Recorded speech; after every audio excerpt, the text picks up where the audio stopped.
and I was live streaming on there for several months, a couple nights a week through the Florida Flat Earth group, and had quite a few people who would join in, and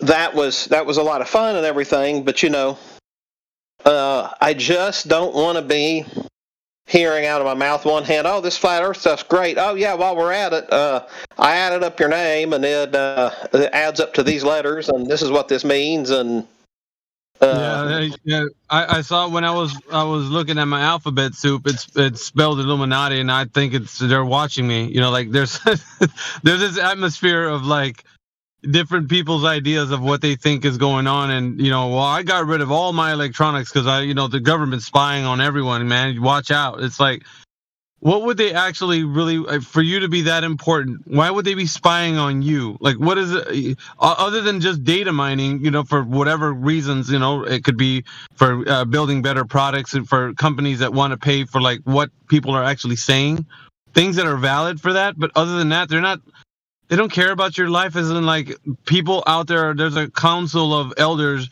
with robes, and like, what has Barrington said today? And they're like, well, we've viewed him from about 7 o'clock to, let's say, 10 o'clock, and nothing really important. He's talking about some bills with his wife, or, the kids were asking a few questions about what they wanted to eat. But, come on, like, why are people like, I don't want to have my cellular device because they're spying on us. Like, come on, man. Like, that may be they're data mining. They're getting stuff, but why do we have to take it to the level where you got to live in, like, that's too, I don't know what the word is here, man. Like, it's so far out there, man. Like, that's part of the struggle for this victory we're talking about, especially with individuals. And it seems like it's dangerous to kind of convince anybody into anything, because somebody else can convince them into something else. If they can but you guys, like, y'all do provide enough information to where people can convince themselves. And I think that's what is really we should be after. Like, if people can convince themselves as to the nature of reality, then no one can take it away from them. Right, the programming is what we're talking about. So things that are being said and agendas that are being pushed onto us, that is what we need to critically analyze. So it's anything. It's a wide scope of different. It's a myriad of topics, right? And so maybe tomorrow it could be oil. We're running out of diesel, guys. We're gonna, we talked to the Saudi prince, and he's like saying, "No, I'm not gonna lend you guys anything." And so there's a lot of stuff out, the scare tactics and whatnot.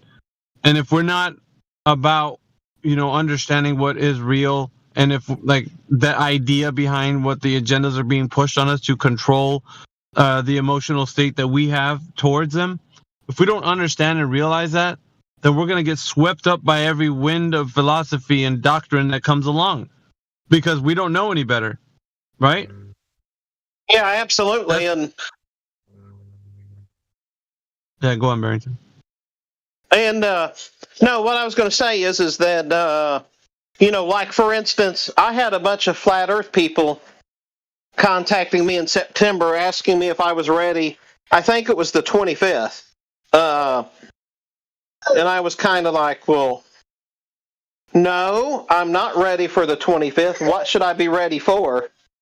And then they were telling me how this or that was going to happen, and that was going to be the whatever, and power was going off all over the country, and I don't remember exactly, to tell you the truth.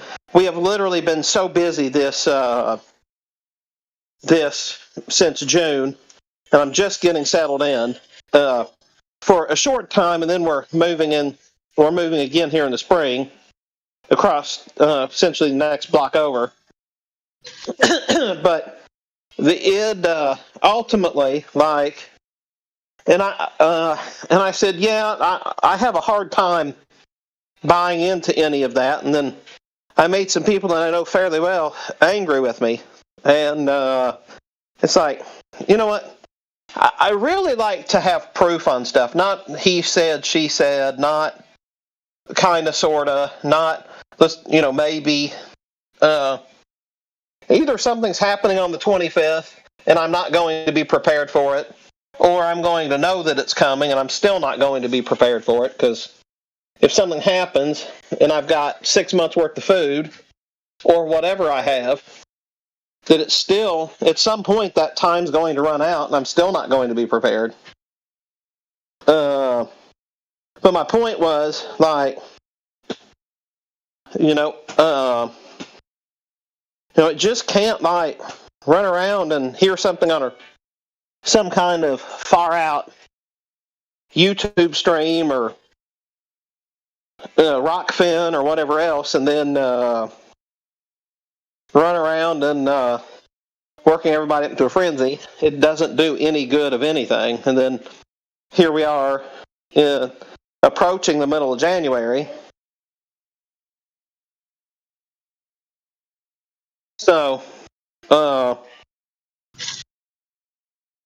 like you say, if they're data mining or whatever else, I could understand why some people don't want to participate in data mining, but, there is no magic council where they're coming in their robes and banging a gavel and bowing to each other and scraping and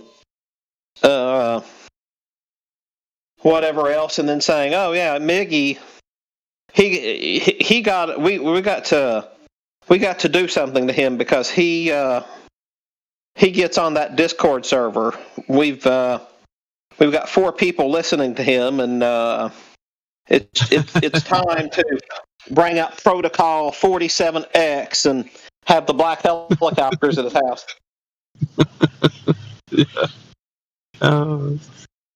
That's it. Yeah, it's the programming. It's the agendas that get pushed on us that people don't understand why they don't know what they don't know, because they've always lived in blissful ignorance, because everything has been handed to them, and people are entitled babies. That's just what it is, man. They're entitled babies, and they think that they're owed something. They're owed an explanation. They're owed this. They're owed that. We're talking to. I didn't know how it finished last night, so could you guys please fill me in with the gentleman last night, Jedi?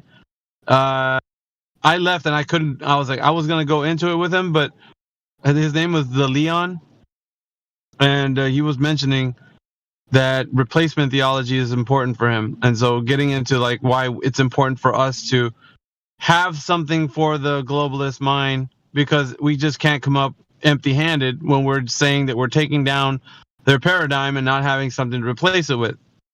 And this has been a glaring issue for a lot of people, that they need a map or something, right? Just give me something. Or essentially, we put something up because when we take the paradigm down, it leaves something still there. Well, the point is that whatever it leaves there is not something that is completely known. It can only be understood from a vantage point that we're at. So if we say that the earth isn't, like, the entire realm of existence is a globe, if we say that it's not that, but we observe it to be, flat and stationary, we're not talking about the entire realm, but everybody individually everywhere on earth can attribute to the fact that it isn't what they're claiming it is. So the entire realm still isn't known, but the realm of existence where you're at can be known. You see, there's a I think a conflating of the two when people are listening to us. They're thinking that we're saying we don't know, as in, well, I'm not sure the earth is flat or not. The idea is we do know that it is, okay, because we can examine the world around us, right? It's our basic human right to know from our understanding and perspective, and the ability to be able to discern if there's any curvature. Well, haven't we done things to level buildings, and we have advancements in technology to get understandings of, like, how to see at a distance and be able to know if there's any such deviation. Now, if that was possible to measure the supposed curve of the earth, then it would have been done, and efficiently, effectively. We wouldn't even have a server here called Flat Earth Discord. We'd probably be doing other things. But the fact of the matter remains is that they are telling us a thing that the earth is not, and we're explaining it to people that it's not what people are thinking it is. So in the fact that and I go back to the point with Leon was saying that we need to replace the thing that we're taking down, because there's some people that he speaks to that, they're pretty intelligent, so they're not just going to take, well, it's not that and we don't know for an answer. But I think that's something he has to deal with. It's a personal issue. Well, it's not our fault that you feel that you don't have enough to give someone because you're taking away a paradigm that they formerly would have. It's more of because you feel like you need to give them, because people are entitled babies, back again, that they need to have an explanation, and they don't need one. I know. And when pressed, the only replacement that I would give is heaven above, earth below, and under the earth. I mean, but to give them a replacement, I mean, it sounds like you already know the answer, Mickey. They're gonna revert back to their programming, right? Yep. And it's gonna be all screwed up anyway. It's their problem. Well, but what happens is, because now, okay, you've torn down their paradigm, and you've done great work, good job, well done. But now they're waiting for, okay, so what do you guys have in the way of proposing for us who want to be told, like we were told about the globe from the globalist side, like we were told in school at an early age, all the planets and stuff. So you got to give us something so that we can wrap our mind around this cosmology. Like, how are we going to say to other people, we live on a flat and stationary Earth, the end? Like, there needs to be, okay, so flat stationary Earth, these are the limits. We got a dome over us. We got the sun moving around in a circular pattern outward from the Tropic of Cancer to the Tropic of Capricorn. We got night and day happening because the sun is going around the Earth and the moon is also. Like, they want specifics. But what we have achieved in our knowledge to tell people, that's as good as we can get at this point. Like, we can't go any farther with the unknowns. The unknowns, and this upsets flat earther, right? They would say that the sun is spiraling in and out from the Tropic of Cancer to Capricorn. Like, I pointed it out to this one gentleman who was talking about it in that way. I'm like, that's not what happens. And he's like, well, yeah, it is. And I was like, no, it's not. When you visually see the sun throughout the course of a year, you're able to see the path that it takes, northeast to northwest in the summertime and for the north. And if you see it as it moves through the equinox, it moves straight across, and then from past the equinox, southeast to southwest. That is not a spiral pattern as you would imagine in your mind. It's taking a different course. Now, what it's doing, where it's coming from, and we only see it from horizon to horizon. Your vantage point, my neighbor's vantage point, and it does, and it becomes like everybody's different perspective. And let me just give you something to chew on while I'm saying this, right? Because it's your perspective of where you're at on Earth. Let's just take, for example, right, the moon. The moon has a face that it faces you in the east. When you look at it towards the east, when you see it coming from the east, it has a face facing you. You know that, right? Does everybody agree with that so far? Yes. That I'm saying? Yes. What I'm saying? Okay. Yes. All right. So imagine, if you will, for a second, that somebody directly farther east from your position, right? Let's say, I don't know, a couple thousand miles away. Well, they're looking west as the moon moves across. So they look west and they see the face of the moon. And you look east and you see the face of the moon. How interesting is that? Very interesting. You're looking at the same face facing two different, like you're facing each other while seeing the same face of the moon. Have you thought about that? Anybody? It's very mysterious. Yeah. But what can you say? I mean, besides you don't know. Well, and this is the thing that I'm trying to tell people. The explanations go so far. And then there is the mystery of like what it is. Because that to me is more amazing, right? To leave things in that state.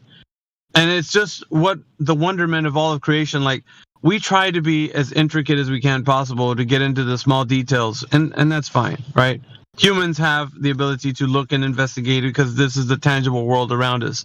We can achieve certain limits of our knowledge, and you can probably say within the boundaries of like whatever we can tangibly access, we can figure things out, and we can probably know more about stuff here.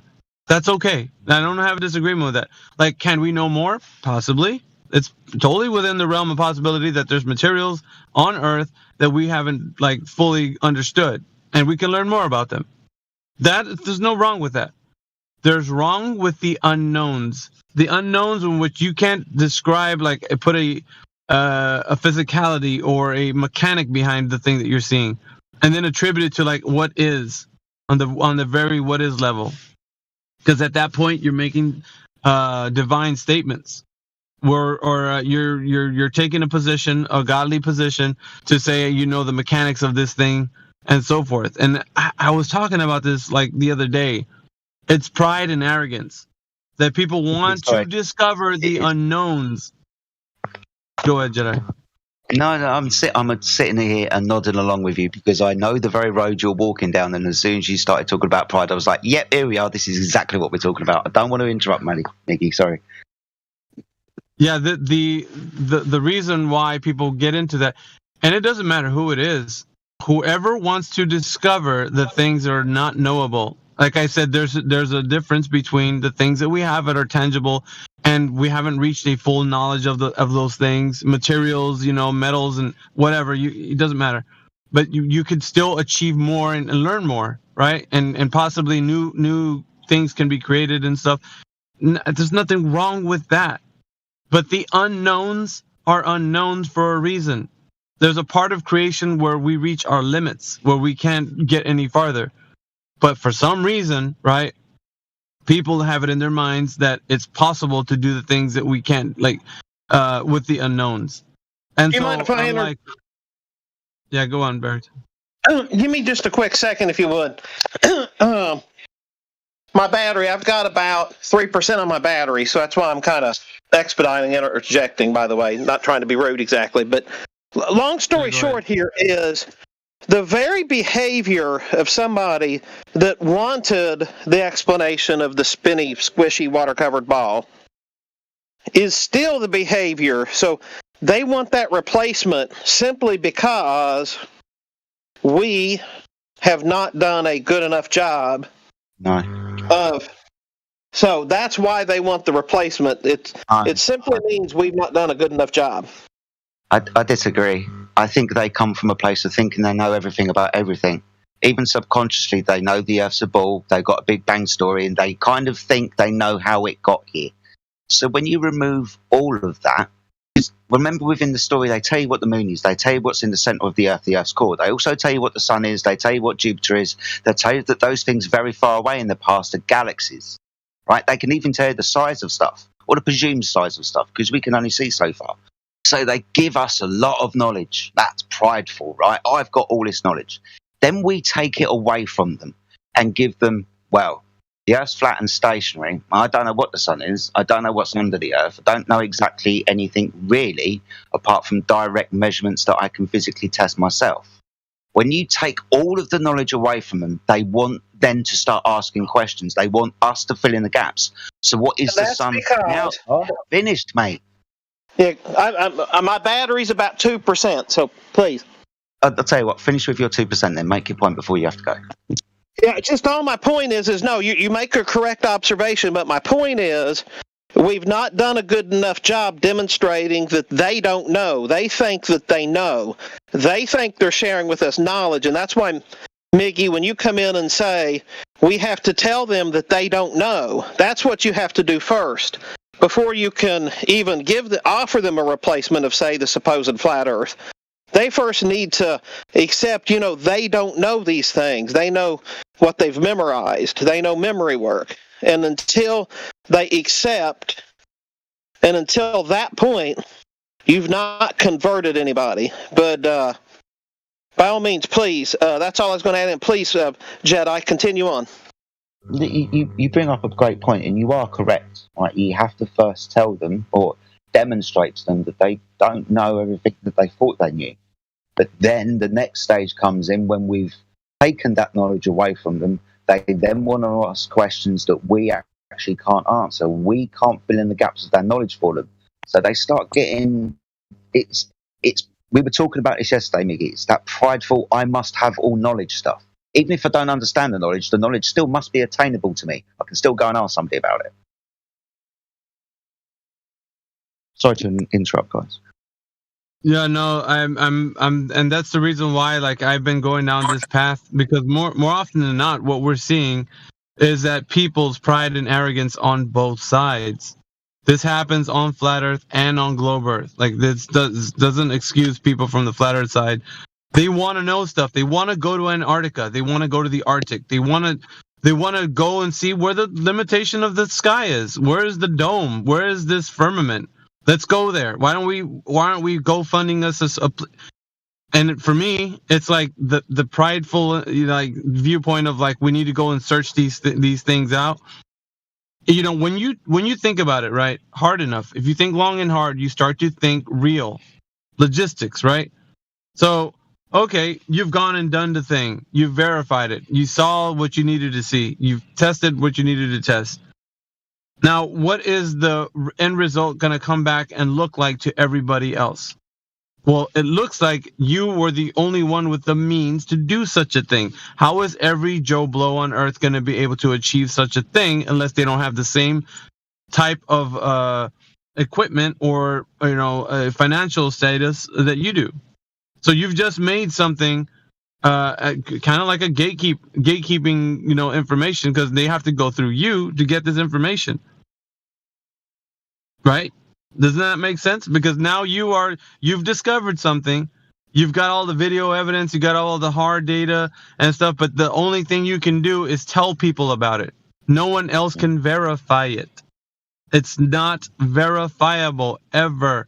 So what's going to happen is it will just be anecdotal, or like, just listen. That's what they're doing with the space idea, right? You got video from ISS. They got people floating around.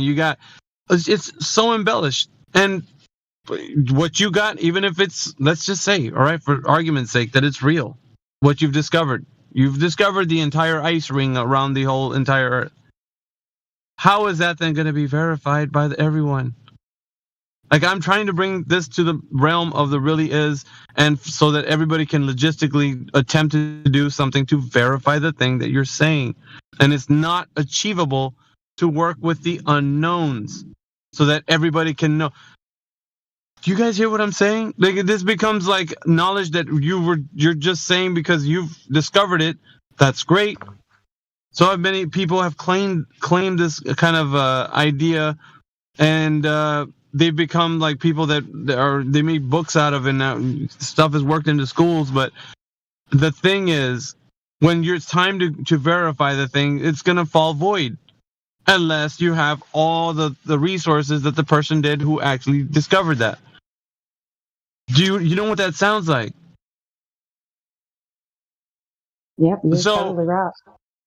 So even if it's within the scope of, like, let's just say, right, for argument's sake, logistically, you could probably build some kind of contraption, whether a rocket or plane or whatever, and go and find out what the firmament is. You become the only one who's going to do that. Are you going to make it readily accessible for everybody in the whole world to do that? How is that going to be something everyone can argue from a standpoint of verifying the thing that you're saying, other than saying, my best friend went up there and he tested it out and he said that it's a firmament and it reaches about 300,000 feet up in the air. So it's exactly where the firmament should be. And do you hear what that sounds like? Yeah. It sounds like somebody. That's a globalist. Yeah, but it sounds like somebody who would hear this stuff for the first time would come in and go, that's ridiculous, and then walk away from the entire flat earth argument. This is the danger about bringing your own ideas into the flat earth realm. Well, as Miggy's talking about, even discovering something that isn't verifiable, we can go that far. It's dangerous. It's like we were speaking about this maybe half an hour ago when we were talking about bringing other things in as well into the conversation as well as flat earth, like numerology, for example, or any other conspiracy theory where you need a 10 hat. As soon as you start talking it out in those realms and they get attached to the direct measurements of the earth and what we're really trying to say, people will just walk away and throw it out and laugh. So we have to be exceptionally careful to subjects that we talk about when we're just trying to talk about one subject. Yeah, and it's worth pointing out that the scenario that Miggy just illustrated of someone building an aircraft and saying they went to some place that no one's ever, claimed to go before, and seen something that someone's never claimed to see before, that falls into the category of hearsay in a court of law. There you go. I'd like to comment really quick on what Jedi said, if I could, please. He's right. Flat Earth is not a conspiracy. It's the world we experience. So even if it's a conspiracy theory or a conspiracy that we can say has some kind of, it's compelling or whatever, it doesn't matter. We're talking about the Earth measuring flat against the globe math. And why we might lose a lot of people, we're going to separate the wheat from the chaff when we try to focus on just that topic. And then we'll get more and more people who actually want to talk about it instead of trolls coming in to say, oh, well, you're just a religious zealot and you just think that JFK and blah, blah, blah, right? Yeah. But we got people talking about things that are like, they're not verifiable. And I'm always sticking to that point. It's like, it can be verified. So you can't say things in the flat earth discussion as a matter of fact statement. You always hear me saying this, guys. When you're using your speculations as matter of facts, like that is dangerous. Yeah, that's you have got to say everything with a caveat. I mean, you can't, for example, use Admiral Byrd. I hate it when people start talking about Admiral Byrd. I even start hating it when we start talking about going down and sailing around the Arctic Ocean. Me too. Right, those stories. I don't mind. Sorry. Yeah. I don't mind bringing them up, but with the understanding that everybody knows that I'm saying this is, like we said, hearsay, anecdotal, a story that we've been told. An interesting story, but it doesn't. You understand the difference I'm trying to make. Sorry, guys. No, you're good. I'm sorry. I just wanted to say that the Admiral Byrd story, in my opinion, is all made up so that we would, get lost in it, because we can't prove anything one way or the other about Antarctica, and so we just believe homeboy said he went down there and did some things, and super duper, and that's all we get. We can demonstrate the Earth measures flat against the globe math. We can't talk about Antarctica because we can't, demonstrate anything. Well, that's important for the critical thinker mind to actually engage with, right? What is useful, what is practical, what can be done with our resources, and therefore giving everyone a fair shake at understanding what truth is, instead of making some obscure kind of like only Admiral Byrd and his Navy fleet went down to Antarctica to install some bases or whatever, and then they went farther, and then they said there's more land, just like America, like he stated in the video that he comes out in. Well, that's great, right? That you can actually logistically go and do that because you have a naval fleet and the means to do so.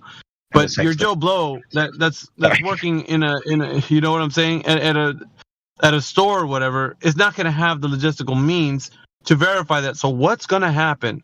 It's pretty simple. They're just going to have to believe you on that. And when they do believe you, they're going to tell Sally Sixpack that is exactly what is the nature of our reality based on your anecdotal testimony. What do you think is going to happen after that? It's going to walk away. It's pretty simple, right? Yeah. Well, there's a couple of things, right? Because a lot of people who said it before, but people we're creatures that love to hear stories, right? So once that is, you perpetuate a story, and whether you think it's true or not, it's still said, right? And it might fall in the realm of interesting. But at the same time, you're going to tell somebody else's story, and they're either going to be like, dude, that's crazy. I didn't know that. That sounds pretty cool. Or they're going to laugh and say, dude, that's nuts, man. Nobody believes that. One of those two. But either way, you're still saying it. So what I'm saying here with the flat earth and trying to get everybody to the idea, it's like, if you're attempting to rally the troops, and you're like, dude, let's all do it. I'm going to buy a piece of land. We're going to all live on the land, and we're going to also, travel to or raise enough money so we can all travel to Antarctica. We'll have a nice big team. We'll have this guy will be the camera guy. This guy will be the, whatever, and then you try to go do this thing. That's fine. And then once you all go down there and you go touch the dome where it reaches the ground, what are you guys going to come back and do to the whole rest of the world? You're going to tell them a story, right? And show them video and show them all. Look, I'm touching the dome. Isn't this amazing? And then what is everybody going to do? I can't go down there. I'm gonna have to take your word for it, and videos and whatever. I can't verify it. Not everybody No, is and able to is do worse than things. that. Yeah. So what you're essentially you're gonna turn into is the same exact thing that the globe has been doing to us this whole time. Is the idea that people can do something that no one else can. A certain elite group, which they become gatekeepers and keymasters. They are the ones who hold the path to the knowledge that they're being the arbiters of. And so when it becomes that, it's no longer verifying anymore. It's just trusting whoever gave us the information. And then we'll sound just exactly like them. Imagine the whole world turning into flat earth because these people went out and figured that out. We're going to get a bunch of believers, aren't you? Versus people who can investigate and find things out for themselves. No longer critical thinkers, but once again, from the globalist side back into flat earth and enamored with just belief. How's that? Doesn't sit well, does it? I wanted to add a thought on top of that. So you're right when you say that, especially the gatekeeper point. That's the idea of someone like, oh, well, because there's a lot of stupid people that come in here and say this, like, oh, well, they say we're not allowed to go to Antarctica, but what if we just get a ship or an airplane and just go anyway? Duh. And it's like, well, guess what, dude? Like in that scenario, like you'd be the gatekeeper. Like if you want to keep your I think maybe dignity or at least integrity. If you want to keep your integrity, what you should do is just focus on the process of making it so everyone can go, not just somebody. That way nobody has to take anyone's word for it. But they don't think about that. They don't actually think about that, do they?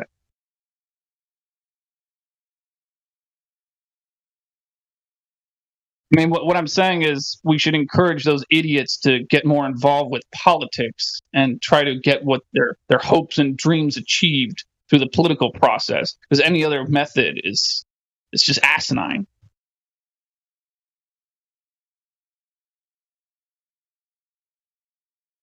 Well, it's stupid one way or another. The good news is we can all do nothing, and this will never go away because the truth does not die or have an exclamation point on it or expiration.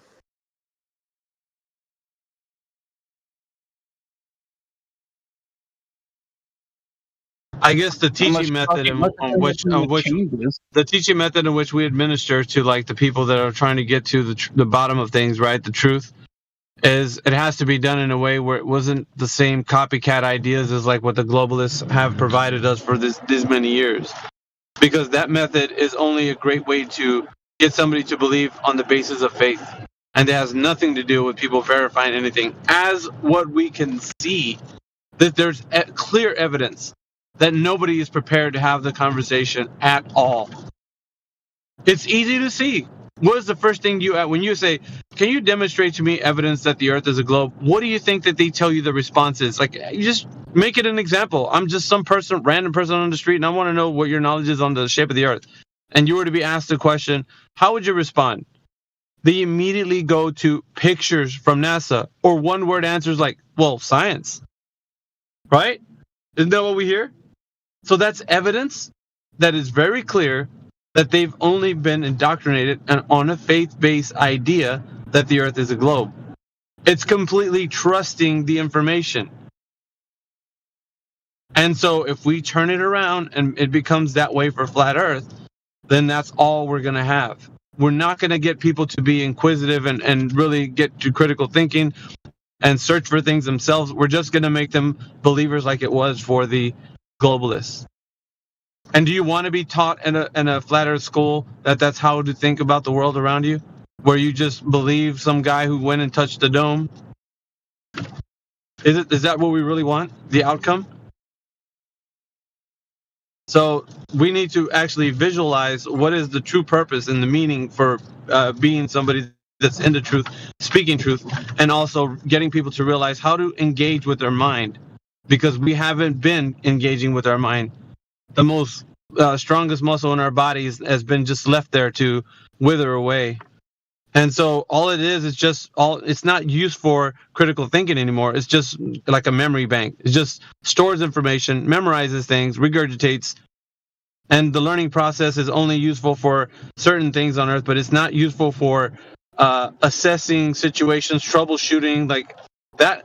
Certain people have the ability to want to be curious about things, but then the rest of the world has been taught to just be a worker bee, just a drone. You know, do this, do that, and that's all you need to worry about. Don't ask any questions. Here's the lesson. That's all you need to learn, and just trust us. We have the information. At which point we're mindless robots. So, is that what we want for Flat Earth? You know, like, do we want to have the same kind of educational system that they've given us from the globe Earth, or do you want somebody to actually discover for themselves that their basic human right is for them to understand that the Earth is definitely whatever they can perceive it to be, and discover for themselves for it to be that, with every means that they can possible? Hopefully I'm making some sense about this, because this has been kind of an issue for the idea behind why we're using replacement theology. I'm with you the whole way, buddy. What was that? This is why martyrs die, Miggy. Like, martyrs have the best intentions. They trying to tell people the truth to get them, liberated or free. And the people in masses, they just resent them for that. You know, they react violently, usually. So it's crazy. You're fighting against human nature itself.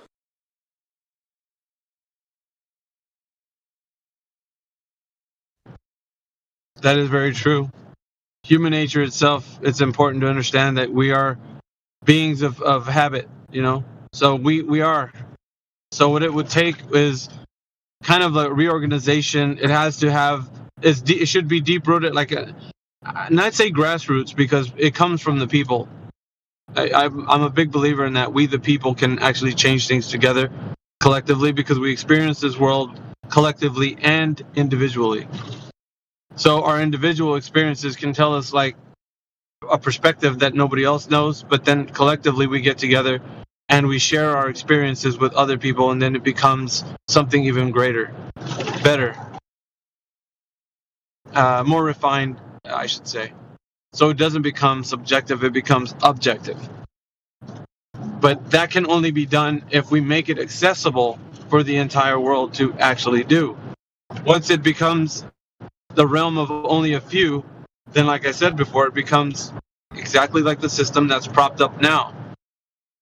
And because of such things, people desire to have the same type of understanding from the flat earth that they do from the globalists, which is, where's your map, where's your model? If you don't got one of those, I can't take you seriously. That's where it fails them, because they think that they need something like the globe to actually visualize, and they don't.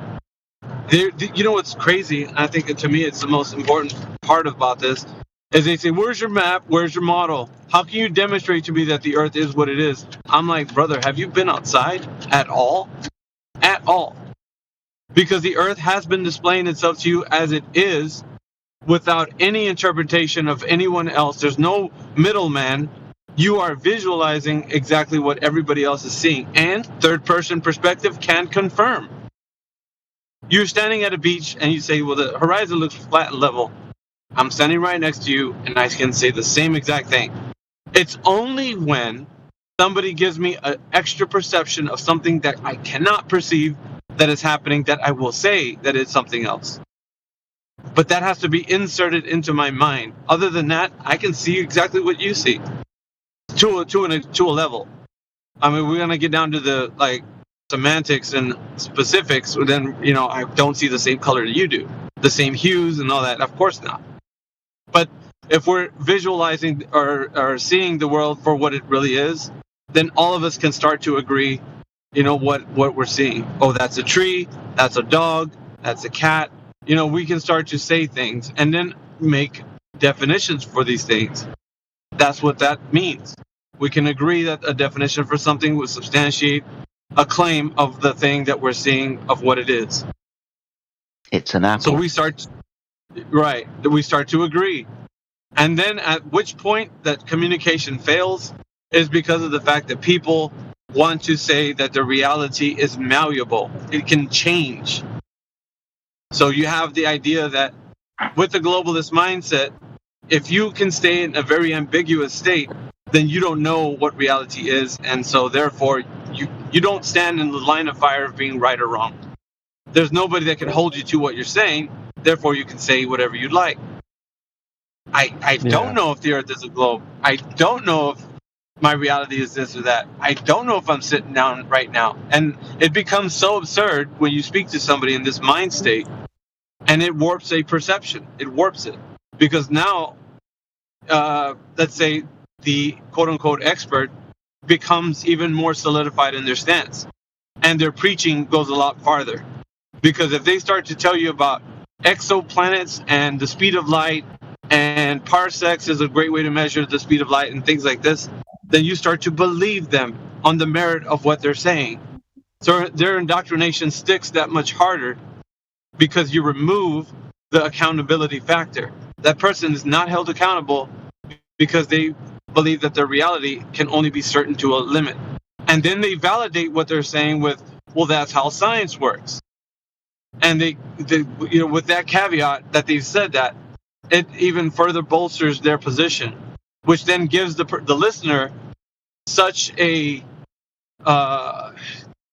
it's like a push down version of like it's a punch down really, because they're punching down on the common man, saying that you can attain such knowledge. I spent 12-15 years looking up at the night sky and discovering what these lights in the sky are, and I say with assurance 99.9999% that the red dot that you see is Mars, and that Mars has a nickel iron core, and that it has polar ice caps, and so on and so forth. And then the person is just swept away with this information because they're just trusting an expert, because they can't know they're taught that they can't understand reality through their own eyes because their own perception can deceive them. And they'll give examples to them, right? They'll say, well, of course your perception can be deceived. Have you ever seen a magic trick? Illusions? Haven't you ever seen Fata Morgana, fairy fog? You look out into the distance, you can't see what that is out there. See? Your eyes can't deceive you. Mirages. Come on, guys. And so with that information, you just start to doubt that you can actually even know anything. What do I really know? Maybe I don't know anything. It becomes a mind virus. That's what I call it in here. It's a mind virus. It latches onto its host, and it stays there like a parasite until it starts to deteriorate all of your known reality. And then you question everything. Well, maybe I don't even know if we're in a simulation. I don't even know if I'm sitting down right now and I'm telling you I'm sitting down. I don't even know that. What if I'm dreaming? And so you get into this very confused state. And I would just say, like, there's a lot of things that I say about this, but I'm very passionate about it. It's called the art of confusion. And it's an art form because the way they do it is so a genius. And it's like, you might think that it's like, well, that's just the way people are. It's human nature. Yeah, but there's an air of like cunningness to this. They've perfected the way they've done this in the system that perpetuates it, which is academia. So the way that we are indoctrinated is we go to school, we sit down, we listen, we're told a lesson, we raise our hand, we say, excuse me, I have a question about this. Okay, Timmy, what's your question? Well, I don't know if the earth is a globe. I don't see a globe with Timmy. This is what the lesson says. We've had scientists for many hundred years study this. And because he's been dominated by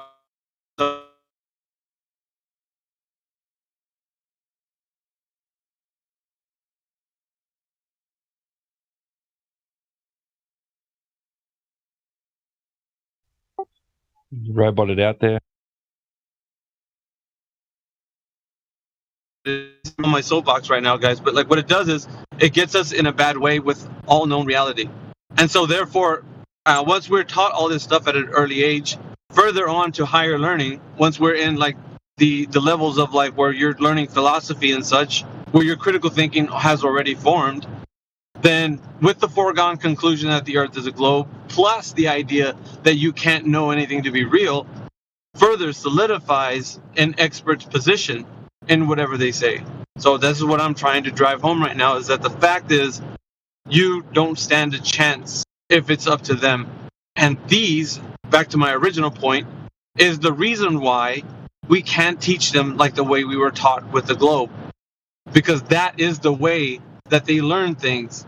And so wrapping up what I'm saying, so I can step down from my soapbox, is the fact that if we continue down the path and want to teach people flat earth the same way, we're going to wind up with the same type of convert. And is that what you really want? End statement.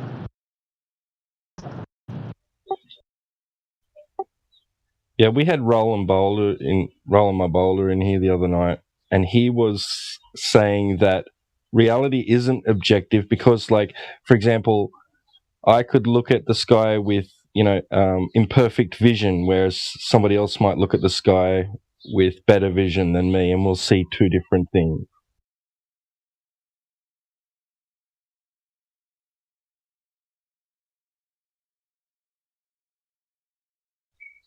What would be your response to that, Miggy? If I can jump in real quick, maybe just before. Yeah, we're not seeing. Oh. I just want to jump in real quick just before and just say, I don't see how we can say completely different when things are just a different focus, right? I would just say it's a question of sharpness, like you would adjust the sharpness on a TV. Sorry, go ahead. Yeah, I would go along the lines with saying kind of basically how you're saying it, Kiwi. It's the same thing. We're looking at the same thing, but what they're perceiving, listen. How can somebody explain what they're seeing, right? Well, it looks like a bird. It looks like a plane. No, it's Superman, right? Like we're all trying to visualize what we're seeing and then try to put it into a category which makes it like what we're seeing, right? And then describing it. Well, how could somebody describe the thing? Like, I'm seeing a train right now. So if there's a train that we see, how could somebody describe the definition of a train and what it is? And then you see it as well, but you are a different person. Are you going to say that it's a cat? Are you going to say that it's a tree? Are you going to say that it's a car? No. All these attributes don't fit the description. However, you can say things to where it makes sense to the person listening, right? It's a train, it's just like, it's brown, but I see a train and it looks kind of yellow. Well, the difference in color and how we view the world in whatever focus we see it will vary. But it doesn't negate the fact that it's going to change the thing entirely into a whole other thing. It's not going to make it something else. It will make it to just where the guy sees it just like, well, it doesn't look like a plane, it looks like a jet. You know what I mean? Like it's something in the same vein, but just a little bit different. So what it does is just the variance that we're talking about can be dealt with. You know, we can say, okay, we disagree on the exact thing that we're seeing to the scale of like what we're saying we're seeing, but it's still within the realm of like the exact idea of it being like, it's not just a truck in the air, it's a plane. You know, like we're not going to see something absurd. Does that make any sense? Like what I'm saying? Like basically to what Kiwi was saying, but I would say that what would be the difference? Like on the instance that you brought up, there has to be a significance of why you brought that up, so they can be like comparison.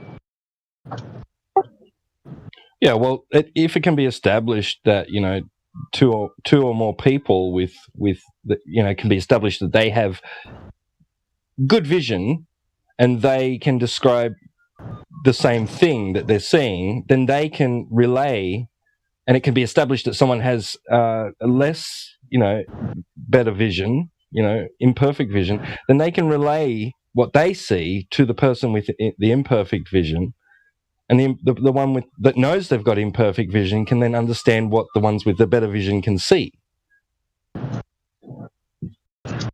Yeah, but what is, I don't know, the end point to this? Like, are we talking about reliance on information, or is that where we're getting to? Or well, I don't know. Roland my bowler's point was that, we'll all describe something different. It's not the same. We don't all experience the same reality. Yeah, stupid. Yeah, no, listen. No. What I'm saying is, individually you have an experience in this world that no one else is going to have. Would you agree with that? Individually. Yeah. Okay, we all understand that much. But collectively, you experience this world with everybody else. Is that correct? Yes. Okay, so in this world with everybody else, we start to define things, and definitions are important. So I can agree with you that we're going to be standing in front of a tree. We'll say that's a tree. But we're not just going to arbitrarily say that. We have already came together. We were born into this world, you and I. And this world has already set rules and defined terms, and there's exhaustive, languages and speech and everything. So there's a lot of things that went into putting parameters around communicate with each other. Would you agree with that? Yes. Well, it makes sense, right? So, okay, so we're walking into this world that things are set and defined a certain way. So, at what point does something actually become malleable enough to where it's not what I'm experiencing that you're experiencing? Like, when are you going to say that's not a car coming down the road, that's a fluffy pillow? At what point does how our communication break down and become absurd? Well, I don't know, like maybe in my language I could call that thing a fluffy pillow, but like you said, when it comes down to defining the thing, the description is going to be the same, is it not? Yeah. There should be. It should be. That's my point. It should be. When we can't talk about things and we can't understand each other, the line of communication breaks down, and it's detrimental to the person who views the world in an obscure way and wants to impose their obscure understandings to somebody who views it in a way that it has to make sense to everybody collectively. I can't just jump into a conversation with you and expect that you are on the same level with me cognitively that anyone else. I'm expecting. I feel like sometimes we expect too much. Like we think that the person's already going to agree that the things around us have meaning, right, and definitions. Because once they can say whatever they want and make reality whatever they want, then you lose all footing on what is real. Does that make sense?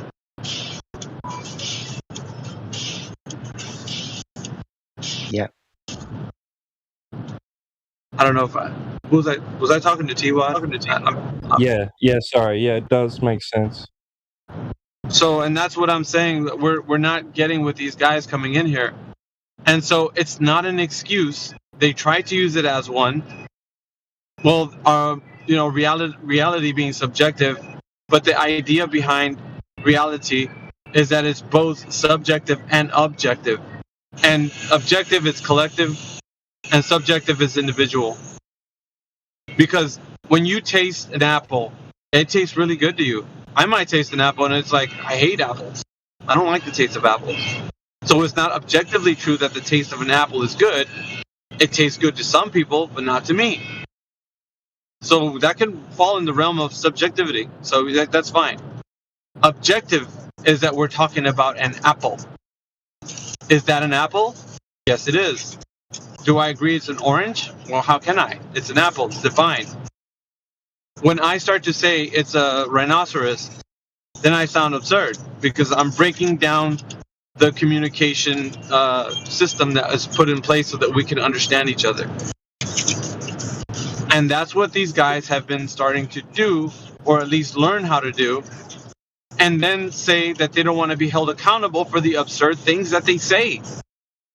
No, you're not just going to say it's a rhinoceros. How is it possible that you're making an attribute to the thing that we're talking about that has no bearing on what the thing actually is? You see? And that's what we're doing in here. We're showing people in the world that they can't just say things. What do you mean? Like, you have to back up what you're saying to say that it's not just a subjective interpretation, but indeed it's a collective one. We can't just, and they always say, well, we can all agree that, no, we're not all going to agree with you. Because obviously things can be subjective and objective, because we're looking at this world through our eyes and through the understanding that people are using their other people are using their eyes. So I can't just run off and say things that I want and then just say, well, here's my great idea, and then everybody's just going to be like, oh, that's great. I see it that way too. It has to be something we'd agreed on. We defined it. We made a statement on what it is.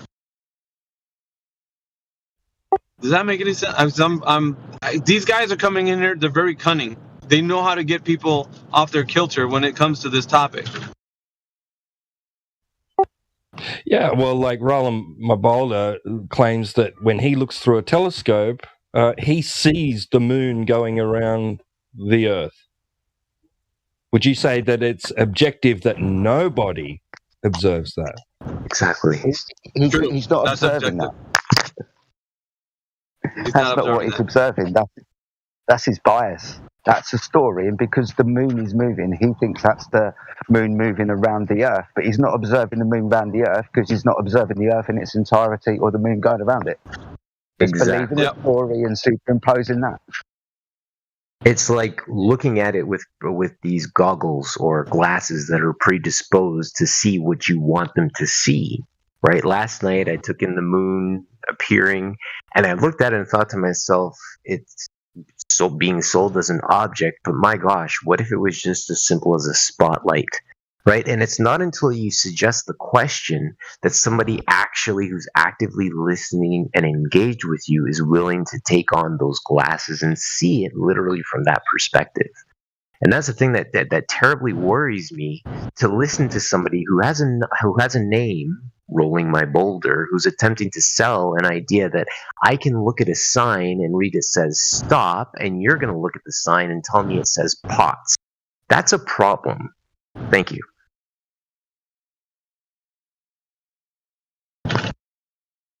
So do you see where we're getting with this? Because people assume things. They start to assert that it's what's happening. Well, what else can it be doing? You know what I mean? Like, that's what I heard a flat earth guy tell me. What else can it be doing?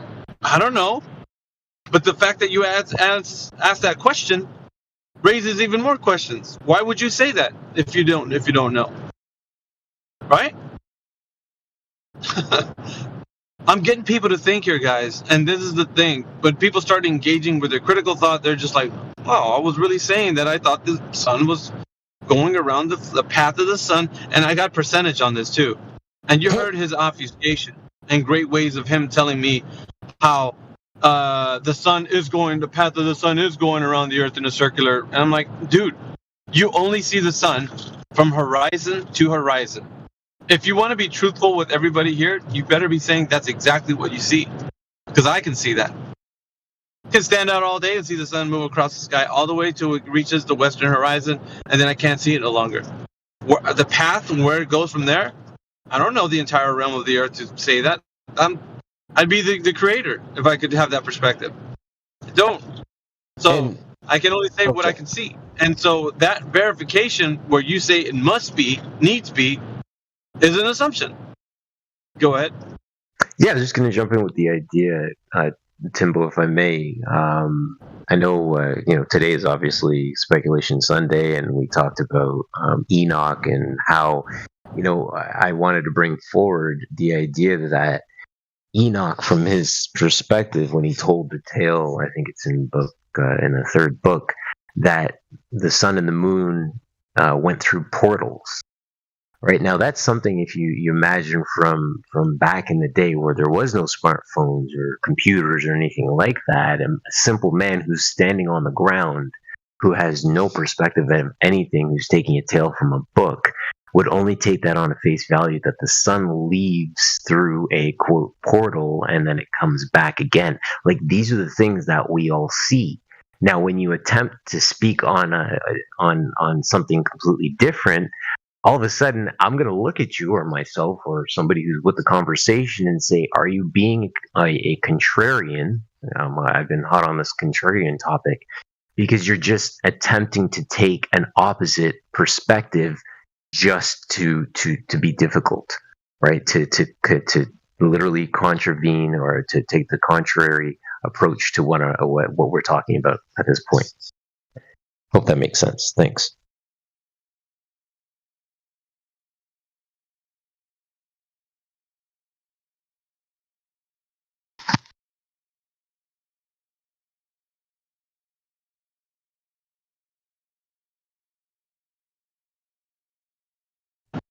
Yeah, they're so far down the rabbit hole of like theories and ideas and assumptions and assertions that it makes the reality become, absurd. So that's why it takes for people to actually give them pause to realize that even on the flat earth side, that you have to have validation for the thing you're saying. Other than that, you're just going to give somebody ideas of what you think is happening. Well, it must needs be this way. And it's like, well, no, it doesn't. You're working with unknowns. And I've always talked about it. You're working with unknowns. So when you do that and then say that it has to be this, then you're just giving somebody your assumption. And what happens after that? Aren't there models made after that? You can go no farther than look at the flat earth content that we have on this server. There is little gifs about like the sun moving around the earth in a flat earth going around in a spiral motion from Cancer to Capricorn and back and forth. And that's the way they are claiming that it's going, but who's actually seen the path of the sun to say that it actually does that? This is an assumption. And it's the hard truth. I know that. And some people might be running around saying, well, I'm going to keep talking about this. It's like, you can. No one's going to stop you. But is it the truth? Or is it your assumption? And that's it.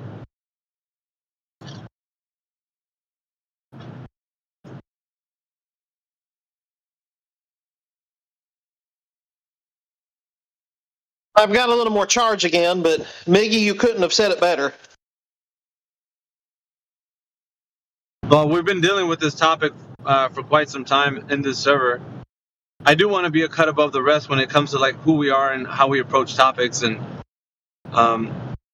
how we investigate things. And I want to make it accessible to every individual who actually gets into this conversation and not make it so far-fetched and logistically impossible for somebody to come across the idea that the earth isn't what they've been told and then get to a place where they don't have to believe us because we went on a maiden voyage to go touch the dome and we've done such a thing and here's the video evidence to provide. And so they just left a faith-based system and they're coming into another faith-based system. I don't want that for Flat Earth. Flat Earth is better than that. We can give every individual the means to actually critically think about the topic and assess for themselves, because it's everybody's human right to know what earth they live on and to be able to tell people and talk about it. And you know what? Like, I think the content of the conversation would be much more richer and deeper if we understood the world in which we lived in. And we would be connected as people and connected to the earth, because we would understand the physical properties that it has and what it can offer us, because it has been offering us, the abundance and goodness of being able to get our food from it and, just sit in peace, like enjoy nature and just look around you, man. There's so much you can actually benefit from the actual true knowledge. So, yeah, instead of listening to the idea that we need to get off this rock somehow, where it's a dying planet.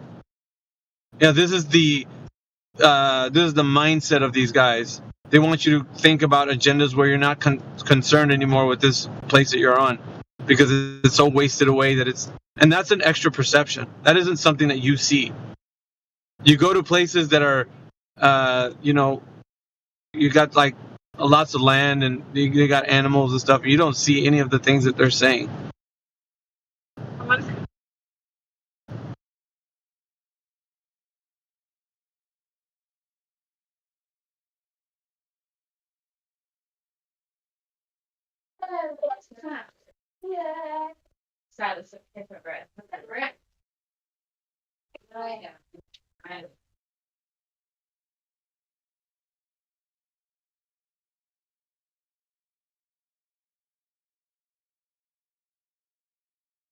Sorry, it's not a dramatic pause. I stopped talking, so if anybody else wants to jump in.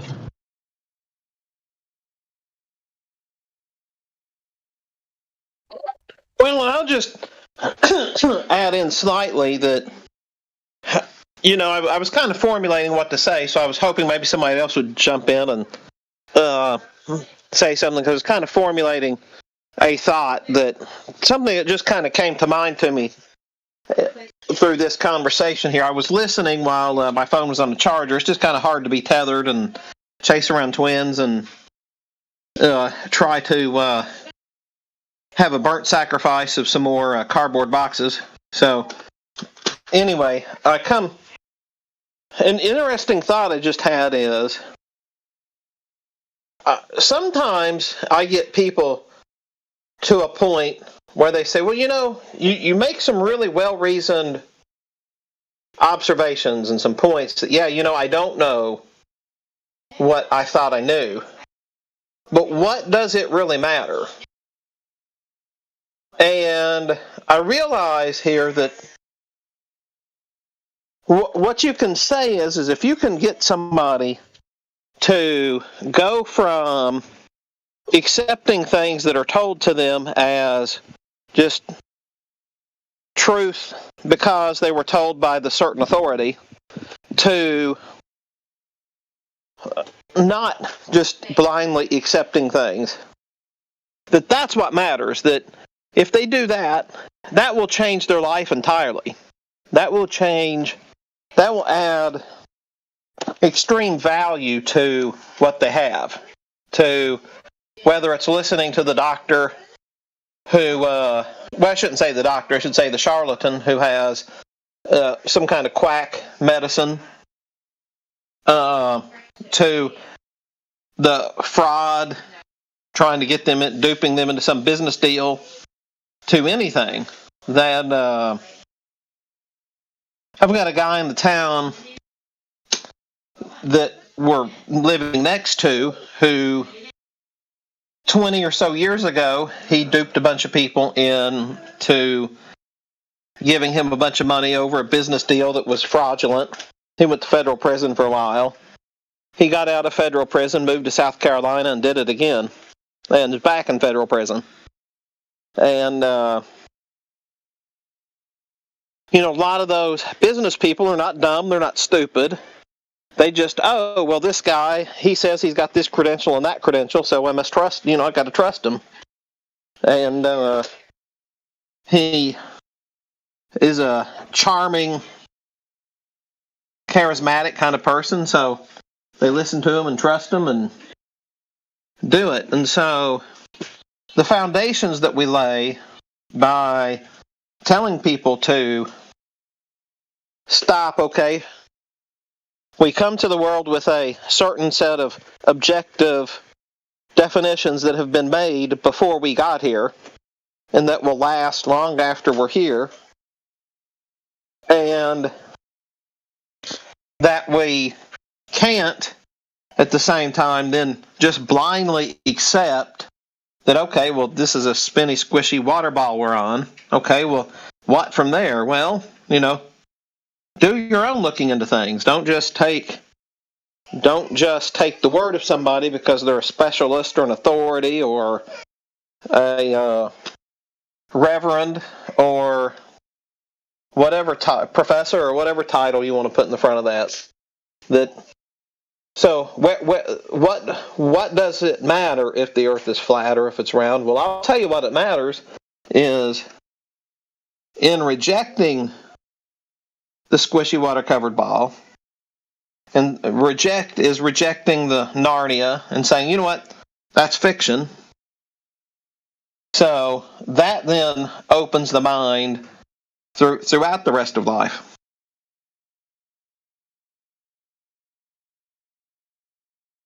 And there's the end of that.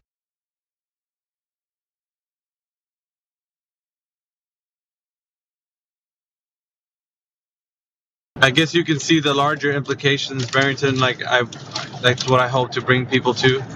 That it just encumbers a lot bigger. It's bigger than flat Earth. Like the way you perceive reality and the world around you. Like it's important to have your critical thinking engaged at all times. And the sharper you are using it every day, the better you are with discernment. So that no one can deceive you about what the nature of our reality is or isn't. So hopefully that gives you guys the encouragement to actually see the point that I'm raising here, is that it's great. We're talking about flat Earth in a way that we're engaging with our senses, right? It starts to become something of a critical discussion, right? So that's one thing.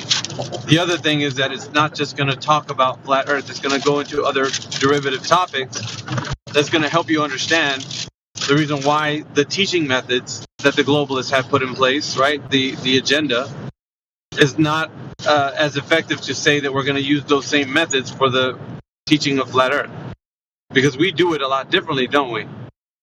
And that's why I'm saying, like, people want the people that want the same schooling that they had with the globalists, like they want to have a flat Earth education, they want to see schools that teach this. That's great, but critical thinking can happen with just a conversation with somebody and telling them, like, you don't have to take people's words for it. We can all agree that we've come to a place where we can define things and we can start saying what they are based on true knowledge. So based on true knowledge, I can't look at the sun based on true knowledge and tell you that it's whatever I imagine it is, because that's not true knowledge. That's just me saying things. Based on true knowledge, we understand that every time the sun's around, the effects that we feel is heat. The closer in proximity to it is to our location, and that, depending on whatever time of day it is, there is a heat variance from, morning to midday to evening. So there's observations we can make that are true statements about the thing that we call the sun. However, the attributes that are given to it are nowhere close to being verified. So anybody who claims to be a supposed expert can usurp their understanding over yours, superimposing it on your reality, which then becomes a faith-based system where you just believe that that the sun is what they have told you it is. That it's a ball of burning gas that has, reactions happening on the surface, nuclear reactions happening on the surface, causing the light to emanate from over millions of years, coming from the core of the sun to the surface, and 8 minutes to reach the surface of the sun to your eyeball. Like, these things are the embellishments that the sun gets to get you to think that it's something that an expert has told you, derailing your critical thinking from what we all experience collectively, which is the only knowledge we can get from the effects that we feel from the sun.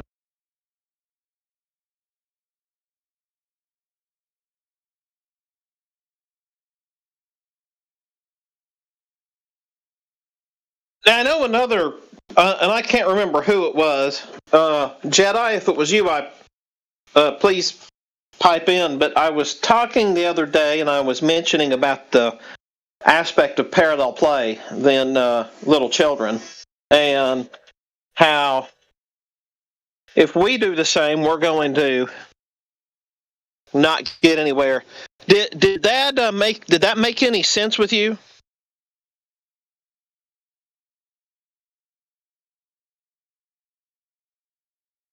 You talking to me, buddy?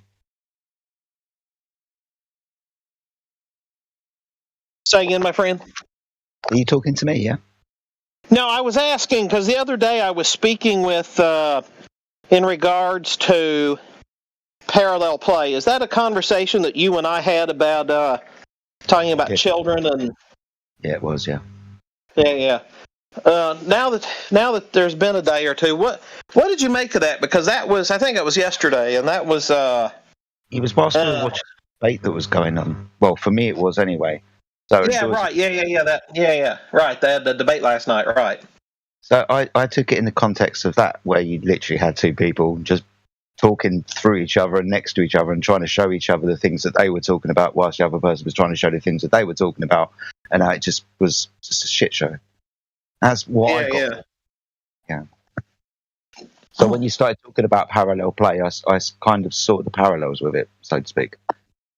Yeah, absolutely. Right. Absolutely. That was a concept that came to me yesterday. It's not one that I've necessarily got to develop one way or the other, but just the thought that, in life, we do get in these debates and where I got my things I want to say and the opponent has the things he or she wants to say, and then we just spouting out stuff and wasting everybody's time in the middle and not actually ever getting anywhere. And so I just wondered if that made any sense, because I hadn't correlated the two together before yesterday. the other thing with it as well is with the debate that we saw yesterday, or some of us watched yesterday, and a lot of the conversations that are going on here, what we have is somebody who's trying to explain their point of view. The person that they're explaining it to is just not necessarily listening, but just waiting to speak, just waiting to bring up their point that might not necessarily have anything to do with the point that's being displayed to them. I saw this a lot yesterday, and see this a lot in this server. It's not a criticism; it's just an observation. Being as we're talking about this parallel play in this kind of concept, it's when we're just waiting to speak and explain our point with discarding what somebody else is saying to us. Yeah, that happens an awful lot. It's just like children.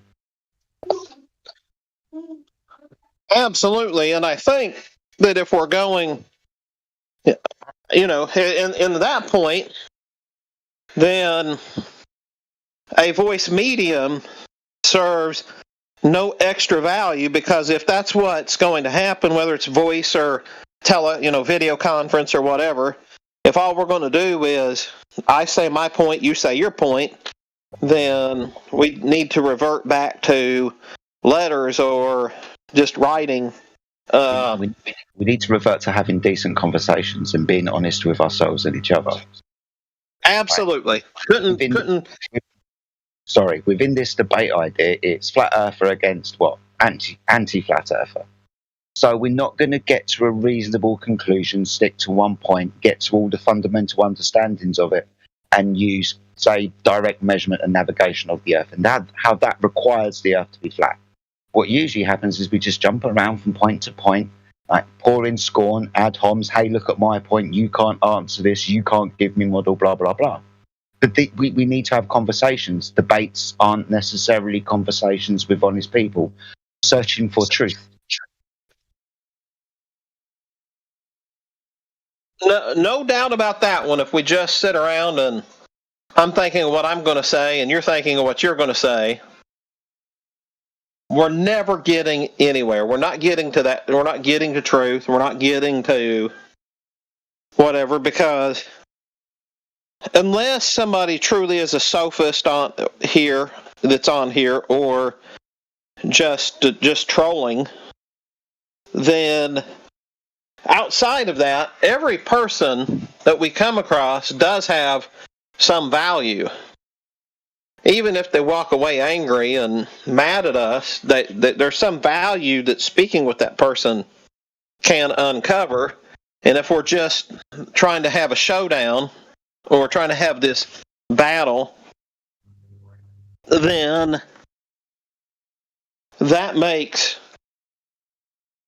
then we're never going to get anywhere, and we're never going to, might as well just be wasting our time.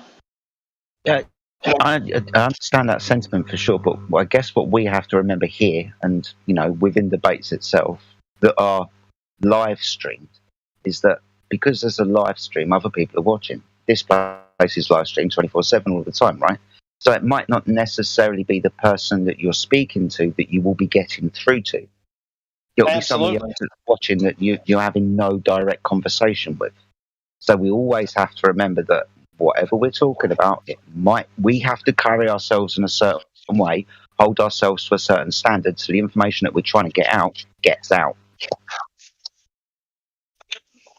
No doubt about it, and that's more or less my point. Is that who we're speaking with?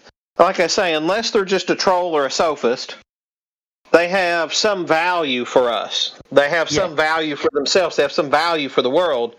And so, like you say, whether that person ever gets it or they don't, somebody on that live stream likely will. Yeah, there's always an idiot we can use. Trolls are very useful idiots. People that come in and make claims, and if we can disseminate it really, really quickly, thank you very much for being a useful idiot. You've helped me prove my point. You've helped me keep the conversation going for a start anyway. So there's always useful idiots around me. Oh yeah, and even those that are idiots, you never know when some years down the road somebody comes back and says, "Hey," and maybe they don't come back here, but they're in some other context, and they apply something that we've said or whatever, and they go, wow, that conversation I had back 10 years ago, that really makes sense.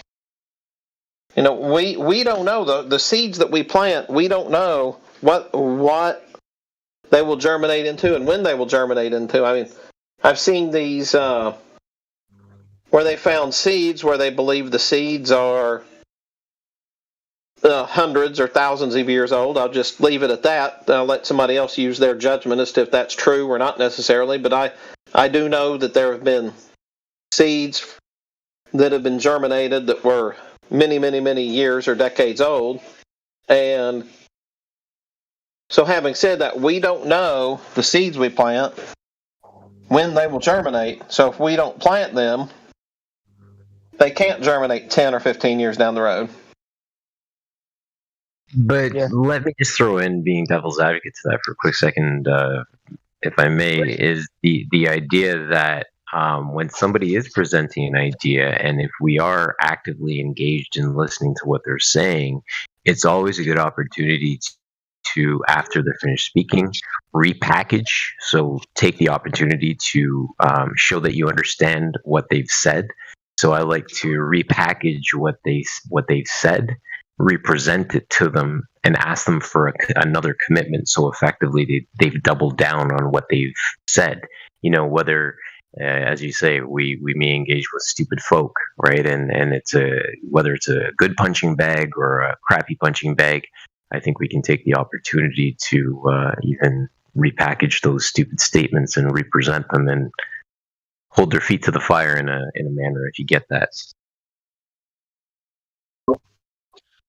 And that's a good point because... Oh, sorry, go ahead.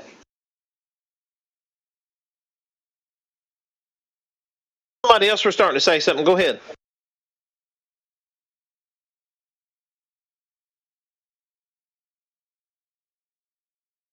Oh, I guess not. I thought somebody else was going to say something there. I didn't know if that... Jedi, were you trying to add in something else, or was that somebody else?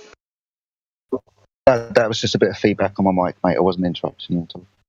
No, it's fine. No, it's not an interruption. It's a group chat, so it's never an interruption. I just talk quick and I talk a lot, so that's why I try to stop if I hear somebody. Because I don't want to talk over anybody necessarily, though I do. But having said that, one of the interesting things I did see that, and I think in psychology, I think they call that a mirroring technique. I think that's what I heard, if I remember, from my college psychology class, to where the person says to you that I think that guy was really mean to me, and you say, okay, so you think he was mean to you?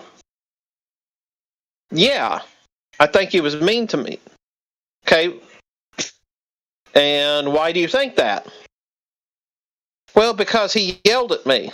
Okay, so you think he's mean because he yelled at you? Yeah. Okay, well, why do you think he was mean to you because he yelled at you? Because whatever. Okay, well,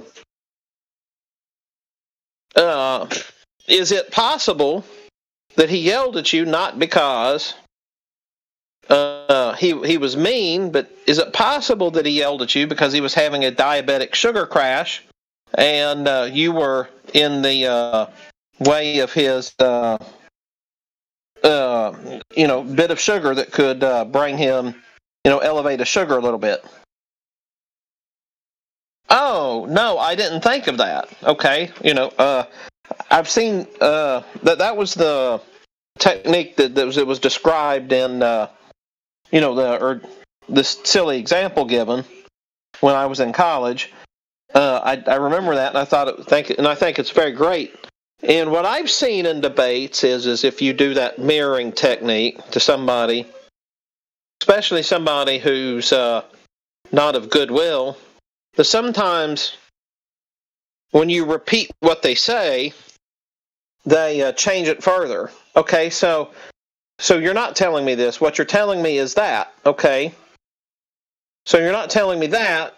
You're really telling me something else. So that's not right. Okay, so then So what you're really saying is something over here. And so sometimes you can let somebody debate themselves with that. And I have used that to great success as to not in the FE context, but into other contexts. I've let people kind of debate themselves by just repeating back what they've said.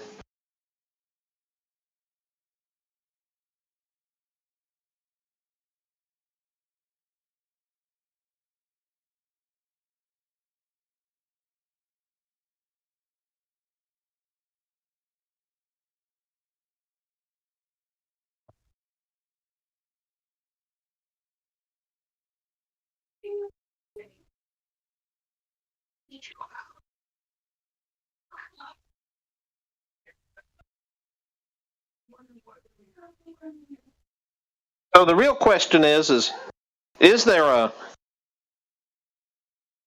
globe believer out there who wants to come join us today? You know, these conversations are nice, but they're not exactly why we're here. We're here, obviously, to discuss the topic at hand. So, anybody new? Anybody?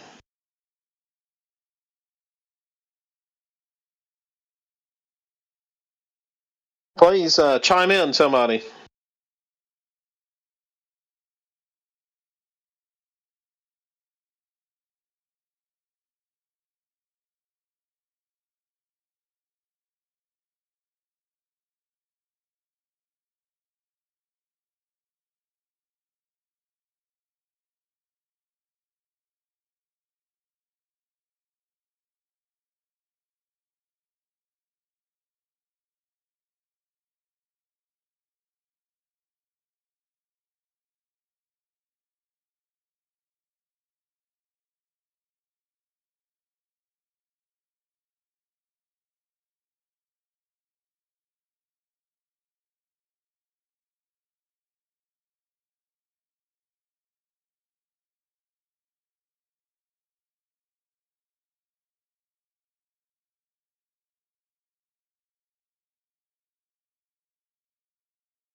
Miggy. It was a Barrington. So let me ask you this, though. So, where do you see the logical end of what we do? Somebody earlier was asking what the victory was, or what victory is, or what do you see the logical end of what we're doing if we call it success at some point? The final goalpost or whatever else. The realization of the truth.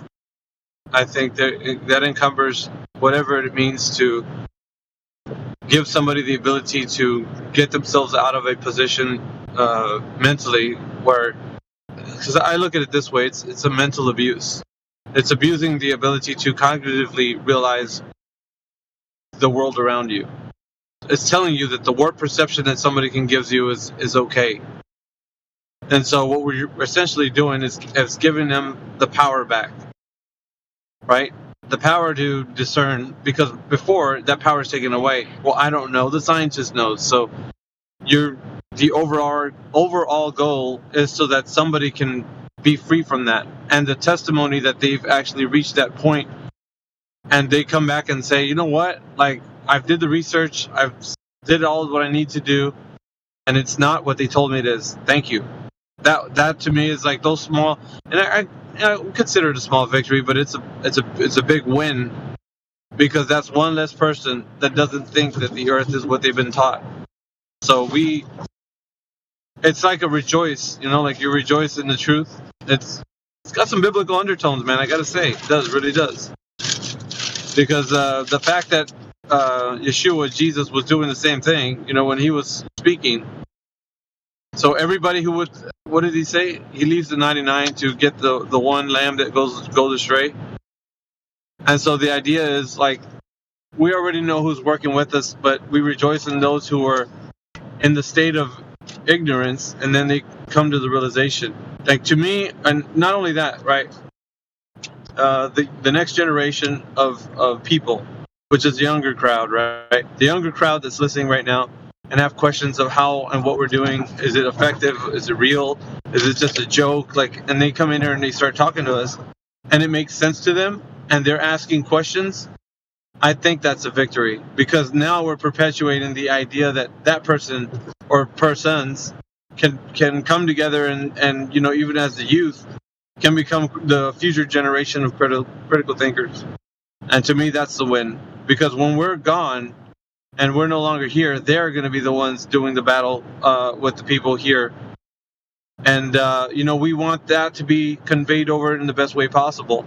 So we want to leave behind a legacy of content, of conversations with other people that they can, kind of look back on and say, you know what, these guys were trailblazing, but, they did the work, they stayed up there, and the person actually saw their point at least.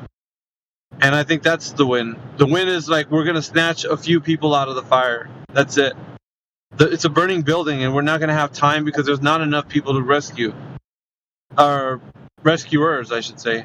There's not enough rescuers. So we don't have a lot of people on our side doing the rescuing. We have more people that are going into the idea that it's more of an intellectual versus psychological debate. So we should not be seeing it like in that way, because it's not, they're talking about things that don't exist with us talking about things that exist. So it's like, how can you compare something or have a debate about it? It's just like saying the sun isn't 93 million miles away. It's closer than that. So we're comparing ourselves to people that don't know what reality is in every way. And it's like, you can't do that. So the overall goal is to get everybody in the realization point, but we're really going to just reach as many people as we can. And the majority of people are going to still follow the globe. They're still going to wake up tomorrow and still consider the Earth doing whatever that NASA's telling. Like, it's all going to be what it is. This is I'm a realist. I know that this is the goal, or the battle that we are dealing with at the moment. That we don't have all the embellishments and the trappings that they do. We have it's just us. It's a grassroots movement. It's just you and me. It's our critical minds against a barrage of different types of, like, embellishments. They got video footage. They got anecdotal testimony from astronauts, airline pilots. They got people that travel the seas. And somebody would think, well, that's all you need. Look at all this stuff they got against you. Yeah, but it's a facade.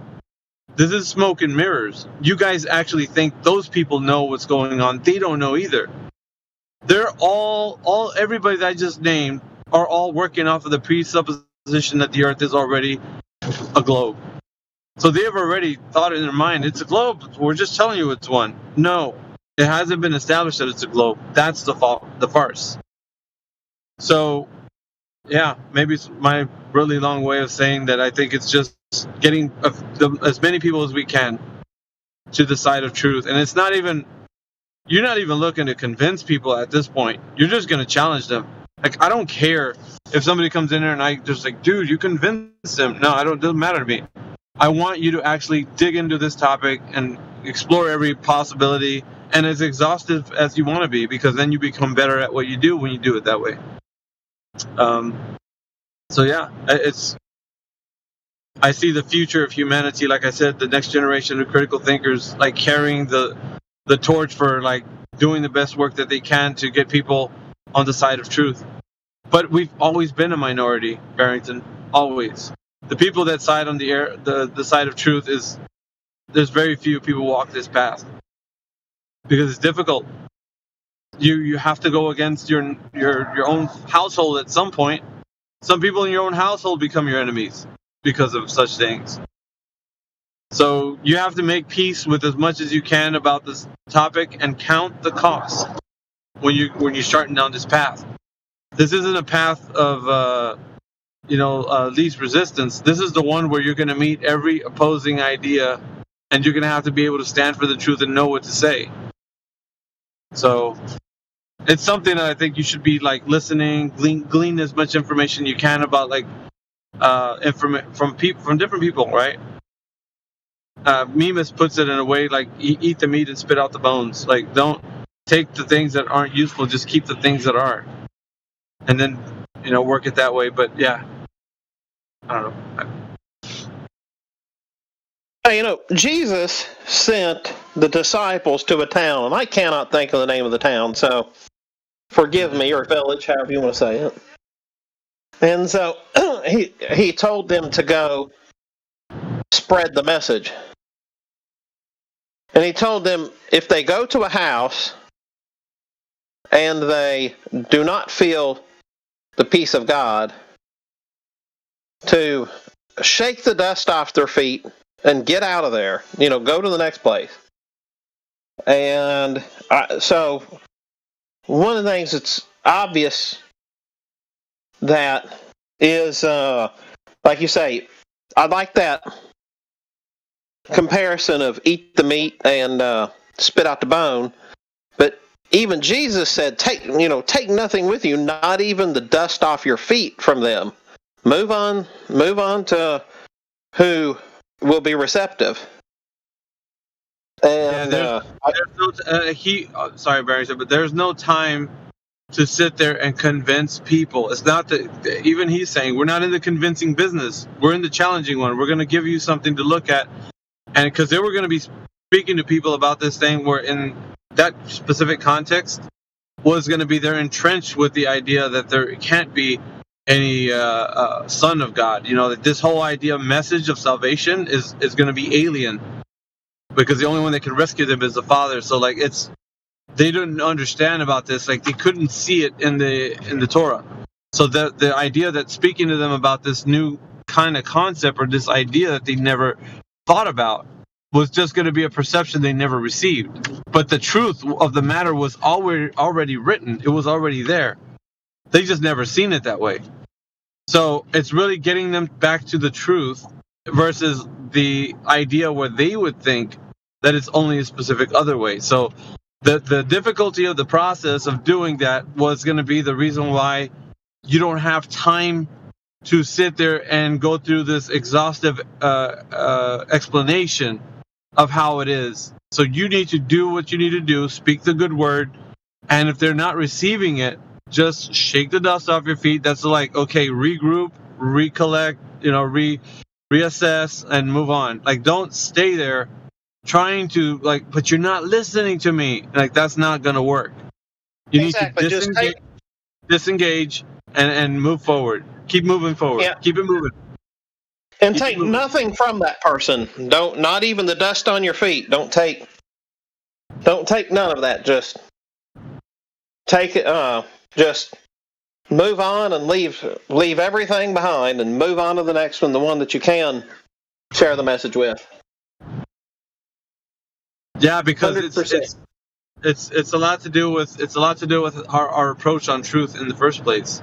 Your approach on truth should be something where you're not looking to win an argument. That is not the goal of sharing truth with somebody. If that's the goal, then it's your pride and arrogance that's going to get in the way. You know what? You're gonna show them what it is, and if they choose to say no, it's a globe, and you're like, okay, well that's fine. Like you have to understand they're not ready to listen to the message, and you can't force it upon them. But like even before that, we understand that you have to pass a lot of their cognitive bias because of the fact, the psychological damage that is done to their mind to just think that it is something that we don't perceive the earth to be. It's huge. It's so big in someone's life that all they know is globe, globe, globe, globe, globe. So when they speak, that's all they say. But what do you mean we're not spinning around? Like, what are you seen astronauts? Like, do you know that they went to the moon? Like, come on. Like, what are you kidding me right now? Like, so they can't see past what they've been told.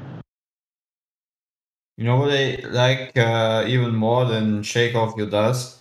When it says in Matthew 7:6, give not that which is holy unto the dogs, neither cast ye your pearls before swine, lest they trample them under their feet and turn again and rend you. Or another translation, do not give what is holy to the dogs, nor cast your pearls before swine, lest they trample them under their feet and turn and tear you in pieces. So which just means if there's someone who's obviously not wanting to listen to what you have to say and is even mocking you, just don't do it. Just instantly Yeah, go away. that's what Clay. What I'm talking about when I say that is a point for point discussion. You doing that is like giving them the really great knowledge that we have and the things that we've done, and expecting that that's going to give them the turnaround. But because of such things and things that we already know that have been said, it's like the dug-ins aren't going to change their mind. And they're not like the idea that flat earthers have, like, well, I said something, they're going to think about it. No, they're not.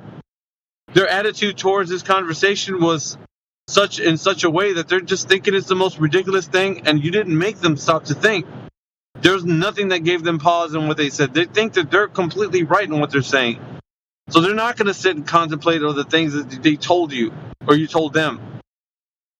They're not going to do it. They're just going to be like, I was right the whole time, and that's it. Yes. That's all there is to it.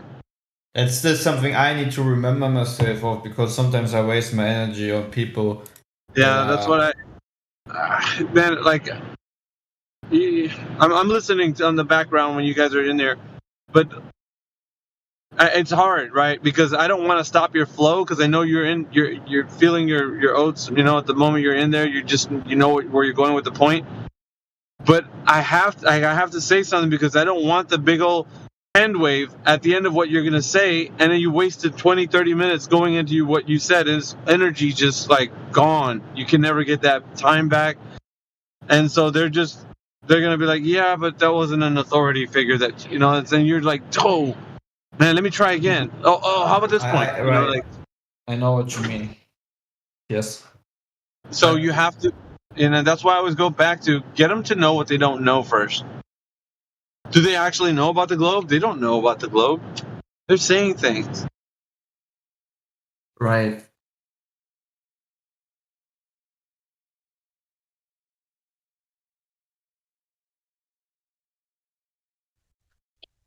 The other thing to be cognizant and aware of is how much energy, your energy specifically, you leave with that person. From a standpoint of, how much maybe projecting of your truth that you did onto that individual, maybe that left some residue on that individual, maybe that's left some residue with you. Right. So just be cognizant of how much energy you are willing to invest into an engagement with another individual. That's something that we should be aware of ourselves, is changing your vibration, lowering your vibration because somebody else doesn't understand what you're saying. Pack it up. Let somebody else handle it.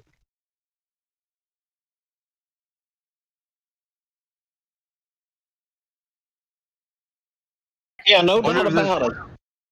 But continue on, Maggie. I was just going to say no doubt about it. I wonder if there's anybody out there listening that has any questions about the shape of the earth conversation. And if they do, to come in here, all they got to do is click on the description link or click Nightbot. The Nightbot is usually putting the link up in the YouTube live stream text chat. and then jump into the Discord, and somebody can mute you when you're in here and ask your questions. You think the Earth is a globe? If you're on the fence about the topic, or if you know the Earth is flat. But either way, we want to have a conversation with you about the topic. So if you're out there listening right now, just come on in here. We'll talk to you.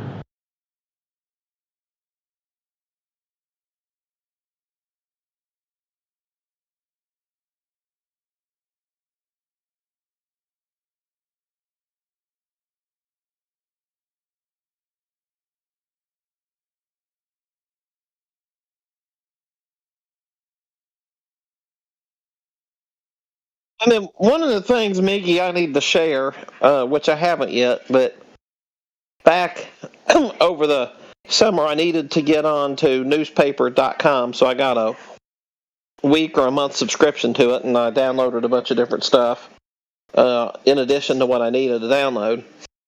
But the interesting thing was some of the Flat Earth newspaper articles that have been around. Like, there's some, especially from the early 1900s, where they were talking about ships going out of your view and then bringing them back into view with a telescope.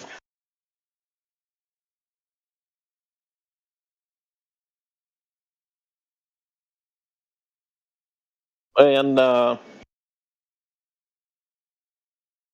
so there were some neat bits of those who've paved the way before us.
You still here?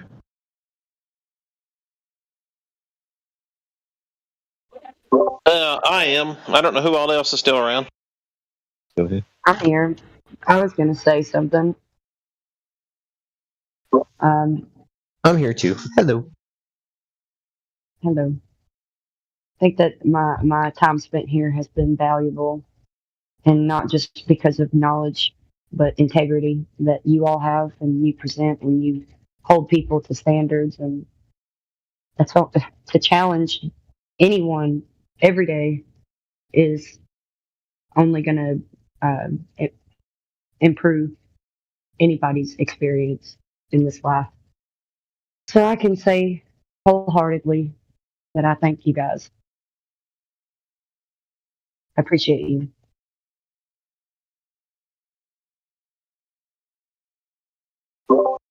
We Don't worry, appreciate you. Kim.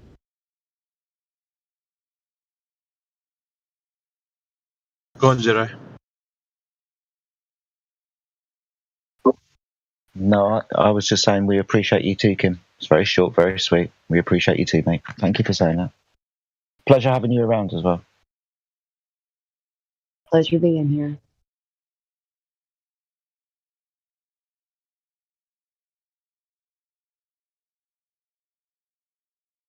Right then. Any topics for discussion as far as like the subject matter that people have been bringing up with the shape of the Earth conversation?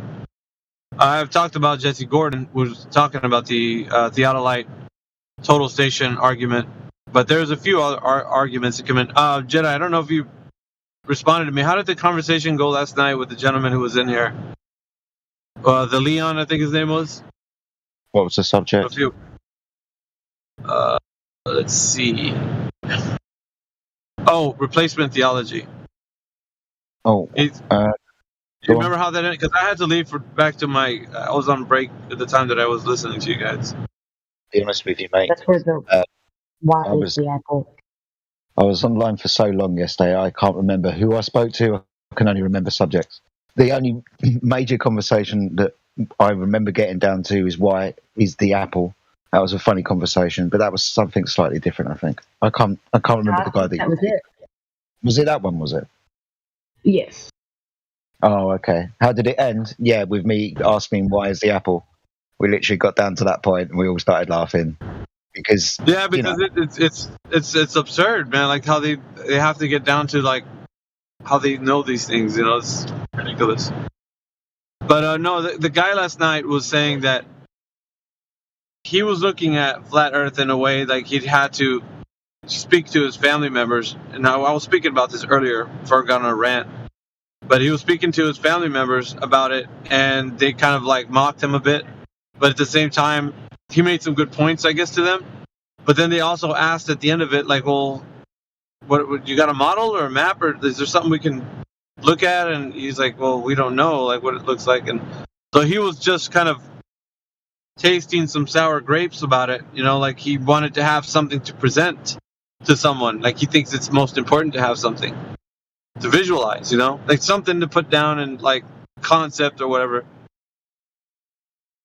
And like I said, even that's pride, because that you think that you have to be giving them something, and then of course on their side it's entitlement. They're, you know, want to be babies about it, like throw a tantrum. Well, where's your map? Where's your model? When? Like, you know, like you have to. The binky is like, you know, the AE map or something, like just so they can look at something. I think that's not. It's holding us back, man. So anyway. But I didn't know how that conversation ended because he kept going on about it. So I was like, I wanted you or Elijah to jump. I think Elijah jumped in the moment I left because I heard him talking to him. Yeah, I jumped in as well. And we were talking about eventually it got down to objective and subjective truths. Right, what do we know to be true, and what do we either have feelings about, like subjective truths, or what can we just not know? But it just went down the path of the apple's the apple, doesn't matter what I feel about the apple. But because we kept going around in this fucking circle, it ended up being why is the apple? Because that's eventually where you're going to get down to when you're looking for knowledge. All right, all knowledge, all encompassing, what the sun is, what the moon is, and how it all works, what's under the earth, and all that stuff. It's because it's what people want. They want that replacement model. It's difficult when we can't answer those questions for us and those listening, but it is just a realization of truth. And to keep asking those questions about I want to know what everything is a really prideful concept I've come to understand in the last 24 hours. It is. And like we saying too, it's like, I mean, there's nothing wrong with the idea of trying to discover things that are in our tangible reality. But when you're shooting for like, let's try to figure out the sun and know the entire existence of this realm, like what is it? And I think we're you know, it's like, how are you able to do a lot of for you to have like a conceptualization or a depiction of what it is, and then, well, here's my visualization. It's like, oh, how did you get that? You have some sort of godly perspective that no one else does, because you're just giving us like the entire existence. And like, who can do such a thing? You know? Exactly. Basically, they don't know what they're asking when they're asking for a model. They don't know what they're asking for. A model is something that we can physically test. And to have a model, I must understand everything, because your question really is, what's reality then? Give me a model of reality. Yeah, not going to be able to do that, my friend. Sorry about that. It's kind of a ridiculous question to ask if you were to think about it. Falsification is not independent of replacement. Exactly. Spot on. Hey, I was just thinking about how we could turn this back onto them. So, like, in their in their model, if you want to even call it that, their idea, they say like the universe is expanding faster than the speed of light in all directions. So I guess we could turn it back on and say like, well, if that's part of your model, have you verified that part of the model? Have you gone to the edge of the universe and validated that it's expanding faster than the speed of light? Have you done that? Oh, what? Oh, you haven't? Oh, so it's just a mere blind belief. Your model is just based off mere blind beliefs. Yeah, but that's the thing. It's not a model in that case then. It's just a story. Because a model would be something that you could physically test. I mean, you can't physically test this particular claim or any of them, mainly. So it's not a model then. It's just a story.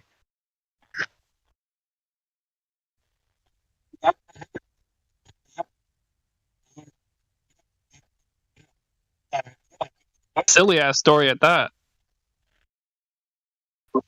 And I also said this before, that if you're going to come up with a model for flat Earth, you're just going to make the road that much harder for everyone else. Because what's going to happen is they're like, okay, Jedi came up with a model, and I want to talk about it. And I'm like, who? Jedi? What would he do? And we'll be, okay, so what model did he present? And they're going to be like, well, this is the model. And it says the sun's doing this exact thing. So are you guys saying this? And what they will do is they don't just say like they spoke to somebody about the model. They're going to just superimpose that model about what everybody else is saying. And so that we're going to be, and whoever comes up with something like that is going to have to defend whether it is the truth or it's not. And then it's going to get us, in a bad way again.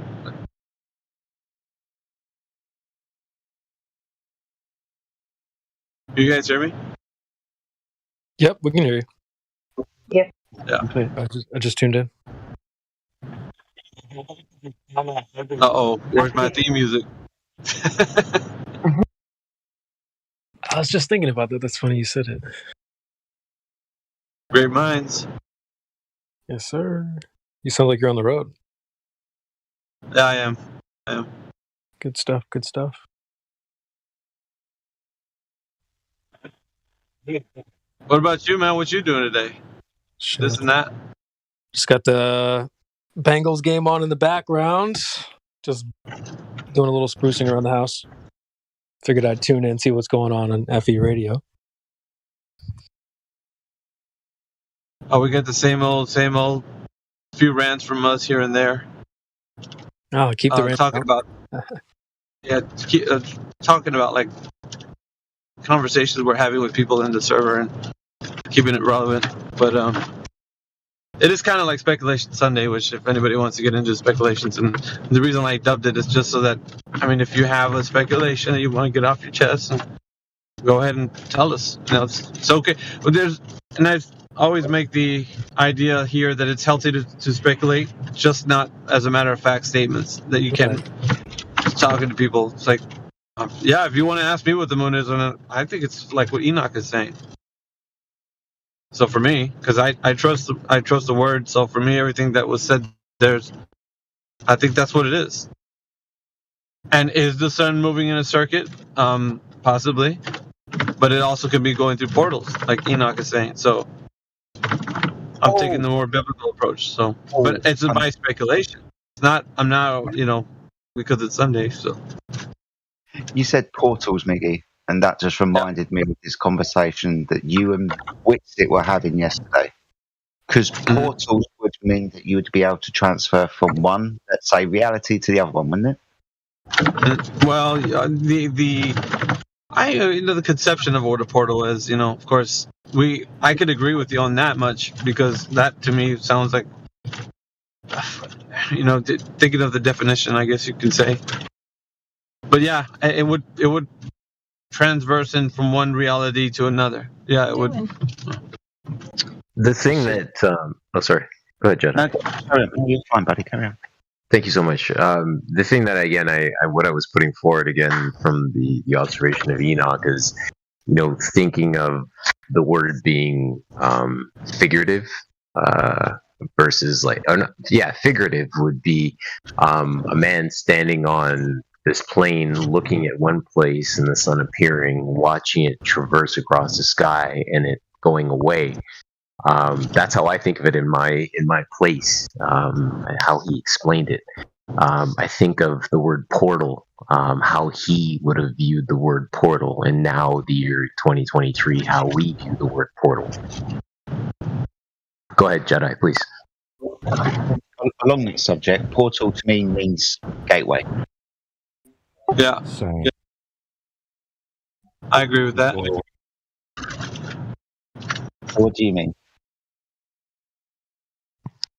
So, from my standpoint, saying that the sun leaves through a gateway, right? And the gateway, let's say, in the western sky, and then it comes back to the eastern gateway or portal, if you will, and appears the following day. Thoughts? It's interesting.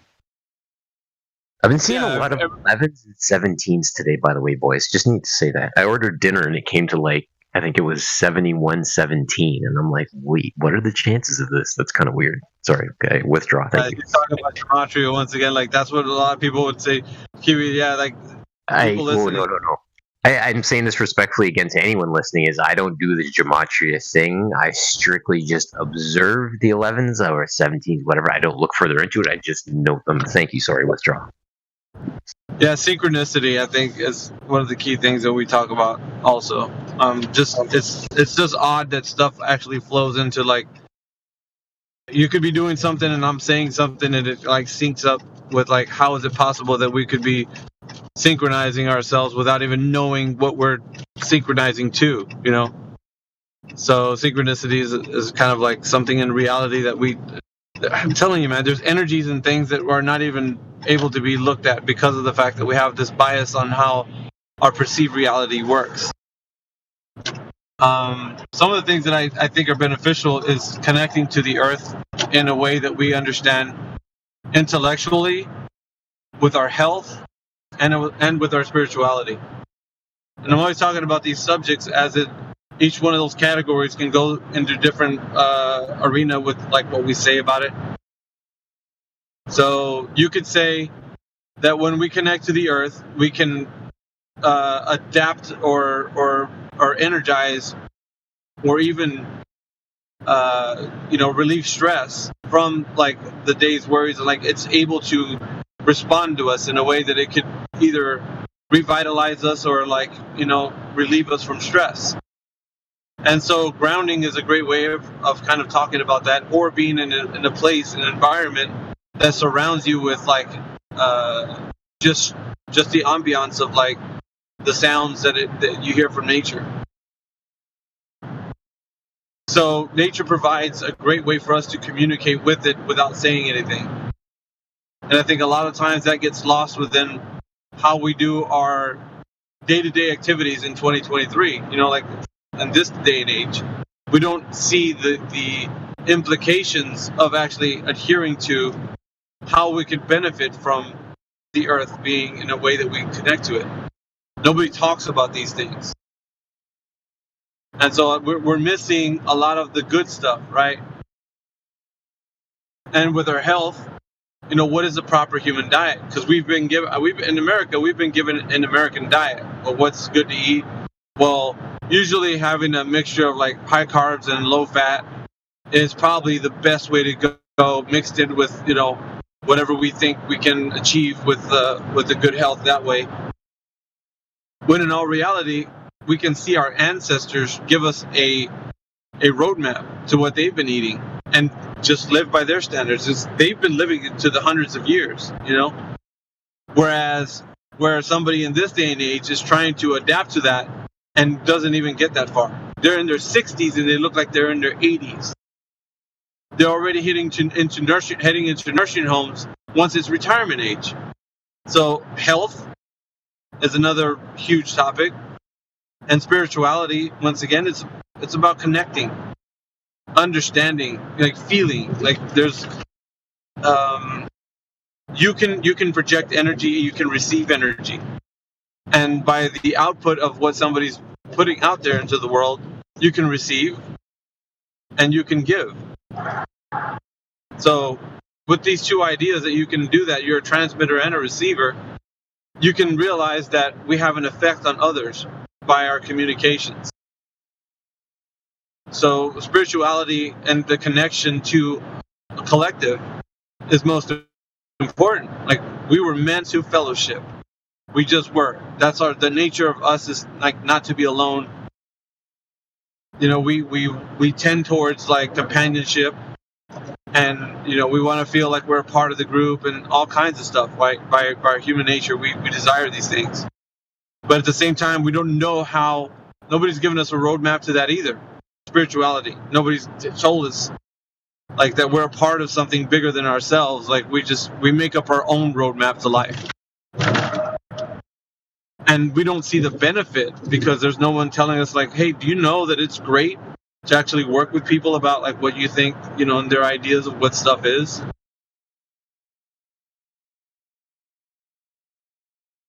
I don't know. Hopefully I'm not getting too far away from people right now. I'm listening. Just doing a little room check. Is everybody still with me? Am I still even being heard? Yeah, yeah, you're still here. Okay. Yeah, I'm Yeah, still so- here. I'm just So, playing with my. I mean, and I say it this way respectfully to everybody with different religions, right? No matter what religion you are, even if you say there isn't a religion you adhere to, you can appreciate the fact that there is a spiritual side to yourself. And I would say if you are into that, that's a huge issue, especially in the context of like this earth created for the purpose of you being able to connect to it. If you can't even connect to the earth in a very natural way, I think you couldn't have experienced the spiritual side of things, because it would be like you're just completely disregarding that we are, you know, transmitters and receivers of the earth that we're on. Like we send out the vibrations, we receive the vibrations, we send out energy, we receive the energy. Frequency the same. You can know just by the way somebody's looking at you what they're thinking. Like there's a perception that we all have. Like if somebody's mad at you, their face changes. You can see the expression, and without saying a word, the energy they're putting out is one of like, you know, they want to hurt you, that you want to put you in harm's way. So we have the discernment. Like some people might be oblivious, you know, to those kinds of things, but there's certain key things that we can do without saying anything, that we can communicate ideas to people. So if that is true, then the earth that we live in is no different. The energies that we feel when we're in different places, like if you're by a waterfall, or if you're in an open range, you know, like where there's a beautiful sky and that, or, you know, just the different ways that you feel about, you know, nature, and that when you see it, like what it does when you're just around it. So you get this sensation right inside of you, like there's something else that's bigger than yourself. You're part of like something that feels alive versus something that you just like, it's just an inanimate object. This is a little sidebar conversation, but we're having a talk with the people who have the different idea about like our diets and stuff, and I don't want to step on anyone's toes, you know, if you're a vegan or you know, vegetarian. But like the idea was that because you're such, that plants are not sentient creatures like the animals that we consume, and the advocation for eating them is a valid way of saying that we are to do no harm. But the real fact of the matter is, plants are sentient beings. They do want to live. They do communicate. We're just not speaking on the same level as they are. So we don't see the value in our day-to-day life of a plant saying, hey, or nestling up to your leg and rubbing it and purring or something. Like, we don't see the animation that we need to for that thing that we're calling inanimate, because it's just there. We can call it living, but it's just not living like animals are. So we're putting it in different categories, and so we justify the consuming of such things, but by way of saying that it's okay for us to do one thing and not the other, and putting them in like different categories, we justify our reasons for eating the other sentient. And I think that we live in a not society, but an ecosystem that was designed for us to consume things. And so it was people who are the ones who can say, I think therefore I am, and no animal can say that, but we do. So once we get into the realm of like, we are like the top of the food chain when it comes to like the cunningness of man, like we can adapt to every place on earth so that we can consume things, right? Plants and animals. But they're both respectively alive and have the will to want to live. And so trees, like, it was crazy because I just give one example and I'll step back and let the people say something. But like I was looking at something how like trees operate, like there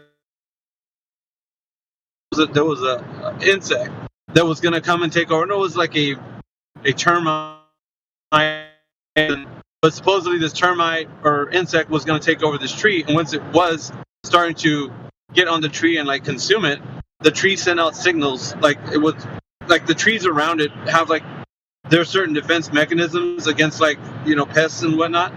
So they'll put out like things that they would keep like the insects to consume, like otherwise they wouldn't have a defense. But they put a defense up when that tree was dying. It sent out the defense signal so that the other trees around it would get consumed by the insect. And so the other trees around the one that was getting eaten was sending out like its dying message to like get ready to like get these thwart these pests, so that none of the other trees would get eaten by the pests.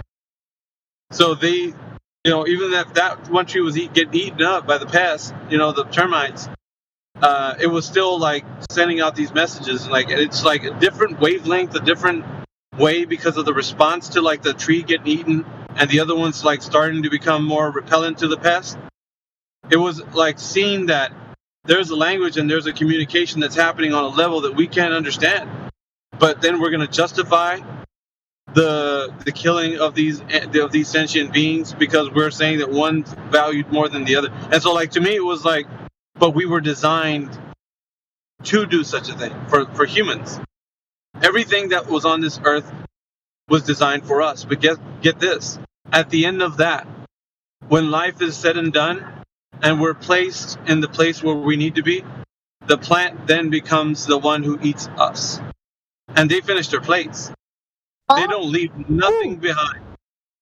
So that's the idea, is like we eat them, they eat us. It's a continuous cycle of life that we move forward, and we understand that we just have to respect it because of the way it is. It's set up. It's designed this way.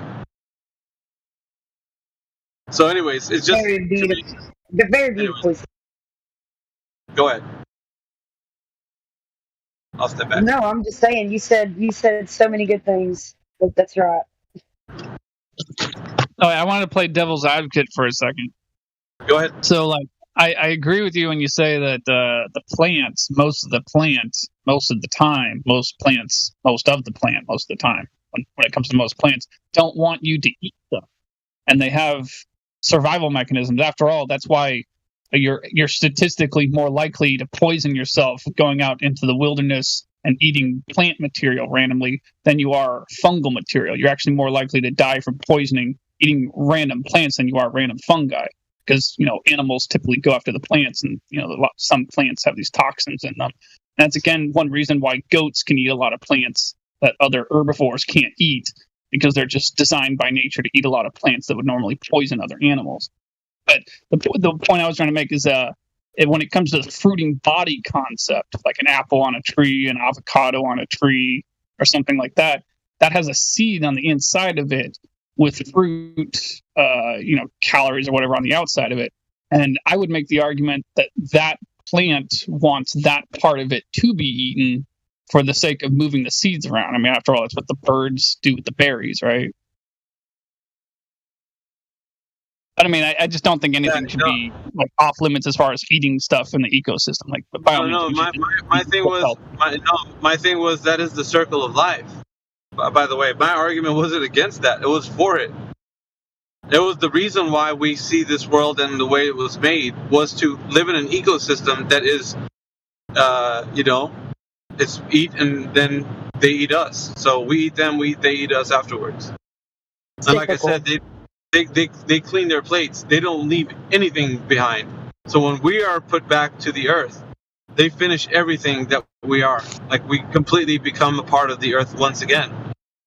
So, or you could even say that a different way. You could say the bacteria get to us first, and then reduce us down to our base elements, sure. And then the base elements in the soil get sucked up by the root systems of the plants. Right, and we become nourishment for them. But it's like the thing is, there's a bigger thing that people aren't seeing. They're trying to justify a specific way, and it's like you can't do that because we were meant to do this. This was what we were all meant to do. All of us, all of creation. That we're just from humans to like everything else is what we're meant to eat them. They're meant to eat us. And then there's no like, well, only these things are good enough to eat and the rest aren't. Like, you know what I mean? So, and like the way you said, certain things are designed that way, and in certain instances they put off things that. I don't know if you've ever seen this book called The Plant Paradox, but there's certain plants that if you eat them, that you can get sick, and you've been eating them a long time already. So I want to talk about a little bit of spirituality, move it back into health. So when you think that you're eating something that's good for you, and all along it's been designed to, plants, like they said, some plants don't want to be eaten. And when you're eating them, you're consuming the toxins. But you don't know that because of the typical American diet makes it so that you don't understand the difference. And then people coming up with these ailments that like, wow, why am I sick? And like, I was eating this healthy thing that they told me to. I've been on this diet. What's going on? Like, why do I feel like crap? Well, it's because the thing that you're eating would not want you to eat it. So it sends out like these toxins that you're now consuming. And you don't know this information because it doesn't give you there isn't studies that are going to keep you abreast of the situation. You have to find out this information for yourself. So, just look into things like lectins, oxalates. These names that I'm dropping here will probably give you an instance of what I'm talking about. So, I don't know if you know, but if you eat kidney beans raw, you could die. It couldn't coagulate your blood to where it thickens, and if you didn't know this information, it could kill you. And that's the type of thing that we talk about. It's like without this information, you can be destroyed. And you won't know what's happening because you're just thinking you're eating things that are meant to be eaten. Yeah. So one of the main chemicals or classifications, I think, would be of a chemical that naturally occurs sometimes even in fruit, not just like the leaves or the bark of a plant, but even in the fruit, like an orange, take for instance. When these chemicals form that scratch the inside of your digestive system at microscopic level, they're called lectin, and they basically exist for the most part in essentially every single food you can think of. Except the difference is from one food to another is that the amount of lectins in one food or another drastically changes from one food to another. So, take for instance an almond. You can find a large amount of lectins in an almond, but it's only in the skin. So if you eat almonds that have the dark brown skin on the outside taken off, then you'll be eating an almond with a lot less lectin. Supposed to have that soy lectin. Here? No, I don't know. It also gets into your bloodstream and creates holes in your arteries. That's why your cholesterol increases as well. You need high density lipoproteins. If I might interject, I just want somebody to link me to that about the kidney beans causing your blood to get weird. I've never heard that before, and I want to read that. Yeah, I love. If anybody has anything offhand, or I'll look it up. I mean, that was weird. There's a lot more information, but seriously, look up this book called Plant Paradox just to get your mind wrapped around things. But there's more information. It just isn't just that one book, but yeah. Yeah, yeah, that definitely sounds really fascinating, and I'll check it out. Plant Paradise? No, Paradox. Paradox. Plant Timbo, are you here? Paradox. Okay. What's that? I was gonna say, Timbo, is that you? Yeah. I just had a phone call. It cut out. If you're by your PC, can you send the link onto the live stream voice text just so that people can look at like? Yes, wait. He's got a couple of books. He's really informative as well. He's done a lot of research on this topic. Yep. Is it Stephen R. Gundry? Yeah, Dr. Gundry. Yeah. Okay, I got it. I'll link it into the thing so everybody else can get it too. Okay, sweet. You're doing it. There we go. I believe that's the PDF we're talking about. The first part of it's really restrictive, but it's just to do a clean out. So you're kind of really limited on what you can eat for the first, I think it's the first week. But after that, it ends up like just a normal healthy diet. So, thank you guys. Heaps of greens, really good. You got to eat grass, just grass-fed, pasteurized kind of meat, not, so if you can find a good organic butcher, or I know it's a bit more expensive, but even just something grass-fed, it doesn't need to be organic. He recommends organic, but any move towards that is a lot better for you than cows that are full of antibiotics and stuff like that. They smash into them so they can feed them grains. So yeah. Just a side note. It's a really interesting read, the whole book, and then he gives you a lot of good ideas for meals and stuff as well. But great book. Oh, dude, I really need this because I have major digestive issues due to gastroparesis, and this could actually change my life. So I'm going to definitely read this. Yeah. So read some of the. Sorry, Mickey, go. Yeah, no, I was just going to say that I have more to say, but I'd rather you say what you're going to say, Timbo, so I'll wait for you to be done. Yeah, so I was just going to say, read some of the people commenting. They've got a lot of kind of like irritable bowel syndrome and, some serious things like that. And after this, they pretty much every ailment that they've had is gone. I won't say every ailment, but that's what they say. So, for me, it made me feel so much better. Like I can't even explain how much better it made me feel. And sometimes I lapse and I, have a meal here and there that I shouldn't. But all in all, I'm back to a really good healthy weight, and I have no skin problems. I used to get eczema, don't get eczema anymore. Just a whole lot of things, digestive, even bowel movements and stuff like that. So I won't go any further into that. Go ahead, Miggy. Yeah. All right, so but basically I made a move towards a ketovore diet. I was on the carnivore, but I felt like the happy medium was the ketovore. So I moved towards a more like a little bit. I mean, you're sticking with carnivore, but at the same time, you're eating the bit of plants. Like I got onion in there, I got some lemon in there. Like a few things that are like worthwhile to kind of incorporate. So I feel like night and day.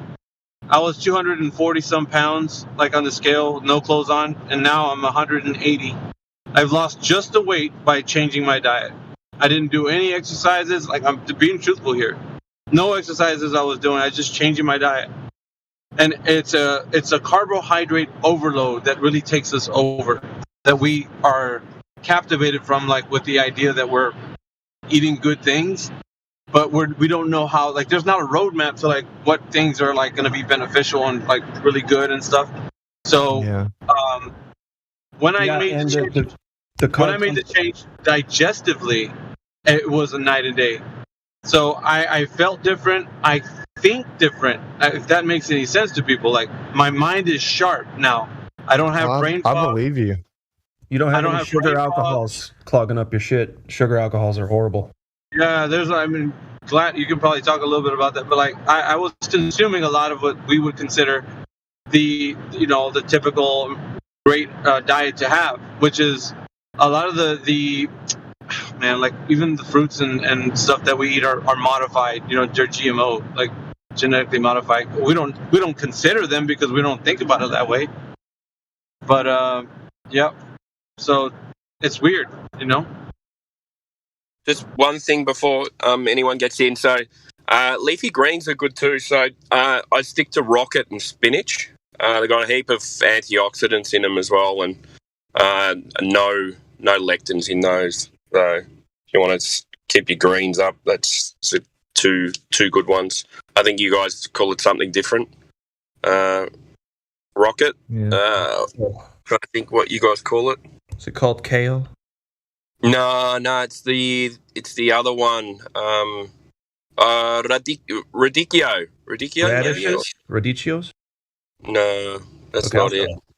I'll post it. I'll have a look for it anyway. Yeah. But yeah, You got to translate it from Australian to normal English. Oh, hey, by the way, guys, I want to remind you, I've said this on it before, but if you're trying to eat organic beef or lamb or goat or whatever, but you're having a hard time finding it, try to look up on a map wherever you are on your phone or whatever, where a halal butcher shop is, because they typically sell grass-fed organic beef for a lot cheaper than your average chain store rip-off prices. Like even just a walking distance from my apartment right now. I don't go there now because I just, buy a lot more restaurant food of about equal quality and just go to regular work. But I can go walk from my apartment to a halal butcher shop and get T-bone steak for $7 a pound. Fresh, grass-fed T-bone steak from veal. Like these cattle, like I've asked them, all the cattle they butcher there, they're all less than a year old. So I'm talking about T-bone steak veal for $7 a pound, grass-fed. You just got to shop around and figure out where to not get ripped off, is what I'm saying.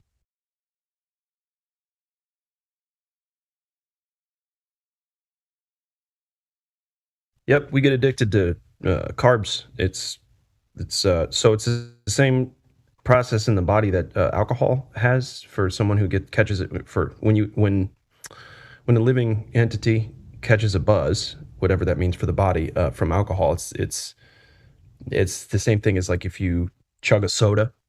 It just releases dopamines and all kinds of stuff that makes you think. It makes you feel better for at least temporarily. Gives you a little energy. You feel full. But it's almost like that's just because you've trained your body to expect those things. So just like with anything, it's like just reversing that. You're not going to like going from eating heavy carbs and stuff to not eating it. It's not going to be fun. But then once you're through it, you'll probably enjoy life a little bit better. That's my opinion.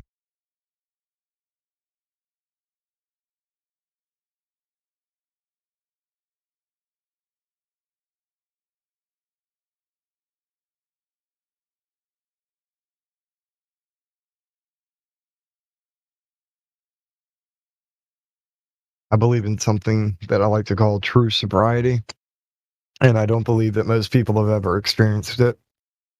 In order to experience it, you have to quit caffeine and sugar and anything extra that you don't actually need in your body.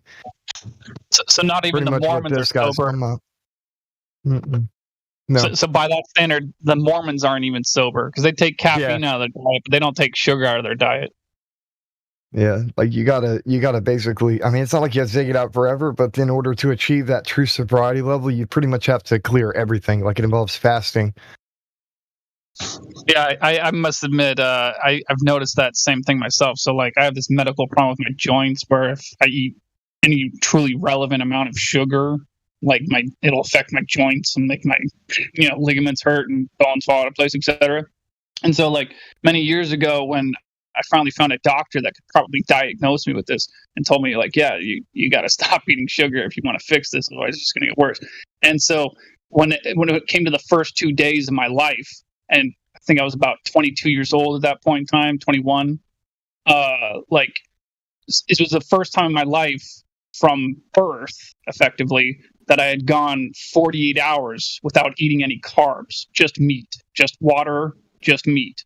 And I must say, when I woke up the second day, I felt, I think, more sober than I'd ever felt in my life. Like when I woke up, I opened my eyes, and before I even took up a breath, like I was in a new apartment at the time, so I hadn't really properly moved in, so I was like sleeping on a mattress on the ground, in my living room. Yeah. It was just a new apartment I was in, and like I remember that morning when I woke up, before I even took a breath, I just opened my eyes and stood straight up, got out of bed and stood straight up before I even took a breath without even thinking about it, Like, trust me, it sobers you up hard when you take the sugar out of your bloodstream. You're ready to roll. Yeah. I truly believe there's a state of awareness, a state of being that normal, regular humans can achieve just by cutting out all the crap. And there's no drug that you can hit that'll give you that feeling. It's the opposite. You got to get rid of everything that's inhibiting that feeling.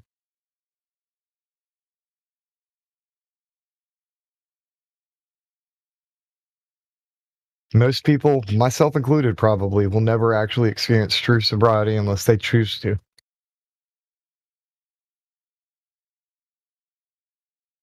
And that picture is making me laugh my ass off. This dude's too rotund to be running that fast.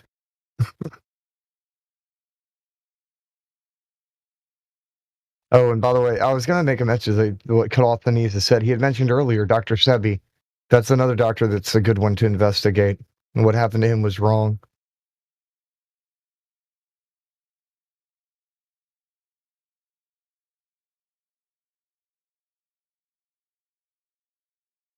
Well, they always seem to do hit pieces on these people who study these subjects and actually do tests on people and how your blood reacts, and they demonize them and call them crackpots and things like that. So no one ever ends up listening to them. It's like, and also not everything is going to work for everyone. Like Ryan was saying, maybe that diet won't work for him, because he's got something else. So we got different genetics, right? Depending on your blood type, you can actually go to a dietitian. They take your blood type and they tell you what you shouldn't eat, which should be really healthy for you, but because of your blood type, it won't work. Shouldn't that be normal? Like, that should be normal for everyone, though. Like, hey, this is a general diet that makes you, as like your specific diet, this will make you healthy. A little bit different from other people because you're you. Yeah, that's right. So, So everyone's different, but as a general kind of rule, like these things, some of these plants are toxic and they cause damage. Yeah. Some of them. I would never advise anybody to eat poison ivy or anything like that, so I'm not going to, anything else that thinks bad, I'm going to be like, yeah, that's probably bad too. Beans, for example. Yeah, they're poisonous, but if you soak them and then pressure cook them, it destroys the lectins. So, you can do that. But they're full of carbohydrates, so if you are a runner, fine, that works. If you don't run, then you don't need that many carbohydrates. Yeah.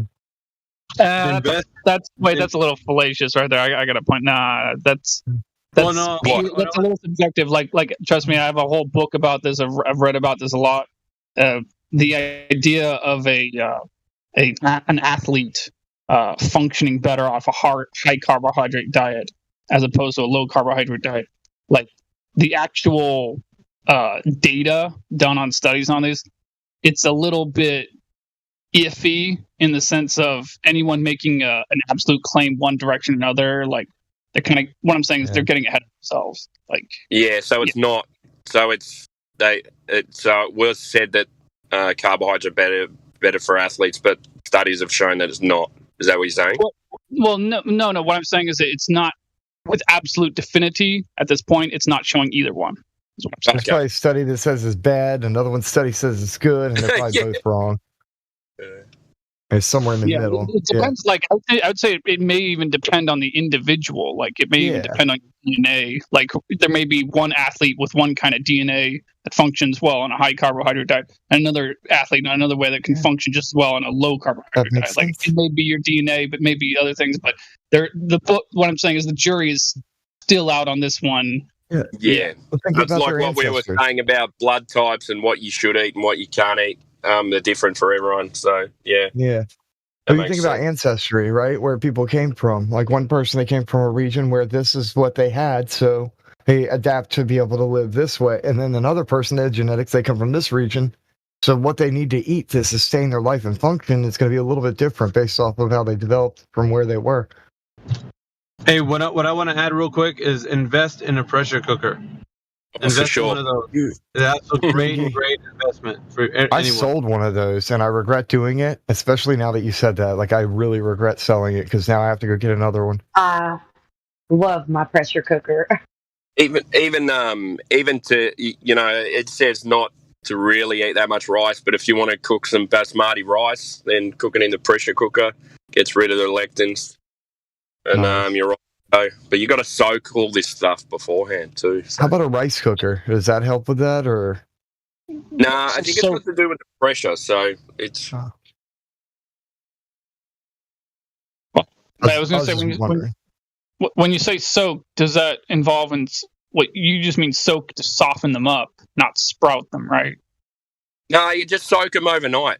So it's just like washing your rice, but you soak your beans, soak your rice overnight, then cook it.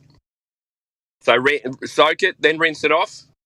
So soak it overnight, then rinse it off, then cook it. Okay.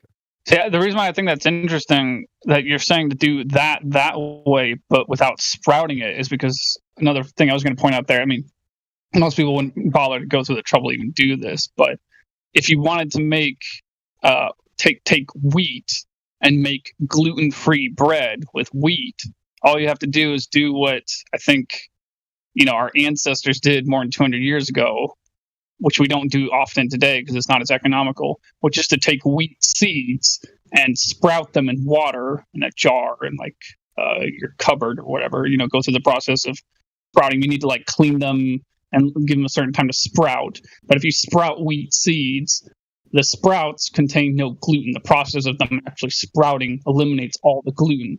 And then if you take those sprouts and use them to make bread, you can effectively make gluten-free bread out of wheat seeds. But keep in mind, it only stays good for about a week before it decomposes to the point where you won't want to eat it anymore. And that's the main reason why we don't do this in regular, practices and have this sort of thing in regular grocery stores, because it has a shelf life of a week or less, which makes it so that major corporations can't profit off you quite as easily. Is that what they call activating? Like when you get, say, activated almonds and things like that, is that the same process? Activated almonds, I don't know what that would be, but it would be activating. The term that you're saying activating does apply to this, yeah. So it would not only eliminate the gluten, but it would also cause nutrients to form in the sprouts that don't exist in the seeds beforehand. So Well, it makes sense, doesn't it? It does make a lot of sense.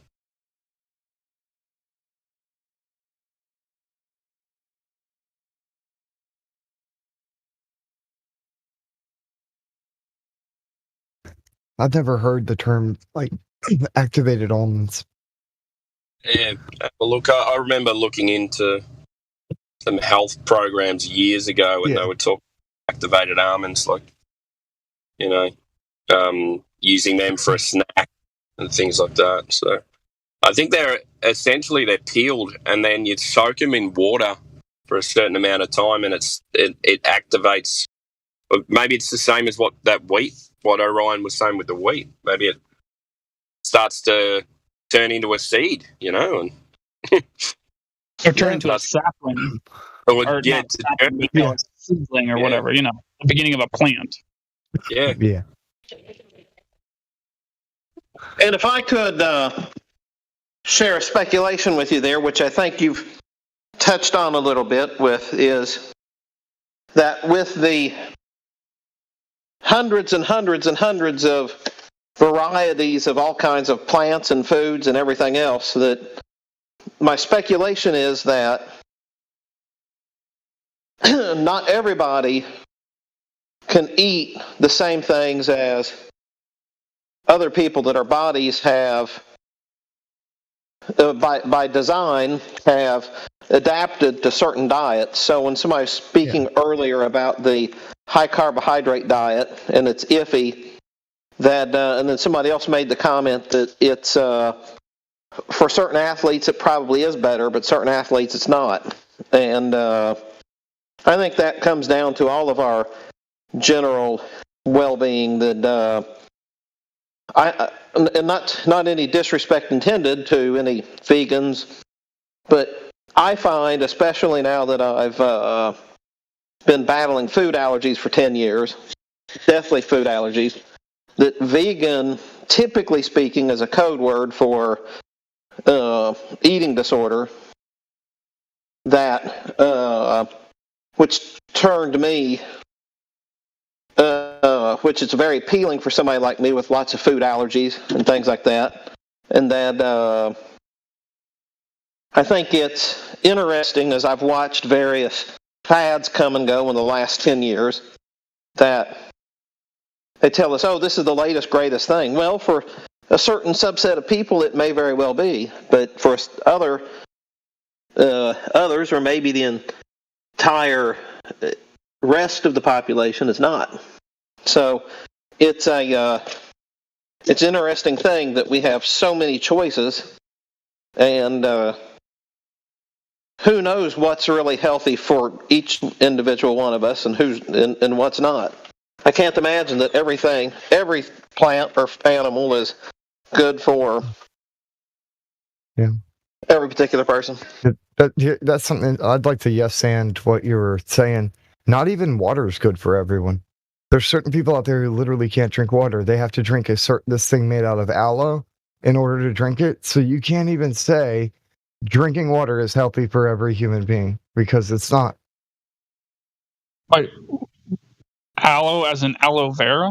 Yep. They cannot drink ordinary water like you and I. They have to drink aloe. It's the only way they can stay hydrated. It's the weirdest shit I've ever heard, but I've met somebody who has this disease. What happens to them if they drink water? They break out really bad. It like burns them. They have an allergic reaction to it. So they have to drink aloe. The aloe prevents that allergic reaction from occurring and helps them stay hydrated. It's the only thing they can drink. Yeah, it's crazy. I'll look up the name of the thing. I can't remember the name of the disorder right now, but I know that they have to drink aloe in order to stay alive. Like, it's literally different for everybody. There's some people have issues. Well, yeah, aloe vera is awesome. Aloe is great for you. Sorry, go ahead. Well, just to add on top of what I was saying before about how it's inconclusive with athletes for the most part. And it's not just that it's inconclusive with studies that are done so far. A big part of the problem is that in order for us to actually know with more certainty, significantly more certainty, whether or not high carbohydrate or low carbohydrate, high carb diet or high fat diet is more ideal for your typical athlete, the studies that would need to be done to know that have not been done. I have a book that illustrates that by simply showing the studies that have been done and showing how they are inadequate to come to any true, definite conclusion or even remotely definite conclusion.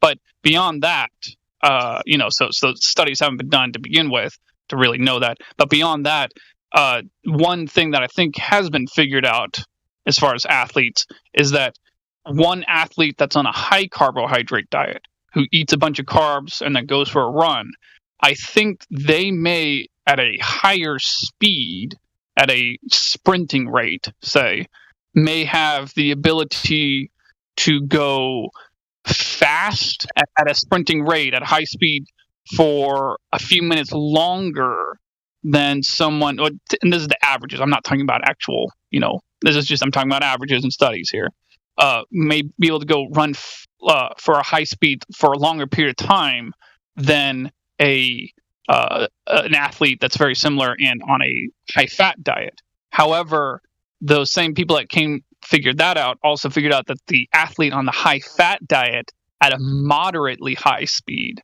I think, can go for longer periods of time without becoming exhausted and being forced to stop than the individual on the high carbohydrate diet. Meaning the individual on the high carbohydrate diet, while they may be able to go faster for a shorter period of time, simply cannot run the distance at the fat burning individual can. So that's at least one thing that they figured out that far. But again, as far as saying in a general sense that one's better for another in an athlete, like they're not. That's the jury's still out on that. Which is it always will be in a certain sense. Everybody's different. From my understanding, yeah, you're right. There's anaerobic and aerobic. Anaerobic is the first minute to 2 minutes of exercise. From my understanding, that your body goes through I think it's an ATP, adenosine triphosphate, to get scientific about it. But yeah, that's the cleanest, most efficient burn that your body has. Weightlifters tend to key in on that aspect of it.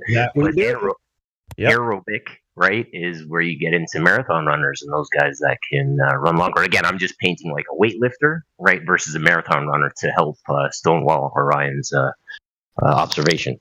Please let me add to that real quick. Please. Aerobic and anaerobic. So aerobic means with oxygen and anaerobic means without oxygen. So anyway, that's really all it was. Adenosine triphosphate, ATP, is the creatine phosphate system. It's the energy production system in the body. That's why it helps you I didn't realize that anaerobic and aerobic was broken down in that literal term. I appreciate that, man. Thanks for that. Hey, you're dropping facts though, so rapidly. I'm like, wait, what the fuck did you just say? What the heck did you just say? I'm like, hold on. Let me try and rewind. Kiwi sounds great on it too. Anyway, I'll go away. I interrupt a lot. No. Dude, you're awesome. Just to say real quick, I mean, Glatt works in a supplement store. I'm just on the other side of 25 years of training and looking at stuff, obviously, just understanding it. But yeah, no, this is just a great ball to throw around. That makes sense. Nutrition advice. No. This is just experience. Sorry, go ahead. Yeah. Oh, I was just saying the way that Glatt was. That makes sense. He works at a store. Obviously, he'd be able to spit the facts like that. Salesman speech. Yeah, man. Well, the thing is, I don't want to sell anything unless you're going to benefit from it. I'm not going to try to be like, yo, just buy this just cause. There's, if you got a salesman goal, with morals.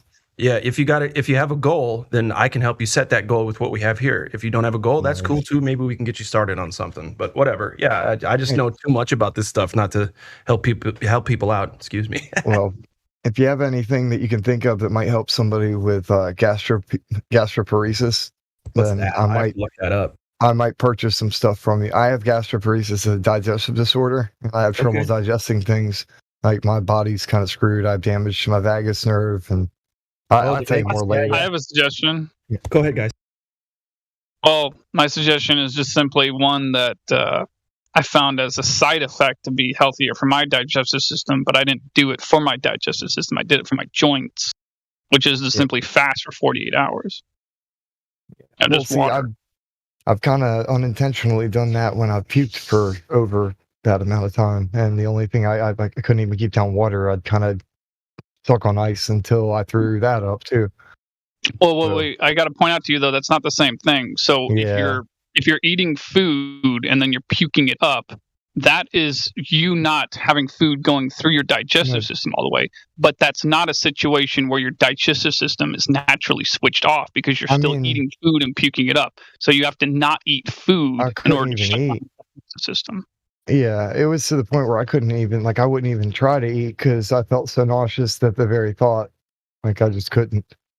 Yeah, but okay, I'm going to jump in for a quick sec just to help, not help, but I agree though that that's not fasting. Ether, just bear with us on this, okay? Just bear with me.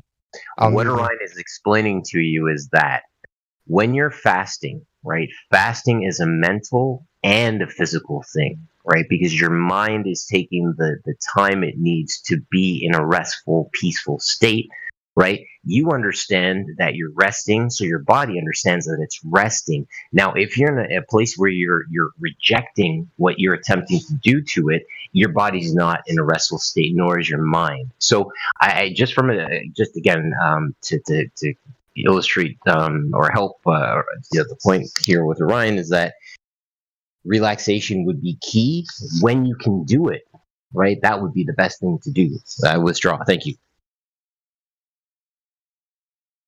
Well, let me ask you this. What's the longest you've gone with just drinking coffee, tea, and water and not eating calories? Wait, can you hear me? Wait. Okay, it wasn't lighting up green. There we go. I'm not sure, like days. I don't know. It's a decent amount of time. Too long to go. Like my current weight is like, I don't know, 165, 170, and I'm 6'5". So I don't really keep any weight on. It's just kind of.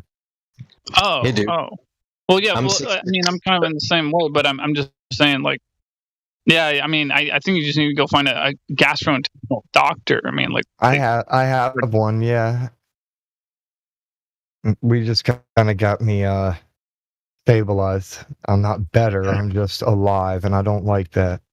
You know yeah. what? Well, then my other suggestion would be something a little more expensive. Go find a naturopathic doctor that has an MD under his name and an ND.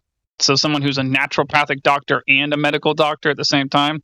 Because at least the one that I go to, he would exhaust all the naturopathic pathways, and then if they all fail, then after that, then he goes the MD direction. And I just, but keep in mind, doctors like that, they're not cheap. Like the doctor I'm talking about, a 20-minute visit with him is $100 out of your own pocket, and insurance companies will only give you the middle finger. They won't pay for a penny of it. So just keep in mind, BS doctors cost BS money. Real doctors cost real money. It sucks, but it's kind of how it goes with a lot of things in life. That makes sense, though. Yeah, American healthcare ain't about health. No, it's the opposite. So yeah, they want what is it? Customers. They don't want to heal you. They want people to be just like I am now, right in the middle, not healthy, but not sick enough to die. They can make money off of me until I do. That's right. And there's one. Yeah. So aloe vera is what you guys were talking about. It's so funny that serendipity just struck because aloe is really good for your digestive tract. Really good. Yeah. When I have problems with my guts, I make sure I have bone broth. I have aloe vera. I have fermented, like a cabbage kind of deal, like a sauerkraut sort of deal. Yeah. It depends, though, on what you can digest. Sauerkraut's kind of hard on the system if you have a weak system. And it also depends on where your trouble is, upper or lower digestive, all these kinds of things. But Orion's right. Find the right dude or lady. That's key. But also, to me, any change anybody wants to make with their body is 80% diet. So I'm sure you've heard that all before. Yeah. Yeah, I'm kind of on the other end of living a life of eating a bunch of garbage food and not really caring about my health until I realized that you kind of have to care about your health and you have to eat good food or you're going to die. Yeah, someday we all should get to that point. Yeah. Well, anyway, we should get to that point earlier than later. Yeah. I was growing up, everybody's like, "Hey, don't get old. Hey, take care of yourself." I'm like, I mean, I'll do that later. Yeah. And that doesn't work. No. By the time later comes, it's too late and you're already dying. Correct. Well, okay. We're always kind of dying, but the thing is, it shouldn't be painful. Mind over matter, too. If you start getting depressed and you start saying things like, I don't want to be here anymore, or I wish that I could just log out, or I just want to die, your body will say, okay, I guess that's what we're doing then, and it'll start shutting down on you. Yeah, it'll give up on you. It'll listen to what you are saying, and it'll think that you want that, so it'll do it. Yep. But you don't really want that. No, yeah, you have to choose not to. No, I don't want that. And then you recorrect those behaviors because it becomes a pattern. You start reacting and doing it over and over, looping. And you got to cut it off, hold every thought captive and move on. Like, I refuse to let go. I'm going to keep moving forward and do better. Word. Did you change your diet recently? Well, kind of, like over the course of the past couple of years, like we've been gradually making adjustments and trying to do things better. So, yeah. Yeah. Okay, cool. Have you ever also thought about flaxseed oils, flaxseed in general? My wife's into all kinds of different health stuff, and there's so many different things that she wants to try. Yeah.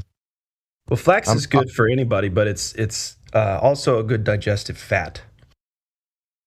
Yeah. But no, glad that's mostly the omega-6 flaxseed oil you're talking about, right? Yes, sir.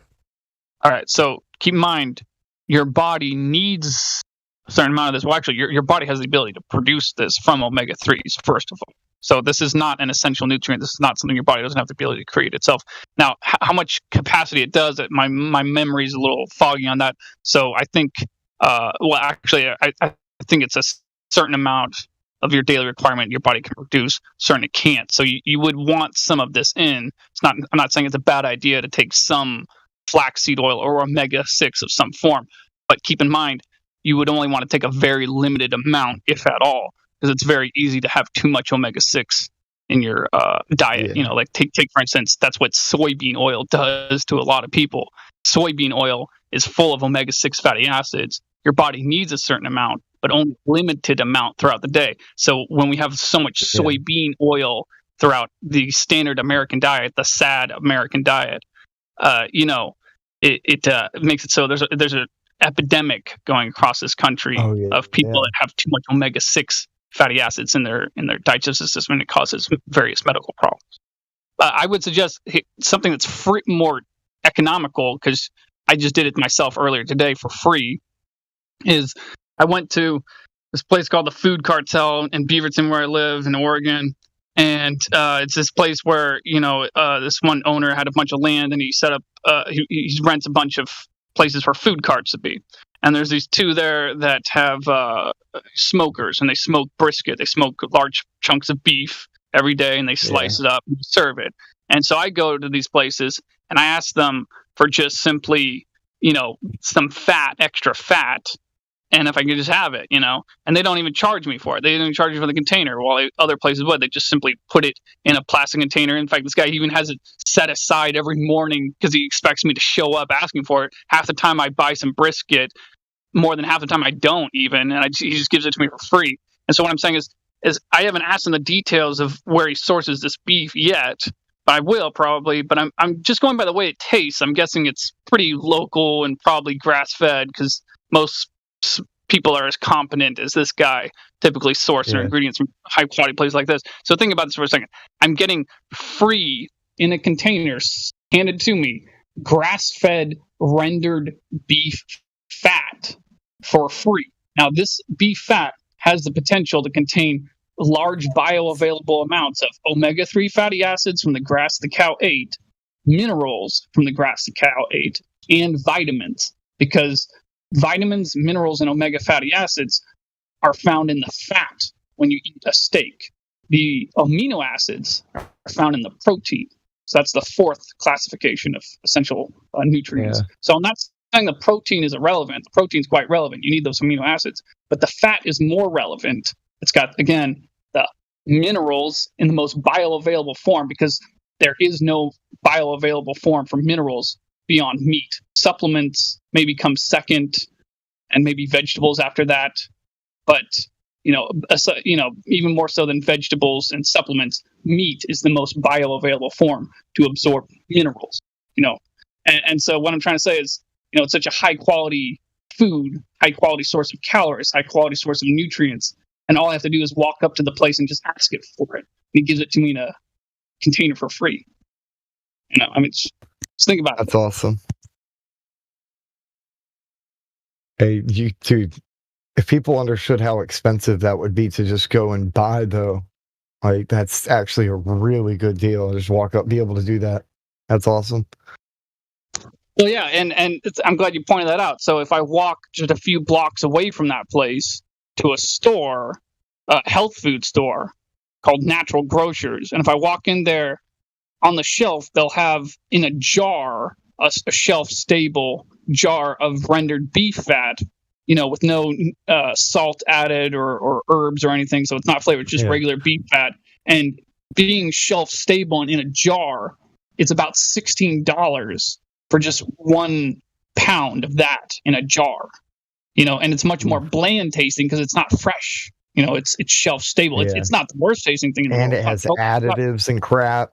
No. I'm talking about it. You said it was shelf stable. I just assumed. Yeah. No. Most things, you're right. Most things that are shelf stable have additives added. This one does not. It doesn't actually need it. No. But beef fat, you can render it, put it in a jar, and it is shelf stable for about 3-4 years. Well, actually, beyond that, it's still edible, but it would lose its relatively good flavor after a couple of years, naturally. But what I'm trying to say is, that is so expensive and bland tasting, and almost the exact same thing a few blocks away I got for free, but much better tasting and smoke flavored because he came from a smoker, like, you know what I'm saying? Like, it's just kind of funny when you compare. Like, what I'm saying is there's going to be plenty of people buying that shelf stable rendered beef tallow off of the shore. And nobody would think to do what you did. Yeah, but how many people are going to do what I did? How many people did that? Exactly. Yeah. Nobody would think of that except for a handful. You could use it for all kinds of things. You can make like pemmican with that and it'll last forever. Well, not forever, but it'll last a long time. Like pemmican? What is that? There's this type of jerky meat substance that is meant for long-term journeys, and you can make it you pretty much preserve it and put it away, and it'll last for a really long time. It's something that all those prepper people were talking about a couple of years ago. I think I know what you mean. I mean, I can look it up. They add like other foods with it, too, like. You can use it for a lot of things, but it's kind of like they process it into this meat substance thing. I'm looking it up now. It's just called pemmican. Grass-fed shoulder roast.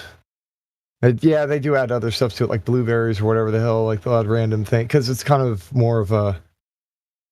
It's like if you were to combine meat with trail mix, I guess.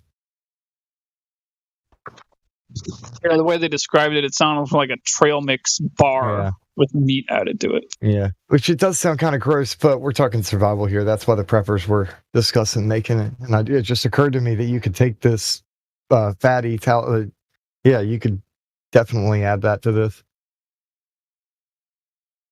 But I digress. We're not talking prep and stuff right now. I was chasing a rabbit.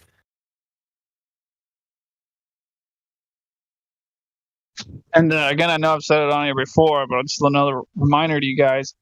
The human body has the ability to produce cholesterol, which is a very important nutrient, but it only has the ability to produce cholesterol at 10% the capacity that the human body requires cholesterol, which means that the other 90% minimum needs to come from your diet.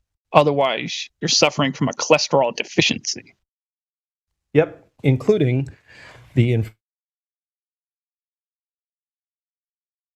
You cut out, man. And you're like, including and it went just dead air. So the body produces it? You need high-density lipoproteins and low-density lipoproteins, but different amounts of both. Hang on. Oh, okay.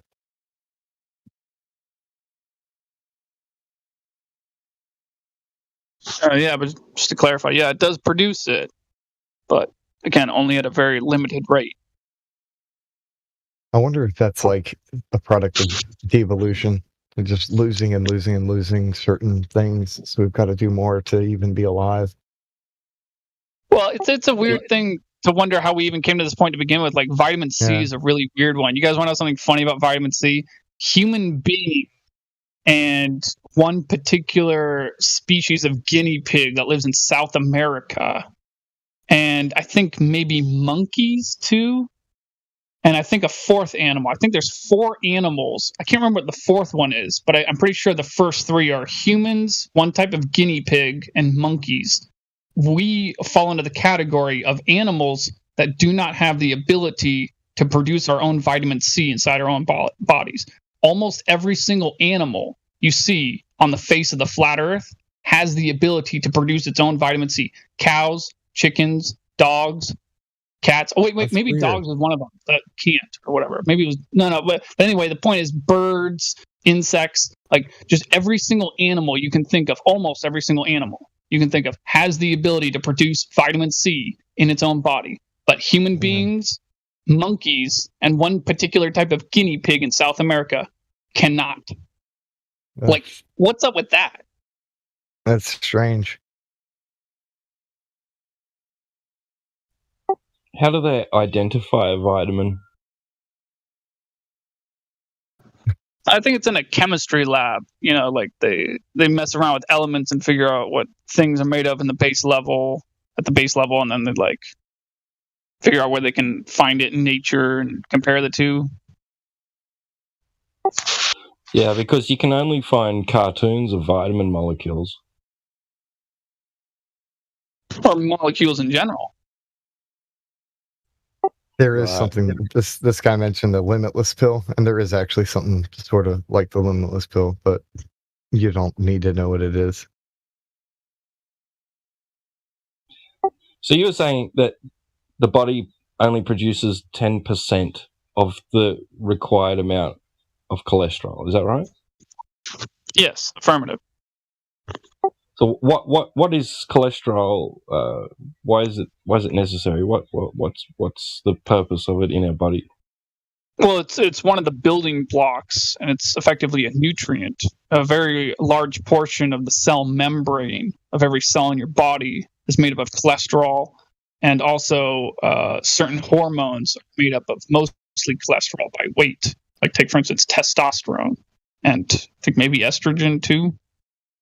Mostly made up of cholesterol. So is there different types of cholesterol? And why is cholesterol given a bad name? There are different types, but the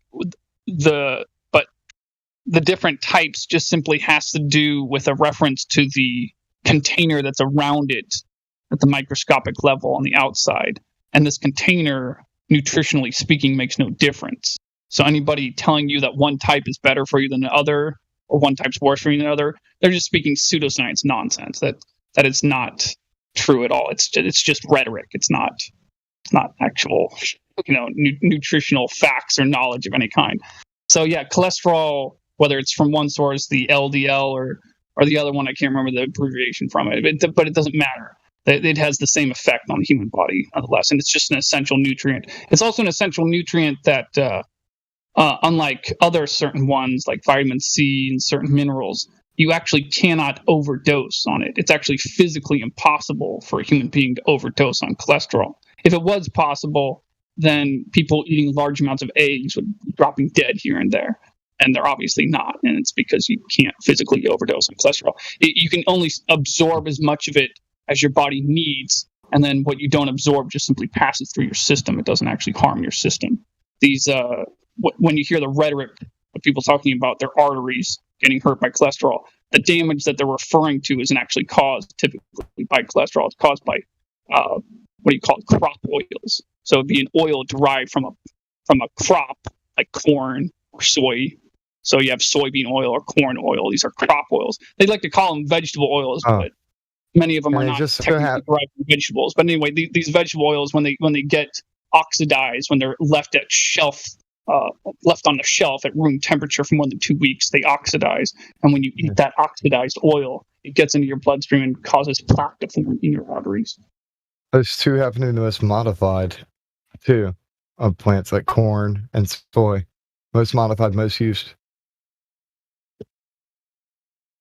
Yeah, and I'm sure that the way they modify them probably just hurts your body even more, making them hydrogenated, turns them into something that's, I think, atomically similar to plastic.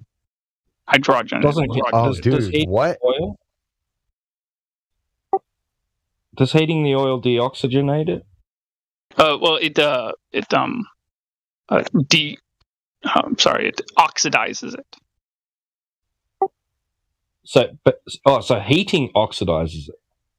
Well, either one, heating or just letting it sit at room temperature for 2 weeks. Either one. That's what I'm saying. When you put it in a pan and heat it up to a high temperature, does that change it at all?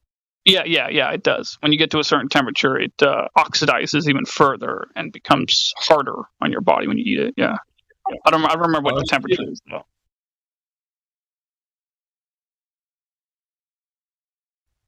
You got studies on that, or?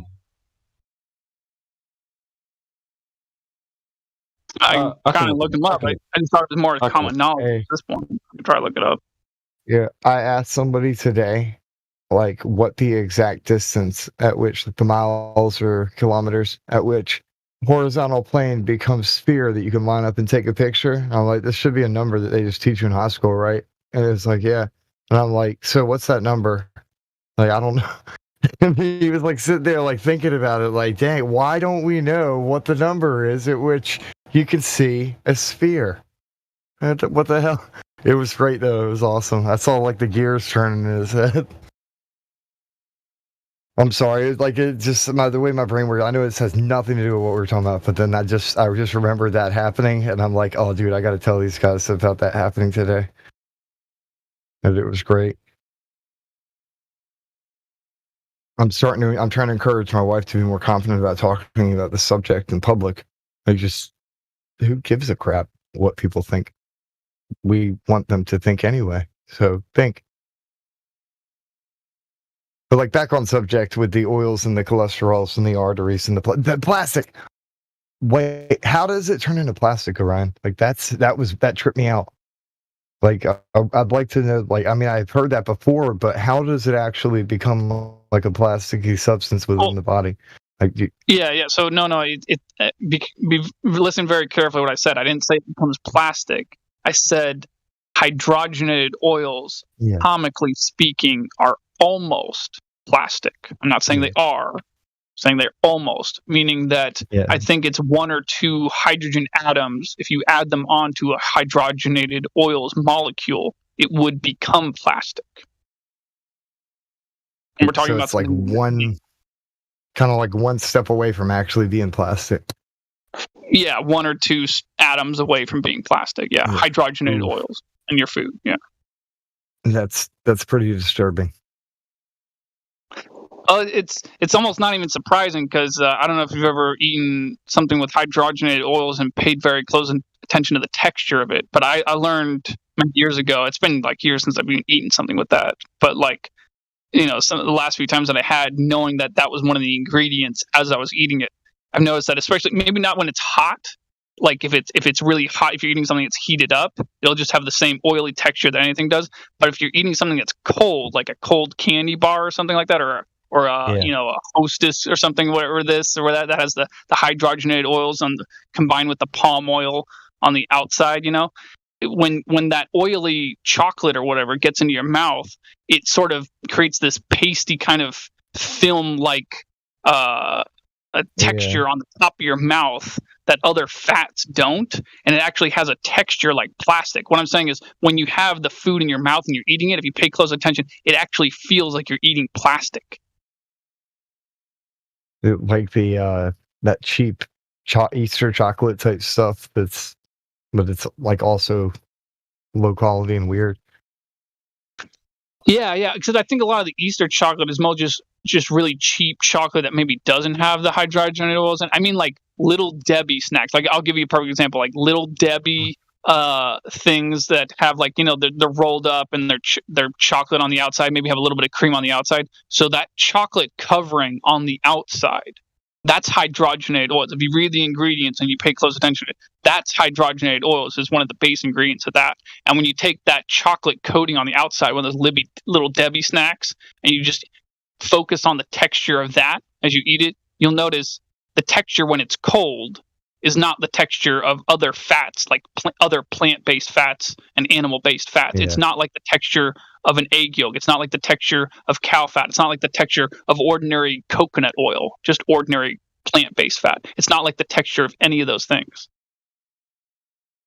Yeah.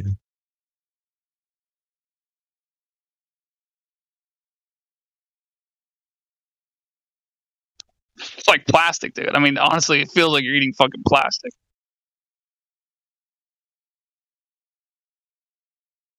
So much of this stuff is so overprocessed that our bodies are not meant to digest, or because they're not even food, they're food-like products. Kind of like McDonald's, like it's not food. It's just a food-like product that's designed to emulate what food should be, and it's made out of things you would think is food, but no, it's not food.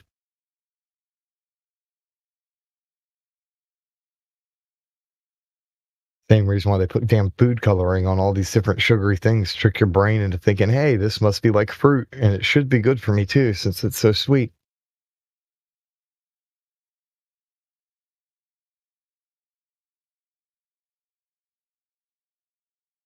Is when you're talking about the Little Debbie things, I'm thinking these like it does look like a object. Like, it doesn't look like food.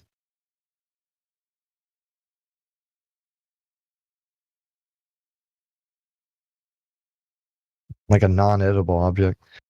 Like, or how Twinkies don't really decompose over time. They'll stay the same exact. Like, that also looks plasticky, the way that it's. Oh God, thinking about it, most everything looks like freaking toy food. Yeah, maybe we should remind people. Have you ever seen that experiment done? I think it was a roommate of mine that showed it me years ago, which was this guy. He took it to his office. I don't know why he did this in his office, not his home, but whatever. He did it like in his cubicle for some reason, and Yeah.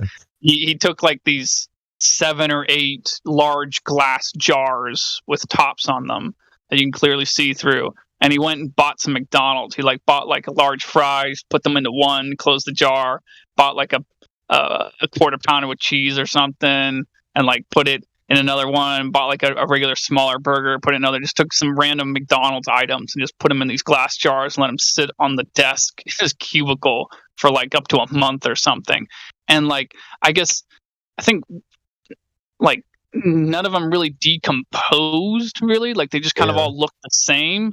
But then like you said that after a month, like his boss told him that one of them was starting to smell, and then he had to throw them all out. And so then he just like got rid of the project and stopped recording it and threw it all out, which at that point I was like, well, why don't you just do this in your garage or your shed out in your backyard or something? That way you don't have to like throw them out. Like, 'cause I was kind of curious to see like how long could these things go without looking like they're changing at all, like, you know, they're kind of ageless looking. But he just did it for a month. Yeah.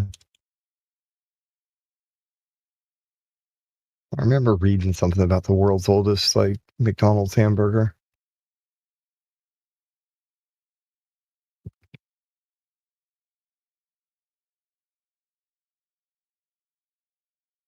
Which it's from like 1999, but still. And apparently it hasn't really changed much. Like drying out and still like looking a little bit there. That's not what I'm talking about. Like normal food disintegrates into dust. It goes back to what it came from. It doesn't sit there like a freaking toy made out of plastic. Mummified hamburger. Here's the article.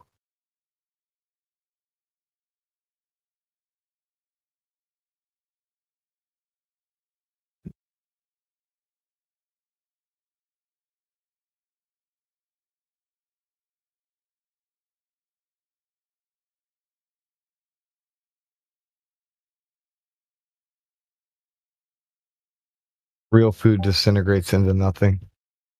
Like when you just have it kind of relative, like it doesn't last that long.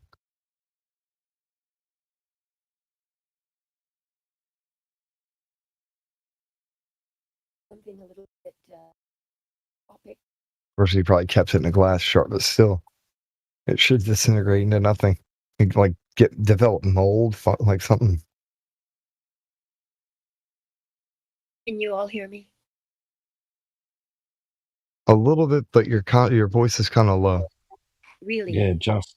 I don't know how to turn it up. There you go. Oh yeah? All right. Yeah. Well, Miggy and a flat earther had a very vigorous debate on whether the sun's path across the earth could be empirically tracked. Miggy said no, that it was speculation.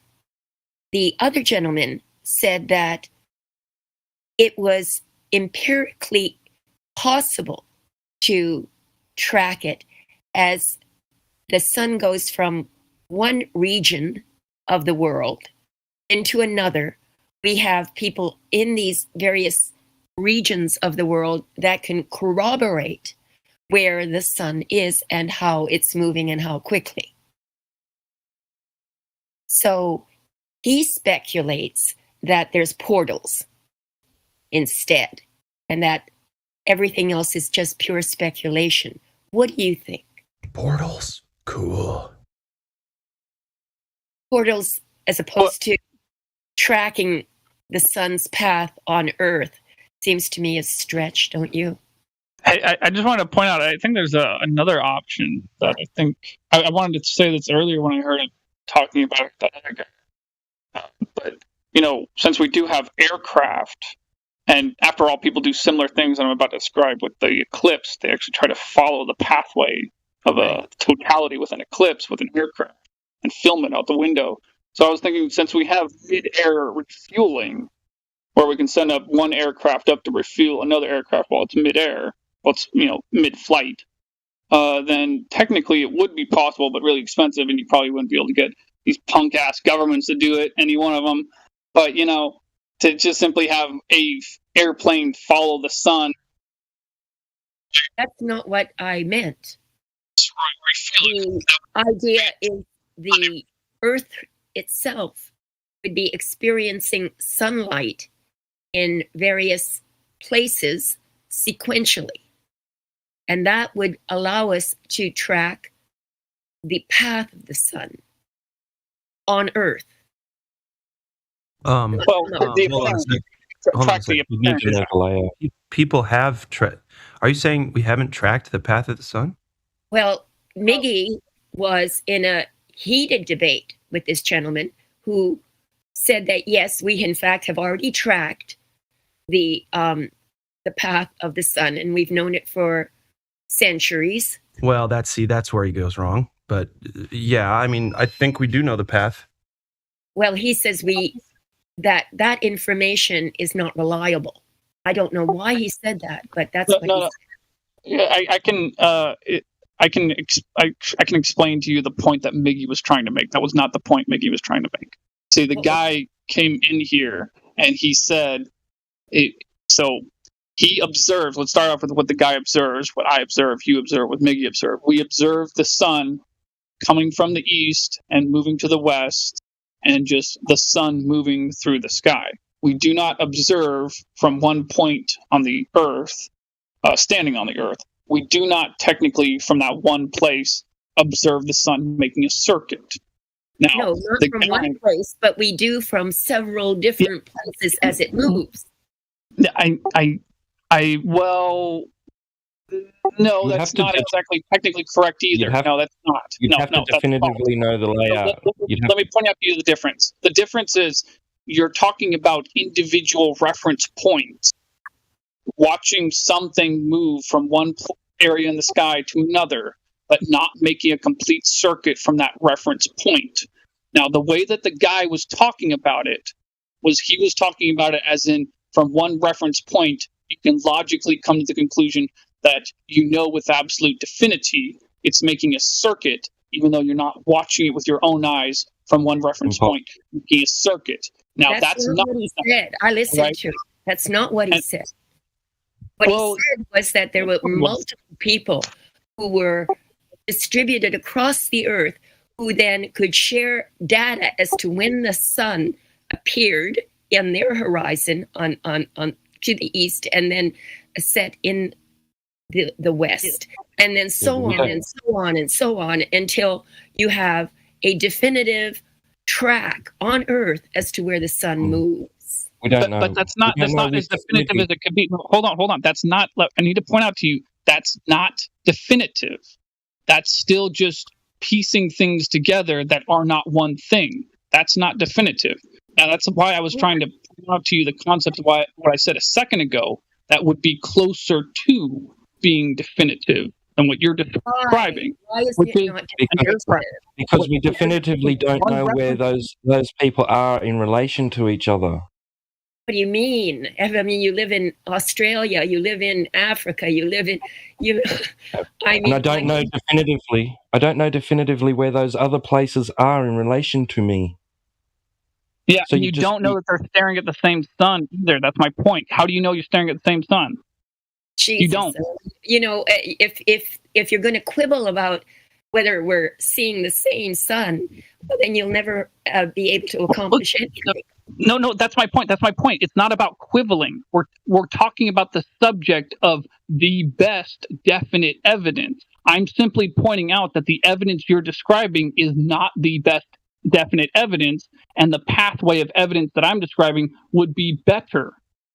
Do you see So the you're difference? Like saying you're that if talking about, one like you're single talking person about one. has to have the perspective from space to be able to follow the track of the sun, and that would be the only way that we could verify the path of the sun. Is that what you're saying? No, obviously not, because there is no vacuum of space to go to. You're talking about a vantage point you Exactly. can't get to. Exactly. So you could Yeah, never. but that's not what I said. That's not what I said. Wait, slow down, slow down, slow down. That's not what I said. I didn't say spacecraft. I said aircraft. Yes, you had. You could. I actually watched the sun, and we tracked it when I was flying from Los Angeles to Hawaii, and we kept up with the sun. Yeah, but you didn't go. Well, hold on. You didn't make the full circuit. Did you follow the equator all the way around the equator? No, I didn't. But I'm saying that the path of the sun can be verified by the people who live on Earth. Yeah. Well, yeah, but you said can. Okay, so can, but has not yet. Why? Do you say that? I mean, the track of the sun has been known for many. Yeah, but just so you understand, it's not like we're making the claim that the sun isn't making a circuit. I'm not making the claim that the sun is not making a circuit. I'm just pointing out that you have not demonstrated with absolute definity that it is. Well, all right. I find it a real much too. You see, I mean, it's as if you can't ever discover things about your work. No, hold on, wait, stop. I just told you how you could. I just simply said that none of us in here are millionaires or billionaires or part of the elite, so we can't. Like, do you have a jumbo jet with a refueling aircraft? No. So in other words, you can, but we have not yet. It's not that we can't. Well, I can't believe that we haven't. Oh, it's not. Keep in mind, it's not to say that nobody has. It's just none of us here in this chat room has. I'm sure if somebody has. They're just not going to tell you anything about it. So you can take the observations that are made from all those different observer points, those reference points, and then reify it onto any projection of any idea of the layout of the land that you like. And there's multiple of those. So whichever one you want to go with, you could reify that and say, well, there's the path of the sun. Look, it's doing a triangle. Oh, there it's doing a circuit. There it's going around a ball. It either does something or it doesn't. And there are millions of people across the earth who experience the sun in various regions of the world. And you could simply corroborate their testimony as to when that sun appeared and when it disappeared and where it went across the earth. I don't see why that's so difficult. Well, yeah, but it's not. Wait, I don't know what you mean by difficult, but it's just simply relevant to understand what that is not. So that is not following the pathway of the sun as it makes a circuit. That is not that. Why? Because you're talking about different vantage points, different people stationary on the earth and piecing their observations together. That is not one observation. Well, it's impossible for a single person to see the entire circuit. Well, no, what the hell? You don't know that. You don't know that. Well, all right, if you insist. Thank you anyway.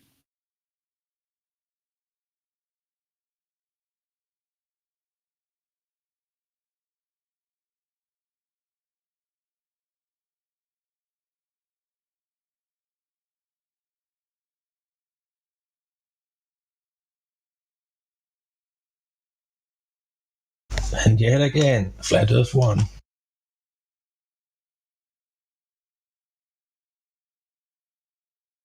I thank the creator that it keeps coming up every day and going down every day, or coming into view and then out of view every day.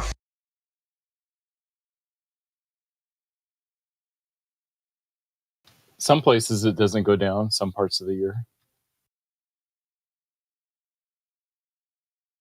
I'm just grateful for the sun.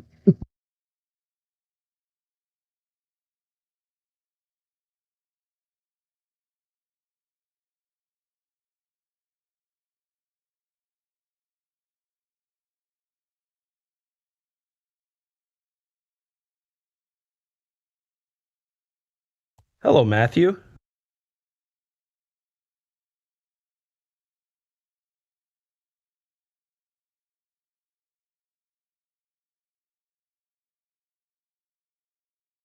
You there, Matthew?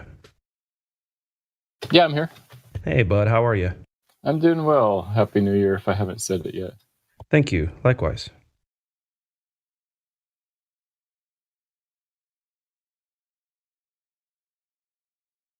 Seven times 17 times 17 is 2023. Wow. Okay. I like that's 3 sevens. 3 sevens. Yep. Sounds good to me. Yeah, I'm good with that. Then you got the 2 ones, add them together, you get 2. So what's that? So you can add them up, then you do 21 plus 3 plus 2 is 23. So that's strange. Yeah, 7 and 17 are both prime numbers, so I like, the prime factors. Yeah, for sure. Wasn't it just Kiwi that was saying that he was seeing 17s today? Was it 17s? I mean, now I am, and now you are. Shit, you know what I mean? That's true. Pass it on. Yep. Yeah, I guess it's the day for 17s, dude. Look at that. It's funny too, because you just start talking about numbers, and people will be like, "Yeah, I've been seeing this, and I've been seeing this. These numbers are great in my life." But then people don't realize what you're doing is whatever benefits you're getting from those numbers are trickling down to the people that are listening right now. So that's pretty sweet. Well, hey, 1 + 1 = window. Figure that out. I know. Well, 4 minus 7 is banana pie. It's just science, even though math isn't science. Well, no. If you write down a 1, you put a plus sign next to it directly with the one end of it touching. You put a 1 on the other side, and you put the equals on top and bottom. It's got a window. I like that. Forget what I said. Remember what he said. Oh, please don't. Please. I'll treasure that knowledge forever. 7 plus 1 is 8. Seconds. Sorry, 7 plus 1 is 8, the infinity symbol-ish. Anyway. Yeah, that one threw me for a loop, man. Forever. Oh, snap, CB's here. I want to believe. I do believe in fairies. I do. What's 9 Takes plus a 10? faith and trust. It's something I forgot. Nephilim fairies. Oh, snap. What's 9 plus 10? 21. You stupid.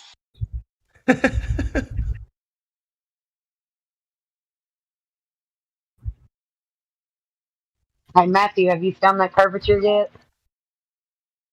I haven't directly observed it, no. Blind faith, my friend. I don't think you applying yourself, Smokey. Smokey! No, listen. Hold on. About Matthew, he's at least honest enough to say, I haven't observed the Earth's curvature. That's a big step. I appreciate that. That's a big step. Yeah, it's different than saying it doesn't exist. I know that. What I'm saying is at least you're a man and you can admit that you've never seen it. Like that's, like I said, it's a big step. Now, how much of a man, if you can admit that it's not a globe one day, we'll see. But that's offensive as it was. I don't want to do that. I just want to tell you that it's good that you can, because none of us see the Earth's curvature. So thank you for being honest about that. Right, and none of us see Wi-Fi either. Correct, absolutely. But that doesn't mean the two are the same. It just means that you're using that as an argument to make the audience think that they're similar, but they're not. Thanks, though. We don't see what? We don't see Wi-Fi signals works. coming out of our cell phones. Wow. Yeah, completely different scenarios and completely different even physics and all that. So that doesn't compare. Thanks. Wait, Matthew, can I ask you a question? Why would we would we expect to see? Would there be a reason for us to expect to see those? I'm making a point that just because we can't physically sense something with our human senses doesn't tell us whether it's real or not. Right, but Oh, yeah. So I agree with that, Matthew. But the question arises also, Matthew, if the Earth were curved, or I mean, if someone's going to make the claim that the Earth is curved, shouldn't we see it as being curved in order to take them seriously? Not necessarily. I mean, it depends on what story you're telling, and the story that we're telling is that it's curved very slightly, so it would be hard to see. Okay. And again, I love it. Hold on. Again, I love it. He said story. Shouldn't we have to measure that in order for us to believe it? No, I don't think measuring it is strictly necessary. We'll just leave it at that then. How would you want? Okay, here's the thing, Matthew. If it isn't a ball, wouldn't you want to know? Well, yes, I would. Okay, and that's what we're here to do, is to challenge the narrative we've been told that we can't see the curvature, and that's just the bottom line. If we can't see it, we can't definitively believe it. Yeah, no, I understand. I mean, I don't have a citation. I'm just reporting a belief of mine. I'm glad that you can be honest. Okay, here's the deal, though. There's something fishy about how willing he is to say that stuff. There's something fishy there. It's just not as adamant as the other anti-flat The earthers. message that we want to get across is that this globe is just a belief that most people don't know about. It's that tactic. Instead of fighting, he will make us friends. It's like infiltration. He'll say it's like, oh, well, it doesn't really matter if we agree or disagree on that stuff. Let's just talk about stuff. Yeah, I have a I question. believe you have beliefs, whatever. What's that saying? What if I can see keep your friends Wi-Fi? close. Keep your enemies closer. Yep. I think you have an I don't agenda, consider you guys Matthew. enemies, though. I do think that you have an agenda, Matthew. Oh yeah, my agenda is to accurately represent the globe side for anybody who's interested. Be a good storyteller then.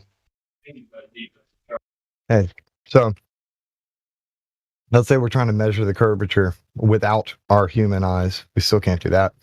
And yet I can use technology to see Wi-Fi. So Yeah, you'd need technology to see Wi-Fi. You'd need some, radio detectors and stuff. yet with tech, yet even with tech, we still don't find curve. I don't think that's a fair analogy. If we're being honest, I typed in the chat. Remember when we were in school and they had a lot of those. This is to that as that is to this. You would just do page after page of those types of things. You're familiar with that, I'm sure. Right, and But see, you're right. It's not analogous. Okay, all right, well that's fair. It's just like globe is to curvature as phone is to Wi-Fi. It's like I don't know if that would, if a kid would even, I don't know if that would fit. You know what I mean? Yeah, I only brought it up as an example of our human senses aren't the sole arbiter of what's real or not. That's all. Okay. Yeah, but you can still test Wi-Fi and manipulate it. Right. You'd have to use something beyond your human senses. Is Wi-Fi tangible? I guess it depends what you mean by tangible. I mean, we can't sense it with our bare human senses, feel, taste, touch, or see it. But with technology, we can. Well, yeah. But it's not tangible like with our hands. Like you can't reach down and touch it with your finger.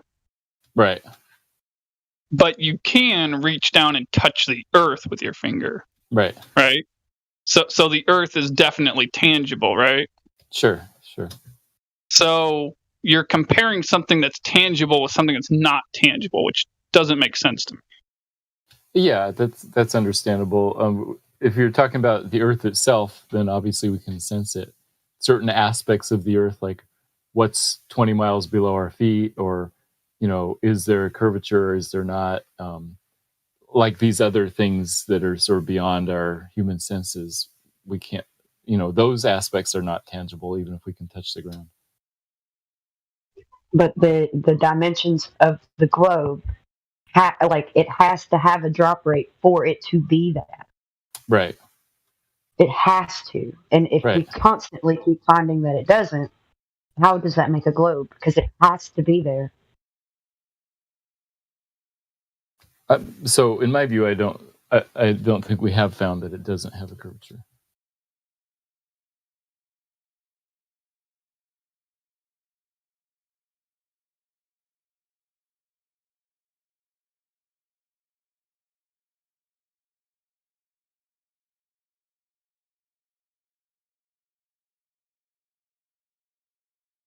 I'm still here.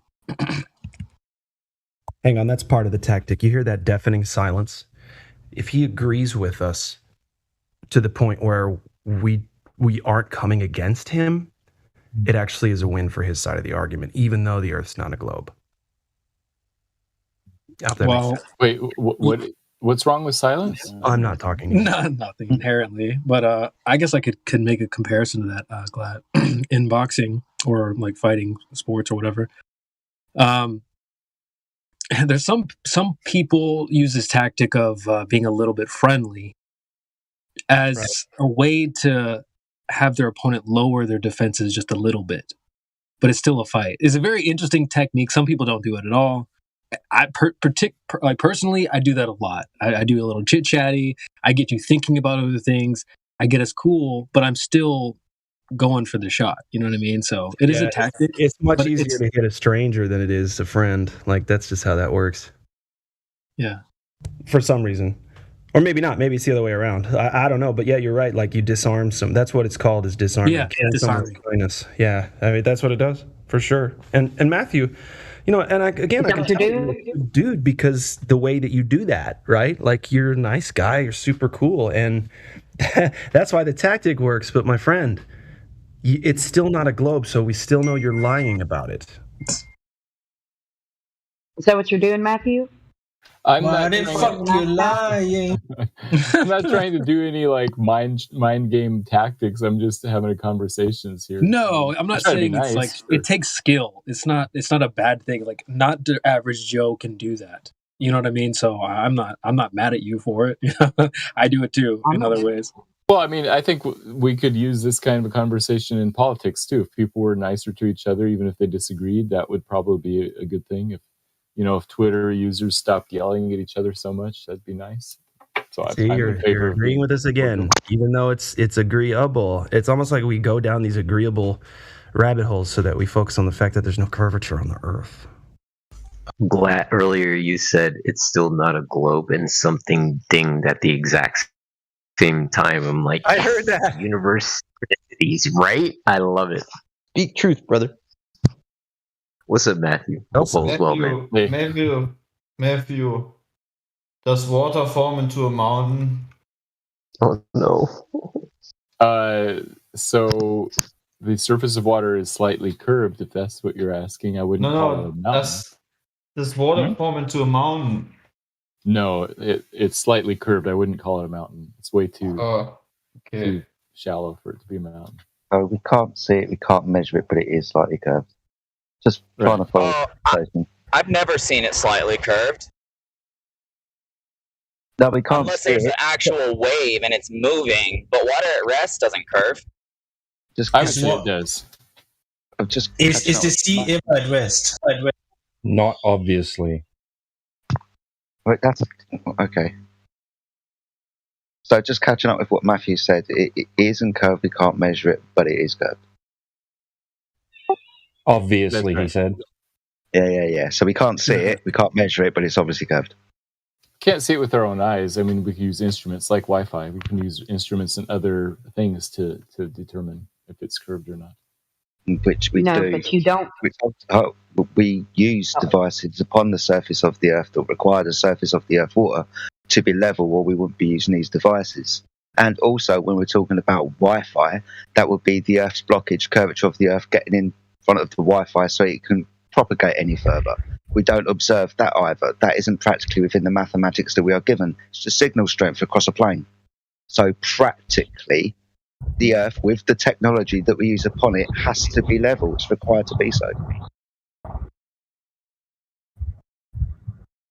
So we can perceive it then. And if it was or wasn't curvature, we'll be taking account for it. And if it was or wasn't curvature, we'd be using different technology or not, depending what would or wouldn't apply, wouldn't we? What if it's curved so slightly that it doesn't make a difference one way or the other? it curves so slightly, then it wouldn't make a difference one way or another. Yeah, So for the Wi-Fi Earth, particularly. so the Earth is a bigger ball than what we've been told.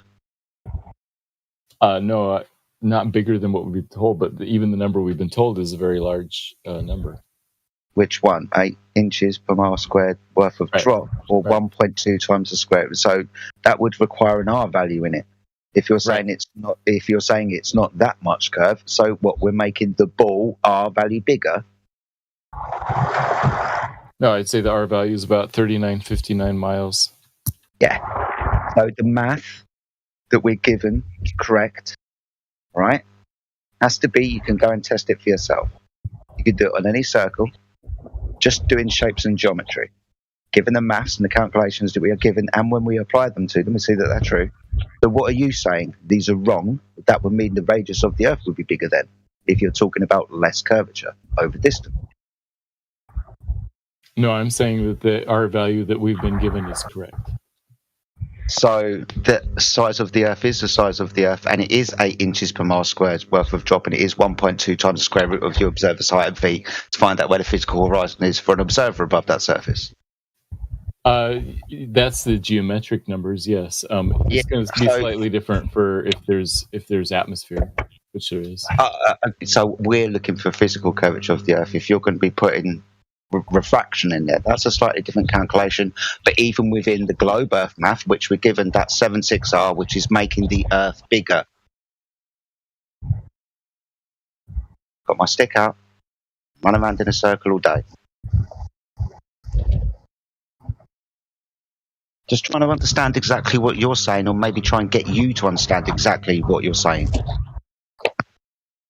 I'm saying that the Earth is curved 8 inches per mile squared, but if there's atmosphere, sometimes it looks like more than that, sometimes less than that. And so squinting at the horizon is not a convenient way to distinguish between flat and globe. Yeah, but the technology that we use upon the surface of the Earth is where the conversation was going and what I was trying to direct your attention to.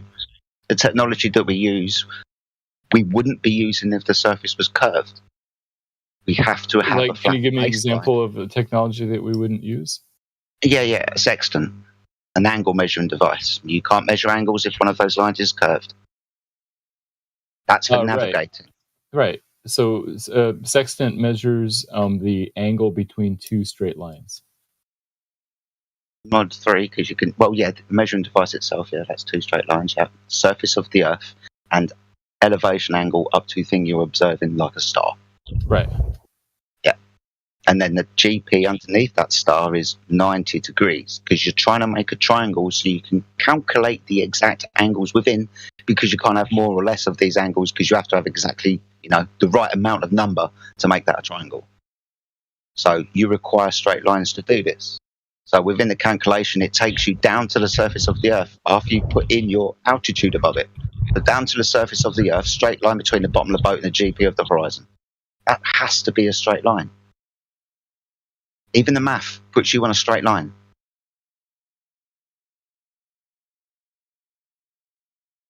So what you could do if you have a curved surface is take a tangent. The tangent is straight even if the surface Whoa, no, I'm not taking tangent lines. The calculation goes down to sea level. I'm not drawing tangent lines from sea level, mate. Yeah, the other way to think about it would be 90 degrees from the plumb line. That's another way to get a straight line. So I've got 90 degrees plumb line in my boat over here. A boat 100 miles away has got 90 degrees plumb line, and between us, a boat 50 miles away has got a 90 degrees plumb line. Awesome. When do these plumb lines start deviating from each other, or can we all measure angles who said star in the sky at the same time? How many boats do you think are at sea at once? Probably hundreds. Yeah, so they're all measuring those plumb lines, those 90-degree angles, and getting angles to stars and stuff. Right. This technology would not apply if the surface that they're all upon was curved.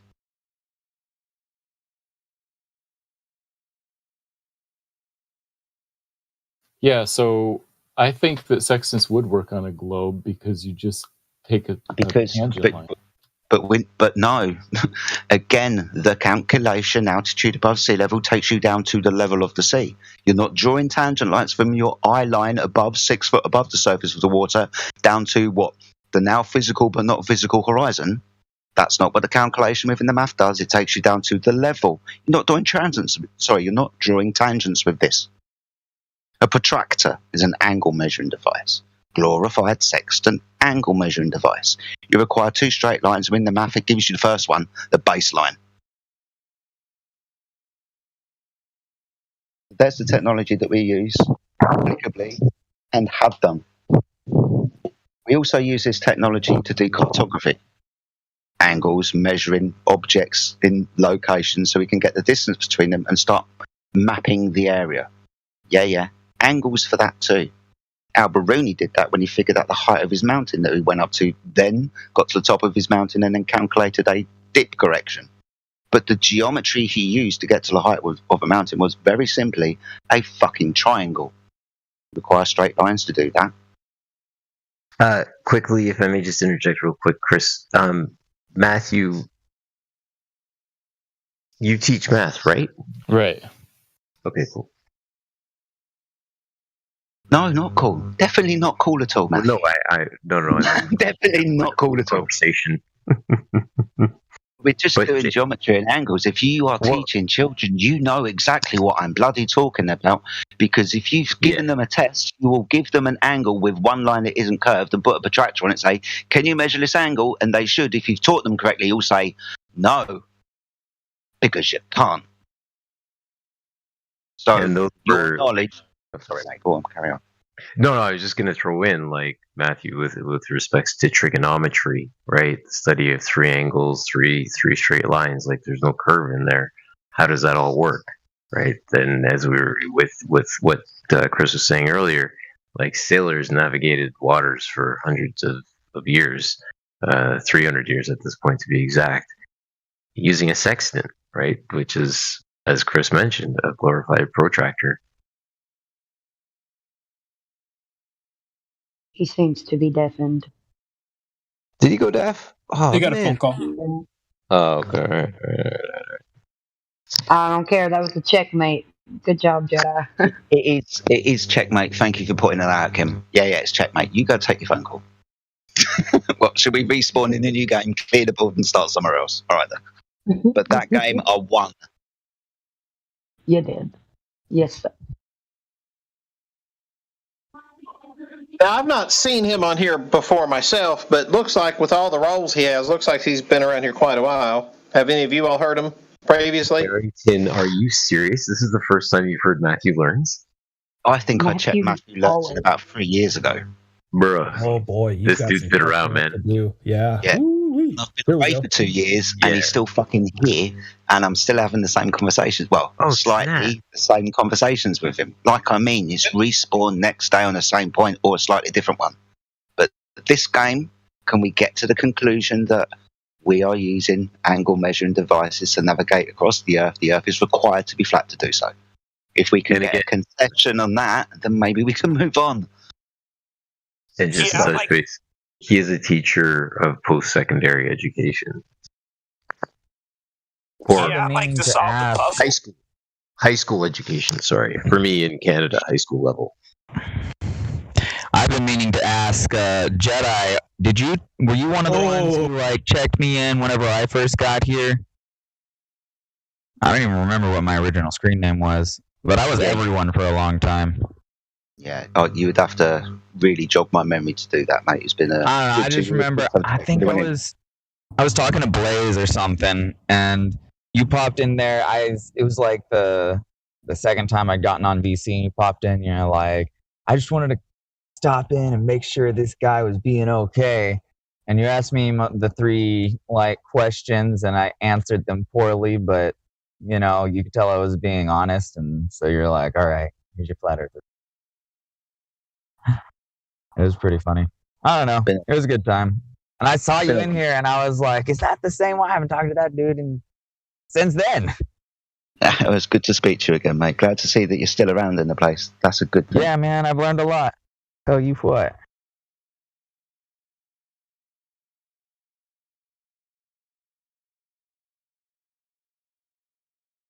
Sorry, I stepped out for a sec, but I'm back.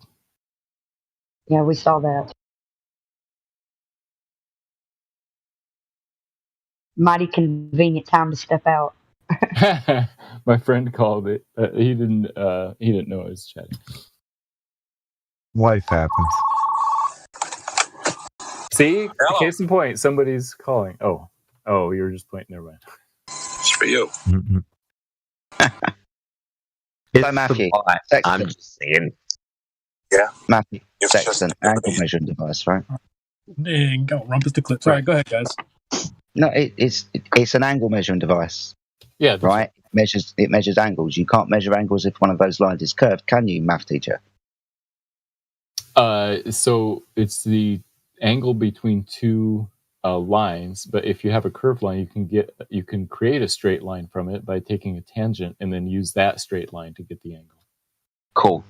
But we don't do this when we're using a sextant, do we? We do, but sighting the horizon is effectively taking a tangent. Yeah, okay, so understand that. You're taking a sight line to the horizon, but what do you do after that within your calculation? Do you have to know, for example, how high above the surface you are? Eye height correction. Yeah, that. Yeah, I mean, that's one way to do that, yeah. Yeah, no, but this way that we do it when we're using sextants, this is what we do when we're using sextants. So I give you, there you are. You're in your boat and you're 14 foot above the surface of the water. You view your horizon, you can see your star. The next calculation is going to be your altitude above the surface of the water.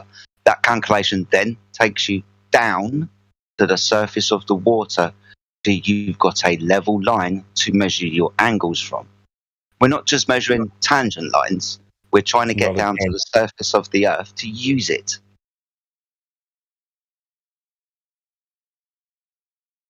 Yeah. Yeah. So understanding that, then the Earth is required and has to be level for us to use these devices, right? If we use them correctly. See, like I said, all you have to do is get a tangent line. No, not all you have to do. You're forgetting the next bit where you have to put in your altitude above the sea level, so it takes you down to the level so you can create 90 degrees underneath yourself because you've got a zenith above you. So let's have 90 degrees there, or your plumb line, 90 degrees there, 90 degrees underneath the GP of the star, underneath where the horizon is, 90 degrees there, your elevation towards that star that you are looking from. All right, you're drawing angles everywhere. Your calculation altitude takes you down to the surface so you can measure an angle because you require the surface to be level, measure an angle from. So it's not we can do it like this. No, we can't. We can't forget about the next step that takes us down to the flat level that we require to measure angles from. Handy if you do so, but you're missing the point if you continue to do so. So you're saying your elevation above sea level would make a difference? Is that what you're asking? Yeah, of course it would, because you can use these devices in aeroplanes as well. Yeah, I don't think they have to know what their altitude is to calculate the elevation. Yeah, so elevation above sea level is different than the star elevation.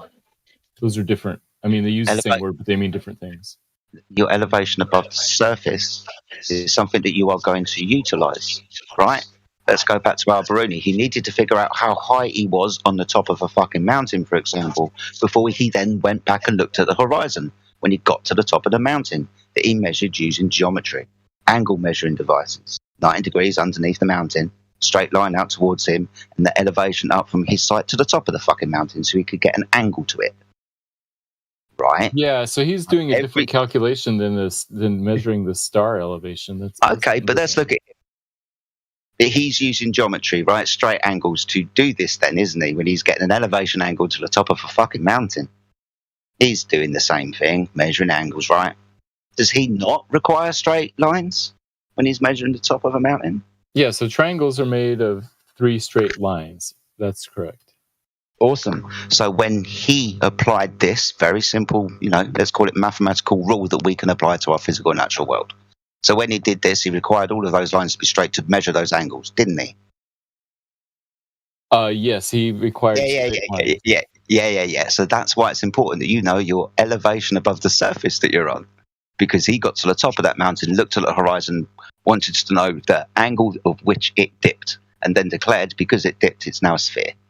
But he just used a triangle to figure out the altitude of his fucking mountain.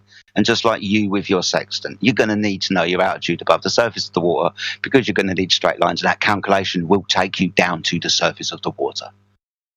Yeah, you can draw tangent lines, but the calculation takes you down to the surface. You're not going to be drawing tangent lines on the surface. Right, and you're using the horizon as a reference point, and that when you've accounted for your elevation above sea level and you've taken it down to your feet, that line is from the horizon to your feet.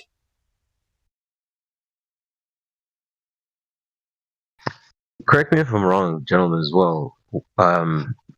Bubble sextants would be sextants that you would use when you're at a certain height above the horizon, correct?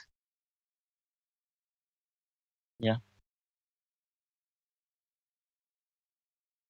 Yeah, there's also a technique if you can't see the horizon due to fog or trees or something. You can measure the distance between a star and its reflection in a pool of water, and then take half of that, and that's its elevation angle.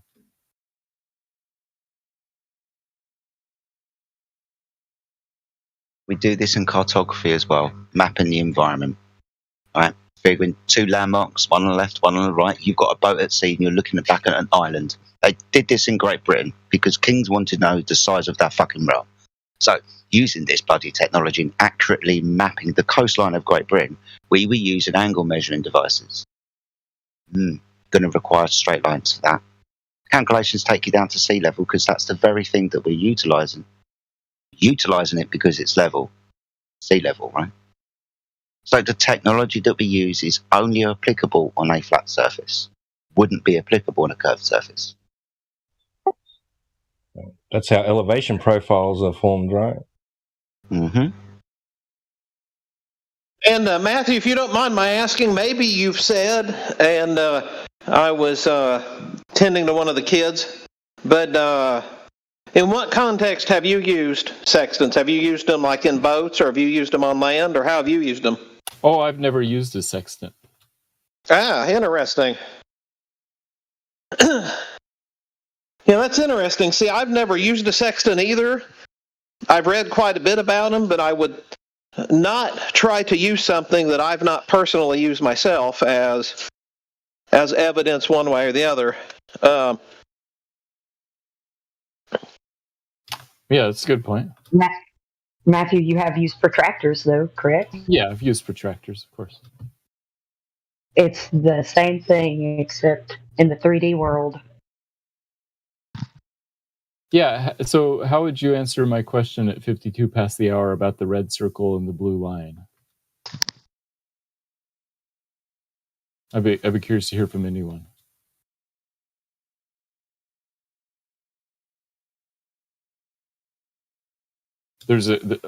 I'll describe it for those of you who can't see in the text chat. There's a red circle and a blue line. One is curved and one is not. And the question is, what is the angle between the straight line and the curved circle? Either it doesn't have a measurement because it's not straight, or it's 45 degrees, or some other number. So I'd be curious to hear what people say. But regardless, this doesn't prove the shape of the Earth. No, it doesn't. But please, Jedi. It helps me. So if I'm looking at the correct image, there's an arrow that points to an A. That's correct. Awesome. Can we measure that angle where A is? That's the question. That's my question to you. No. You say yes or no? No. No. It's a curved line, right? It is a curved line. So if I was to put a protractor on this, I wouldn't be able to measure it, would I? You would just take the tangent of that point. But we're not. But we're not measuring that angle. We've got a straight line going up, and we've got a curved line underneath it. The question is, can I measure angle A? No. Can I backwards engineer it and calculate it and apply it to this sphere by drawing other lines in other places? Can I draw tangent lines? Yeah, you can. But this isn't what a sextant does. The sextant will be at point A on the surface of the Earth, and the surface of the Earth would be curving away. Right. You wouldn't be able to measure an angle with this. We'd have to draw a tangent, but that's not what a sextant calculation does. It takes you down to sea level. So that's what the line would be. So no, we cannot measure this angle. Okay, so I think that is the fundamental difference you'll have whenever you bring up sextants when you're talking with any globers. We globers say that you can measure that angle A, and so using a tangent. Okay, let me throw in real quick. Here's my understanding of what globers say. That baseline, again, yeah, and you're a math teacher, so you understand sine, cosine, tangent, SOHCAHTOA, right? That requires the baseline to be straight in order that you can figure out what the internal angles are of that 180 degree ultimately fold out that you have when you cut a triangle. Now, they say that baseline cuts through, it bisects the curve. That's what they say, right? And the issue with that is you throw out your reference point of the baseline when you take a ball and you shove it into the middle. It's like taking a triangle and trying to shove it through a circular hole. It doesn't work. It falls apart. You can't use planar geometry on a ball. Thank you. Jedi's point is that you can do all these tangents and stuff mathematically on paper, but when you are using a sextant in practicality, in reality, you're not drawing a tangent. Precisely. And absolutely correct to that. That's why I asked you if you've used a sextant, because I have not either. And so in order for you to answer your question, you would have to first off go out and use a sextant. And then you would also, before you explained using a sextant, so you would have to explain that, because so like we like to say in here, extraordinary claims require extraordinary proof, and so it would be incumbent upon you then to prove from having used sextants, etc., that the math in your claim. So my question for you, I guess, would come down to, you say that using a sextant, that you're dipping down, or however you want to say that, to get a straight line. When in the so my question for you then is, since you've not used it, would you say, and this probably sounds a little redundant, but would you say you are 100% sure that using a sextant proves that the Earth is a globe, or would you say that you're something less than 100% sure?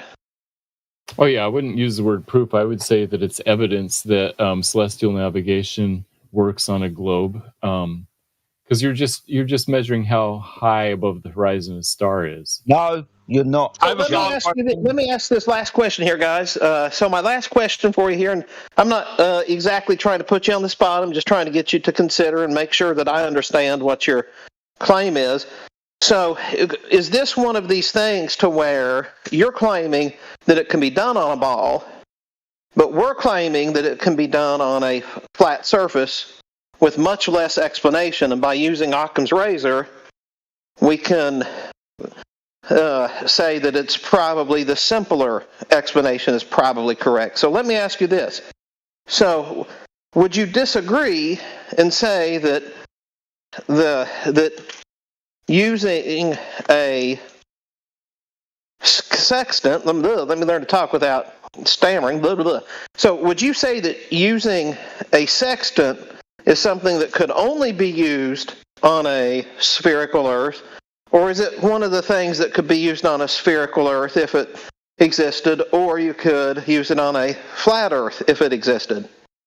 Yeah, you could use a sextant to triangulate your position or trilaterate your position based on stars on a flat Earth also. I think you would have to know how high the stars are, though. Did you see that I posted from Huey's website at 49 past the hour? Very quickly, before we started sailing around the Earth using angle measuring devices, we were mapping the stars with the same technique. Please take over, Jedi. I just wanted to ask that. So please continue on. I wasn't trying to cut you out. Please continue on, my brother. We didn't know how far the stars were away then. It's got absolutely nothing to do with it, because all we're doing is measuring their always apparent angle to us. Whether they're Yeah. this far or that far, it really don't matter. Yeah, do you Right. see the triangle on QE's website at 49 past the hour? 2 seconds, mate. 42. Yes. Sorry, 49, not 42, Huh? my bad. Okay, go on. Yeah, so that's from his website explaining how the angle of elevation formulas can help you determine your distance from the GP of a certain object, like a star. If you know where the GP, the ground point of the star, you can figure out So your it's distance. yeah. So it's relevant position also above the surface of the Earth, right? Yeah. Yeah. So accurately mapping the stars, how they appear.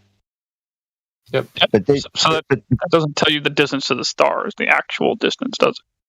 No. It tells you the x of that triangle. Your distance to the GP of the star is the goal to figure out. Yeah, not like in any definite sense. Not a direct measurement from that point to that point, is it? No, you're calculating it based on the angle to the star. Okay, so yeah, you're just talking about irrelevant nonsense. That's nothing to do with what we're talking about.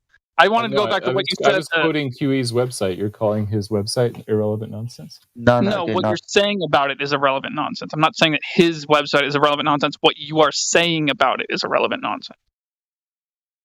Just trying to get you to the understanding that we map stars using this triangle method, because angles. That's all I'm pointing out. That even before we map the stars. Right, and so if you are using the triangle to measure the bottom of the triangle, see how far away you are, I'm saying that you could use the other side of the triangle, see how high the star is. That's awesome. But we're going to be using angle measuring devices to do this, aren't we? Yes, like a sextant. Yeah, and we're not going to be using curved lines, are we? We're not going to be doing tangents for this, are we? You can use any straight line you want to, whether it's a tangent or not.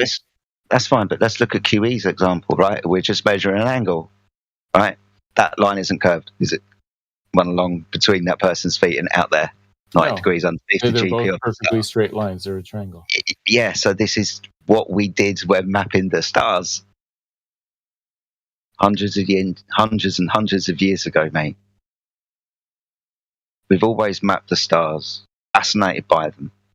With the glorified protractor. Yeah. They always came back, done the same thing, quite reliable to do so, quite interesting. How do we get the angles? Yeah. That's what we did. We utilised this technology, and the Earth was required to be level to utilise this technology. We're not drawing tangents here.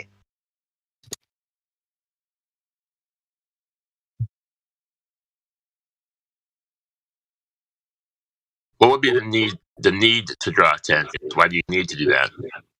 Unusual. Because you need a straight line to measure an angle between two lines. You need two straight lines.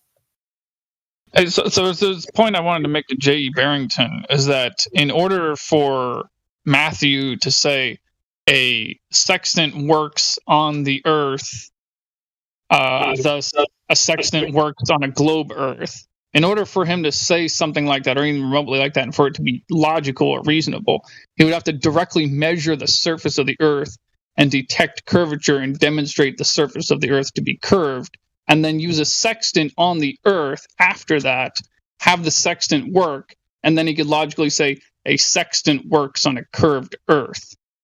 That's what he would have to do. What does the ground have to do with measuring the object in the sky? And my point to his question is I'm not even sure why we would discuss using a sextant. That unless we're just wanting to like chew gum or eat popcorn or something like that. I'm just not sure how talking about a sextant, which he has agreed that could be used on a globe or a flat plane. I'm not sure how that advances whether the Earth is a sphere or a level plane. So that's kind of where you get my question. Sextant's only applicable on a flat surface.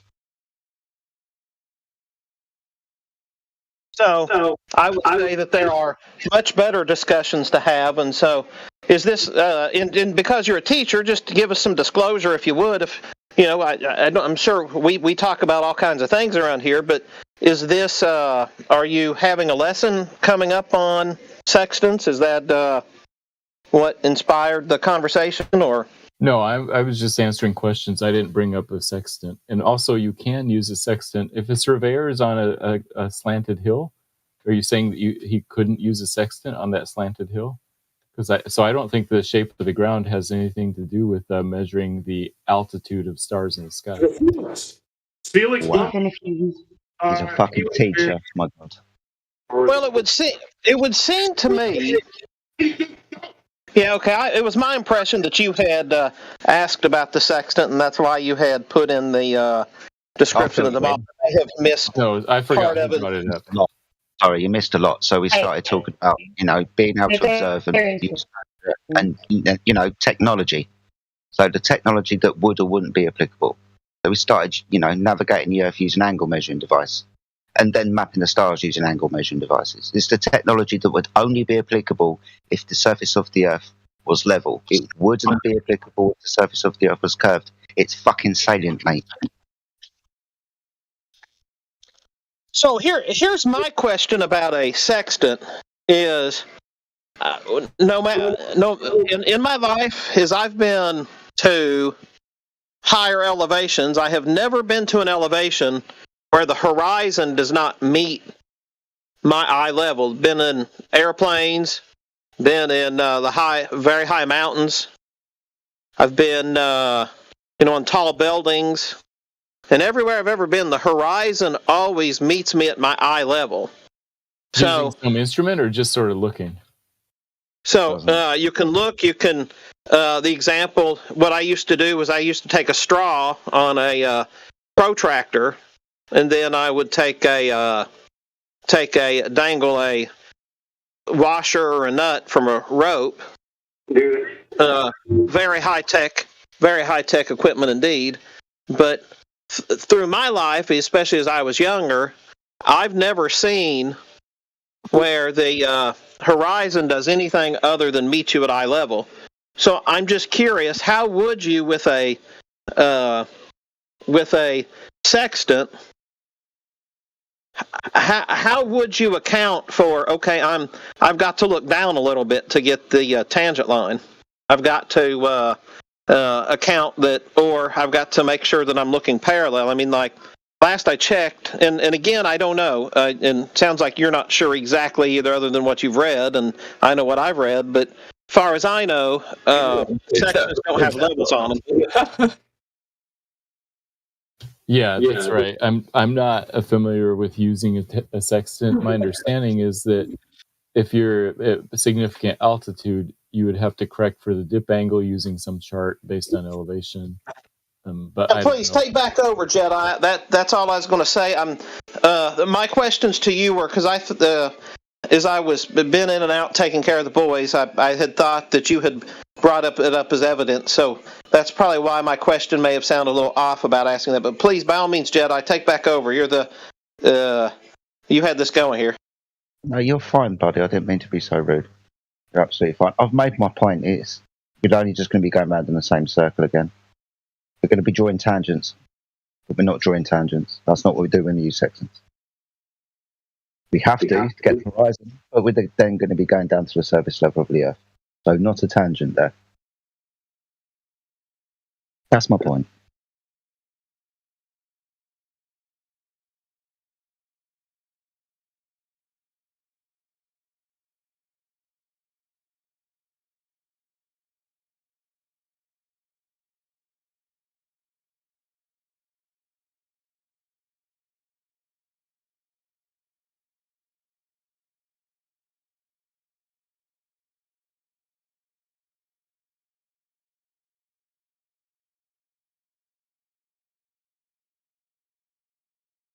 Maybe you could break this down in even more simple terms.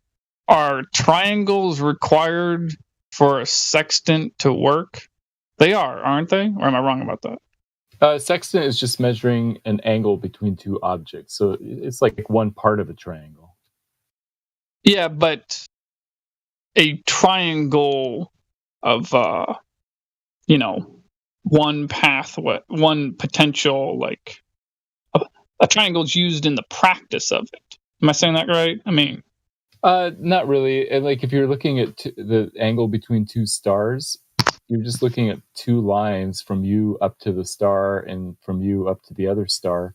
And so it's kind of like one corner of a triangle. You're trying to figure out how big that We're not drawing that. We're not drawing that triangle. We're not looking at two stars. Yeah, you don't have to draw the triangle. That's a good way to put it. I suppose there is a triangle there, but you don't have to draw it.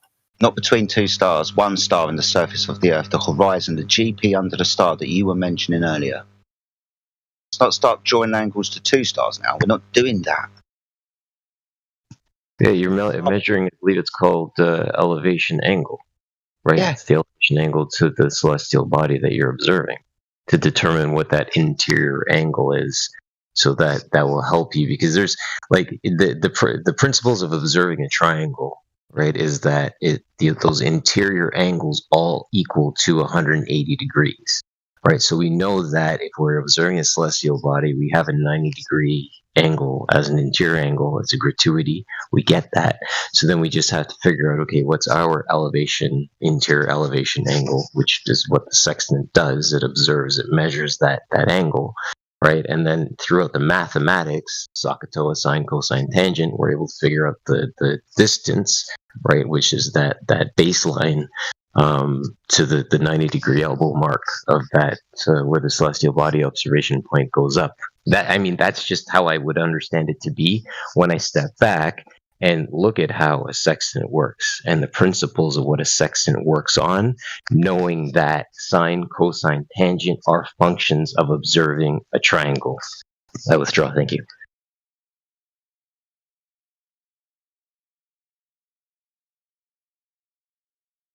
so Matthew, you can at least say we need two straight lines for it to work, right?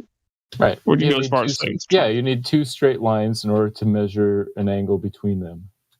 All right. So, are there straight lines that you can draw on the surface of a three-dimensional sphere? Yes, you could draw a straight line from you straight to the star, and then I'm sorry, I said that wrong.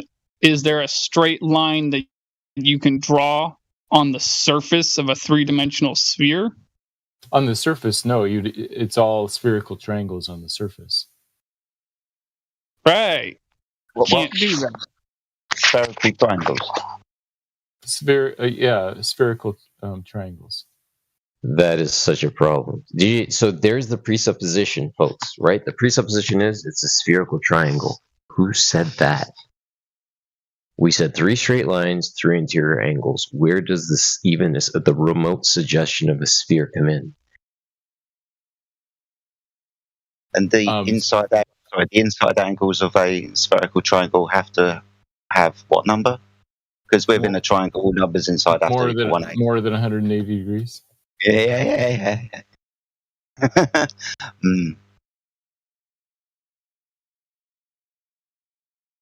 So let's be clear for the audience. You can draw an arc segment on the surface of a sphere, but you can't draw a straight line on the surface of a sphere. Well done, Ryan. Arc segment. Well done.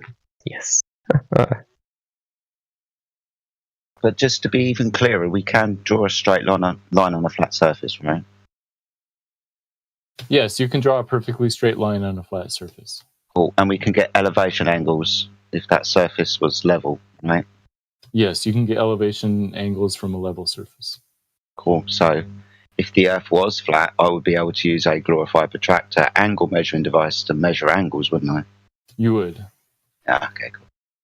And hold on, let's stonewall that point right quick. Is the original use of a sextant was along the waters, and we all know as a principle of observing nature that water sits level. So we can say that baseline that the folks of the waters used was in fact level. Now, when you say we all know, are you talking about all flat earthers or all people? Bro, not everybody would. Yeah, I'm not taking I'm not holding anybody to this. I'm strictly making the statement that water sits level, period. Whoever chooses to walk with that can. I'm making that statement and walking away with it proud as you know what. Right. I would say that the surface of water does not form a straight line. So in that sense, I would disagree with it. Then what just happened to the hand session that you just walked with Jedi in observing or using the observation that you'd be observing that over a flat land as well? I'm saying you could use a sextant on a flat Earth.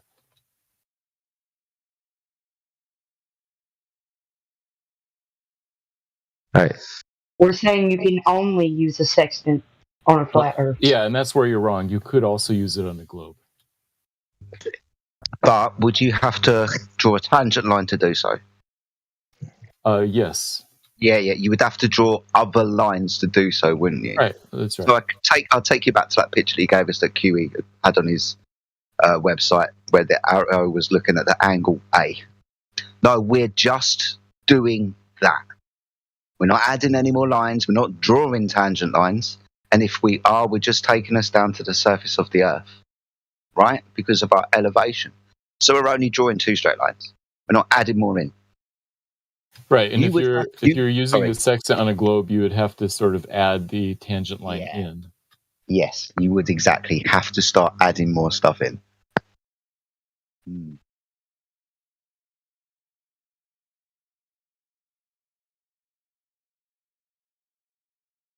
I guess you'd have to know how big that ball was in the first place, wouldn't you? To presuppose that it was a ball, and any calculations would have to be applicable to that ball size. Right, you'd have to presuppose the radius in order to get the calculations right. Yeah. So this again comes down into this argument, because you're going to need R, radius value for that, aren't you? Size of the ball. So the question then becomes, have we ever, or how have we measured R, the Earth to be a ball? Oh, there's never been a direct measurement of the radius of Earth. Instead, it's a calculation based on the assumption that the Earth is a sphere. Thank you. I like that answer. I'll let you off the hook. Yeah, That's it is a great answer. Yeah, it's a great answer, dude. But here's the thing, Jedi. This is not the first, second, third, or 10th time he said that. That's the problem here. He can't be honest that the Earth isn't a globe. He just says, "Well, no, I believe it," and then we're supposed to be good with that. Well, he's honest that he believes it. I think the difference is that. But the difference is this, Glad. If you were to say, Glad, what Matthew just said, and then thought about it, you would feel embarrassed. So would I. But the difference is, he can say it, and he doesn't feel embarrassed. Yeah, I don't feel embarrassed because I think it's actually true. So I'm not embarrassed. Well, no, it's not. We know you're faking. It's a question of it being reasonable or not. You see, Glatt wouldn't find what you said to be reasonable, and neither would I. We wouldn't find it to be logical to just go off what you just said and say, like, oh, well, because you said that, we're just going to believe the Earth is a ball because of an assumption. And it's based off an assumption. And so we just don't think that's reasonable. And I mean, you do. And I mean, I don't mean to beat up your case, but I think that's the difference, is my point. To be clear, I see two different questions here. One is the question of whether or not the Earth is a globe. And then second, if you come to the conclusion that the Earth is a globe, then you can use that assumption to measure the size. So when I'm saying assumption, I'm saying once I've answered the first question and then I assume it's a globe, then I can use that assumption to do some calculations to determine the size. You're right. I don't think you should just sort of assume something for no reason. So for the first question, it's a whole different question. Well, yeah, but that point where you just said you made an assumption that it's a ball to begin with, that's the point that I'm talking about. That's where I think it's unreasonable. Pretty sure Glatt does too. And it's not rational. It's not even that it's unreasonable. It's just plainly not rational. To be clear, I'm making the assumption that it's a ball, not from the beginning, but to measure the radius, not just from nothing. So wait. Say that again? Yeah. First question, is the Earth a globe, yes or no? And so that question shouldn't be answered with just assumptions. It should be answered from other observations, that kind of thing. Okay, so once you answer that question, I've answered the question by saying, yes, I think it is a globe. Then I use that assumption in determining how big the globe is. So you're right. I'm using an assumption, but only in answering the second question of the size. Well, okay, so let's go back to that point that you just said, where you're actually using observation to somehow, some way, come to the conclusion that the Earth is a ball to begin with, even though you haven't at this point in time determined the radius. What observation would fall into that category, Matthew? Well, that brings up the whole list of things like sunsets and GPS satellites working, and time zones and seasons, and Arctic circles, all that type of stuff. All right. Yeah, it's just an assumption, Matt. It's just plainly assumptions. It's just assumptions. That's all that is, Matthew. It's not an object. Like when you see a sunset, Matthew, you and I see the same sunset. We both see the same sunset. So you see the sunset and you say, "Oh, I see that as evidence that the Earth is a ball." And I look at the same sunset and I say, "I see that is evidence that the Earth is flat." Which one of us is telling the truth? You see the problem here, Matthew? Yeah, whichever one more accurately predicts and describes what we see. That's a good evidence. That one might be right. Sorry, are we now holding up two different models? Because you're asking for explanations of shit. So which one? Flat Earth model, quotation marks, because your globe Earth model, here it is, it gives you the reason for sunsets is what? That the Earth blocks the sun, and that's why you see it disappear from bottom up. There is none. There is no reason. No, Matthew, there is no... Flat Earth gives no reason for the sunset. The sun just sets. The Earth is flat. That's it. The end. Period. Like, I'm not going to tell you some fairy tale story of why the sun looks like it's doing whatever it's doing. That's not my job. I'm just simply pointing out that you're claiming the sun is setting. You say it's because the Earth is a ball. You have not demonstrated the Earth to be a ball via direct measurement. Thus, that is a baseless assertion. What's getting in the way of the sun so we can't see it? The Earth, the ocean. If you watch the sunset over the ocean. Okay, but we understand that the horizon isn't physical, don't we? We've had this conversation. Yeah, there's a physical horizon and an apparent horizon. Okay, so the apparent sun is disappearing by the apparent horizon, because it's an apparent sun as well, isn't it? So they're pretty close most of the time. Yeah. They're off by just, a tenth of a degree or something, maybe. Yeah, exactly. But we're going to have other arguments where we would have to suggest that both sun and moon are being, saying, hologrammed up from beyond the physical curvature of the Earth, so we can see them. Don't be selenilian eclipses. That's the argument for that. So whichever way you're going to be saying, it isn't the physical curve of the Earth that is obscuring the physical sun, is it? Even in your model. I think it is, but it's off. It's different than the apparent horizon by up to half a degree sometimes. So, but the horizon isn't physical, is it? So that's not physical obstruction, is it? I think it is. But we've discovered earlier that it isn't, Matthew. Its location is not exactly where we see it sometimes. But, I mean, obviously the sun is visible, and then in the space of 5 minutes later, it becomes completely not visible during the sunset. It's amazing that you seem to be perplexed that with distance, things will eventually be too far away for you to see. Is the top of the sun farther than or the bottom of the sun farther? I don't know, but it's very low to the surface that I'm looking across at sunset, right? Yeah, that's why the bottom is closer. Hold on. You know what a cloud is, right? That appears to... Yeah. Aeroplanes and shit. Everything else. But we're also subsequent to light refraction, a very thick medium that we are looking through at sunset, right? Furthest distance, most thickest atmosphere. Right. So I just want you to understand it's not physical blockage, is it? Can't be. Even in your model, it couldn't be. But even in your model, it couldn't be. Same atmosphere would apply. That isn't always the sun we're always looking at. It's apparent, especially when we start talking about other things and it has to be refracted. 7 eclipse, that's not the sun. It's below the horizon. It's illuminated up, and is the moon also. Because of the shadow that's in the wrong fucking place. That'll be refraction. We're still looking at the same bloody things through the bloody atmosphere. The horizon isn't physical, right? Oh, sorry. We've never seen the physical horizon. How fucking could we? Because of the atmosphere of the Earth that we're always talking about that bends light for it, which would be applicable on both models, if I was to give you one. Okay, and that's true. And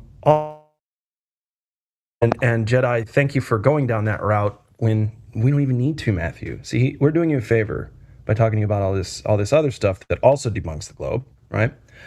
We're still looking just for curvature. Now, speaking of, and I don't like to do this too often, it's just a yes or no question because I'm really curious. I want the audience to have a good reaction to this.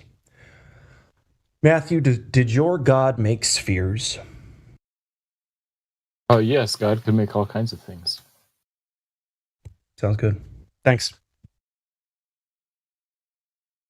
Especially that one, what is connected with the Bible. But listen, let's go back to what Jedi was saying, because he did that. He brought it to you and said, listen, here's how you're wrong. And he does a very nice job. I'll just yell at you, But so, man, Matthew, come on, dude. Nobody's buying it. I think I've been saying that alone. No one's buying it for over a year. 99+% of school children buy it.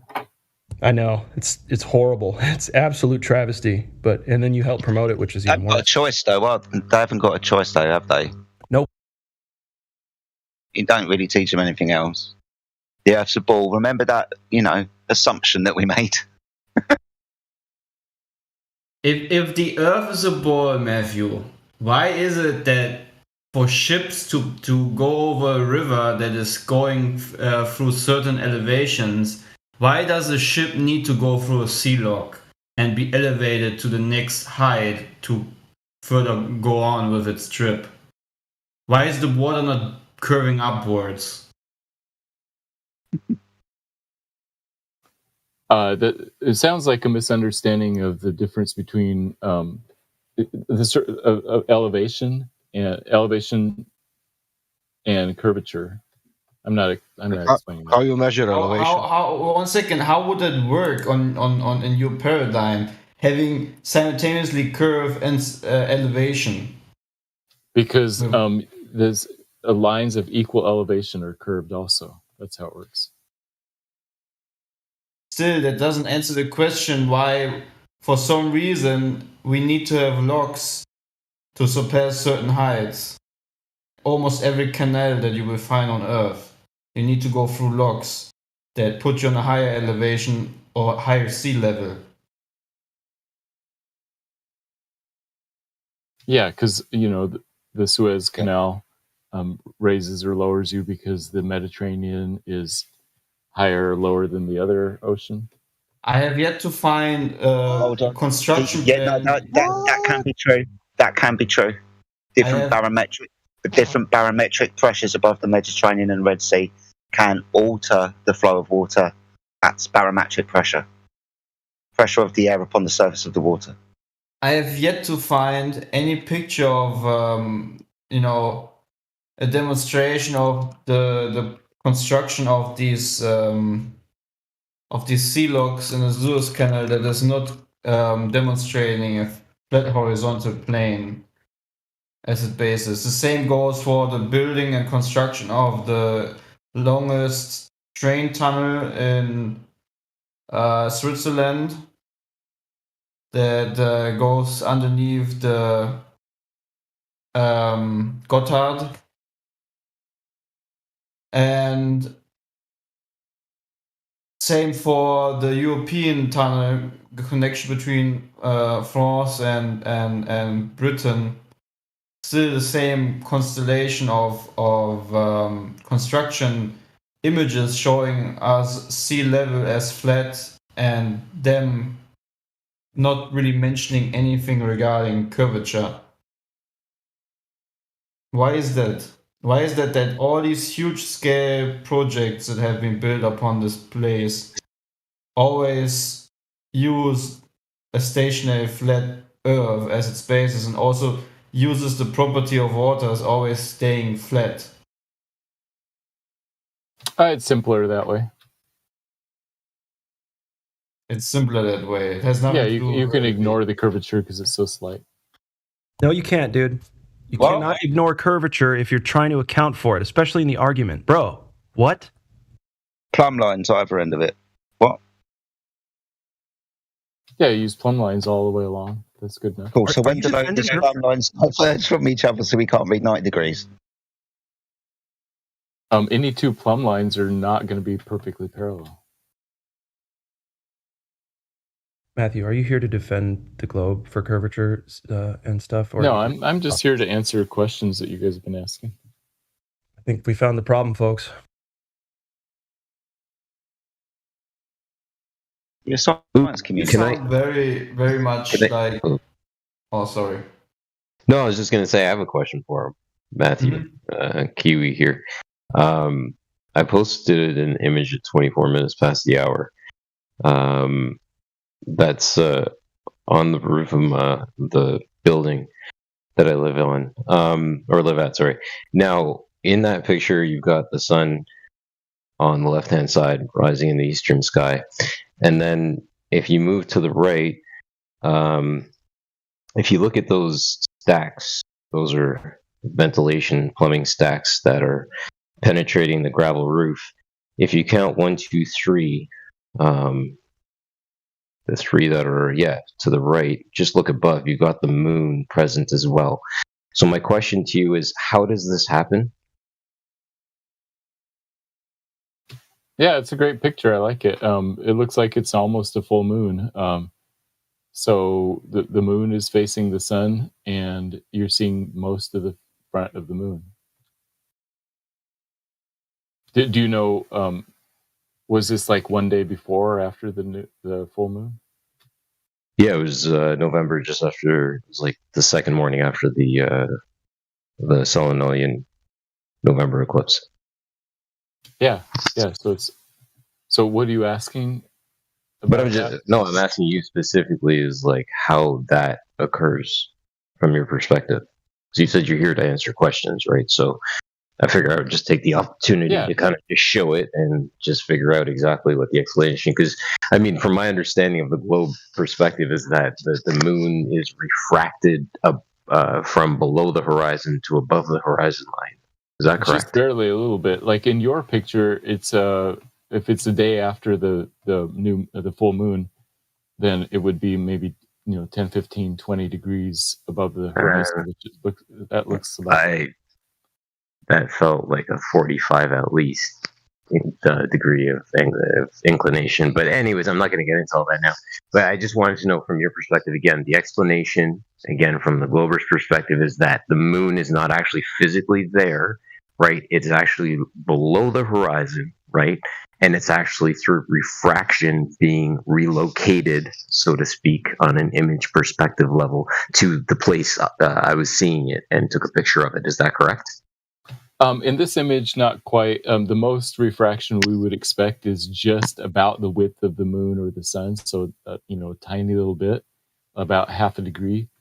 In your image, it looks like it's I don't know. You said 45 degrees, something way above 10 degrees, and so your image is not due to refraction. It's high enough that it's not being refracted.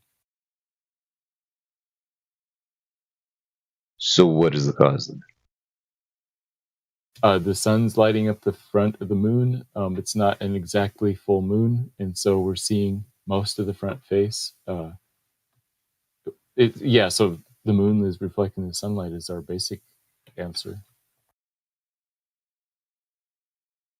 Thanks. Withdraw. Okay, Matthew, I'm really sorry, but I had to do this to you.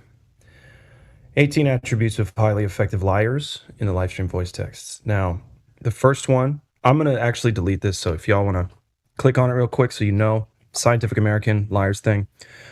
I don't want to keep it up because I don't want to promote this, but the first one on the list is, I got to go back to this link. Okay.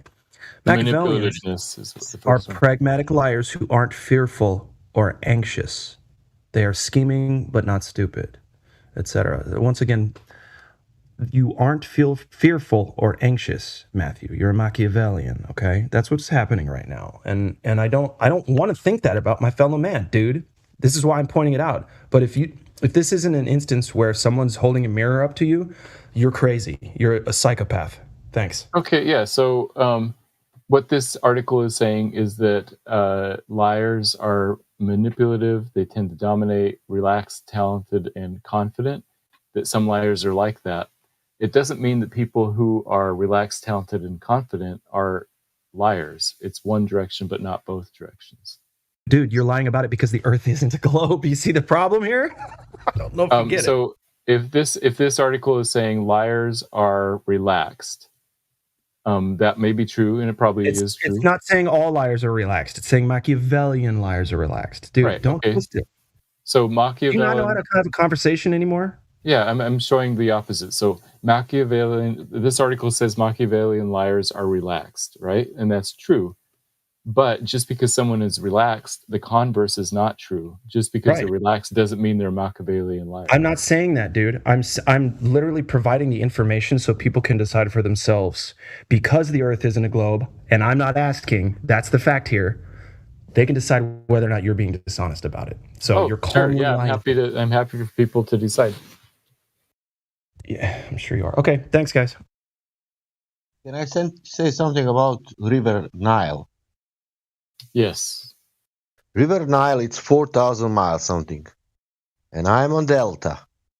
And I want to know how much curvature it's still to the source. And it's 1,600 something miles.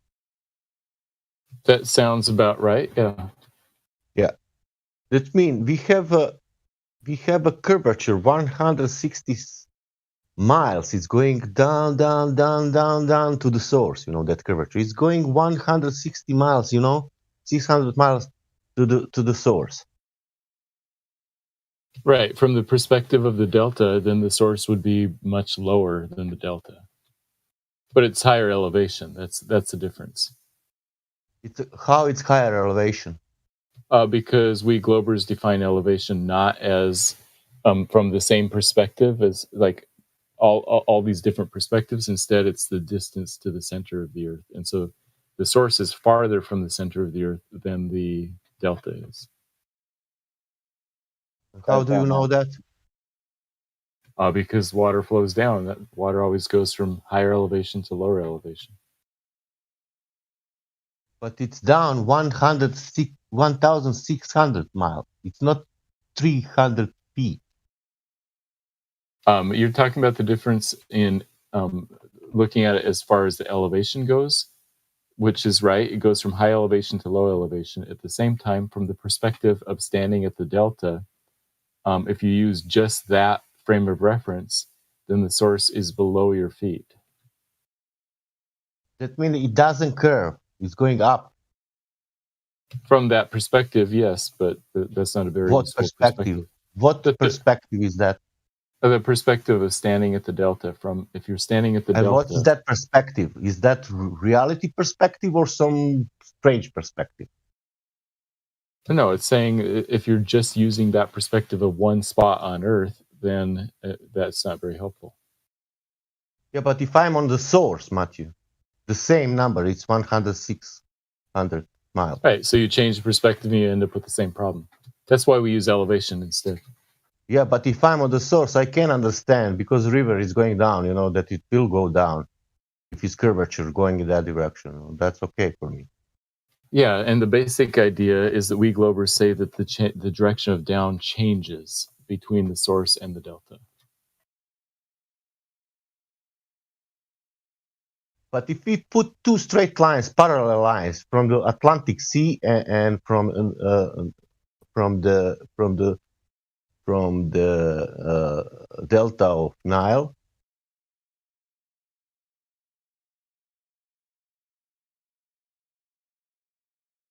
that will be the same land and same water. It will curve or not. Yeah, and that's the difference between looking at everything from one perspective on Earth versus looking at it in terms of elevation, the distance from the center. Well, I'm imagining the globe, and when I'm in reality, I'm not imagining anymore. I try to imagine the globe. I cannot, because rivers cannot go up. Yeah, on the globe, we wouldn't call it going up. We're just going from high elevation to low elevation. Yeah, but there is a curvature, 1,600 miles. Yeah, it must go, down in opposite direction. Rivers always flow down in terms of elevation. They go from high elevation to low elevation. However, depending on where you're standing, maybe they flow up or down. If you're just going to restrict yourself to one single spot on Earth, I mean, from my perspective, the rivers in Australia are going like crossways or something like that. Oh, Miguel posted a good picture. So yeah, in the globe, rivers flow up the curve before reaching sea level. That's a good picture right there. Up to curve, rivers flowing.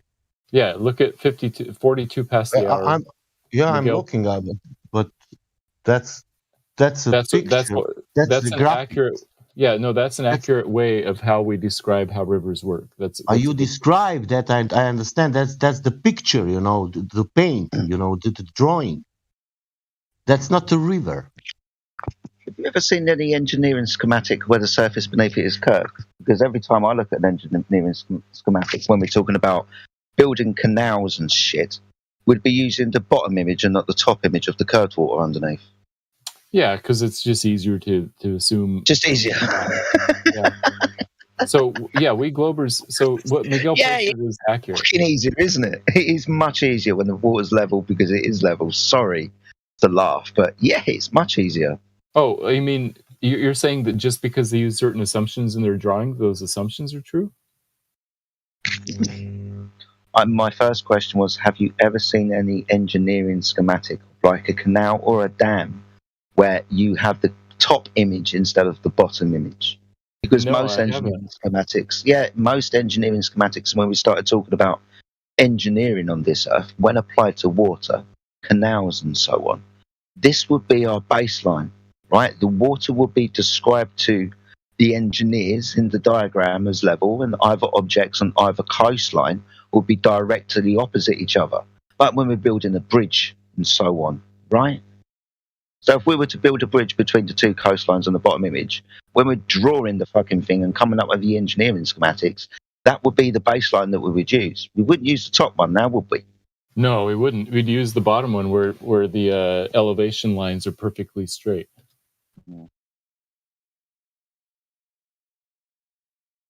But we would have to if the surface of the Earth was curved, because we're trying to build structures upon it. No, you could use that convenient way of drawing it, even if it's not exactly like that. I mean, engineering drawings. Yeah, just because it's drawn flat doesn't mean that it actually is. So we're trying to contain this water with a dam, or we're trying to build a bridge across it with a dam, or we're actually trying to use the water itself to transport one thing to another, or another area, a canal. We're utilising the water and describing it to be level and flat when we're producing diagrams and engineering schematics to people who are going to build this shit. But ultimately, the Earth's a ball and it don't matter. Exactly. Yeah, you can make certain assumptions. Okay, yeah, cool. So we're just jumping in with these assumptions, but we don't apply the assumption when we begin. We just apply the assumption just so we can live on a ball. Because the Earth is a ball. So it's easier to make the drawings. It's easier to make the technology work upon the surface of the Earth when we design the technology on the Earth to work on a level surface, especially when applying it to water. Wait, so drawing things one way or another doesn't affect the Earth? I mean, who cares what the drawings are? But if we're building stuff upon the Earth, wouldn't it be kind of prudent to take into account the surface that we're building and trying to make engineering things upon? It would become applicable, wouldn't it? Especially after this. Of course. Yeah, like building bridges and stuff over 100 miles. That type of shit. Tunnels underneath the sea. That type of stuff. It's interesting that they don't.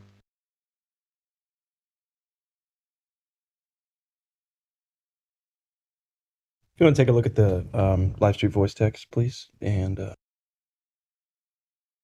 a cross section of the completely flat Panama Canal there. These are pictures that we always get presented with. Once in school, open an atlas, we'll find the sea levels of the Earth. We're always presented with images like this. Yeah, the water is level. Here's how a lock system works within a canal. All the water's level. But ultimately, we're doing this around a ball. That would be the top image. So every single image, really, if we're going to apply it to reality, should be using the top image first, as in the water's curving. So this lock system of a canal should be curving around that. Let's build something to curve around that, because we're going to have to fucking physically apply it, because the Earth's surface, the water's curving like that.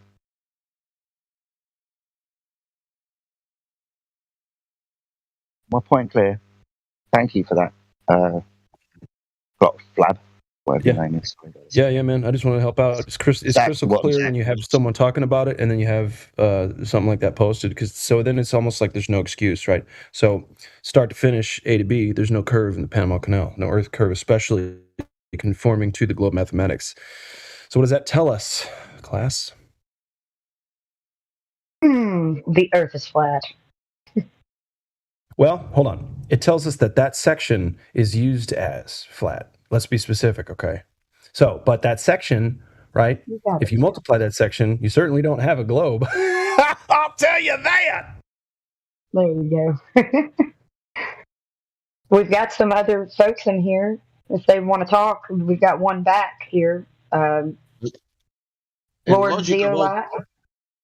He's ready to talk. He can probably talk, I think. And then Bradley Assassin.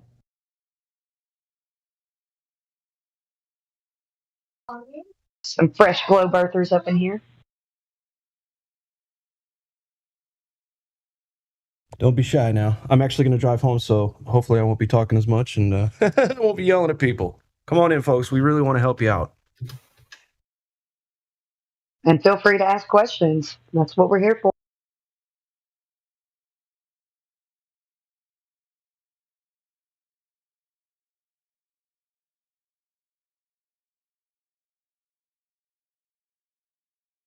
And thank you for those, the silent, either minority or majority or kind of whatever that are listening. And we never hear from you guys, but thank you for tuning in. Thank you for listening and hopefully learning and absorbing this stuff because I come here from the bottom of my heart. However I sound, right? I'm here to let you know you've been duped. And it is my duty to remove the wool from your eyes. Thank you. Yes, we definitely enjoy people tuning in and hearing truth because that's not happening a lot these days.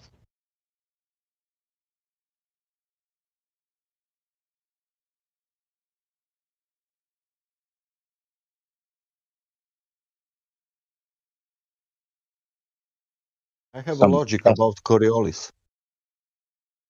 Have a logic about Coriolis? Yeah, if you put the drone to hover, it will not move. It will be in the air. They will say it's taking what the conservation of the momentum, angular momentum, whatever. But now my question is, if drone is going away from us, that means that Earth is stationary.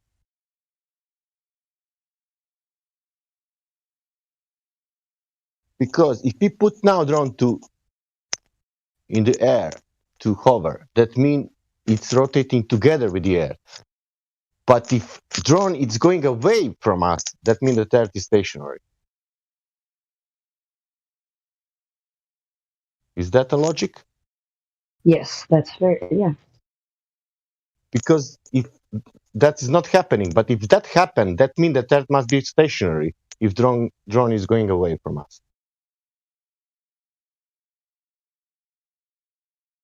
That's its opposite what is happening but when we do in reality, when we put to power, it's standing there and it's not moving, you know. But they are saying it's moving.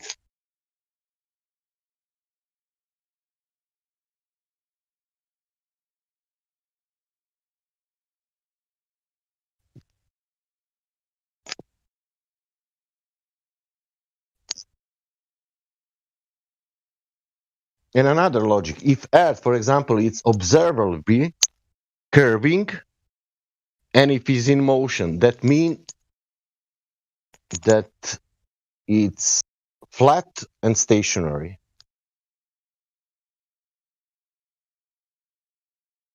Because if Earth is observably flat and stationary, they are saying that it's because it's globe and it's moving.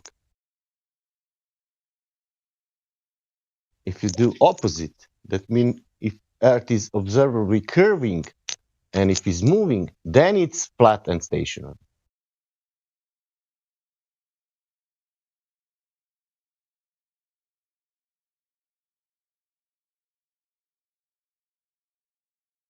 I think that we can use that also for gas pressure.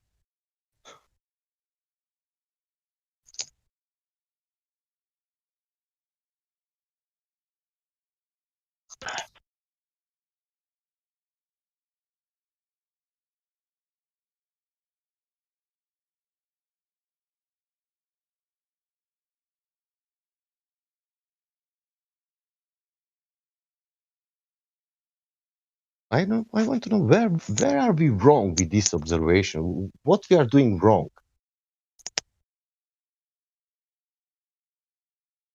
We don't believe as hard as they do. That's where we're wrong. We just don't believe the Earth's a ball.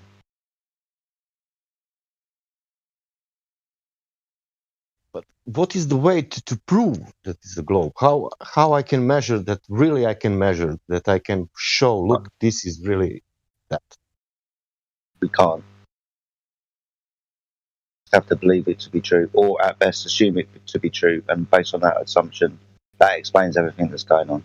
Because that's good enough for the story to be told, as in, yeah, it's a ball, and we've got all these explanations, but you can't prove it. And we rely on that authority, and ultimately, because we all believe it, and we all make television programs about it, and we base space fantasy upon it, and the creation of the Earth because there's a ball upon it, then we all just believe it to be true because we get taught it when we're kids. We're not really taught anything else.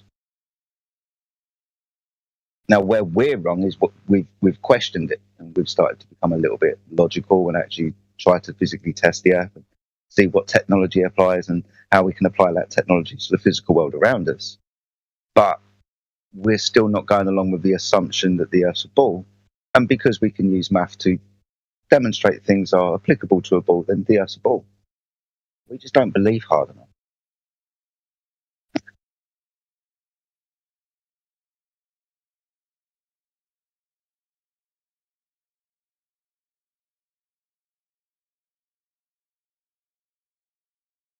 That means faith. It's important.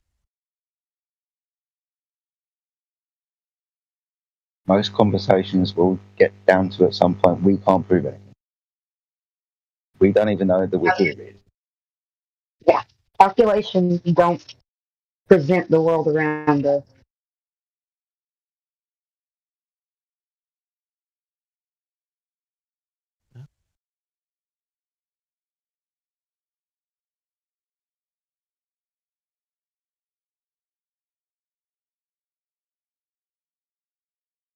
You don't need math to go outside and check out the earth you live on.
But why would they lie?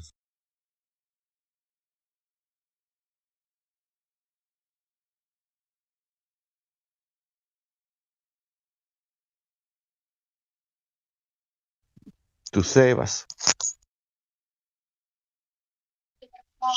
Go back to sleep and be a good little slave.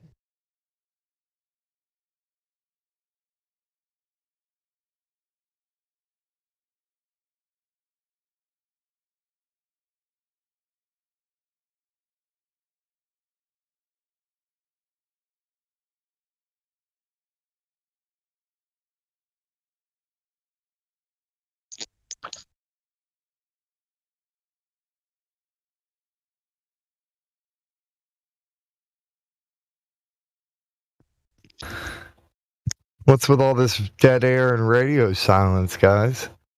Put my headphones on and it's just crickets. I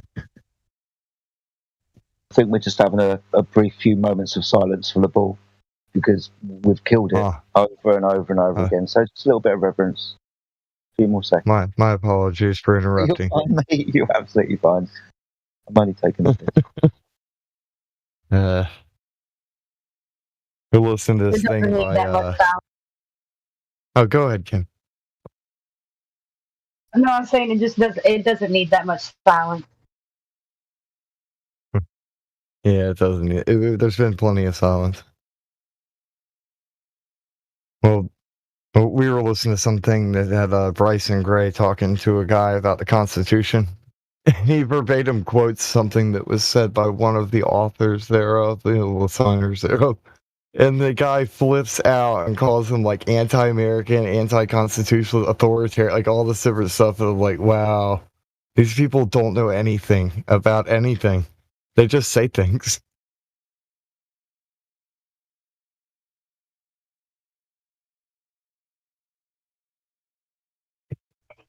Sounds very familiar, doesn't it? Yeah. This is the mind virus at play. It's a completely unrelated subject to what we normally talk about here, but it's just funny because it's the same exact cog-dis type behavior. They don't know their own history.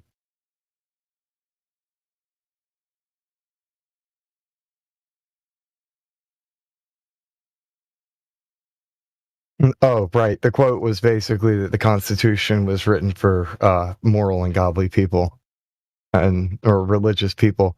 And it was that quote is from one of the founding fathers who signed the Constitution or signed the Declaration, all this other stuff. Yeah, had to do with, yeah. Who was it? Wait, hold on. What was the name of the guy?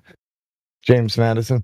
Yeah, so, I mean, but then he flipped out. Like, he got so mad. And I was also not supposed to be a democracy. You know, yeah. It's supposed to be a constitution republic. Yeah.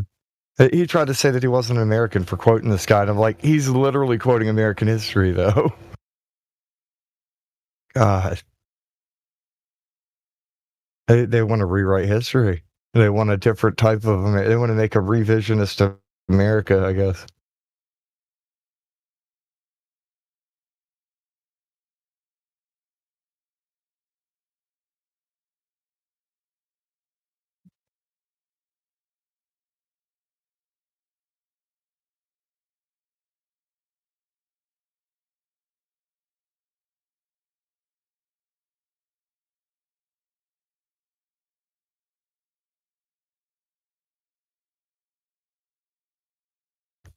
Oh, that's a pretty picture of the blue marble.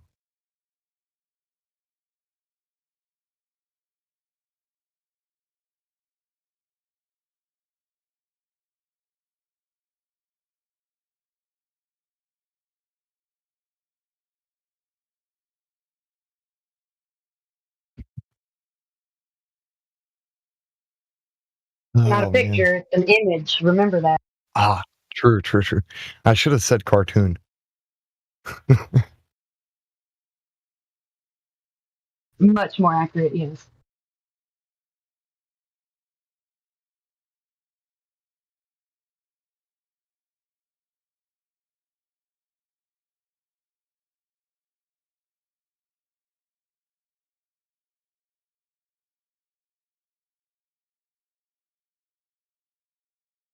I don't think that people understand. It's more than just the shape of the world. Like, it's just everything. All of it. We're sick of being lied to, and we're sick of people not knowing the facts about reality, period, and to the point of idiocracy and stupidity in general.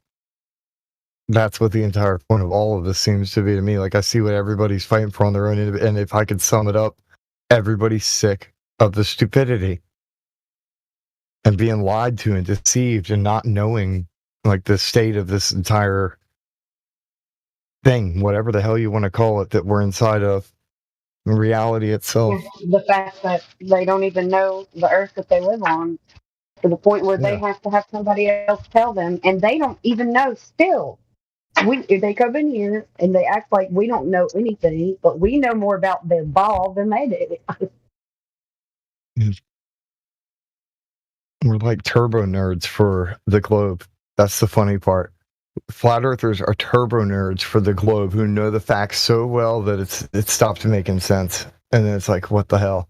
Like, for real. Every one of us had some kind of vision of how this whole spherical thing functioned, and a lot of us had the idea of, hey, maybe one day we go to space and go do things. No. It's just shit to get the rats to keep on running on the little treadmill.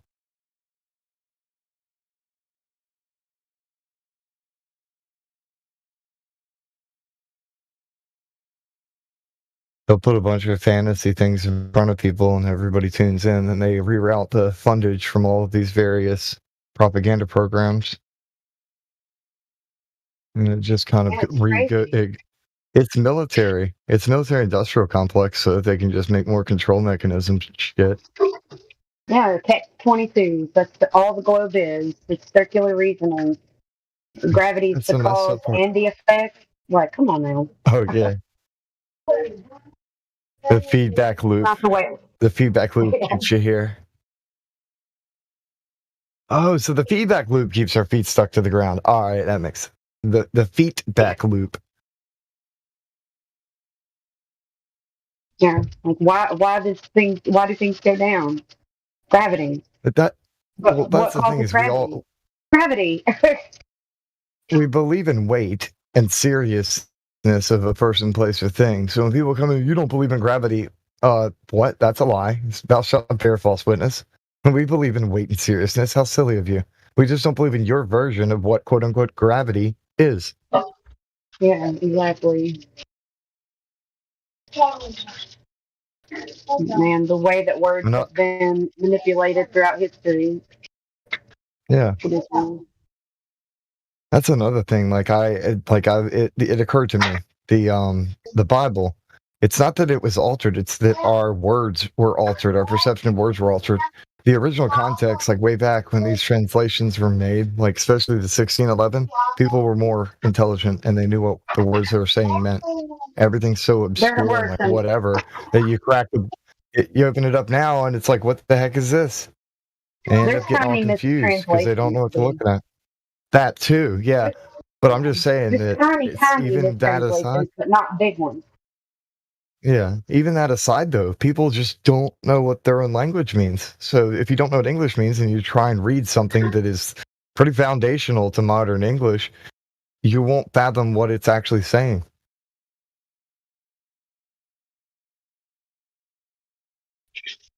Yeah, it's a lot of text. It's better to study it, like study throughout the translation. The same thing goes And with any also other the scripture meanings of the or word. history. Yeah. Yeah, exactly. Yeah. Like, say, people who are studying the Quran, right, and they stop acting like certain words mean something, it starts meaning something else. Now, all of the scripture has been changed, and everything means something different. And maybe Muhammad meant this. They start getting to what's and ifs.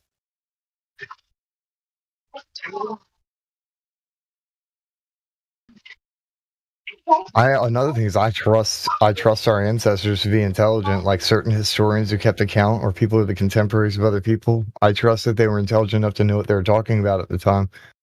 I don't have to change their words to make them mean something else. It's like, oh, okay, this is their perspective. Cool.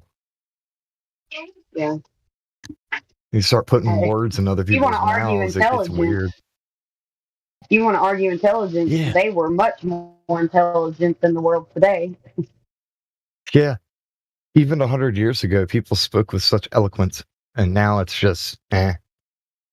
They just also had so much more knowledge about the world around us. Like, they didn't have to go to a grocery store to figure out what they want in their fridge or in their home to eat. They could just go and, grow it or find it.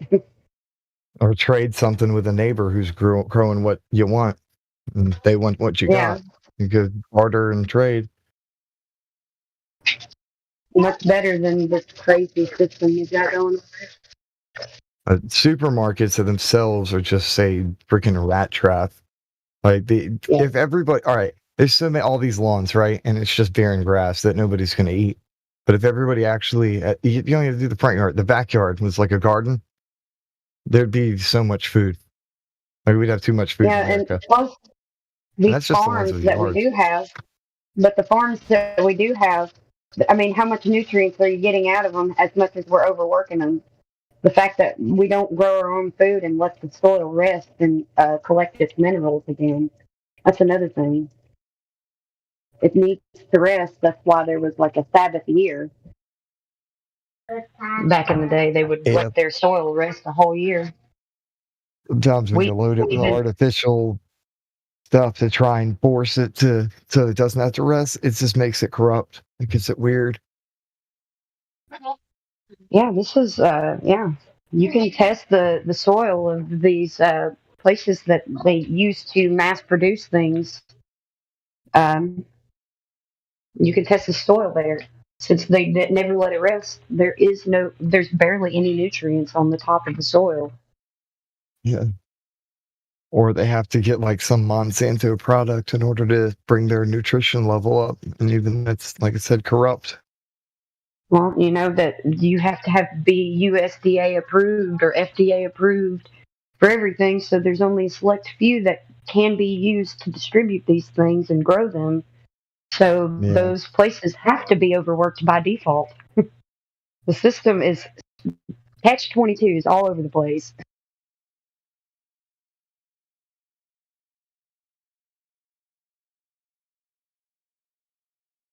It's designed to function as a machine, not as something that's humane. Yeah, that's probably the best term to use for it, is a machine. And I know we use it a lot, but I hope we don't take for granted how actually that is such a good word for what is going on. Yeah.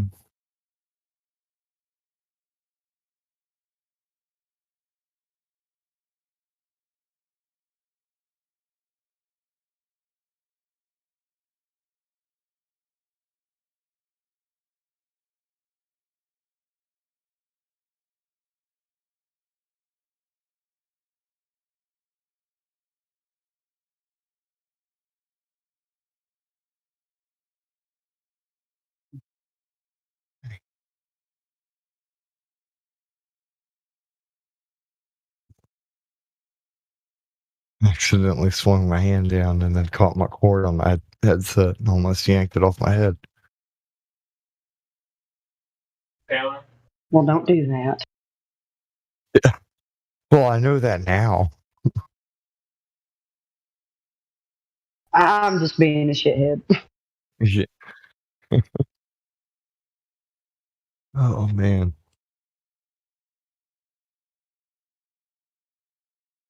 Still working on this letter to write to these globe manufacturing people. I'm asking for something very specific. Basically saying I'm interested in purchasing a custom-made scientific model version of their world-famous globe that includes all real-world measurements and statistics regarding radius, diameter, circumference, as well as speed of axial rotation and so on and so forth. And I'll write like several paragraphs of information and see what they say. Oh, yeah. And how many Wanna see if satellites they are up there, have the and number. why are there no... Sorry, go ahead. I just want to know what number, like how many miles does the horizontal level become this globe that I can put on my desk? Exactly.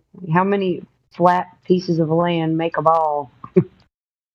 Yeah, that's the ultimate question. I want to see if these globe makers from 1930 can give me my answer. More they make importantly, globes. They should. sea. Yeah, and more importantly, the sea always flat, no matter where you are, unless you're in like a storm and the waves are above, the ship you're on or boat you're on. And God be with you at that point. Something else I thought about doing though is I can 3D print like a model version from NASA. 3D models of what Earth is supposed to look like without water and all this crap. So I can 3D print that and then have this weird like nugget earth chunk thing. Like, yeah, you guys think you live on this lump. I'll do a video and I'll pour water on it, see if it sticks to it. Yes. It's a big lump of knobs.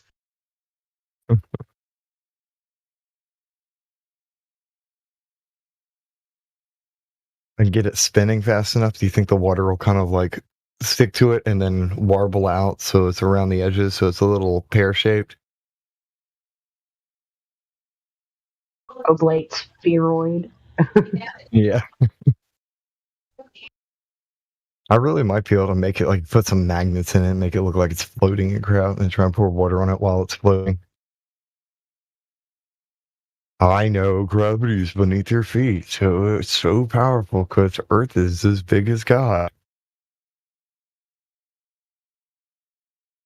But so weak where the gases should not be able to be there. Yeah. It's so weak there. It's so weak that you can take a tiny a tea candle and you can make a little bag out of paper and you can put the tea candle under it and light it and it'll float and float away. That's a good one. Yeah.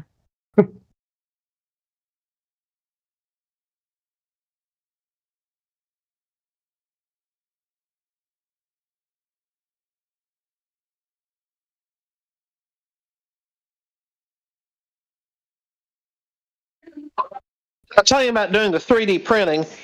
Have you seen that video of the young boy that they did the remix of where he's singing about it's corn, but he's saying it's cone? I haven't seen it, but that's funny. Oh, yeah, I'll post it in the voice chat here in a moment. But it really makes me think of the Globers because, like,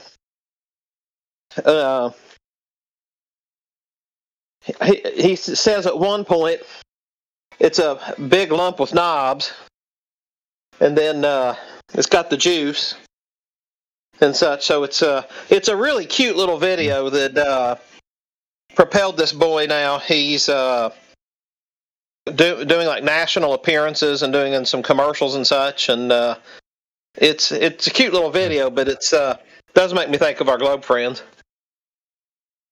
Yeah. I think I know what you're talking about. I think somebody auto-tuned what he said to make it sound like a song.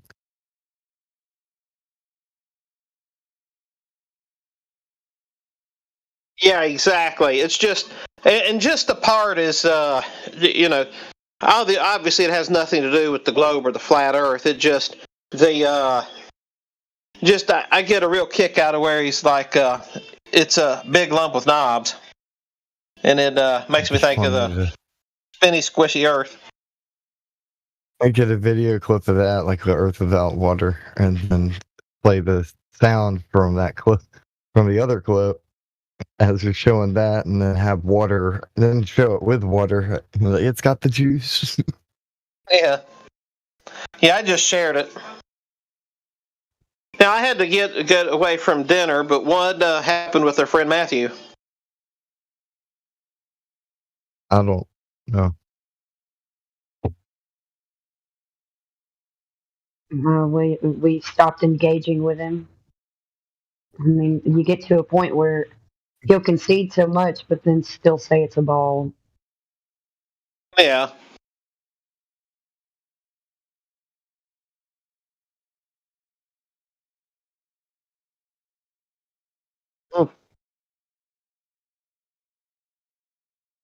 Yeah, those kind of people. There was a guy in here last weekend who was.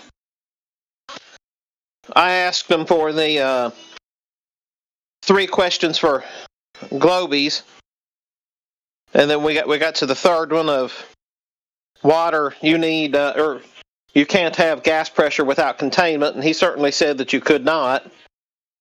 And then switched to asking him about, well, where's the containment for the gases in our atmosphere? They said, oh, well, gravity does that. So, okay, well, you just said that you do need containment, and now you're saying you don't need containment. And like, it just makes, at some point, it's just like, okay, what's going on here? Bibbity bobbity gravity. That's what.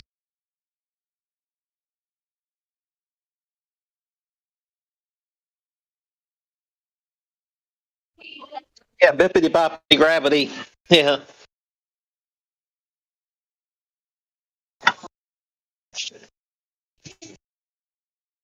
The glob.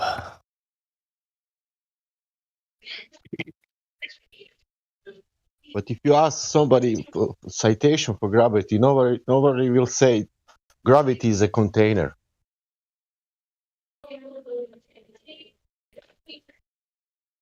Gravity arranging centrifugal force. Gravity is pulling down. Gravity. What gravity doesn't do? Without it, they couldn't have their ball. Yeah, Magic that holds everything together. But like a container. You know, sometimes when they come around, I just envision them trying to have a debate over how many trolls or fairies are in Narnia.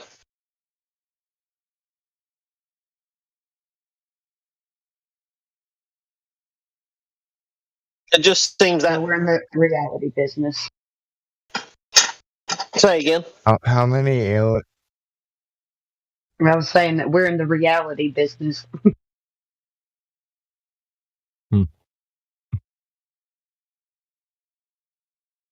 Yeah. How many aliens can you fit in outer space?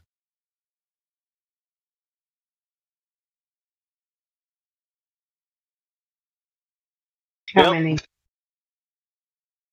I don't know. And neither does anybody else. No, because outer space doesn't exist. Sorry, Star Wars true. fans. That's true.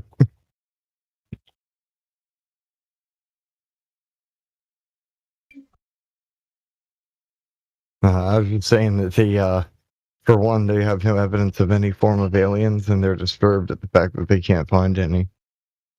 So, but then they like theorize all of these imaginary, there's something over here, and something could live over here. So, how many can fit in their imaginary version of whatever's in the void? If unlimited creations they can come up with.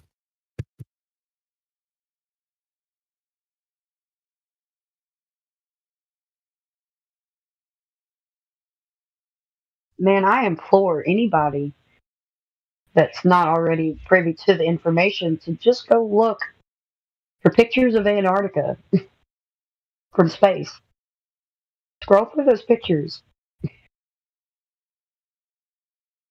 And you know, the religion. Images.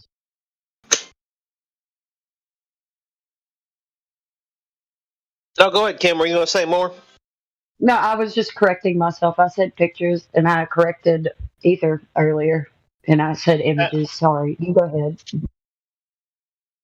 Well, the thing to keep in mind is that with the heliocentric religion, that they have to they had to construct this world, more or less, that has all the tenets of nearly every other religion. So instead of having demons or the jinn like our Muslim friends talk of, they have space aliens. So they could. But all synonymous. Yes, you're right. Yep. So instead of demons and angels, you have space aliens. Yeah. That's an interesting subject that takes you all the way back to the First World Order and the dawn of all civilization and time as we know it. That's right. It is Speculation Sunday. So as long as you don't make any claims and say you're speculating, we can talk about this. Oh, well, That's the cool thing is I usually don't make claims when it comes to this stuff. I just point out claims that were made by other people, like ancient time claims. Like, hey, this is what the scripture says about stuff. And this is what these people said about stuff. And hey, they said this about some stuff too. I don't know though, man. I didn't say it. Well, to point out parallels between various cosmologies is, it is Speculation Sunday, and it is good to speculate. But by the same token, it's kind of a hybrid somewhere in the middle because it's something good they to know. have. I'm sorry. Yeah. It's something good to know. So yeah, you're on the right path. I'm sorry. Yeah. I personally feel like speculation happens when you start drawing conclusions from those different things that are in common. Like, oh, well, maybe this, and then maybe that. It's funny that there's similarities, the way that there are similarities. Yeah. Yeah.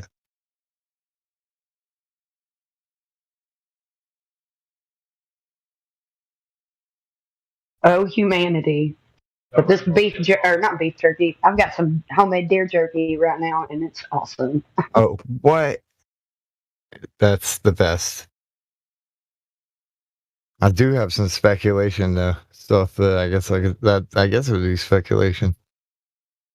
I hate when I have like a bunch of evidence for stuff that would be considered speculation if I can't cite all of the sources at once. Because like I'd have to like prove that it's not. But Here's one whatever. I love. Sorry, here's one I love though. I've got one that you might not have heard of, brother. Phil Schneider. Let's go. Phil Schneider and the wars at Dulce, New Mexico, Dulce Labs. Yeah. Have you heard of this?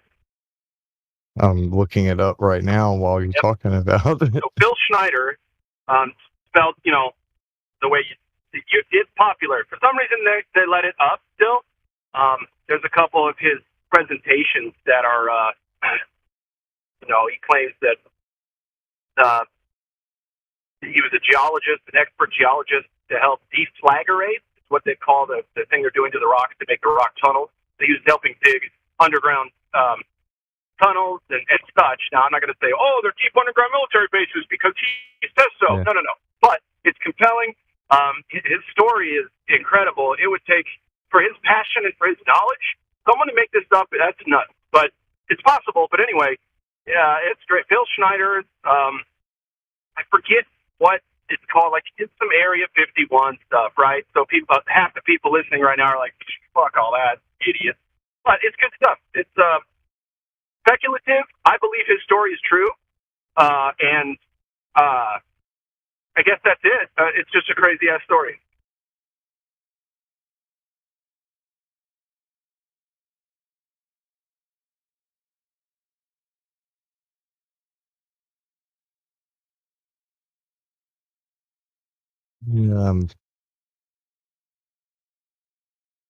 It sucks when things are anecdotal and there's not too much evidence to go with things. It's just, except for somebody's word.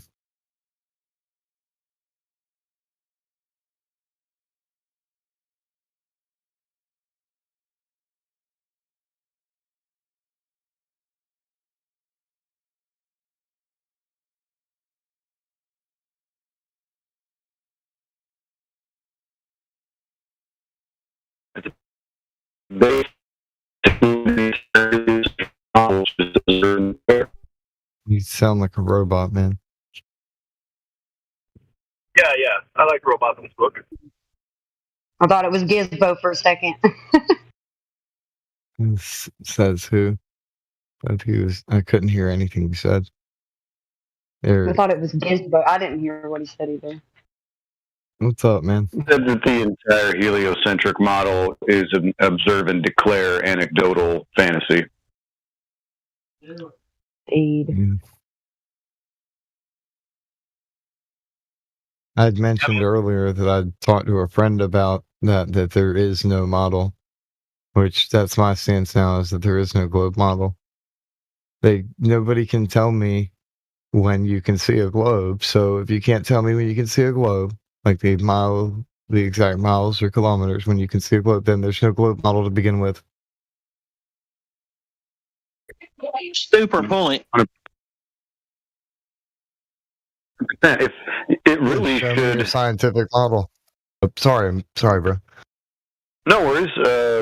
Yeah, well, so you're right. So they don't have a scientific model, so they'll use model in a colloquial sense. So that can mean anything. It's very vague and ambiguous. Another smoking gun that I don't think Globers really appreciate is that there's no globe like, the one that you sit on your desk. It's an inaccurate projection, right? Now, if the Earth was a globe, then every globe on every desk should be 100% accurate, and you could use it to navigate, and yet none of them are. You couldn't use it to do anything except decoration. That, to me, is the biggest smoking gun. It's like, okay, so if it is a globe, but it doesn't work like this, what are you trying to tell me, right? Exactly. So when we were kids, we had this big globe up in the place where we had a lot of books and such. It was this big wooden, 1920s classroom, whatever, kind of big boy. And you could spin it one way, left or right on its axis, whatever. And then you could also go, or up to down and left to right. So you could do both ways. Anyway, so we would do that thing where you spin it real fast and then you stop, you close your eyes and you stop it on a random spot and say, that's where I'm going to live next, right? Well, we would do that, and my stepdad would be like, you guys know that's not accurate. Or like, what? It's the world. He's like, that's not the world. That's just what they give you in classroom. I was like, oh, okay then. I started spelling bullshit before I even knew it. Right.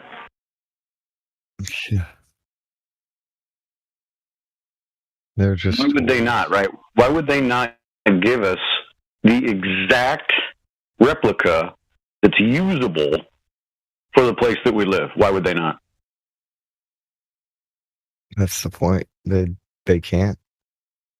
They can't do it.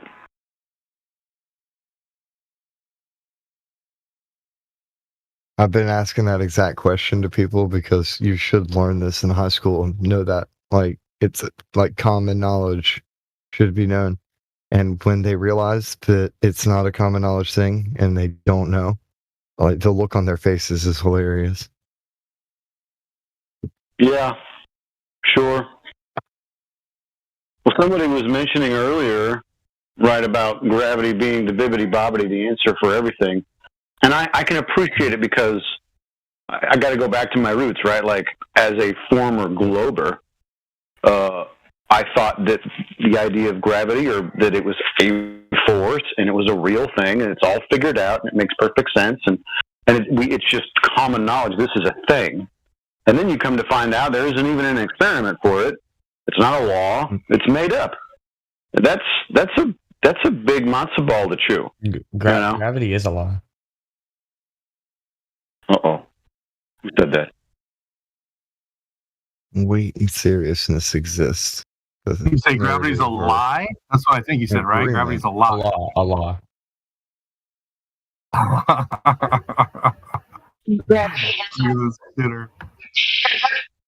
Who is this person? Please tell us. It's like we got a glober up in this. Yo, who said that? Who said that? We have a clown in Who did say that? Danny. Yeah, not this guy again, bro. Is it Danny? Danny, is gravity a law? Yes. Okay. Is gravity a Tell me how gravity's a law. Gravity's a force. Hold on, just 1 sec. I'll ask this. So, gravity's a non-force. I'm not asking. It's a non-force described by your priest that is treated like a force. It's the only one of its kind. Explain that, please. Sorry, I couldn't understand. Can you say what is gravity? What is gravity? Yeah. It is the attraction of two masses or multiple masses. You are more than 100 years. Yeah, you are predating the actual gravity that you're supposed to be following. What? There are modern astrophysicists saying that is not gravity. Why are you saying that it's gravity? But those same astrophysicists talks about stars being real. So why do you believe some things they say? Stars being real? I don't believe What are you anything. talking about? I'm believe- really confused. Oh, so are we. So you came in saying that gravity is a law. Yeah, it is. So is it a law of nature? Or is that what you're saying? All the time? Newton's laws. Oh, so you're 108 years out of date on your pseudoscience. Did you realize that? That's not the current rhetoric for gravity. Newton's law is gravity? That's what he's proclaiming, but he doesn't know he's 108 years out of date. Danny, gravity, it's a theory. It's not a law.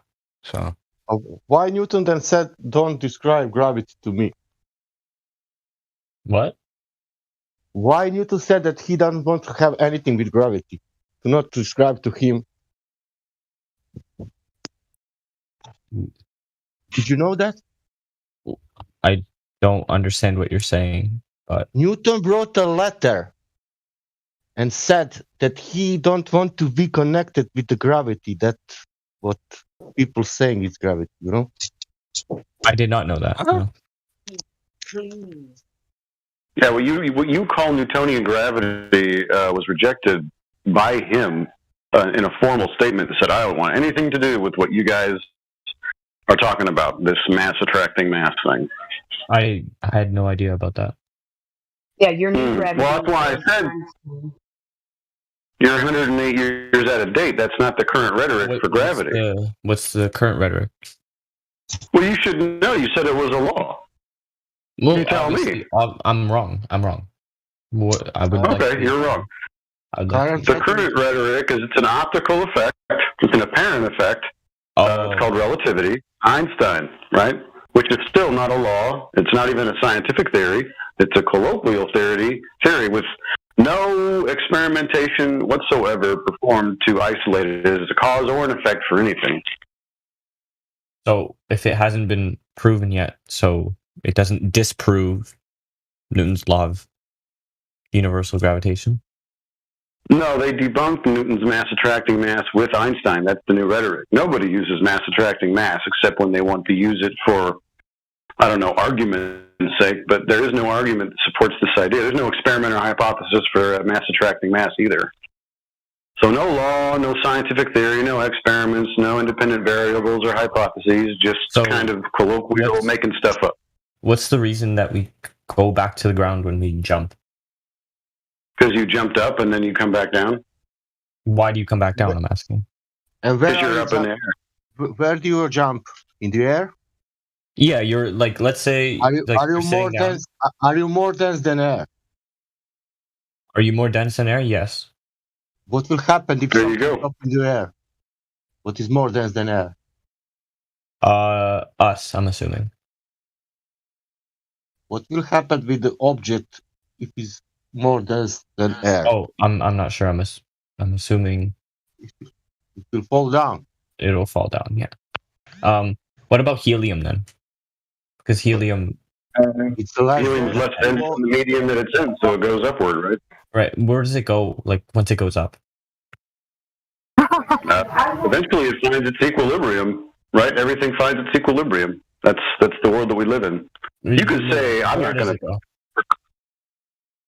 This guy's looking for us to tell him a story, bro. He wants to hear a story, man. Somebody get the storybook out. He wants to know where the helium goes, bro. Come on. I'm asking, does it go to space? Does it disperse through the air? Does it? I'm just asking a question. Why don't you take a rock out there and tell us? Yeah. I would assume it reaches a point in the atmosphere, high up. Well, atmosphere is kind of like this contradiction in terms. You don't want to. Don't play too loose and fast with your words in here, right? So you have to establish a sphere first, but then again, gases don't take any inherent shape, right? So it goes up into the air and finds its equilibrium. Helium does that. All gases find their equilibrium. There's a density column on the Earth, as there is with everything. Right. Yeah, no, I understand that. Okay. I was just but that would only be achieved in a pressurized system, right? This would only be achieved in a contained system. You can't have gradients or density columns in an uncontained system. Were you aware of that? Yeah, but that's for gravity. But that's a whole different discussion. No gravity. Remember, there's no gravity. You haven't proven any gravity. Nobody has, in fact. So the reason we come back down to the ground is because of density? Yeah, are you more dense than the air that's around you? Yes. Okay, so let's go to a different medium. How about water? Let's try water as a medium, okay? If I take a 2x4 and I drop it over a lake, and it falls through the air and it hits the water, is it going to continue to go down to the bottom of the lake, or is it going to rest right at the surface? Okay. No. What if I take that same 2x4 and I go down to the bottom of the lake and hold it on the bottom of the floor and let go of it? Where's it going to go? It's probably gonna go up to the water, like surface. Right, it's going to hit that same place of equilibrium right at the surface. That's where it hangs out. So it's more dense than the air, less dense than the water, so it finds its equilibrium, and that's it. And that's the entire world that you observe. Everything operates according to this. So why do we float in space then? Hold on. Who's been to space? What's in space? You open up. Why we shoot to float? Hold on, guys. That was perfect. Now let me ask you 2 questions. 1, does gas try to find its equilibrium in the medium it's in? Yes or no? You could understand. Gas will expand it up until the container. It's a yes or no question. I can't. I didn't understand what you're saying. Okay. Does gas try to find equilibrium? Yes. Great. So is there a downward bias for gas? What do you mean by downward bias? Yes or no? I'm just asking what a downward bias is. A downward bias is a tendency, an arbitrary tendency to go downwards instead of all the other directions, i.e. gravity. So, but I didn't want to have to get there. Hold on, I didn't want to have to get there for that, but now I'm going to try one more time. Let's start over, just 2 questions, because I really hope people get what's going on here. First question. Does gas find equilibrium? Does it seek equilibrium? Yes. Yes. Okay. Yes. So, is there a downward bias for gas? Yes. What the fuck is wrong with you? It's either one or the other, partner.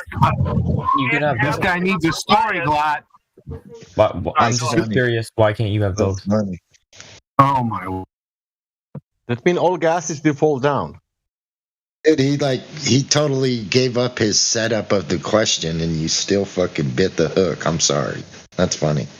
I mean, I did. I gave up the setup of the question. He still got it. Still said yes to both. That's a contradiction, folks. It's either Why can't you have both? Hold on. Why? It's either the gas wants to go downwards because there's a pull, a bias, or it seeks equilibrium and finds its equilibrium regardless of what direction it's heading. Well, actually, the gas doesn't have a downward bias. It's attracted by the Earth. So the gas doesn't have a downward bias. The gas is created. It's inducing a downward bias on the gas. The gas is created from the Earth, and it goes up. Where is it created? That's right. The Earth creates the gas. Gasification happens in a lot of different places, but there's a gas cycle that only occurs at surface level. So all gas that makes its way up basically, from source at ground level. So that's kind of condemning for the idea of gravity, since it moves in all directions. But if you pressurize a gas tank and poke a hole in the top, the gas will not escape into the atmosphere because the gravity will hold it down in the tank. So, no, it wouldn't. Well, that's because the pressure exceeds the force of gravity. No, the gas would disperse till it met an equilibrium. Yeah. Same pressure on the outside, same pressure on the inside of the tank. Right. Once it met the same pressure on the outside, it would quit escaping. Can I get in and ask a few questions? Yeah, sure. To our global friend. I don't know what your name is, sorry. What's your name? Danny. Danny. Yeah. Okay, Danny. So I want you to imagine a world in which there's like a globe Earth, and then there's some gas pressure, and outside of that gas pressure is like a glass, like almost like a larger globe of glass containing like a container. That gas. Yeah. Right. Okay. So I want you to imagine there's a container holding that gas. What do you think would happen if there was, say, like a door on that container and you opened it.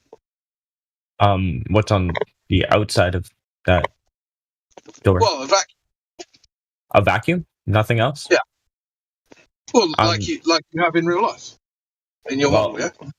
That's not my model, but Right. I'm assuming in that hypothetical scenario, the gas would escape outside of the container. Yeah, of course, yeah. So you think that with a globe and gas and a container around that globe, if you opened the container, then the gas would leave. Right. But if there's no container, then the gas stays. That's not what I'm saying. That's just what you said. No, I said, well, we're both at odds with gravity, so we're never going to come to a conclusion with that. No, we're not at odds. You have not provided any evidence or anything that would even describe the effect of gravity yet. Well, I'm not saying that either one of us is right. I'm just saying we have a different view. Please, That's all I'm saying. Guys, I have one question. Oh, that's just go on to say. Please go on to say something, All right. Can we just stick on my example, please? I don't want to move on too quickly. All right. Yeah, stick with the barrier. Right.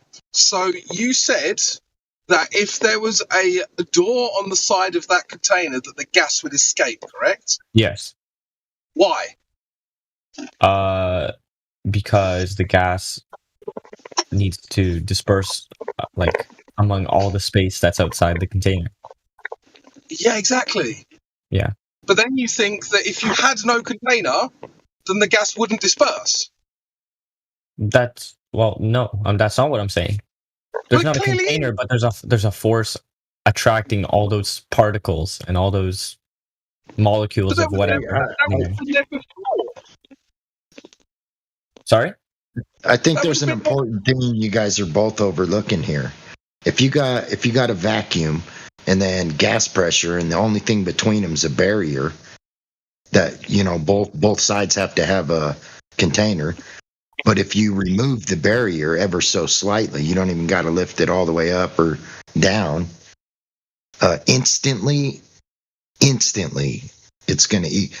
Like, even if you lifted it all the way up, the barrier, it would be equilibrized before you had it all the way up. Cool. It's going to do it so instantaneously and violently. Look, man, I get that, right? I understand that. I'll say that more times. I understand what you're saying. What I'm trying to get him to do is to obviously doublespeak and then try and rationalize it, which is what he's doing. Also, in the globe model, there is somewhere where gas is leaking out. And how is that even possible? It would have to drastically find equilibrium if there was any sort of area to leak out. All right. It would rip us apart. Oh, the fact that there's at both poles, there's little holes and whatever. What? I think we're talking about two different things. Never mind. Yeah, I just have one question. Hey, did they still teach you about the ozone layer? I think we should let Jacob talk. He's been trying to talk. I just have a question. Hey, real quick. Yes or no? Yes or no? Listen, yes or no? I'm gonna answer Jacob before I answer you. Just yes or no, then I'm going to shut up. You can answer him first, Danny. Right? Oh, okay. For the rest, how's that sound? Okay. Great. So, tell me, do they still teach about the ozone layer in school and how it's got a hole in it? Yeah. Okay, thanks. So I just want to know, so why do we float when we're in space, but not when we're on Earth? Well, if gravity, space isn't real. Look, dude, let's go back to the Earth. How about this? Okay, yeah, you can't have gas pressure without a container. We don't even have to discuss space. No, but we were just talking about gravity. So it was just it just got me wondering, why do we float in space, but we don't float on the planet if there's no gravity? Television special effects. Next question. Special plating. Wait, it's special effects? Wait, so can I ask a question? Past the atmosphere, though? The question, you're saying we, but you've never even been, so you can't say we. Why do we float in space? But So there's you can't talk about the container then if you've never been there. If you've never seen But it. aren't there astronauts that have been to space? I don't know. Have there? Don't you guys take their word on it? On television. Yeah, the only place you'll ever see the ball Earth is on a monitor. But what about the people that can I saw ask it you guys a in question? person? Well, that's the only place you'll see Superman, Batman, Spider-Man. You'll only see them on a monitor. Jacob, do you believe in I'm God? saying, like, what if you see like None of those rocket ship motherfuckers are launch? real. So what's outside of the Jacob, atmosphere then? Jacob, do you believe in globe? Do you Globe? believe in No. globe? I don't know. I'm conflicted. So I just I want to know what do you guys think is outside of our atmosphere then? You know, this is on what the I want to outside know. of I the want to question know is just to where go the ahead and see if there's any actual curvature of the Earth. If there's curvature of the Earth and the Earth is a ball, and that whole model is correct. So do you have any measurements of curvature on the Earth? I'm talking right now. You're talking over me. Do you have any measurements of curvature of the Earth? Isn't it the 8 inches over miles squared? Yeah, that's the proposed rate of curvature. Is it measured? Where's the measurement of that? I mean, I think it'd be pretty hard to measure a planet. Well, if that was true, you would never get That was the claim. That was the claim. Jacob, not all planet, only drop over distance. Oh, okay, So, okay. I see what you. I have a question for you guys. What is the? No, I just asked you a question. Do you have any measurements of Earth curvature anywhere? You didn't? Did you ask? Are you going to avoid that question? Sorry, you don't want to do. I don't ask care. me a question. Danny, you want to answer that or? And these guys are question? You guys are bombarding him with questions. Let him answer. Yeah, one. like just one at a time. Sorry, guys. It is the same question. Drop over distance, curvature measured. It's the same question. Do you have those measurements? Danny, do you want to answer? I don't have any measurements, so like Yeah, I haven't really done personally- research on it. Yeah, but- personally, I also haven't done any like measurements. If you on my can't, own, so if but- you can't see something, if I can't see my let's say bacteria, I can't see bacteria with my own eyes. Does that mean it doesn't exist? Through microscope, that can be verified. What that has with the measuring of the surface? Sorry? Are you saying because I cannot see the bacteria, I cannot measure the surface? Oh, it's just like an idea. Like, if you can't see something, does that mean it doesn't exist? We don't do ideas in here. We do actual evidence in here. So do you have any actual evidence of Earth curvature? Free falls doesn't make sound? You're saying because you can't see the curve, it doesn't exist. That's exactly what I'm saying. Yeah, so if I can't see bacteria, it doesn't exist. Yo, can I ask? Well, you know. No, but you can see the flatness of the Earth. That's the problem. I got my food. Oh yeah, I could see no bacteria on my hands.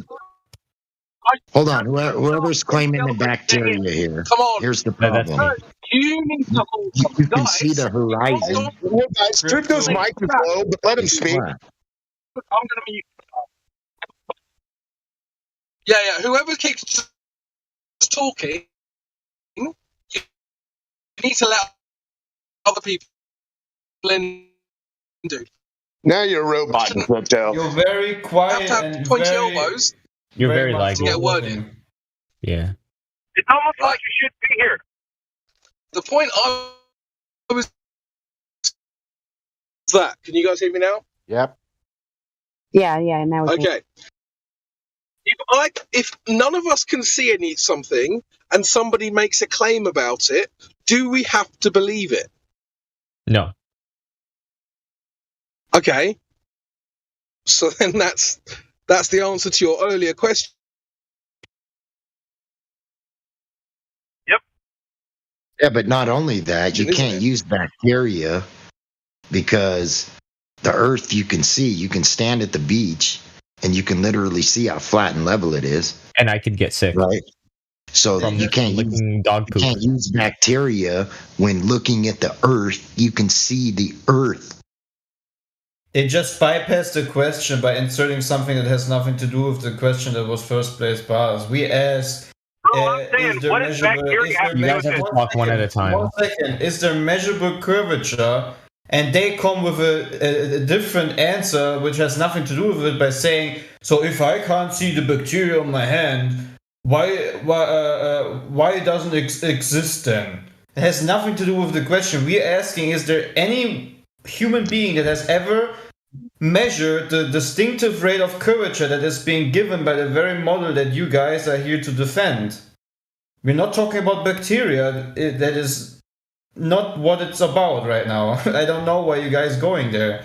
Well, I was going there because your counter argument is since I can't see the curvature of the Earth. No, it isn't. Then what is your counter argument? Our argument is, show us the proposed curvature rate that has been given by the very model that you believe in reality. Give us an experiment that has measured this to be in existence. That's all. Must be very simple on a spherical Earth that, curves 360 degrees around you in every direction, right? Dude, I feel like I'm crazy because I don't see the curvature, right? Everyone's talking about this curvature. I feel like I'm the nuts one because I can't find it, right? Maybe. Yeah, we've been looking for the curvature. It ain't there, buddy. Don't let you guys are avoiding the question again. I like what this guy was asking him. Yeah, again, let's get to the question. It's a yes or no question. Do you guys know or have yourself any evidence of this 360 degrees around the curvature existing? Personally, I've never actually looked into it. I don't have as much spare time, but from my own experience, I've never, so I have no evidence. The time you're spending now, would you consider that spare time? Absolutely not. Oh, this ain't spare time? No, this is a job. This is meaningful. Okay. Absolutely. It's my hobby. It's a job. It's your hobby. Holy shit. Wait a sec. Did you just say it's a job, bro? A job can be a hobby, no? Hold on. No. A job, well, a job could be a task, I suppose. Are you getting paid to be a hobby? Could it not? You can enjoy your job. Yes or no? Are you getting paid to be here? Yes or no? You don't have to be paid. I'm paying him to be here. Yes or no? Well, hold on, guys, because a job, you're always he already did that to himself. He made himself. He outed himself just then. It was weird. Okay, anyway. Well, a job, you're always looking at the clock. A career, there's not enough time in the day. Yep. I'm watching the clock right now. Jacob, you said that you know a job when you got indoctrinated by the heliocentric model. Like, there's like 3-4 people talking at once. Who's asking? I think Sasha had a question. Yeah. Jacob, you said that you know something about 8 inch per mile squared. Yeah, I heard that. I heard that's the formula for the curvature of the Earth or something when I joined the call a night or two ago. Yeah. And when we check that in reality, that there is no any 8 inch and then more, because because more it's distance, x over miles, which isn't a real number. It's just some number. Yeah. For example, on 10 miles should be 66 feet of drop. For example. But there is no such thing in reality that you can find on 10 miles anything covered by 66 foot. And then you go more, 20 miles, 30 miles, 40 miles, and drop is bigger. And then you see 20 miles object, you see object on 30 miles, you see object on 40 miles, you see object on 275 miles even. Sorry, I'm a bit lost. He's saying if an object is very far away, you could still see it, even though there's pretty much saying it's angle of sight, and perspective. You got to put them both together. So you got perspective and the angle of sight. The higher you go, you can get up to 275 mile an hour, or 275 mile an hour, 270 miles of vision. But it's not because the Earth is curved. It's just because you raised your elevation of sight. So you can see more and more. If the Earth was curved, you wouldn't be able to see it. It'd be over the curve. Yeah, I agree. Yeah. Our main point is that people come in here to defend the globe or to see how flat earthers are, how, I don't know, if we're stupid or whatever. but they don't know their own model. You got to know your own model before you can defend it. Oh, I don't. Well, you I wouldn't don't even have to exactly do say that that I am because a the Earth globalist. is not a model. The Earth is not a model, so I wouldn't even tell him that. Yeah, you're right. You're right. Okay, I'll correct myself. The paradigm in which you live, you should check it out, man. It's Not a right model, outside your door. and no model can predict the Can I Earth. ask questions about Because the when you sun? say the Earth is big, that is the size, 8 inch per mile square. That's big. That's how much it's big. You cannot use 70 inch per mile, because it's not that one. It's 8 inch per mile square. That we are learning in school every day. I know. I don't learn. Kids learning now. The problem is you can see well beyond that, and you can see even further in, like, if you look into it, you can see the sun disappear above the horizon in a desert. If you're in a dry climate, like really, really hot, even though the deserts get cold at night, you can see the sun disappear before it appears to go below the horizon. It'll shrink and shrink till you can't see it. Just depends on where the climate you're at. Exactly, we have video evidence of that. What is the sun exactly? In the desert. It happens in the desert. What is the sun exactly? Nobody knows what the sun is. Not even scientists. They would have to be able to isolate, control, and manipulate the sun, wouldn't they? Why would they have to do that? Or at the very least, determine a cause of the effect. Why would they have to do that to know what the sun is? In other words, if they cannot create a sun, there's no way they know what it is. In order to create something, you must first have the word, like we're talking right now. To create a skyscraper's has to become before the word becomes before the vision. But my point is, it's reverse engineering in science, real science, not pseudoscience, right? So even if you didn't build it, you can reverse engineer it and figure out how to build it. Now, if it's something you cannot do that with, then it does not meet the scientific methods. Not by any means. Yeah, what something is, not what is the cause and effect. So you gotta hit the cause of the effect. The phenomenon is the sun. Now, what's the cause of it? Well, that's not an effect. It's an object or something that appears to be an object. I don't know if I would call it a phenomenon, but I get what you're saying. He had a question though a second ago, and I didn't want to interrupt. If you can't do an experiment to create even a miniature sun, like they think they can, but they can't, then there's no way you can claim what the sun is. If you can't, you see what I mean?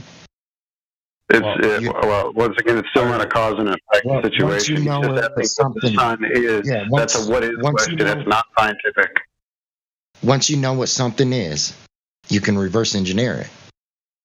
But that's not science. Okay, well, I don't want to go around and around with you about this.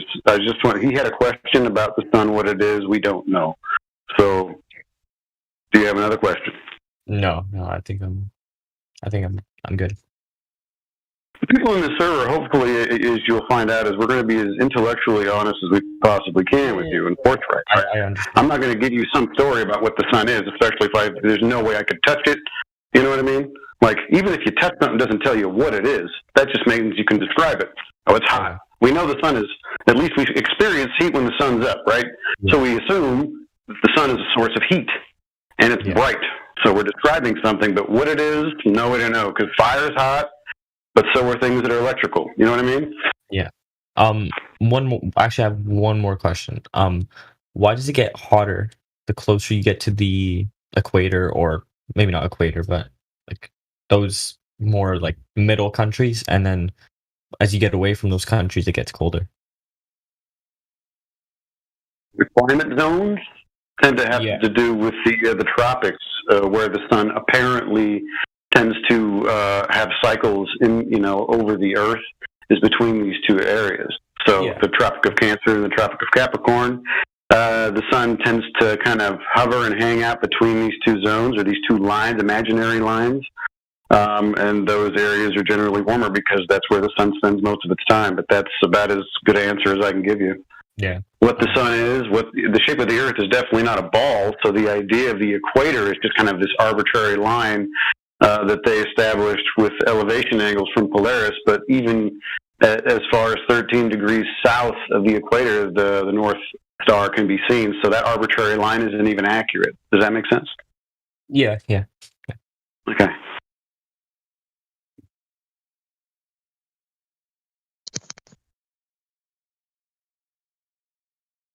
All right, I think I'm gonna. This survey is about the. All right, you too. Bye bye.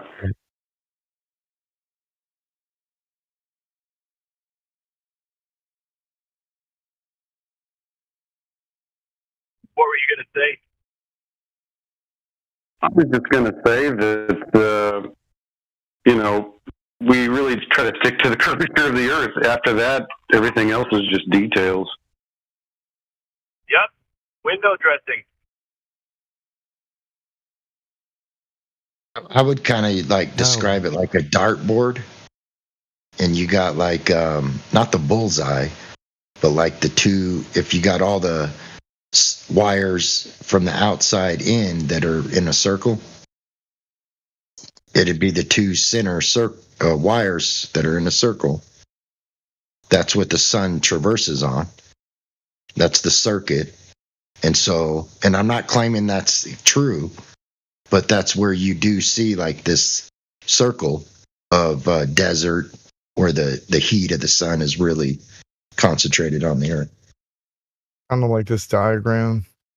It don't have to be a sphere. It could be a circle, and the sun's traversing in a circle, going in a little bit, right? And then on the outside, while it's in, it's winter, and then the sun starts going out.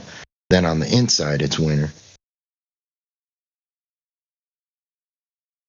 And what somebody said a moment ago, I think, hits the nail right on the head. None of the other stuff matters. There's either curvature or there's not. And there is no curvature. Whether there's gravity or no gravity, or whether you need gas pressure or you have to have containment to have gas pressure, in reality, none of that stuff truly really matters. There's either curvature or there's not. And yeah, like on an overhead map, all maps are flat, but on an overhead map, you would think as you go on the outside of where you're the one holding the camera. So where the camera is the center of the picture. So you would assume that as on the outskirts of the picture, there would be curvature. There would be a natural elevation of a hill that's not really a hill, it's just the shape of the Earth. You would assume that you'd be able to see that, but you can't. Yeah, no, you can't see it, and that's the key. So when talking with these people, like our friend who this was a job for, whatever that means, that when they ask all these other questions about floating in space or whatever else, whether you can float in space or whether you can't float in space, doesn't change the fact that the only important thing is there curvature or is there not? And like he said, how would you measure a planet? And of course you can't measure something that doesn't exist. You can't measure a curvature that's not there.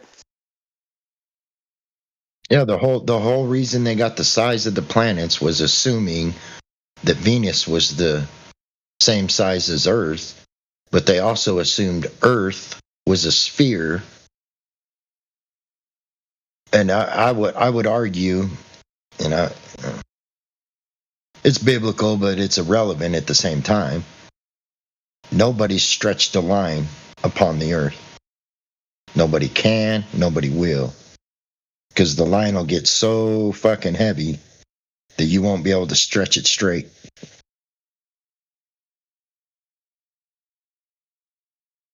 You won't be able to pull it tight.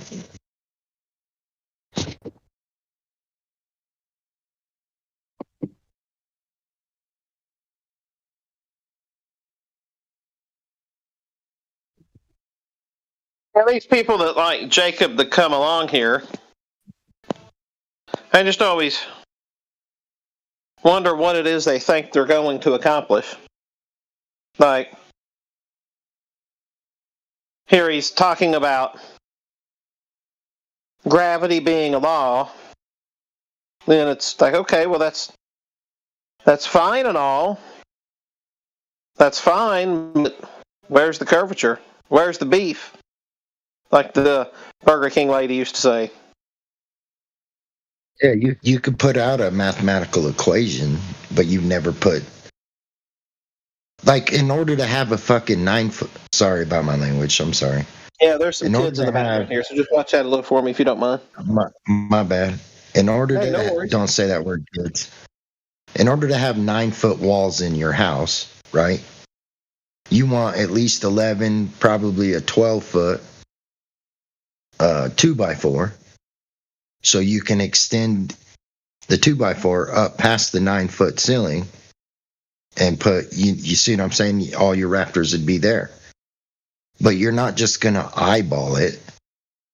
You're going to put a physical measurement to each 2x4 that you cut. You know what I'm trying to say? Absolutely. You're not going to use the stars to measure the 2x4. And you can't claim that you can measure the distance to the stars like you can a 2x4. Because a 2x4, you're using a physical measurement that you could pass on to anybody else and nobody could argue with it. But when it comes to the stars, all you're doing is observing. That's the only scientific method you're using is observation, and then you just go on and fuck mathematical, and you get a degree to the star. They're even claiming they can get like a 45 degree, whatever star they're looking at, but in order to get a 45 degree would require the horizontal to be flat all the way till it's underneath that star, because that's when your line goes up, and then the angle back to you as the observer. So there's no way see what I mean? Maybe I went a little too far there. I apologize, but it's like That's okay. Well, we all do. We all. You can't have you can't use an angle without two straight lines, right? And three angles is the better way to do it. Well, and the reality is one of the things I don't always pull out is because now, first off, I've never used a sextant, so for me to truly say that I've used or to truly talk about a sextant, I can't. I'm sorry. Let me say it. So, in talking about a sextant, I think it's clear to obviously say whether you've used one or not. So I have not. But what I do know, and I could stake my reputation on, is that the most important thing you need with a sextant is an accurate timepiece. And then you take your measurements, and then you go to your booklet. And so the reality is the clock is much more important than the actual measurement. And then, so what I don't know is you're losing me. Hold on, you're losing me. What? Say that again. Okay, so the only way you can get an angle or a degree to a star is with two straight lines. You got a horizontal, and you got the observer line, but there must be a straight line to what you're looking at, straight down to the horizontal. Okay, so If the first off, horizontal, especially in curves navigation. before it gets there, you'll never get the angle. So first off, in navigation, especially in navigation, when you use a sextant, you first off have to know the exact time of when you're taking a measurement. And then you go look in a book or a table, and then it'll tell you where you are, more or less. And so what I don't know is, for all the talk about sextants and everything, is I don't truly know how accurate a sextant is to begin with, because when you start I'm not with talking following, about a sextant. You just assumed I was. Then what were you talking about? The only thing I said is the only way to get we'll just say, for instance, we're looking at Polaris at a 45-degree angle. The only way to determine you're at a 45-degree angle is with two straight lines. One of them's a horizontal, one of them's from the observer, and then there's a vertical from the observer to what they're looking at. You would have to have a sextant to measure that, correct? Down to the horizon, to the horizontal. If That's the what I'm saying. You have to have a sextant to measure the that, correct? horizontal's curved out of the way before that star comes down in a straight line to the horizontal, you're not getting an angle to it. You're not getting a correct James, angle. am I missing something, or would you not need a sextant to measure that it's 45 degrees? All you need is an angle. A sextant What you does have measure. to use with a sextant. A sextant does measure angles, but its horizontal is based off the horizon. Okay. So let's try this again here, James. Okay, so here's the key to this is especially the horizontal is based off the horizon. James. Alrighty, James. Okay, so in navigation, the key it's not the sextant or however you're getting your angle is as important as what time it is. Well, you can't get an angle without two straight lines. Okay. I guess I'm really not sure what you're trying to talk about here. You just seem to be kind of repeating yourself a number of times. Well, like, look at a 2x4, right? Let's say you just tack it up on your Share wall. with me if you would. What's the point you're trying to make, my friend? I guess I'm not catching your point. Let's just say you tack a 2x4 up to your wall, right? So there's your horizontal line, right? So why would I be doing that? That's what I'm trying to get at here. I guess I'm not following you here. So, hey, James, hold on, listen to me. No, I'm asking you what would we be doing this for? That's my question to you. Would you listen to me real quick? So first, tell me. We are listening to you. Yeah, so I'm asking you. Right, I'm asking you where. I'm just okay. I don't know where you're going. I'm just asking you if you would share with me, please. I'll tell you. You must have a horizontal to get an angle.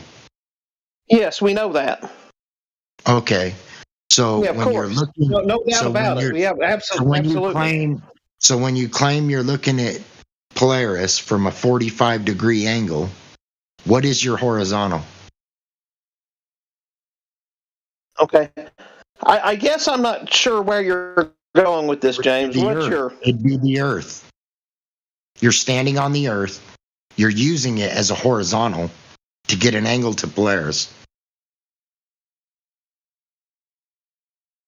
And the only way you could get an angle to Polaris is if you had a horizontal.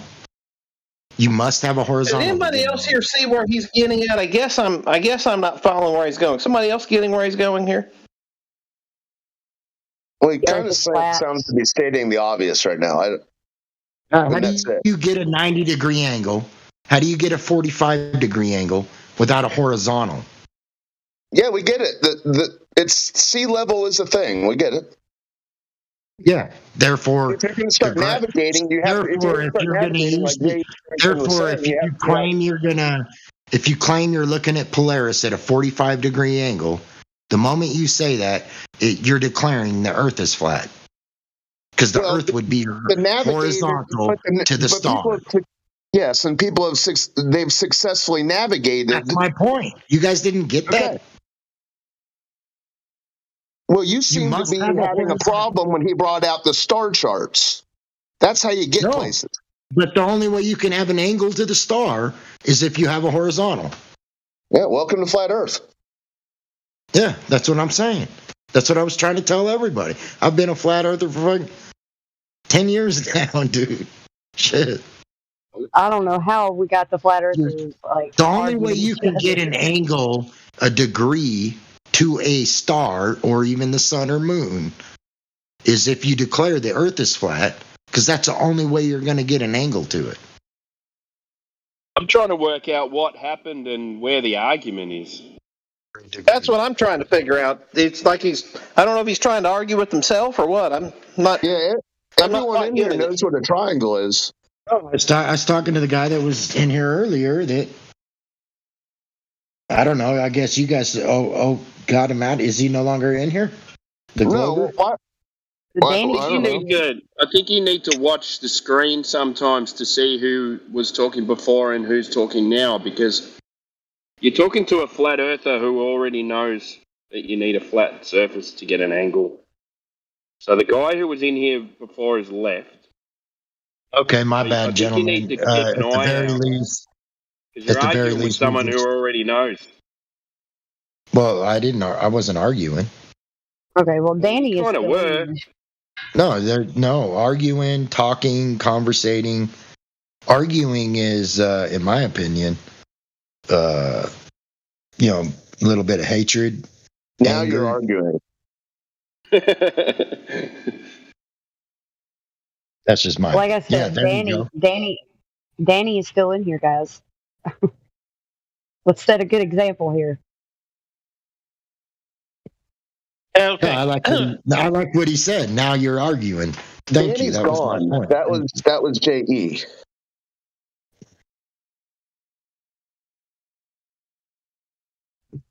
No, I'm saying that Danny is still in the chat. I can see him still. Yeah. So as long as he was listening, and even if you guys felt I was arguing with you, I wasn't. I was just stating a point. And so all it does is. I never thought you were arguing. I just was trying to figure out what you were getting at, because it's kind of basic that the triangle needs 2 to 3 lines. I mean, that's what I was trying to figure out when. But I think even a lot of flat earthers ignore, and I'm sure you guys don't. Obviously, you already said. But in order to get an angle to the star, here's one of my main points: is the Earth would at least have to be flat all the way to that star. If it started to curve off before it was under that star as flat and level, you would never have you would never get a correct angle. You see what I'm saying? It has to be flat all the way underneath the star in order to get a straight line up to it and a straight line back to the observer, and the Earth is obviously the horizontal. That was my main, because a lot of even flat earthers will forget that the Earth has to be flat all the way underneath the star to get an angle to it.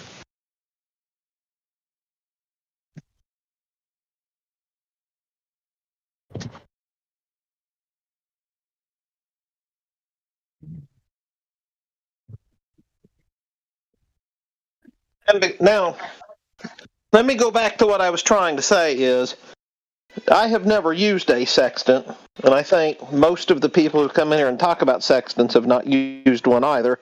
And the math teacher earlier was gracious enough to admit that he hadn't used one. But I was mistaken. I thought he had brought up the sextants, and so my question to him was off because I thought he had brought it up when we had brought it up. So it was kind of out of place. But That was Jedi that brought it up earlier.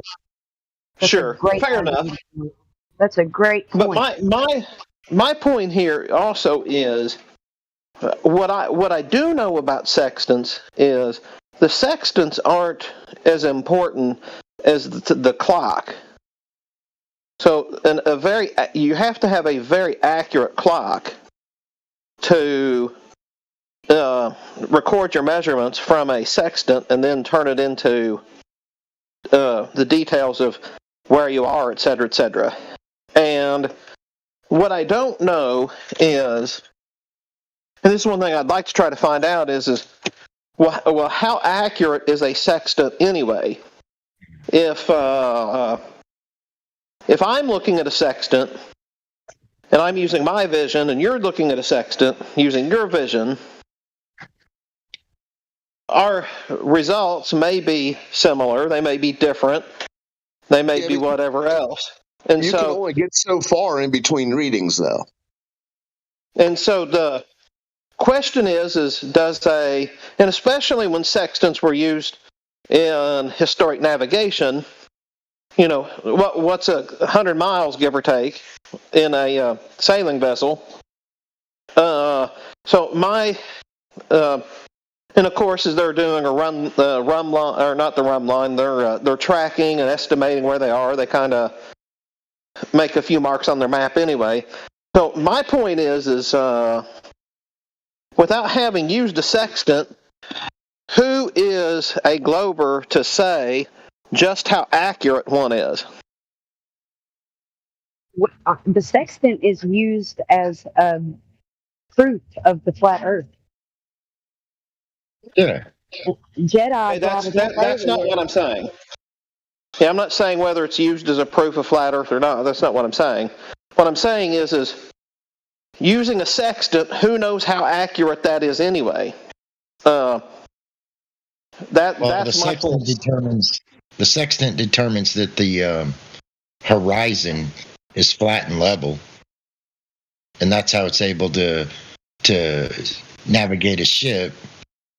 Like if all communications, all power went down on a ship, that's why they have the sextant on the ship.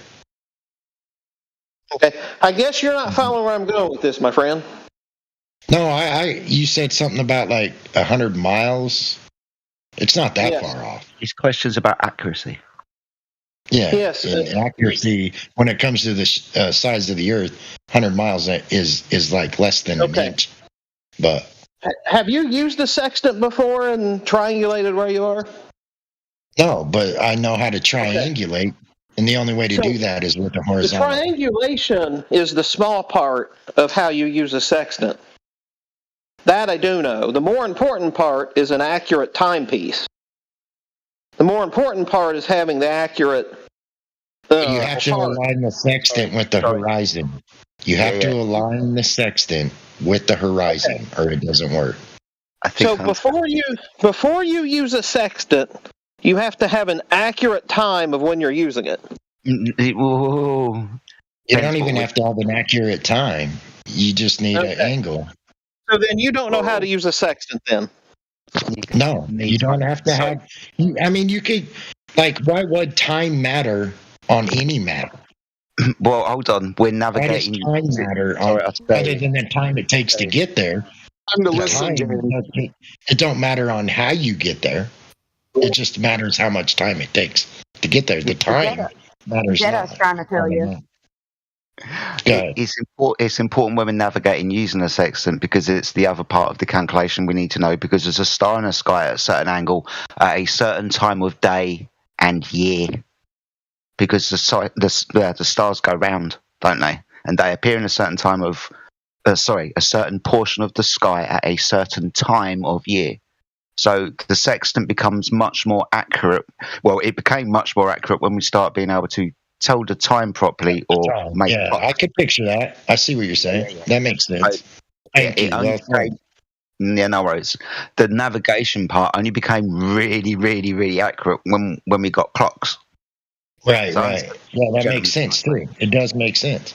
Yeah. All I'm saying is the sextant don't work without a horizon. The sextant just measures angles. You keep repeating that over and over, and we've probably heard that about 10 times, my friend. It don't work without the horizon. The sextant that's probably like 11 or 12 times you've repeated that. Yeah, I just wanted to make sure. How many more times can you repeat that tonight? Would you agree with that? Well, you keep repeating it over and over, and I think we learned that back in our first day of being into the flat Earth. So I'm just not sure. I'm just not sure what you're getting at. You just keep repeating this over and over. You told me a definitive statement that time has absolutely nothing to do with it, and now you're saying that it makes sense. Well, that's my bad. I'm just trying to figure about how I'm just trying to figure what you're getting at here. You made it sound like you didn't understand what I was saying. Obviously, you did. I apologize. Hey, no need to apologize. We're here to learn and practice our art. No. We're here to. We've got different styles. You and I have not talked before. I don't know your style. You don't know mine. I pulled the trigger on you or something, then I apologize for that. No, brother, you're just fine. You're family, so don't think twice.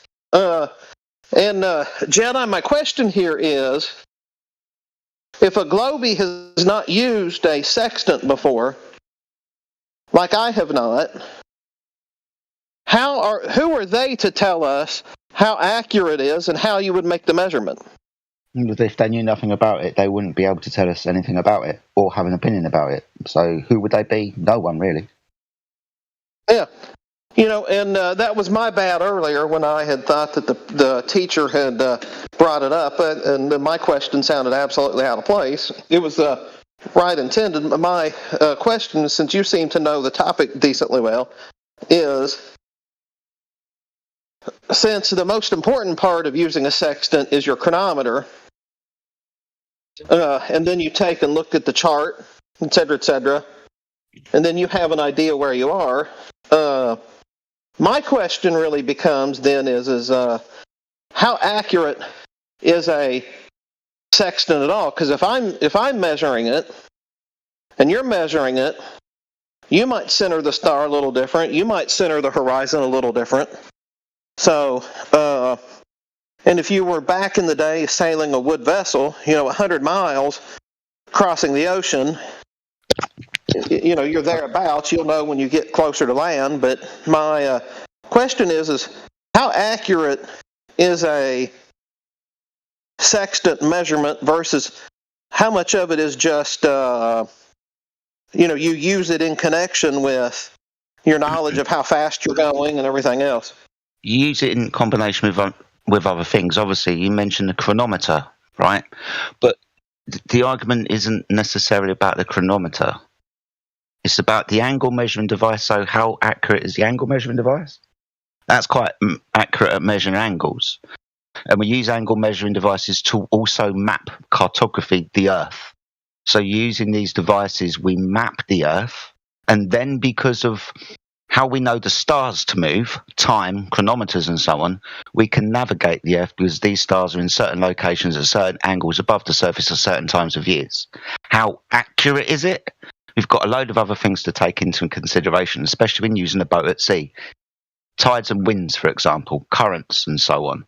But ultimately it is accurate enough for us to, navigate the Earth that we've mapped using these type of devices before. That make sense? Oh, absolutely. So let me ask it to you like this. If you and I were sitting next to each other, and we're somewhere south of Greenland, and we know that we're really getting the longitude is what we're really getting, is 100 miles reasonable that your reading versus my reading might be off? Is it 50 miles? How many miles might the difference be if I were using it versus, or hypothetical person A versus hypothetical person B, and they both were skilled in it? Would they get the exact same measurements, or would they have some variability? As far as I understand, you would both, by utilizing the mathematics and the devices at hand, you should come to the same conclusion. Whether you measure exactly the same angle, because you're always going to have to take, for example, I don't know, some kind of a fraction into account. Sometimes that does pop up into some calculations that you can get.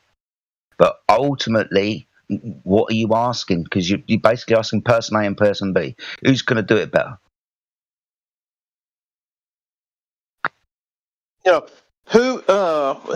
My point is like, so if I would say if you was off at your most extreme and I was off at my most extreme, we might be a total of 50 to maybe at the tops 100 miles. I don't even want to say that much, but I'm just giving it that much. Fair enough. No. We're not. It's speculation Sunday anyway. Yeah, but at the same time, once you see your target, you can cut an angle so dramatic that you could still hit your primary target. See what I'm trying to say? You'll see the land with optics long before the naked eye, and you'll have time to adjust, so you would be within range to adjust to your normal target. That's what I would say.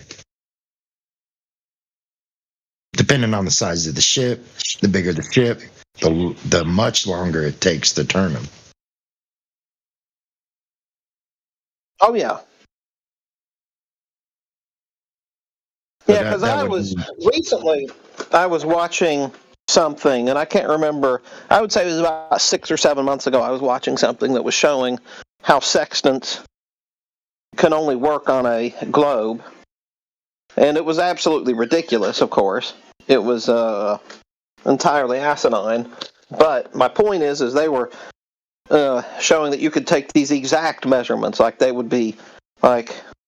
The guy goes out and pronounces, and this is exactly where you are. And it's like, yeah, that's not how that works. And that was my point is you are correct. I definitely hear what you're saying, and I definitely agree with you that if you have to have a straight line, you don't have a dipping down line. You don't dip it down. 200 years in their big wooden rickety ships, they weren't saying, "Oh, there's the refracted horizon." It was what it was. They saw it and they worked with it. There's the horizon. There it is. There she is. Yeah, it's the same way GPS. It's the same way GPS missiles work. They instantly triangulate where they're released or wherever they're triggered to the target, so they hit the height they need to hit, and then they start coming down at an angle. But all of that is calculated off of a flat horizon.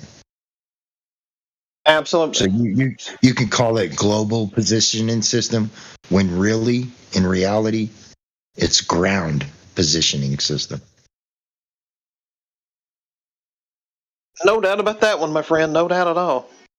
If you want to talk about an accurate timepiece, the sky is perfect.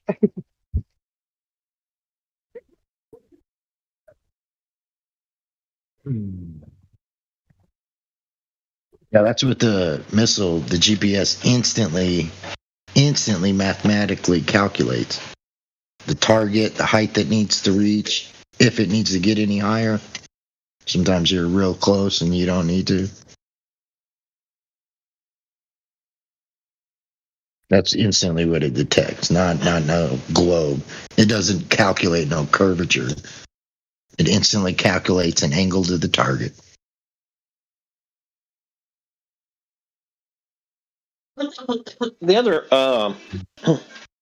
yeah, but my entire point being, of course, that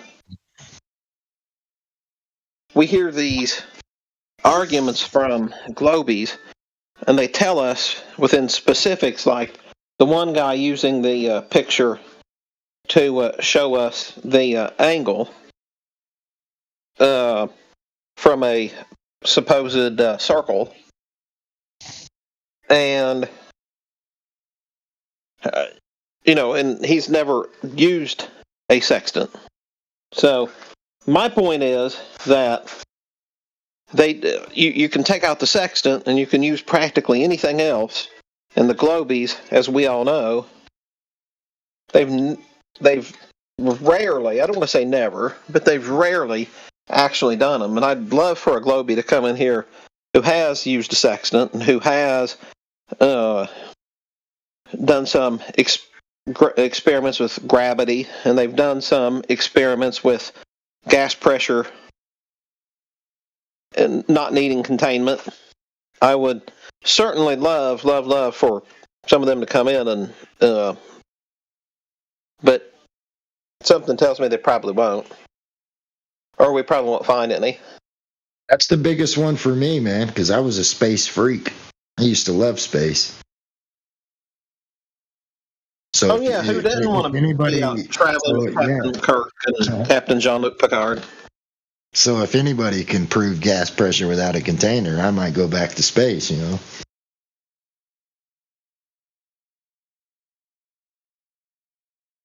But that'll never be done. Oh, my favorite one was on Nathan Oakley's show. Oh, sorry. Go ahead. No.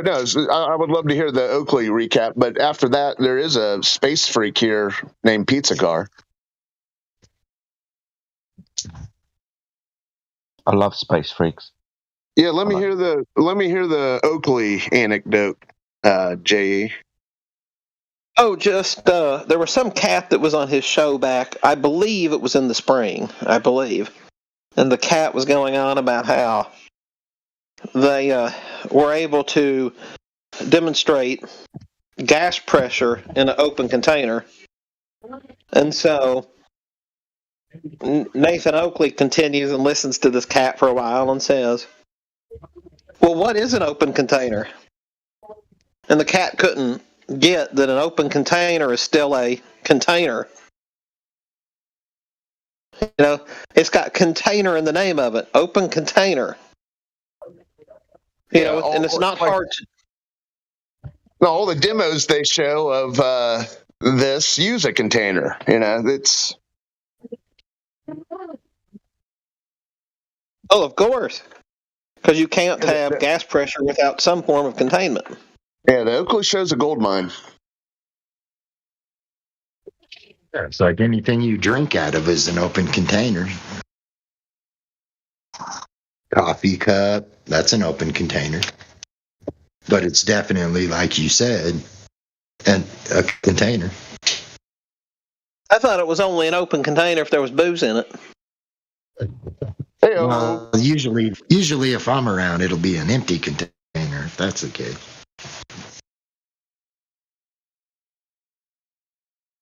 I'm sure you guys got that. You're just silent about it. No, I thought old Haas was getting ready to say something else.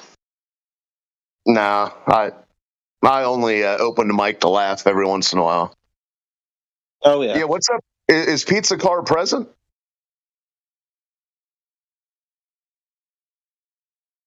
I've not seen him in a while. No, he's in here right now. Well, you probably never seen him. You just heard him. Oh, yeah, I guess he is. I hadn't seen him in a while because I hadn't looked in a while.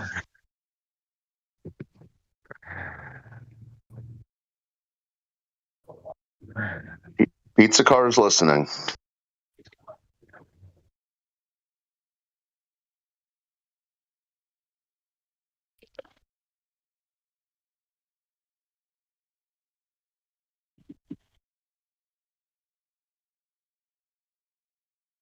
Firmooze.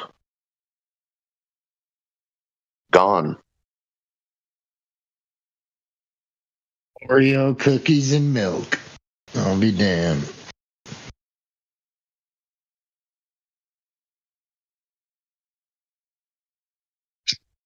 You guys like to eat your Oreos crunchy? I know it's outside the topic, but you like to eat your Oreos crunchy or dip them in milk? How you like them? Soggy or crunchy? Well, mine were the only Oreos I like were what they come out every now and then. I've not seen them in a couple of years, but they came out for a few years and they were called the Most Stuffed. I like mine soggy in milk. Have you had them fried?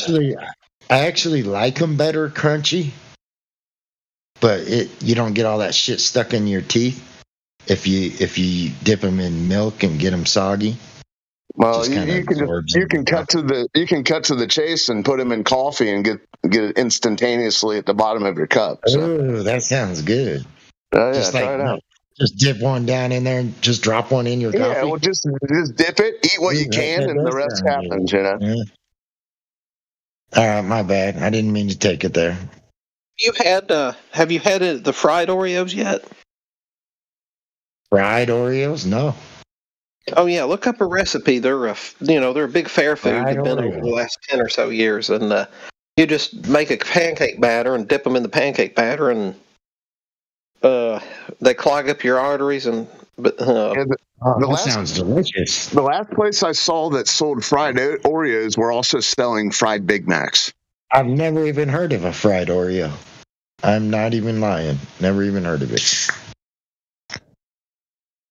Is it like a home recipe, or can you go to is there a restaurant that does it? How did you come across it? Usually like at the county fairs. Yeah, the carnival like, circuit. Oh, damn. A fried Oreo. Sounds delicious. Yeah, but the recipe's really easy. You just get a box of pancake batter and just whip up a pancake batter and then dip the eggs in it, and holy cow. Dip the So Oreos in? I don't usually go to the state fair much. Not a fan of it, really. But all the stuff that's fried on a stick, every year it gets more and more ridiculous. I think a couple of years ago, the big thing at the Wisconsin State Fair was deep fried butter on a stick. I don't know how you just... man, that sounds delicious. Dude. That actually sounds delicious. It's very bad for you. That'll clog an artery. Sounds like one stick would clog an artery. Yeah, just a stick of butter. Delicious. A stick of butter on a stick that goes into the deep fry. Oh, man. Deep fried butter? Yeah. Oh my god. Yeah, how would the butter stay like it? I don't know. It's a mystery to me. It come out all deformed. Gravity. Deep freeze. Oh, it's gravity. It's gravity. You know what? Sorry, Actually, guys, you're wrong. That might be, maybe that would be a part of the trick. Maybe it's like a frozen stick of butter before they put it in there, so that the deep fryer can work on the outside. Are you serious, dude? A full stick of butter. Yeah, a full stick of butter on a stick. People are eating that? Yeah. Wow. It's just one of, I don't know, it was just one of the attractions during the state fair a year or two ago, a couple years ago. I won't lie, it sounds delicious, but there's no way I'd ever do it.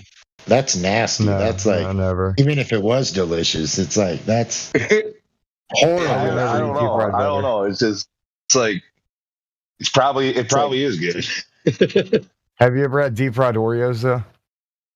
No, like I said, I don't really do the fair stuff on a stick. Like, if you go there, dude, everything's like pretty expensive. You know, it's not cheap getting in. Like, I'm not gonna just go and like buy a ticket to a place so I can go from deep fryer to deep fryer and pay them too. Well, it's one thing to eat a whole stick of butter on multiple different meals, but to eat it all at once, wow, that's insane, dude. Yeah, that's insane, man. And how does it not come out all deformed? Like, I'm picturing the butter melting a little. I have the same question, so don't ask me. I have the same question. Do y'all want me to go get a recipe for deep fried butter or something? Like, I don't know how to. No, if I was serious about it, I'd look it up myself. But yeah, I've never even a full stick of butter deep fried. That's insane. Yeah, I think that's just kind of the appeal to it. Like, what gets people going? How do they do that? Because I mean, they'll deep fry. They will deep fry anything. Every year, it's like, what could we deep fry that nobody's thought of? You know, like that's kind of who wins. You know what I'd like to see on July 4th? Somebody fucking deep fry pages of the Constitution, bitch. What? What's nationalism? What's nationalism? How did it taste? How did it taste? They've already deep fried the Constitution, man. The Constitution's deep fried freedom. It tastes free. But imagine 200 years ago, people were talking about buttered popcorn like this. Deep fried popcorn. Who'd put butter on their popcorn? That's gross. Me, motherfucking me. If there's no butter on my popcorn, I'm not eating it. I know, right? It's like there's no butter on it. It's just yeah. It's like taking all the saliva, all the wetness out of your mouth. Popcorn without butter and salt tastes like freaking drywall or something. Like it's right there. You go, drywall. And I'm pretty sure I've also heard of deep fried popcorn. I could see that. Deep fry anything. If you're talking a deep fried stick of butter, then there's a good chance everything's been deep fried. Fucking everything. Deep fried water. If you're all the way down to the only thing that left is a stick of butter. I mean, it's like That's crazy, man. A whole stick of butter.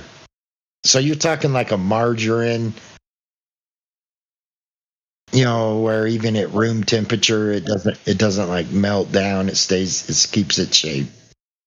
No, what they do is it's butter that's been frozen, and then they batter it up, and then they fry it, and it doesn't have to fry very long. So the outside of the butter will melt, but then, of course, there'll be a lot of butter in the middle that's not. It's kind of like the Mexican fried ice instantly cream. cooked. Yeah, I see. Oof. Don't tempt me. Man, Don't that does sound threaten good. me with a good time on That that. does sound good, man. Deep fried stick of butter. Oh man. The only thing more American is a pie wrapped in pizza, deep fried. Ever had it? Pie? How Pizza is a pie. How about a burrito Pizza wrapped in a pie. chalupa, deep fried, wrapped in a pizza, wrapped in Arby's roast beef, deep fried. You got the meats. Top it off with some tapenado sauce and deep fried again. Well, I'll tell you one thing. Wow. If I'm ever at a festival and they're serving up deep fried stick of butter, I'm gonna at least take a bite. Would you take money to do the whole thing? Like a cool 500? Just okay, I'll do it. Yeah, if somebody wants to give me 500, I eat the whole stick. Heck yeah. $500, I'd eat a whole stick. I mean, you got to think about it's not that bad. You might have the shits for a second, but that's it. Yeah, I wouldn't recommend making a living off of it. Just find somebody who's you're gonna get like $5,000 and then die of a heart attack. Do the supersize me thing, but with deep fried sticks of butter. But for one single time, yeah, $500. No, you just eat nothing but butter for a month. Deep fried butter. Oh hell no!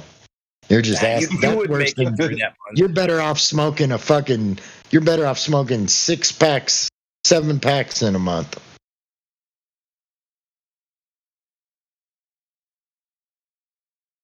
You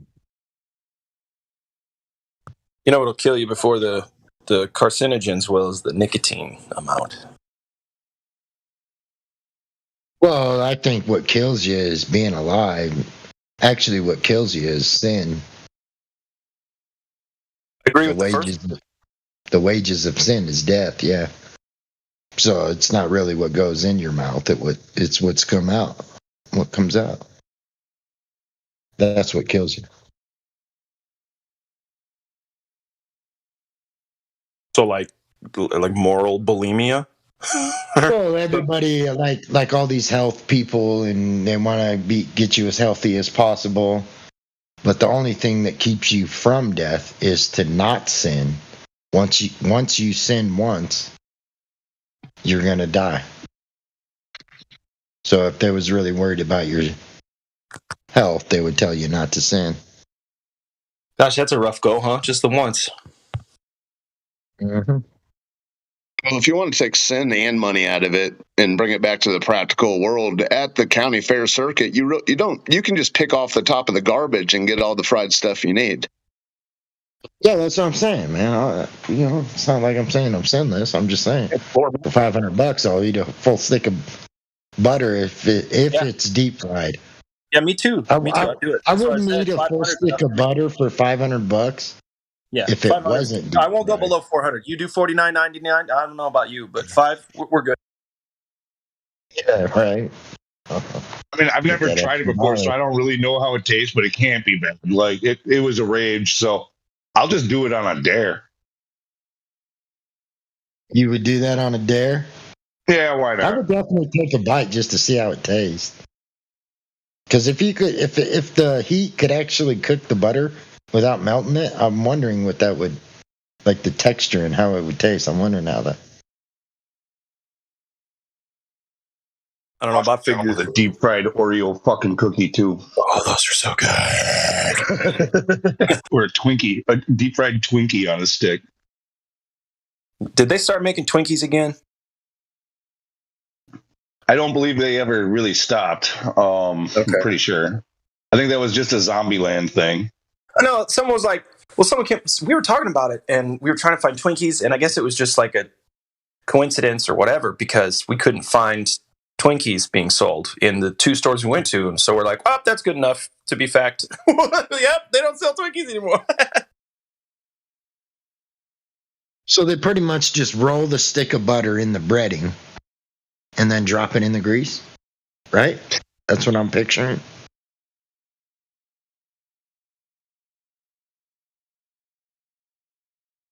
You guys ever had it? Who they have to put it in a batter. They put it in a batter. They freeze it. Put it in. It's like a mozzarella stick, but it's butter. Oh, I got you. They freeze it. Yeah, that makes sense. Yeah, so it instantly fucking cooks on the outside. It doesn't have a chance to melt. Alrighty, guys, I want to bow out of here for the night. But it's wrapped in like a breading. Have a good night. Man. Thank you. Have a really lovely night. Take care.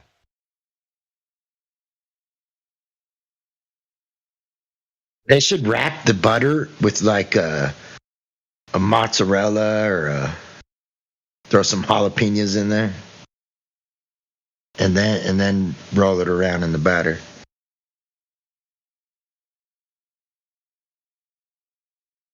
And deep fry it and take it out. Yeah, and deep wrap fry it in it. cheese. Mm. Deep fry it, take it out, wrap it in cheese. And then do it again. Oh, man. What did we just come up with? Nothing's better than burnt cheese, man. And I ain't talking black, crispy cheese. You know what I'm talking about? Like burnt cheese. Oh, man, it's so good.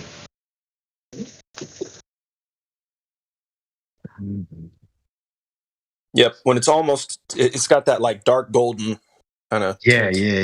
Oh, man, it's so good.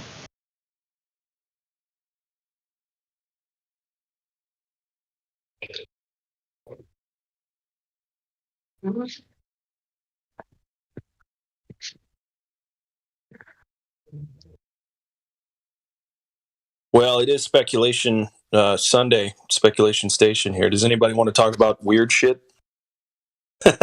Oh, dude. I don't know. Yeah, I'll talk about weird shit, but I'll let somebody go first. Let's get weird. They're gonna put a Dorito chip inside of your head and try and make you a robot cyborg puppet. Okay, are you saying the Matrix is coming true? I don't know. That's what Musk wants. That's what it is, right? The Wizard of Oz wants to put a. Yeah. Guys, but we can't all be Neo, right? Even though we all want to be. But you'll be plugged in. Everybody's just going to be. You'll just be Agent Smith. Yes, you'll all be Neo. It's just in your world, you're the only Neo. Yeah. Oh, yeah. Like everybody will want to be Neo, but it'll just everybody turn else will be Neo in their world.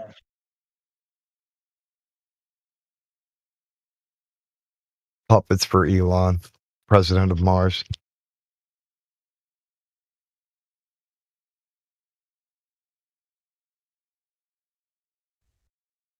Dude, if you put a chip in your head,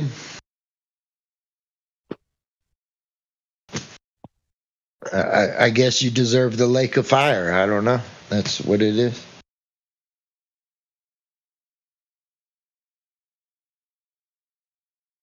It's definitely kind of a sell your soul to the devil type thing. Yeah. Does anybody know anyone that would take the chip? A chip in your head would be considered a mark.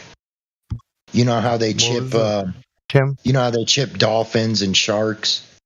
So Hold on, man. You talked all over Kim. Let her speak, please. That's okay. I was listening to him too. I was just saying, does anybody know go ahead. anyone I'm sorry. Does anybody know anyone that would take the chip? Because I don't know anyone who would. A couple. Yeah, I would say a couple, but I don't know if even those couple would. Let me ask you this. Do you know anybody who would have volunteered to do the trial of, the recent jibby jabby? Probably not. But Oh, I see where you're going with that. That's a good point. I do know a lot of people that would unwittingly take the chip. Like they wouldn't know that they're doing it. But if they knew they were doing it, they wouldn't. So I do know people, you make a good point, like unwittingly, like the COVID. Sorry, I'm not supposed to say it. My bad. When something's normal. You make a good point. That's what made me thought of that. Sorry, go ahead.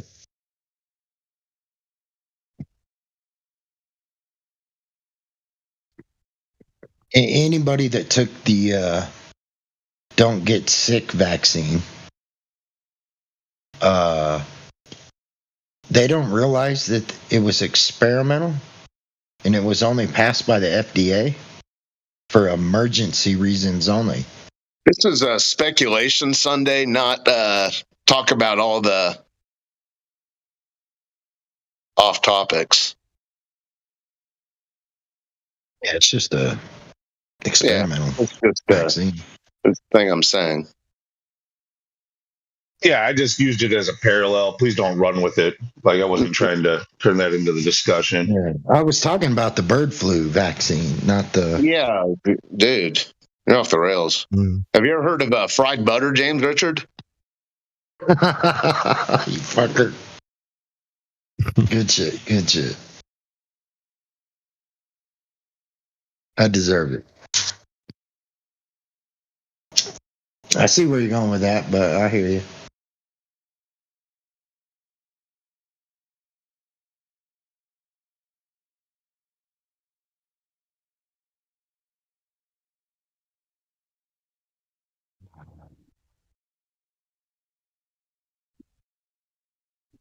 I got a question about that sexting discussion y'all were having a little while ago.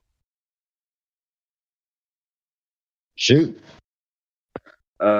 Okay, let's say you're using a sextant and you're trying to find the horizontal line, the horizontal, and as we know that the horizon, it can change distance from you based on the weather conditions. Well, let's say you find the horizon one day, say a cloudy day, and it's closer, and then on another day, you're in the same place and you're searching for that horizon line, and it's farther because it's a clear day. Would that cause you to? It wouldn't matter any. The only reason it wouldn't matter. It wouldn't matter at all. The only reason you're using the horizon is for an angle. So whether one day the horizon's further, one day, because of the weather, like you're saying, or one day it's closer, it don't matter. You're using the horizon as your angle, no matter where you are. And as long as that horizon is underneath the star and it's still flat, it'll work as an angle. But the angle would be different on those 2 days. Yeah, it would be different lengthwise, but the only way to get the angle is if you have a flat horizon. One of the last not just I'd say. Angle. So well, no, you're using the horizon. You're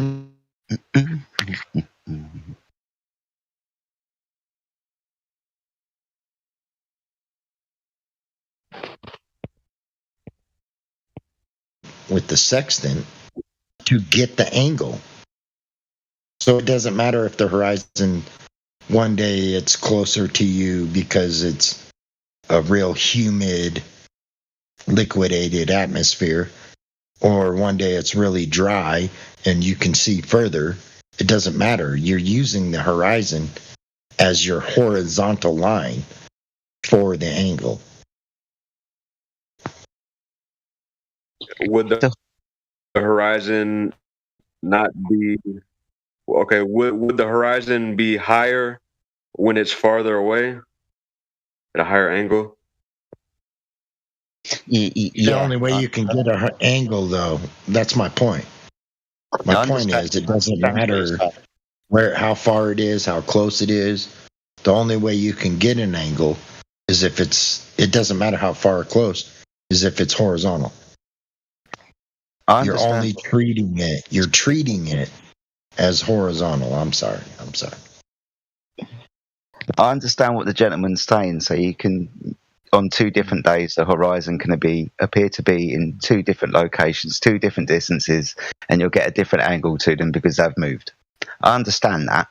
But the very last thing that you do with your calculation when using the sextant is use your elevation angle to take you down to the surface of the Earth. Right? So, for example, if you were to take a sextant reading from the surface of the Earth, your elevation angle would be 0. So, not applicable. We're not going to be adding or subtracting anything from 0 now, are we? So, that's how we're getting our level. We're not measuring an angle so much that it's not utilized. What we are doing is we're measuring to the horizon so we then can get down to the surface of the Earth and draw a straight line from where our sextant is at the moment at 0 altitude on the surface of the water out towards the horizon, then get 90 degrees underneath the GP of the star. Does that make it? Yeah, and you'll also, that's very well said, because using that method, you'll also, like the gentleman said, if the horizon appears to be closer or appears to be further, it wouldn't matter anyways.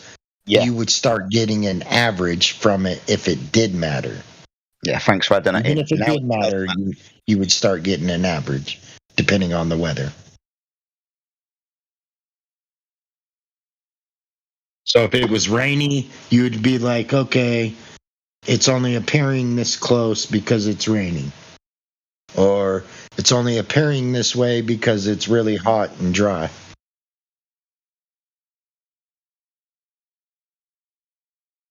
You would start getting an average out of both either way. But it's still based off the horizontal. Sorry. Does that answer your question?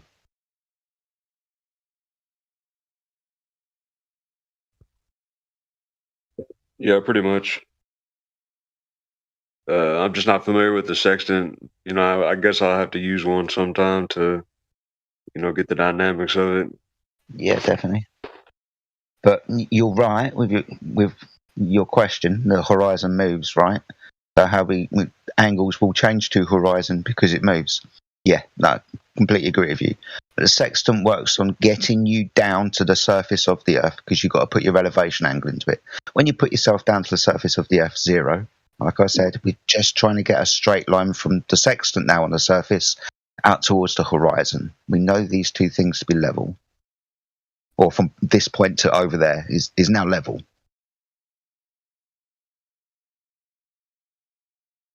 Yeah, that's even better said than I. Yeah, well said.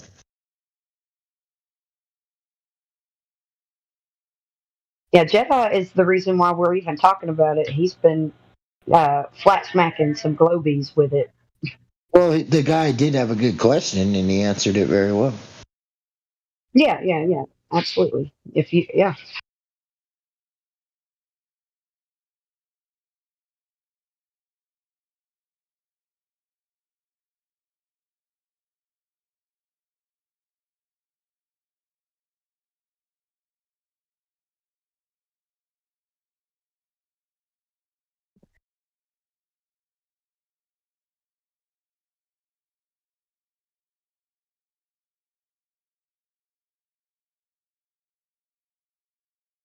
Can we start speculating again now?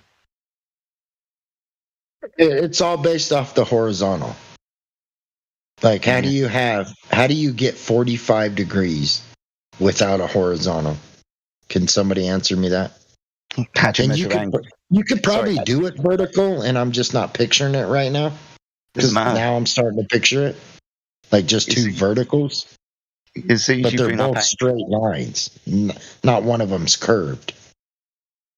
as soon as you bring up angles, then you're just invoking two straight lines. You're not going to be measuring angles if one of those lines is curved. Thank you. It's a good conversation. And like Kim says, it hurts. Right? I've spoken to a few people about it, and it hurts. If you understand that you're measuring angles, you can't measure angles on curved surface. Yeah, this hurts. Really does. You can't say that. You can't say I'm looking at Polaris from 45 degrees right now. You wouldn't be able to tell not admit while you're saying that you're admitting that the horizontal is flat and level all the way, at least to the star you're looking at. It's at least flat and level underneath that. It has to be flat all the way underneath that star to get an angle to it.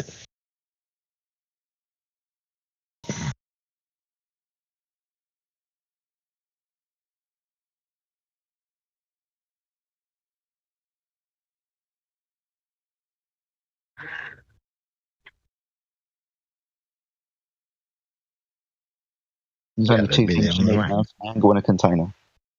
Those two are. It's like hanging sheetrock. You cut your angles based off the horizontal. So you measure the height that the piece of sheetrock needs cut at, right? And then the angle, which is determined off the horizontal, the floor.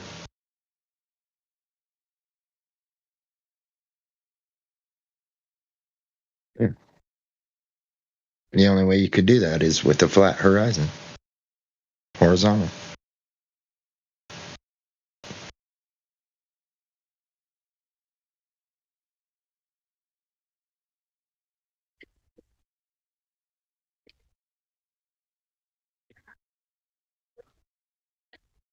What's crazy is everybody knows, not just water, but anything we would, as far as I know, anything we would consider liquid will remain flat at the surface. It'll fill all the gaps it can fill, and it'll rise level. The whole time you're pouring something out into something, the whole time it's rising level. And the only infraction will be where you're pouring it in at. I've got a question for you. And so I've heard a lot of people say that when we gain altitude, the horizon rises with us to meet our eye line always. Is that the case?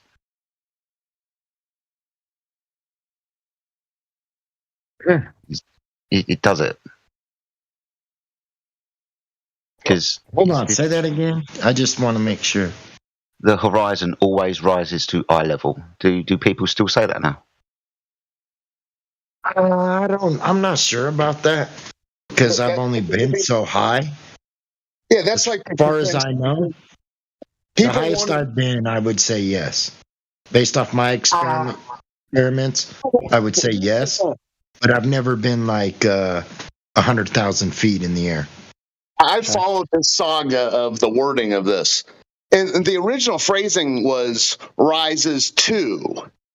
So that means it's not, my interpretation was that means it's not curving away. But people have taken that to mean it is at eye level.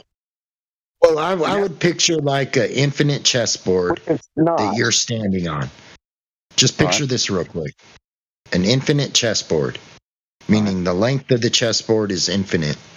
Mm-hmm. You're standing on it, right? Yeah. And while you're standing on it, you can only see so many squares due to perspective. Mm-hmm. Now, as you rise, you'll see more and more squares, but due to the aperture of your eyeballs and perspective, you can still, no matter how high you go, there's going to be a limit that you can see due to the aperture and perspective of your eyeballs. And that's the only thing taking effect everything else is remaining flat and level. Yeah. It's just a base assertion that at altitude, at eye level, the horizon at distance is at, let's call it 0 degrees, directly right in front of me, has not deviated from directly right in front of me. Let's call it 0 degrees. That's the claim, but it's wrong. Yeah, I would. But as long as everybody was, all the mathematics was done off the same equation, you would still get the same result. But I hear what you're saying. Okay. Because this is where you get dip correction angles when you use, angle measuring devices when the horizon dips down. This is where that claim comes from. Yeah. In people, Yeah, they can't picture like rise to eye level at 0 degrees. Let's call it. Yeah, Globers can't picture perspective.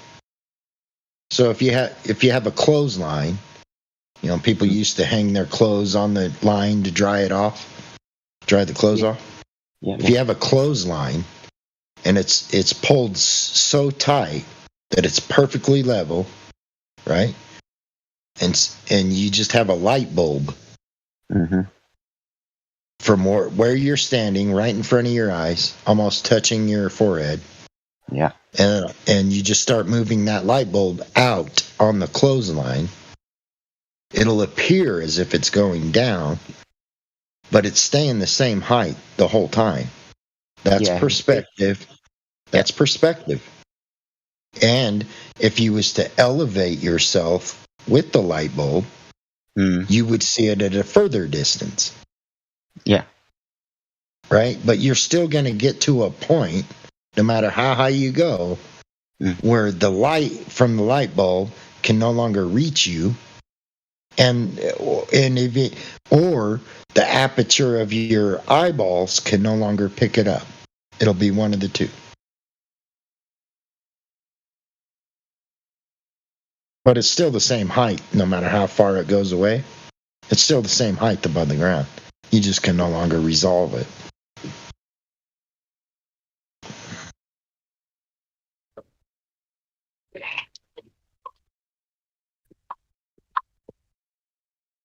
I don't see why Globers can't picture things appearing to go below the horizon on a flat Earth.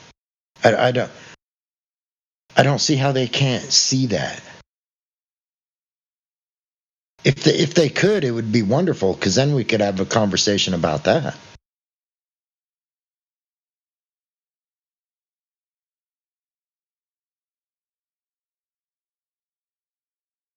And honestly, it's all perspective. This sounds like I'm making a dig at these people, but it's obvious that they haven't gone outside much and looked around. I mean, I don't mean to be like memeing about it, but I don't think they've really gone out and looked around that much. Well, even if they've looked around, I don't think they're putting their mind behind what they're looking at. Well, and it's too bad that they have to examine the world for the first time, having to defend the globe. It's kind of too bad. Yeah, it's like the same people that are telling us that we need to lock down the earth because of this sickness. Those are the same people that are telling you you're on a globe. Maybe when they figure that out, they'll understand. Yeah, also, again, a meme, but it applies. I ask them if they believe everything they say on TV. They say, I don't watch TV. Well, they probably don't.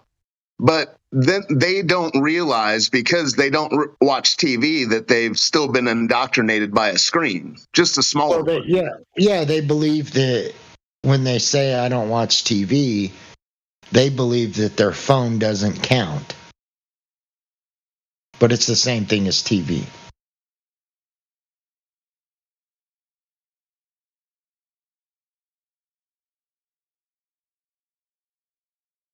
You know what I mean? They think their phone is not a television, but it is.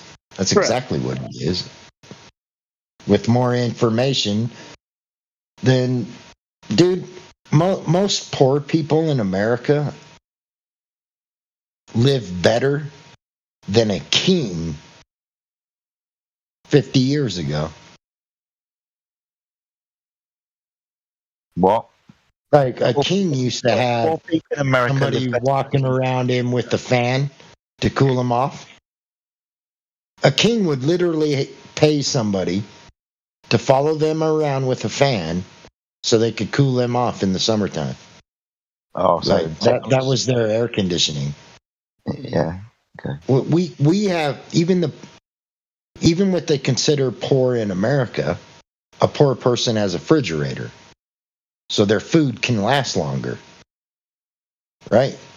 Most people live better than kings used to, and they don't even realize it. Hold on, I thought Hold on. I thought kings were air conditioned by giant leaves. And these poor people aren't Yeah, so there poor. was. It's just somebody was fucking moving the leaf. It was a giant leaf. You gotta also wonder, why would they want to make these nice little scrying devices so available to the poor if there wasn't an agenda behind it? That's what I'm saying. They want People people think to that have the ancient yeah. days, people think that like ancient Egypt and ancient Rome, those days are over because of technology. No, it's the same days. Technology only favors Caesar. It's It only favors a better way to Napoleon.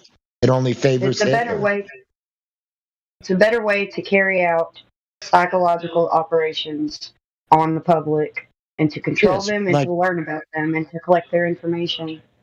exactly. Like in But also, America, they want Republicans and Democrats to argue over the Second Amendment when the government knows that the they can original Second devise, Amendment is irrelevant. but Totally irrelevant.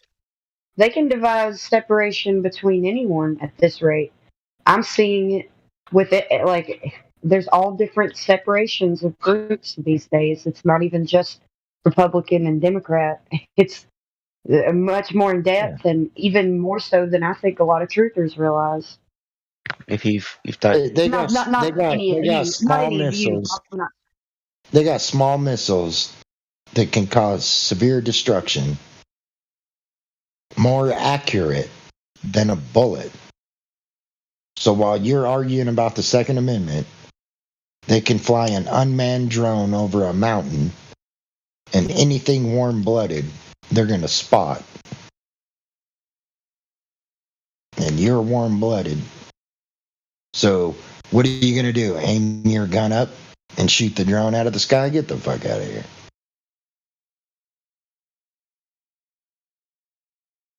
They want us to argue over the Second Amendment because Republicans and Democrats both know it's irrelevant.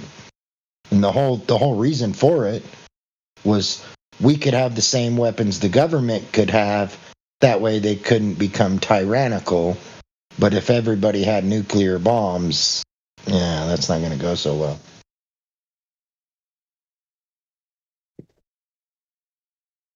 So the Second Amendment is like that's what they want people fighting over, even though they know it's irrelevant. Totally irrelevant. As long as you're arguing over that, we got you right where we want you.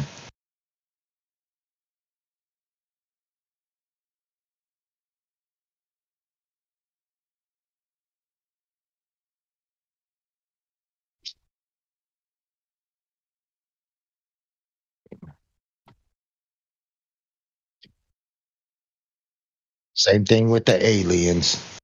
Every American president since John F. Kennedy said they was going to release the UFO files. Because as long as they got you believing in UFOs, you think the Earth is a sphere.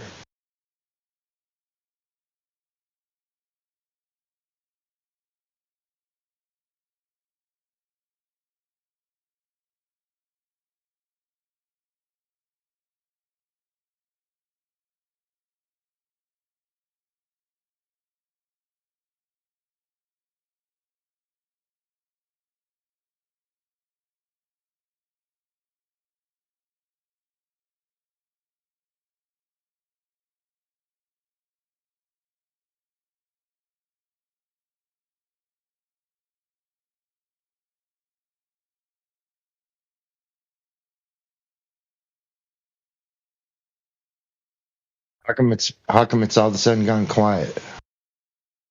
Did I say something that makes you think?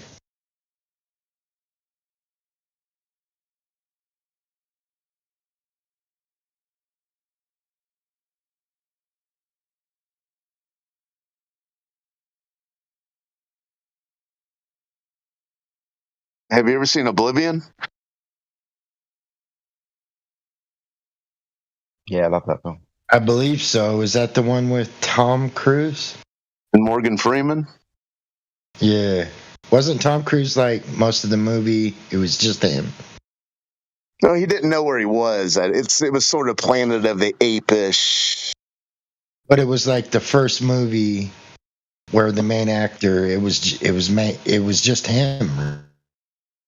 Yeah, well, there was Book of Eli and things like that, but yeah, it was just him wandering around, and there were people and little droids flying out of the sky and spaceships projected. Yeah, it's a good movie, but it applies to the last 20 minutes of what you were. Yeah, and it's like the movie with Matt Damon. What one was that? Where he went to Mars? Was that called Mars? Well, that's sort of a different scenario. But the original scenario in which you were speaking of, Oblivion, that's what Oblivion's about. The Matt Damon one is about growing potatoes on Mars. Yeah, here's the thing about the Matt Damon one that most Globers just look right past.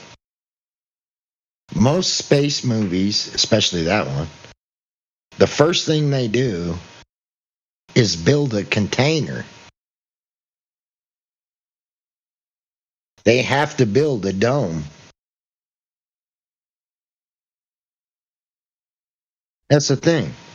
So if you don't have to build a dome on Earth, isn't there one already there?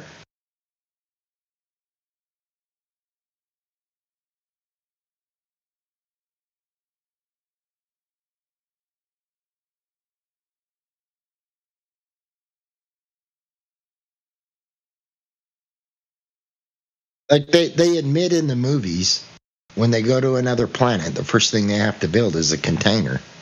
Something for them to walk around in, keep them separated from the so-called vacuum of space.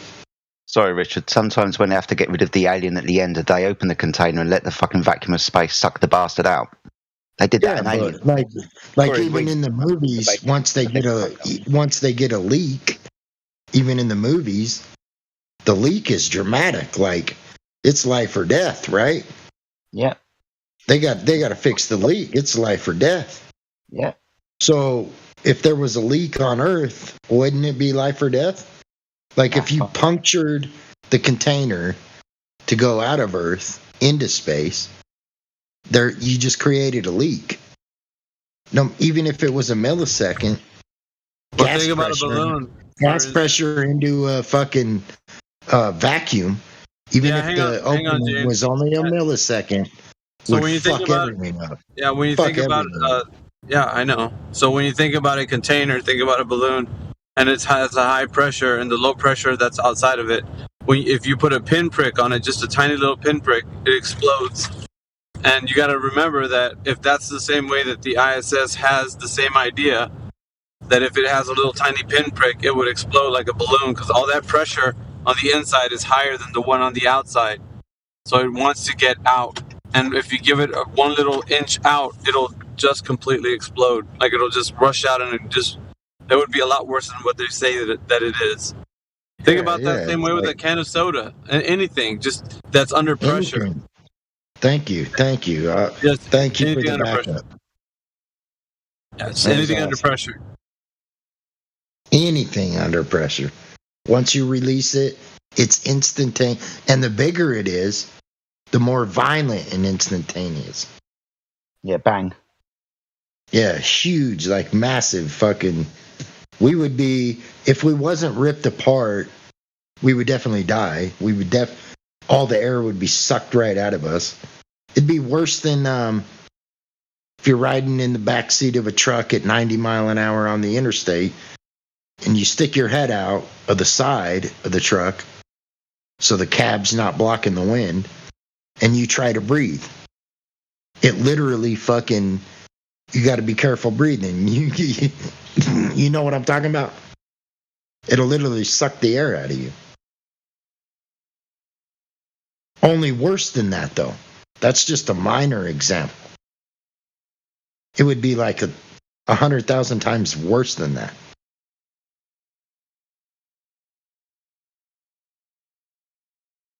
If it's 14.7 psi at sea level, and the container was broken, and it instantly went to 10 psi, it would kill people. That little bit of pressure would kill that little, because it would happen instantly.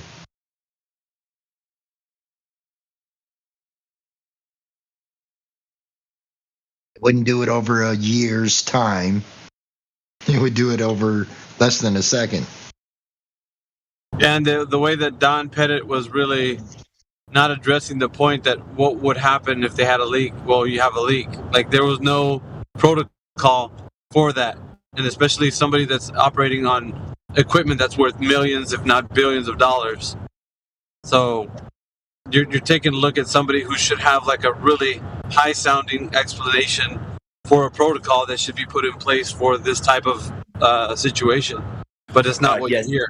They did not explain anything to me before we had. So the pre-approved questions that we had were scrapped last minute, and I did not have time to prepare myself for the interview. That's why I couldn't tell him what we would do if we had a leak in fake space. In space. Thank you. Why would anybody have? Here's the problem. And I'm sorry, I'm not dogging on you. Please don't take it personal.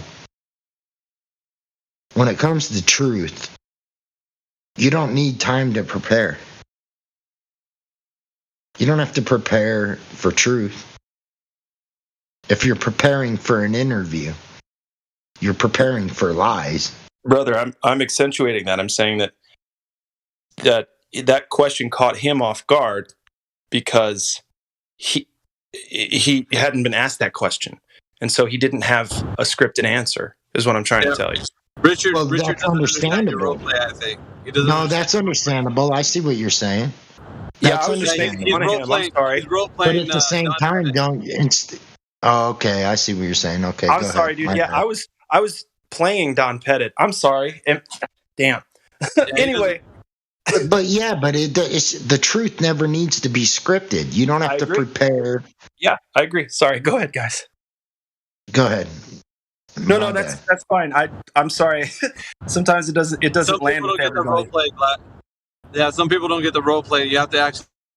You're about to play Don Pettit, and this is what he would sound like. And so my bad. Sorry, I got confused. Did he actually thought you were Don Pettit for a second there? You didn't think that, did you, Richard? You didn't think he was Don Pettit, did you? I think we should give him the name of Don Petite. But it's an interesting point. Yeah, he was caught off guard, right? He didn't have a scripted answer because ultimately, feminine. Like this.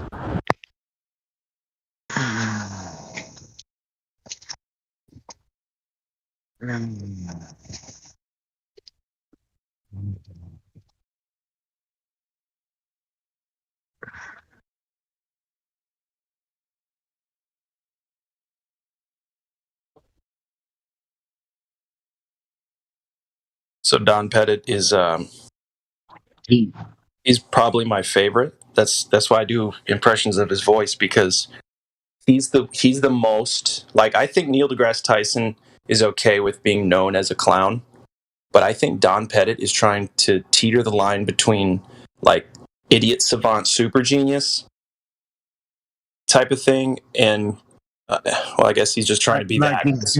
He's being caught acting. Yeah, but he's acting for sure. That's kind of that's how I look at Don Pettit. Is like he's an actor. If I can stand here and talk like I'm probably from New Jersey and I didn't learn how to speak very well growing up, but somehow we are the best of the best in the world. Thank you. I look at him like he's an actor. like Neil deGrasse Tyson. They're all just actors. Yeah, but Don Petit, he's like the worst of the actors. He like he that's like why he's my brings, favorite, bro. That's why I love him so much. Yep. Thank you. That's good. Yeah, he brings the worst out of all of them because they got a cover for him.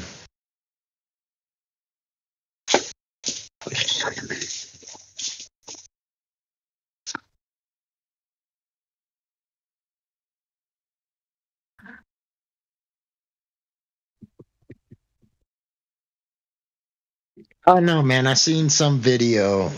It was a NASA video. It wasn't like it was posted on YouTube, but it was NASA.gov,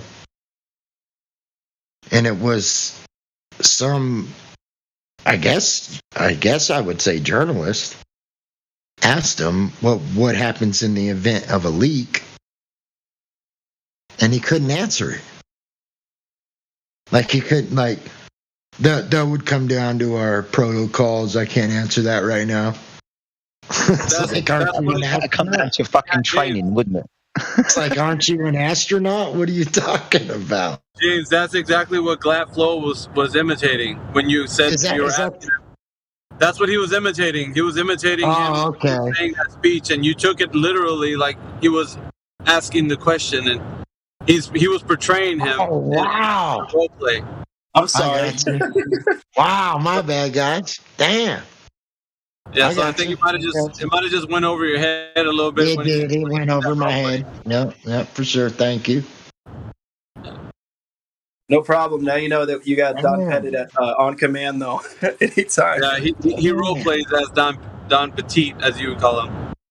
Yeah, but I still feel bad because that did go over my head. That's crazy.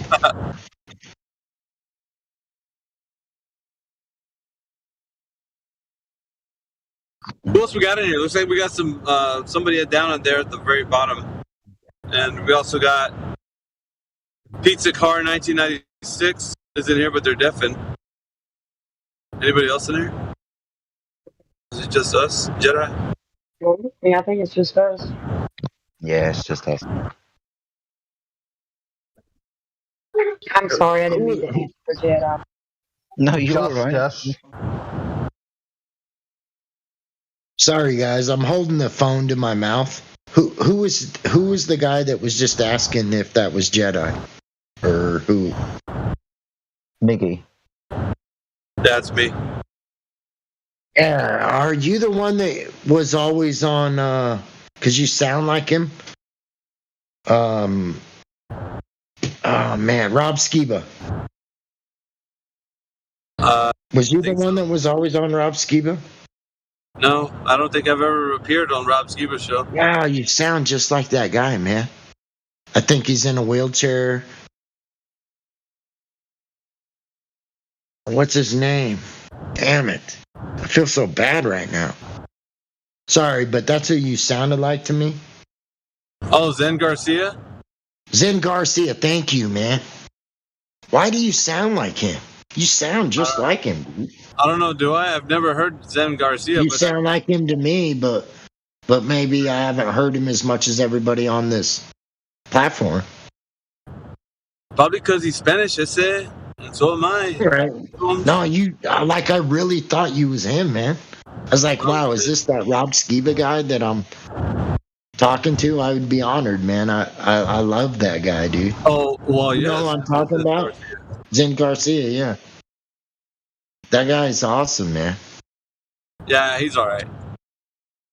In my opinion. He wrote a book, didn't he? That guy? Yeah, he's got, I think, 2 now. Okay. But he's just on Amazon too. You could all publish. You remind me of him because of your humbleness and the way you sound like him. So you sound like him, and your humbleness also makes me think it's him. Until someone lies to me in this chat, and then I turn into something else. Right. Man, you still sound like him. That's crazy. Yeah, you don't want to be on the wrong side. Even though I know you're not him, you still sound like him. especially in this chat, man. Like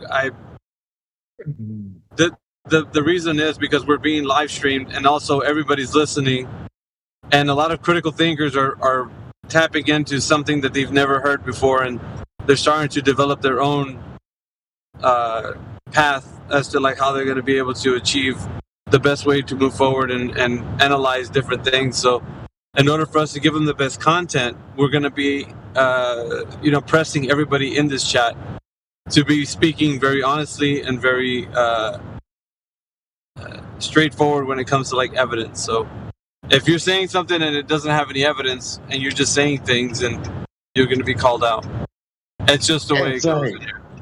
That's what's crazy to me. Like, Globers will say there's no evidence of a flat Earth, even though at the same time they'll admit that there was once a time on the Earth where everybody, even though they didn't have the communications we have nowadays, everybody thought the Earth was flat.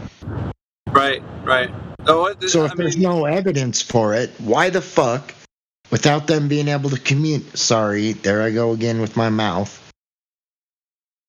Why would everybody, all nations, without being able to communicate like we are now, like they agreed without even communicating? They never even talked to one another, but they agreed that the Earth was flat. If there's no evidence for it, why would every nation on the Earth think that that was so? So one of the things that they talk about when those globalists come in here, they say, I won't say trigger words, maybe it's trigger words, but they'll say that the preponderance of evidence is overwhelmingly on the globe side, or the body of science supports the globe, or, well, science. Like, and they'll say things that just don't make any sense because they're just invoking these entities. So whatever thing that they invoke, even wasn't it Copernicus that came from? Didn't Copernicus come from Rome? Or am I wrong on that? He was born somewhere else but educated in Rome. Nicholas Copernicus? Is that right? Yeah, he was born somewhere else, but he was educated in Rome. I need to look on the history on that. I'm not sure, Richard. Yeah, because it just seems to me that, like, everybody on the Earth, before the globe was even thought of, they had no ways, like, if you was a Mayan or Chinese, they couldn't communicate like we are right now. But yet they all had this structure that the Earth was flat. And in my opinion, just based off of that, the only way nations would agree without agreeing, so in other words, they come to the conclusion that the Earth was flat. But they didn't talk to like another king about it. They just both determined it was flat. If there was no evidence, why would they come to that determination?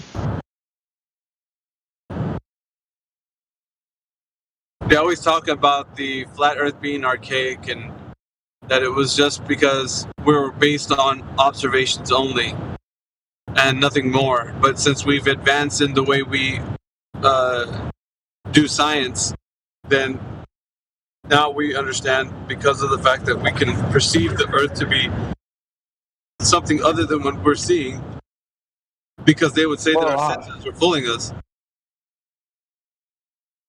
I would agree with that, but I must emphasize the first step of the scientific method is observation. So it sounds like I'm being prejudiced to people that are blind. But if you can't see a phenomenon, there's no reason to determine the cause. In other words, what I'm saying is, There's a lot of things like paleontologists, cosmology, astrophysicists, astrology astronomers. They all meet one requirement of the scientific method. They all do meet one requirement, and that's observation. And the reason it's the first step in the method is because if you can't observe the phenomenon, what is there to look at? There's no phenomena in the first place. There's no basis. There's nothing there in the first place. Thank you.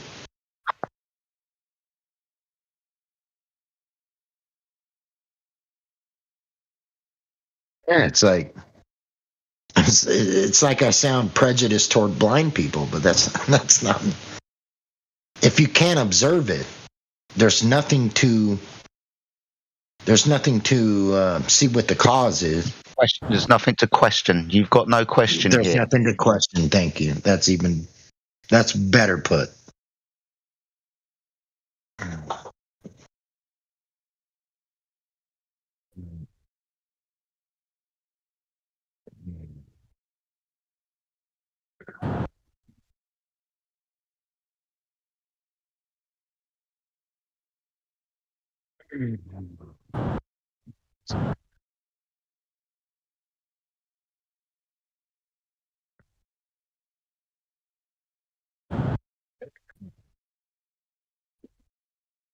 And if you do have the ability for observation, no matter where you are on the earth, you'll notice you will observe a horizon.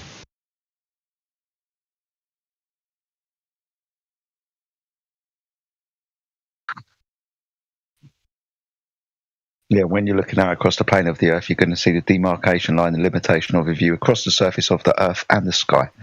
Yeah. Yep. And that's the first step.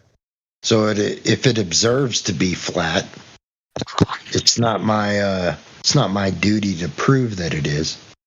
It's somebody else's duty to prove that it's not. Sorry, Richard, you started talking about science just a moment ago, and now we're making observations, and now we're making observations of not something happening. You understand the question bit that we just really got to. We've got to be asking a question, and that question is about something happening. Well, you knew that you observed that both of us, what I was saying. You definitely acknowledged that we observed that the Earth was flat in what I was saying. So it's not up to the person that observes it as flat to prove that it's a sphere. If you're both standing at the beach and you both see it as flat and horizontal, it's up to the person that says, no, actually it's not. It's up to him to prove it, not to the one that observes it as flat. Yeah, absolutely.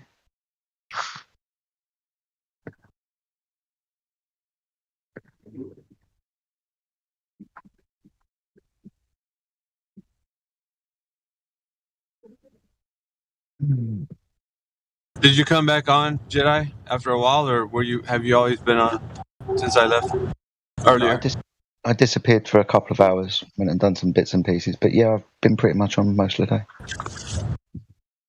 Anybody pop in here today?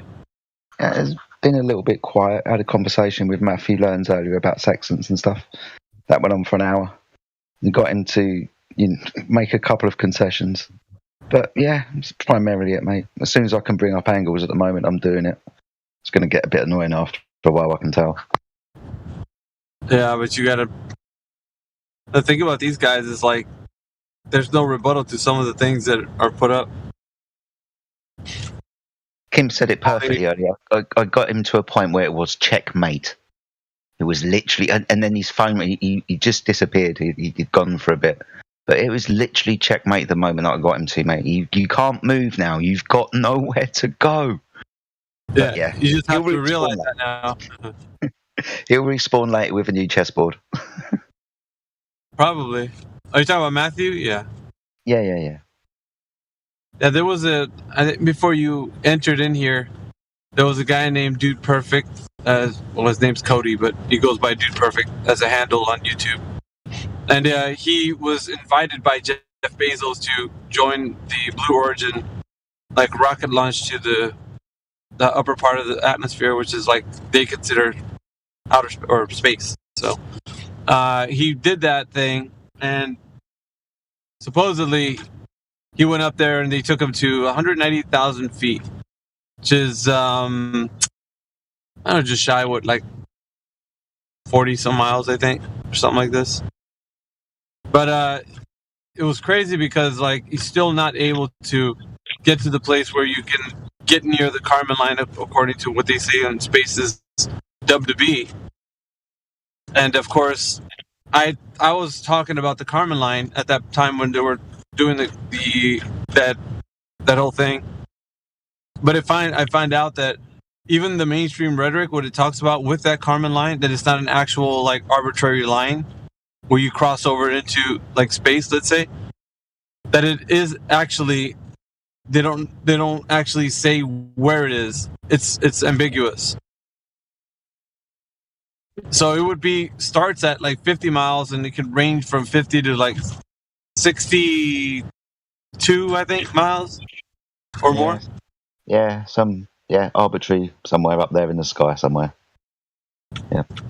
Yeah, so when Cody, Dude Perfect, came back from his rocket trip, came back down to Earth, he was saying how the Earth looks, he could see the entire Earth at 190,000 feet, which is amazing because, like, yeah, you can't see it at that height. Sorry. That's a ridiculous claim to make. I mean, the International Space Station, we know about that. That's just ridiculously not that high above the surface of the Earth. Right, this is only 40 miles, give or take. Don't really care. I'll give you 60 miles. You're barely anywhere off of the surface of the Earth. I try to have a comparison in my head. We've all seen weather maps before. We understand what they give us when they give us the ball Earth. If we're talking about 250 miles, and I take the United Kingdom island, for example, to be 500 miles long. It's a little bit further. It's about 650, coming up 700. But that's literally just like folding the United Kingdom in half and putting Scotland up into space from Birmingham, basically. Now, that's not very far away for 250 miles. Now, the distance between my hometown and London centre is about 50 miles. If I was to bend that landmass of the Earth up into the sky, so I was on top of it, I wouldn't be high enough above the surface of the Earth to see its entirety. No way, no how. It's not that far at all. Can't see the whole entirety of the Earth from 40 miles up. Who is this idiot? That's why I like to use for your argument, that's why I like to use the basketball court. Yeah, did you guys see the clip? You could literally stand at one end of the basketball court and you can see all the lines that are painted on the basketball court clear to the other end. Right? Yeah, hold tight 2 seconds, mate. But if you drop down and put your eyes to the floor, you can no longer see all the lines that are painted on the basketball court. You're absolutely right. According to Globers, the reason for that is because the basketball court is a globe. Nice. So big. The painted lines went over a curve.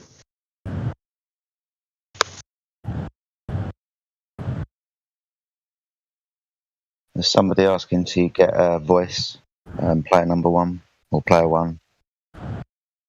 No, I was trying to get a video looked up. It's the Dude Perfect video that I snipped like a minute or so, and I wanted to play it for you so you could hear it. It's in the bot room. So if somebody wants to go see if we can fish it out.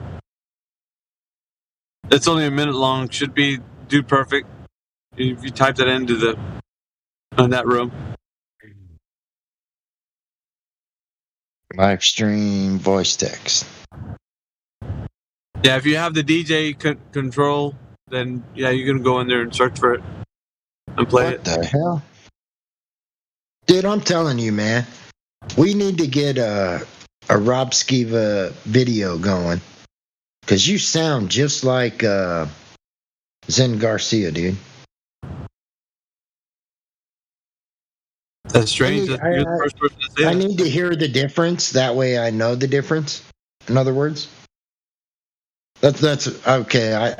In other words, you guys don't need to do it. I need to do it. Because you sound so much like him that I have to do something to figure out that you're you and not Zen.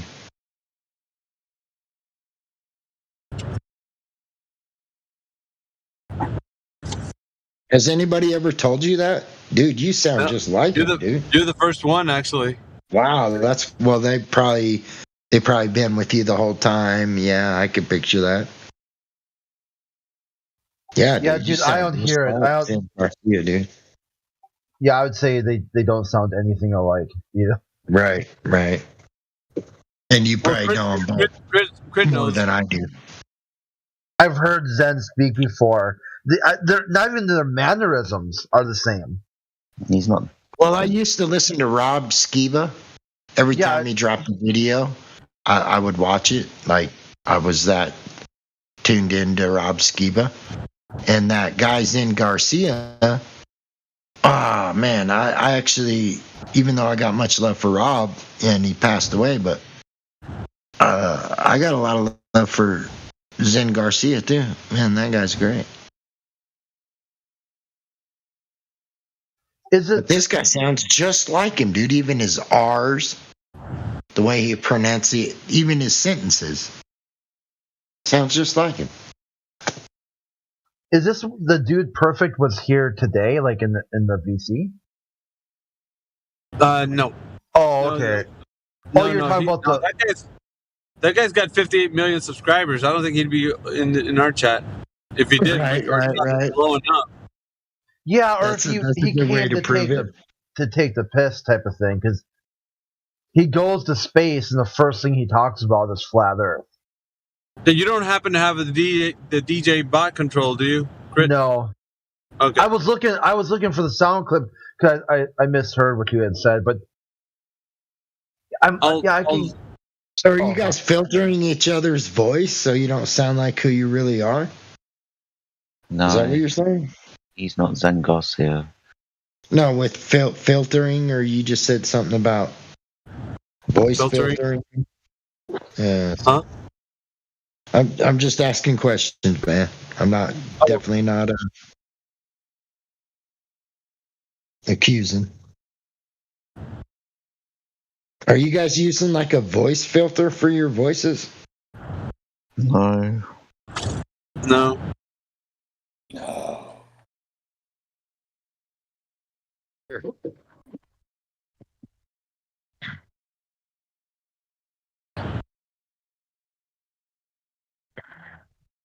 I've heard this before. So you go high up into the sky. It's interesting. You go up high up into the sky and you can see the curvature of the Earth. Does anybody know who James May is, or have they ever heard of or watched a program made in the UK called Top Gear? No. Okay, so Top I Gear. have heard of what's his name? The first guy to go to the stratosphere. Picardi. Pacardi or something like that. Well, the point is, in two separate episodes of this TV program, James May was in two different locations. Interesting locations if you're a flat earther and you pay attention. One location was the Bolivian salt flats. Second location was high up in the sky in an aeroplane. Now, Top Gear has been going for a long, long time, and it gets repeated an awful lot on British television. Sometimes they even have shows back to back, or you can watch a lot of shows within a day or so. Within the same day of programming, he's in the Bolivian salt flats. He's driving along in his car, and obviously, they're talking about, well, not obviously, but they're talking about the horizon. And he brings up the comment that you can see the curvature of the Earth, because you can see so far that horizon out there is the curvature of the Earth. Second program, he's in an aeroplane. In the aeroplane, he says that he is now high enough above the curvature of the Earth because you can't see the curvature of the Earth down at ground level. Where in a program before, No, he just said you could. yeah.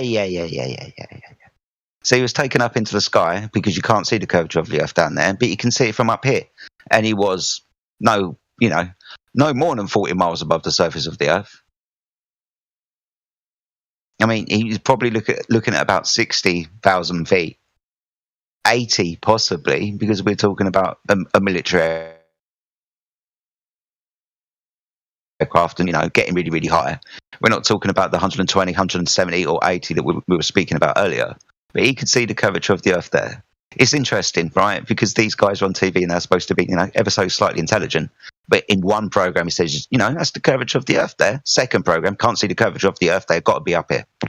I'll see if I can dig it out. Yeah, it's like, I don't know if you guys have ever seen it or heard of it. People used to, for long shots with the rifle, they used to walk 5 steps and plant a flag. Walk 5 steps, plant a flag. 5 steps, plant a flag. For like a mile to 2 miles, even though they knew you was never going to hit a 2-mile shot. But they did this so you could see the wind all the way to the target. Because sometimes, if it's like a mile shot, you're going to have wind at your east to west where you're taking the shot, but where the bullet lands, it's west to east. Right? So you got to put all that in there. Not once is the so-called, even though they have a mathematical equation for it, not once is the Coriolis taken into the effect.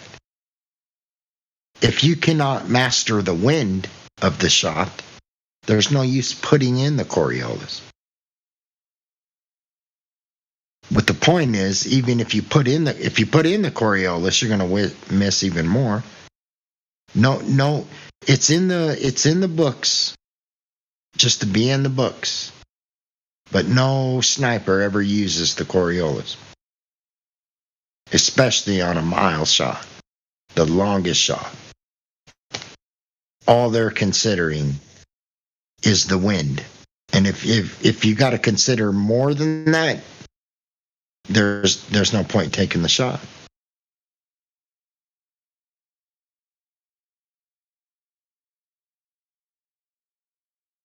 Like all these things about the ball earth are so funny, man. They're like, well, the Coriolis, you gotta aim for the Coriolis. I've never shot a gun. I've shot a fucking damn it. There I go with my mouth again. I shot what was it? 400 mag. It's a 400 mag, and I shot it at 1,000 yards. The target was actually uphill roughly 10 feet. Not that much for 1,000 yards, but roughly 10 feet. So I had like a 17-foot arch, and I nailed it twice. My first 2 shots, I nailed it, and then I missed it like 8 times after that. And then when I walked up to the target, I realized that it was a target that was 4 foot by 8 foot.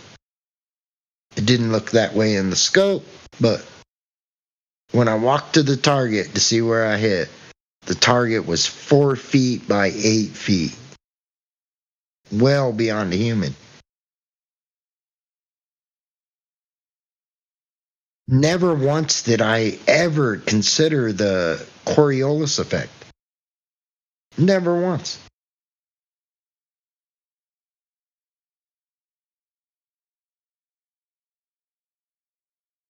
Talking 1,000-yard shot. A football field is what? You got 3 feet to a yard, so 310, 300, 320 feet. Because you got to count the end zone.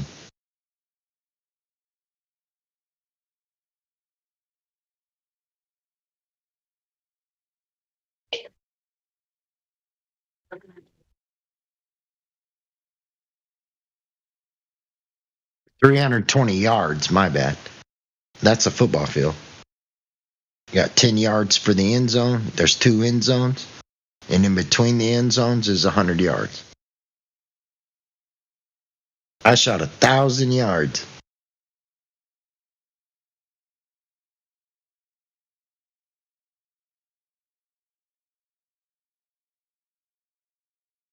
Never once took the Coriolis. Never even came across. I didn't even think about it. I wasn't even a flat earther at the time.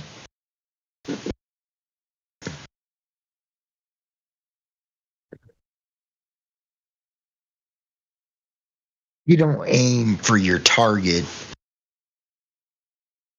If the target's moving, you aim in front of it. But if the target is still, you don't aim in front of it like the Earth's turning, so by the time the bullet gets there, the Earth's going to turn this much. You don't fucking do that. Get the fuck out of here, man. Coriolis. Nobody aims in front of a still target. You only aim in front or behind it according to the wind. If the wind's moving to your right, you aim to the left.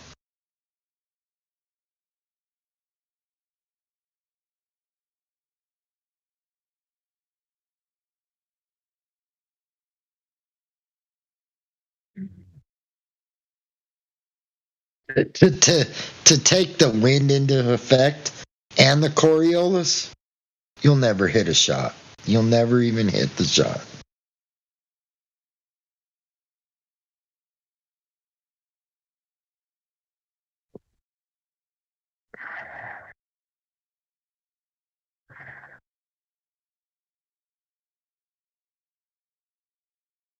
Well, then you got your Neil deGrasse Tyson telling us that the field goal kick of a certain game was affected by the spin of the Earth.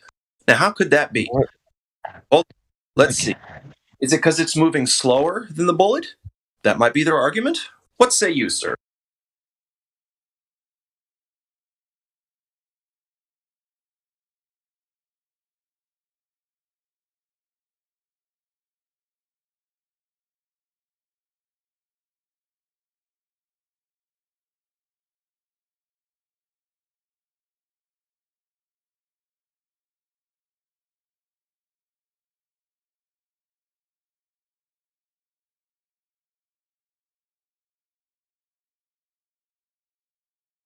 Did I kill it, or what's going on? If you got a shot a mile away and where the bullet releases the barrel, it's 10 miles an hour from east to west. But at the target, it's 10 miles an hour west to east. So there's a S bend. The bullet's going to travel in an S bend. The wind's going to take it left, and then it's going to take it right at the, more so, because it's losing velocity at the end of its shot. If you have to determine that and the Coriolis, you'll never fucking hit a shot. The only thing you can determine is the wind. And that's it. The elevation. Obviously, if you're a sniper, you want to be elevated. That's the greatest position a sniper could ever be in.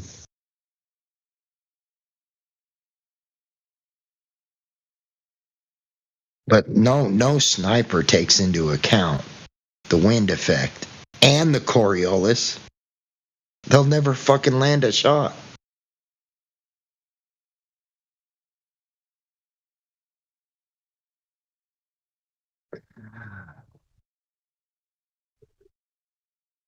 Pretty dangerous, actually, if you think about it. Try to factor in something like Coriolis and then take a shot. It's like, I don't know about that part. If you factor in something that doesn't exist, it's not going to work out.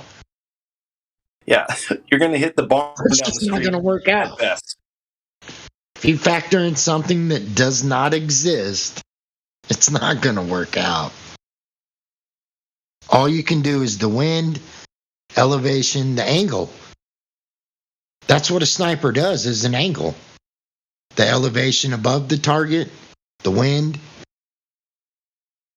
Like, the crucial thing in a sniper, not even the sniper does, but his spotter, the mathematical guy, he's instantly finding an angle. That's his number one goal, is to find an angle. We're 30 feet above the target. The wind is approximately this at the barrel. I can see the flag. Like, let's say, for instance, the target, for some reason, was standing next to a flag. And the spotter knew that at the barrel, it was blowing to the left, but at the target, it was blowing to the right. Like, all these factors are taken into consideration. The Coriolis is never taken into consideration.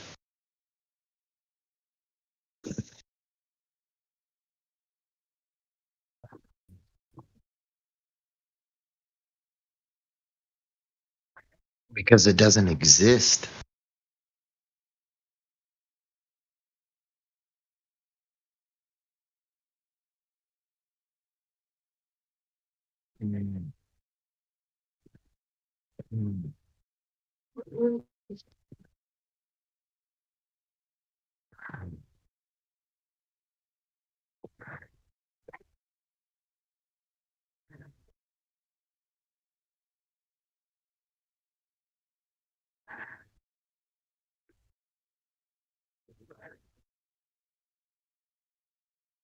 Yeah, I shot a fucking 400 mag, 1,000 yards, guys.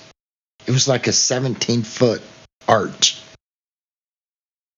Like, I looked through the scope, seen the target, and I did my best to raise it straight up, thinking the target was directly underneath my crosshairs.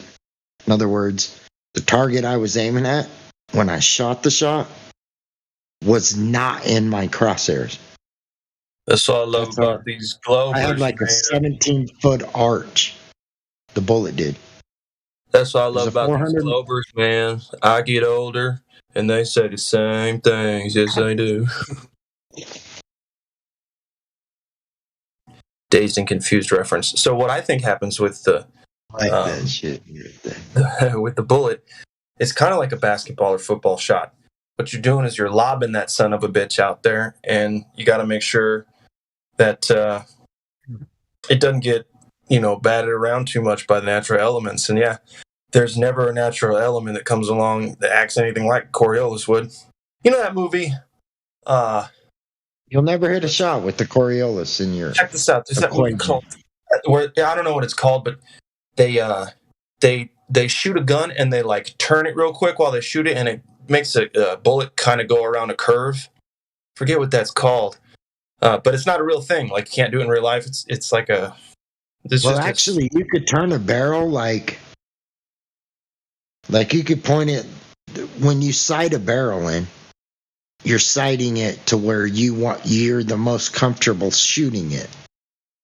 So if you actually like tilted to the right, like you're using the same eye that you shoot with, but you're moving your barrel to where I'm talking the left-hand side of the barrel is now up. Right? What I'm saying and is the line of sight on your barrel is to the right. You can curve a bullet by doing that. By the rifling I don't think you can. of your barrel. So here's the thing. Hold on. Yes, you can by the rifling of your barrel. Yeah. Listen, okay. That's not like this. In the movie, it goes around corners. Like, it's stupid. But anyway, the point is, bullets don't curve like that. You can do your damnedest to make it swing it's the around. rifling that curves it. Huh? It's the rifling. Okay. Like your line of sight through if I used your rifle, I will not shoot as accurate as you will. Unless my eyeball is the exact same as yours. Hold on. I think you missed what I was You know what saying. I'm saying? No. Hold on. Yeah, Well, yeah. I You get can that. I agree with that, but that's not what I was talking about. Okay, Hold on a go sec. ahead. Go ahead. I was trying to hold on. Let me just find like a clip or something I can post because it's. I was trying to make it like a connection between what Globers think that you have to do with the bullet is this impossible thing that's seen in this movie. So hang on a sec. Now I gotta post something about it. Check the live stream voice text, and then I gotta go. I love you guys. Yeah, just look up rifling. Rifling. Because it has to do with the barrel and which way the bullet's spinning. Like if you're a left-handed guy, you could actually get a rifling barrel to spin the bullet left instead of most guns that spin it right. And that absolutely has an effect on your target. Absolutely. Dramatically has an effect. You can tilt your barrel where your scope is no longer on top of the barrel. Well, it's still on top, but it's just the top of your barrel is tilted horizontally to the left. So the scope is on the left of the barrel instead of over the top. And you'll get a different trajectory. Like if you shot one with the scope straight up, you shoot one to the scope straight to the side, the trajectory of the barrel will hit the target close to the same. If you're real good, you'll still be in a good pocket zone, but you'll notice that the way you tilted the barrel affected the bullet.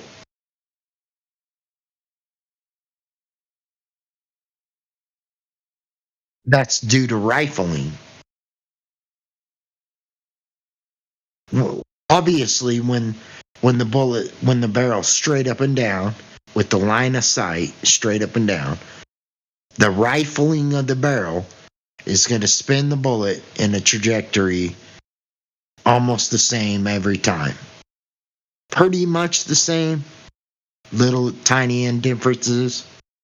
But when you tilt the barrel all the way where the scope is horizontally to the left, it's going to come out the barrel differently than all your other shots because of the rifling of the barrel. Trust me, man, I fucking loaded my own fucking slugs, 225s. Yeah.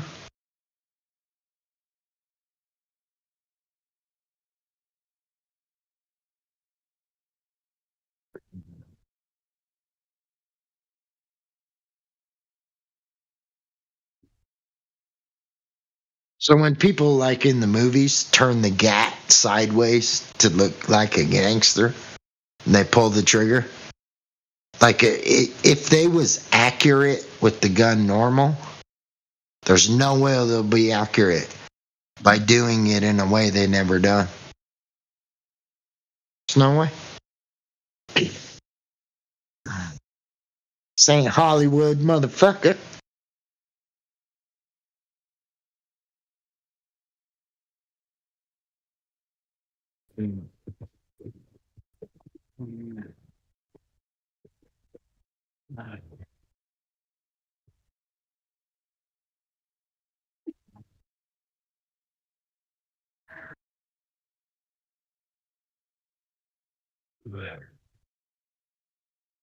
You can get, it's almost like a pool stick putting English on the cue ball, right? If the tip of your cue stick hits the cue ball top left of the cue ball, it's going to put left hand spin on the cue ball. It's the same thing with the barrel because the barrel's all projected off rifling with the scope straight up and down. But you can curve a damn rifle shot just by turning the barrel. You just got to figure out the curve. Once you figure out the curve, you're good.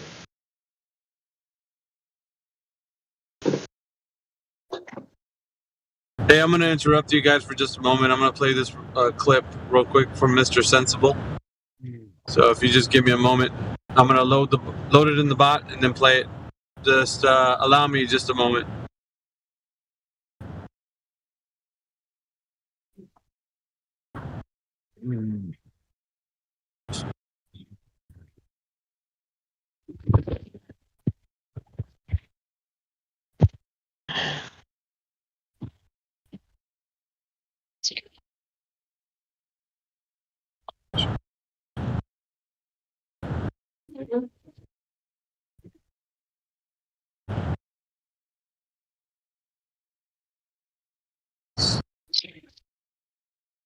What are you doing right now? Just tell me what you're doing. That's as simple as that. What are you doing right now? Be honest. Like, I don't have to know, but I believe I'm sitting down on my chair, and I'd say that's yeah. But just, sir, you're not going to tell me, and that's, I believe. Okay. He just said he believes he's sitting in a chair. Yeah, you said that. I know. Like, listen, Mr. Sensible, you're sitting down right now. I can tell you without even seeing you. This is how crazy it gets. I can tell you without even seeing you because you said that, and you're sure that you. Hey, man, I believe I'm sitting down. I know that you are. I say, like, you can say that.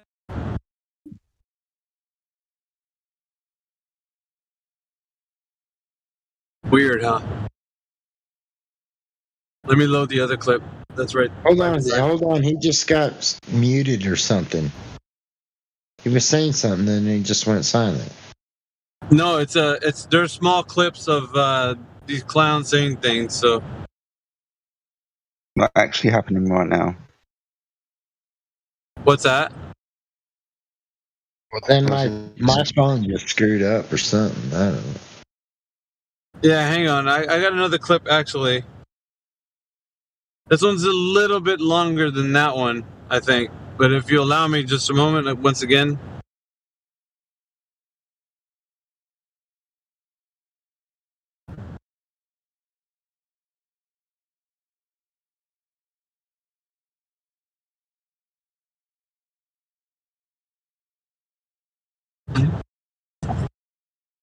How about what are you doing right now? Are you sitting down, standing up, Deck? I'm sitting down right now. How sure are you of that? Are you 100% sure you're doing that? I'm pretty fucking sure. As sure as anything else. There's damn good evidence, isn't there? Guys, it's not that fucking hard of a jump to understand that if you don't know if the world is real, then you can't know if anything's real. Like, it's not surprising. Well, there's a difference between sitting down and sitting in a recliner. A lot of people don't acknowledge that, but there's an absolute difference. Are you sitting down? Or are you in a recliner?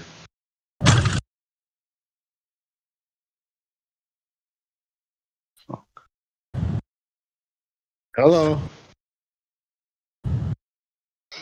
It was a clip. It was a clip.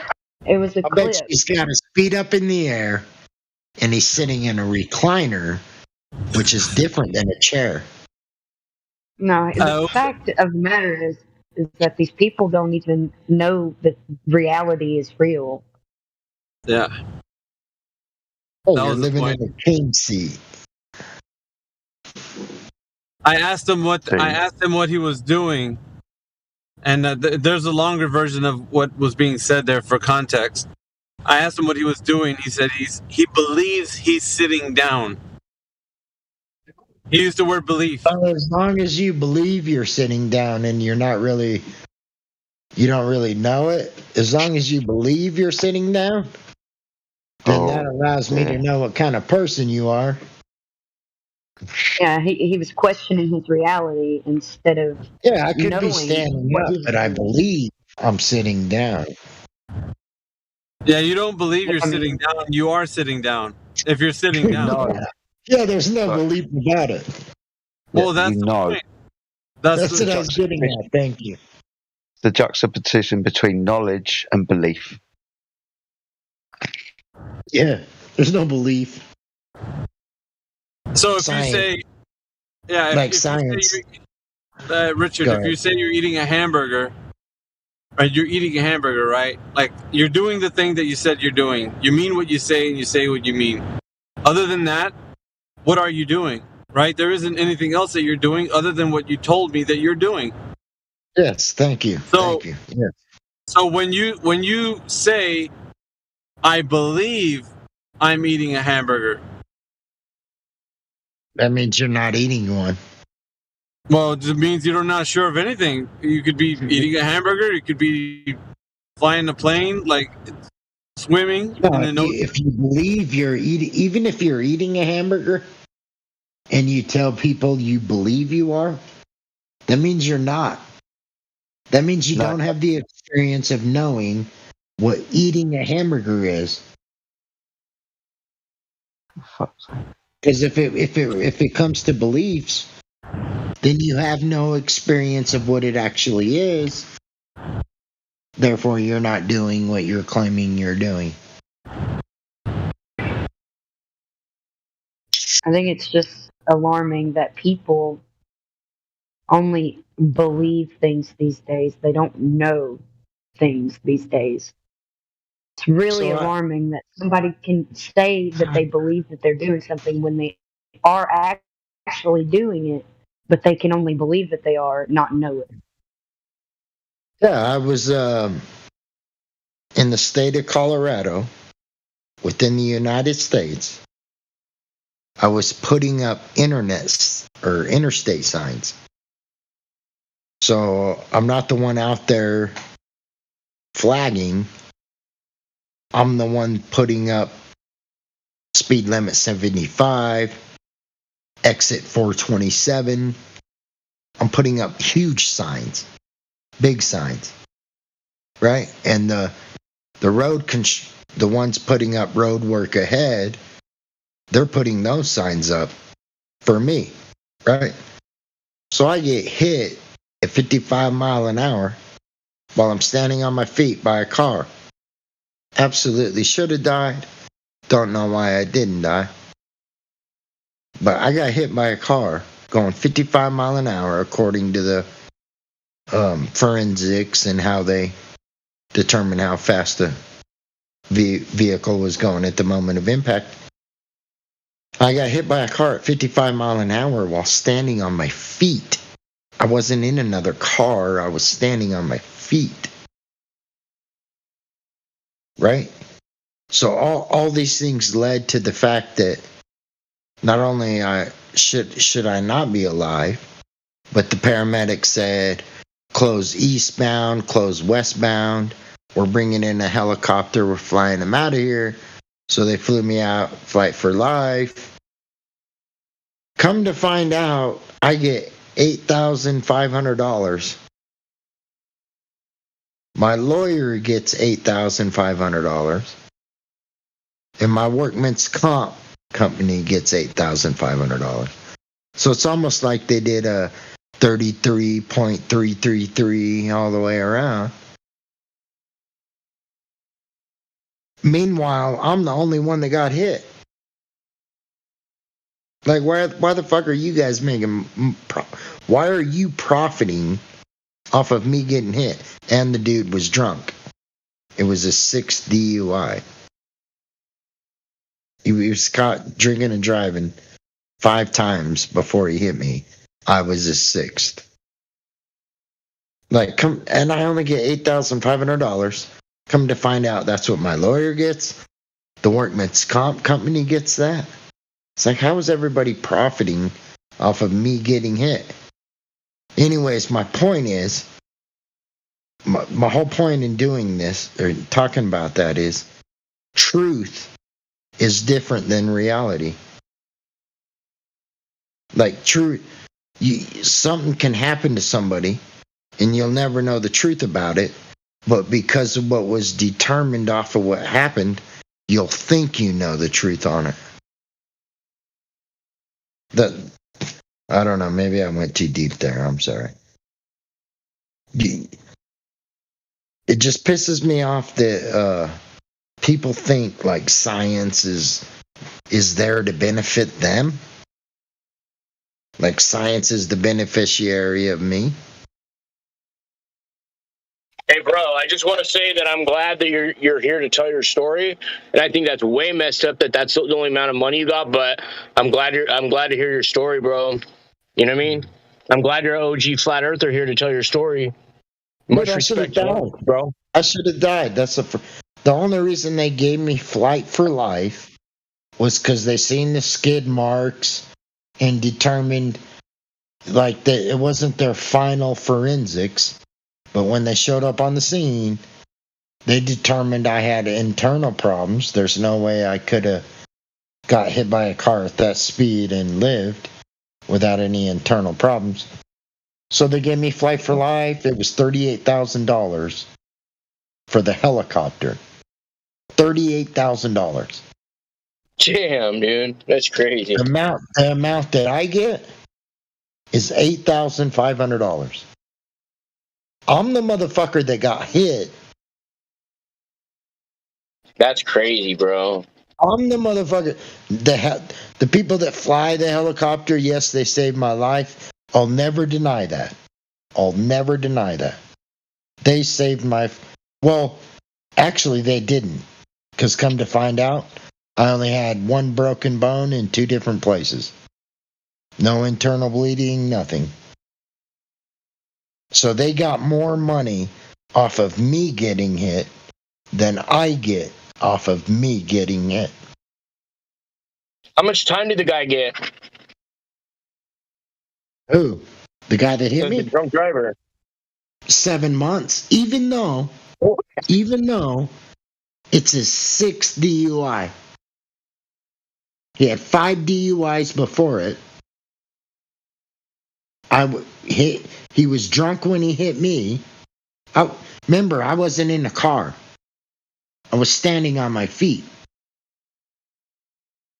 putting up a sign, speed limit 75. I was putting up a sign on a ladder and got hit. Damn, dude. That's crazy. And my insurance company, my lawyer, and the workman's comp company all profited off of it more than I did. Damn. That's crazy. I can't believe the dude only got... What state was that? $8,500 is all I get. My lawyer gets $8,000, so I get $500 more. What state was that, bro? Colorado. Dude, if that dude probably could have got like 25 years in California for that. Dude, he wouldn't have got shit in California. No, they cracked down hard on DUI. If you kill somebody while you're drinking and driving in California, they're going to shake your hand and say, good job. Nah, they cracked down. I've seen a lot of people go to prison for DUIs. Nah, man. All right. Well, I'm glad you're here still. I'm just saying, like, that's the system. That's the ones that we rely on for, like, the world we live in, our health. I don't rely on them for anything. Even if I saw somebody's house on fire, I wouldn't call the police, bro. I would never call the police for any reason whatsoever. Yeah, the people that picked me up in the helicopter, I wished it was the same kind of people that was in the hospital. Because they made me feel so comfortable the whole way to the hospital. Once I left the helicopter and went into the hospital, now they're asking me questions like I'm the fucking perpetrator. Like I'm the one that caused the event. They're asking me questions like it was my fault. Right. While I'm fucking on a stretcher. A ghillie. It's crazy, bro. Yeah, it's like fucking the world. Man, I wish people could see it. Because then they could see the evil. Right. It's a pretty wild story there, James. Just what that happened not on a ball Earth. You know what I mean? Oh, it was definitely flat, dude. All the skid marks was flat and level, everything. Can we check and see if there's any new people here? Yeah, there was no curvature. Let's check for new people. I'm scanning right now. And it looks like all well-known globe deniers. Y'all continue. This is Dead Air Day. I watched the elevation meter of the helicopter go all the way to 19,500 feet. 19,500 feet. And I was like, man, this sucks. I'm in a stretcher because I'd love to show you guys how flat it is. And they're like, what? I was like, look out the window. Tell me how flat it is. Well, I can see the curve. They all told me they could see the curve at 19,500 feet because I looked at the fucking. I was so fucked up. I was on a stretcher in the middle of the helicopter. I could see all the fucking panel, everything on the dashboard. Dashboard is what to give you guys a clue of what I'm talking about. I can see everything on the dashboard. We only got to a height of 19,500 feet. And they was telling me, I literally was praying to Jesus I'd live my life. Like, please don't let me die. But at the same time, like, I literally asked the pilot, can you see how flat it is? He's like, no, it's curved. It's like, where's the curve? And then I looked at the elevation, 19,500 feet. He claimed he seen the curve at 19,500 feet. And that's in a helicopter, dude. I'm very glad that you're alive, but thank you for doing that in your desperate time of need. Dude, I was so screaming for Jesus because the only reason I got paranoid was when I wasn't scared. I felt blood coming on the back of my head, like drip, drip, drip, drip, drip, fairly fast. But I knew that if I was bad, nobody was going to say anything because they wouldn't want to alarm me. Like all that was going on in the back of my head. But when the paramedics got there, they said, I want you to use your trucks to close that lane and that lane. Both lanes on each side. And we're gonna land a helicopter here. When I heard him say we're gonna land a helicopter here, I thought they was seeing something I couldn't see, and they didn't want to put me in shock. So I thought I was in big trouble. I started panicking when they said they was going to close both lanes, east and westbound of an interstate, not a highway. An interstate?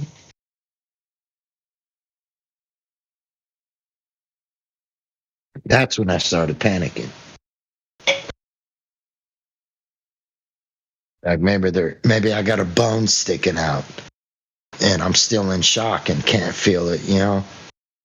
Because they tell you not to, if you see somebody in a bad condition, you're not supposed to tell them because you'll scare them. You'll put them in a state of panic.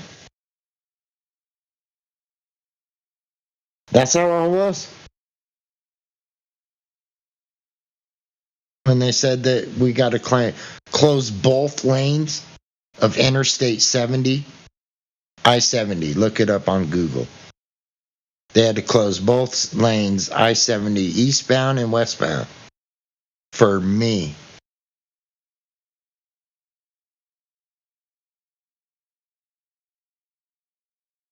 That's when I started panicking.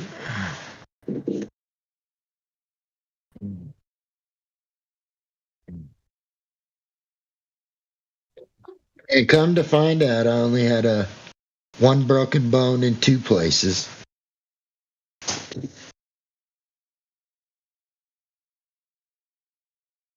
But I guess my point is, you can be influenced into believing something that's not true. You yourself can convince yourself of something that's not true, because that's what I did. Like, I thought I was gonna die, and come to find out I only had one broken bone in 2 places. That's all that was wrong with me.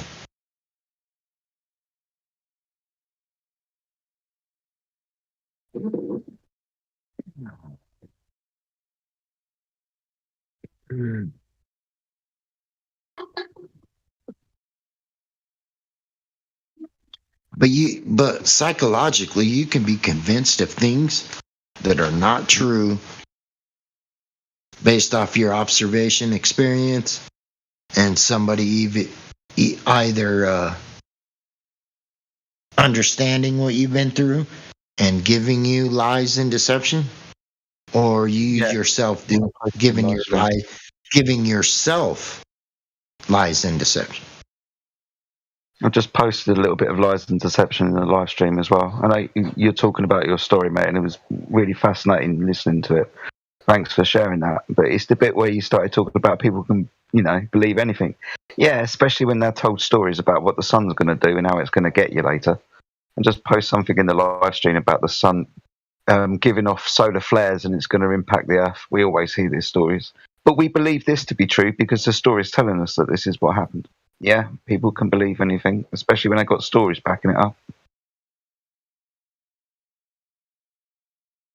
Yeah, I guess my point was I wasn't worried until I heard the paramedics say, close the east and westbound lanes, or we're going to bring a helicopter in right here.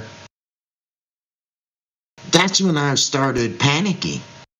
Like, what are they seeing that I'm not either feeling or seeing? Like, why would they close both lanes unless there was something seriously wrong with me? And they needed to land the helicopter, and they wanted to keep everybody else safe as well. So my mind started playing tricks on me, and I thought I was in a far worse condition than I actually was. Like, I literally thought in my mind I was in a very far worse condition than I actually was. And my point in saying that is that it doesn't have to be like your life's on the line for that to happen. You could be convinced that you're in a world that you're not in, which is far more important than the scenario I was in.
You guys ever dance with the devil on a pale moonlight?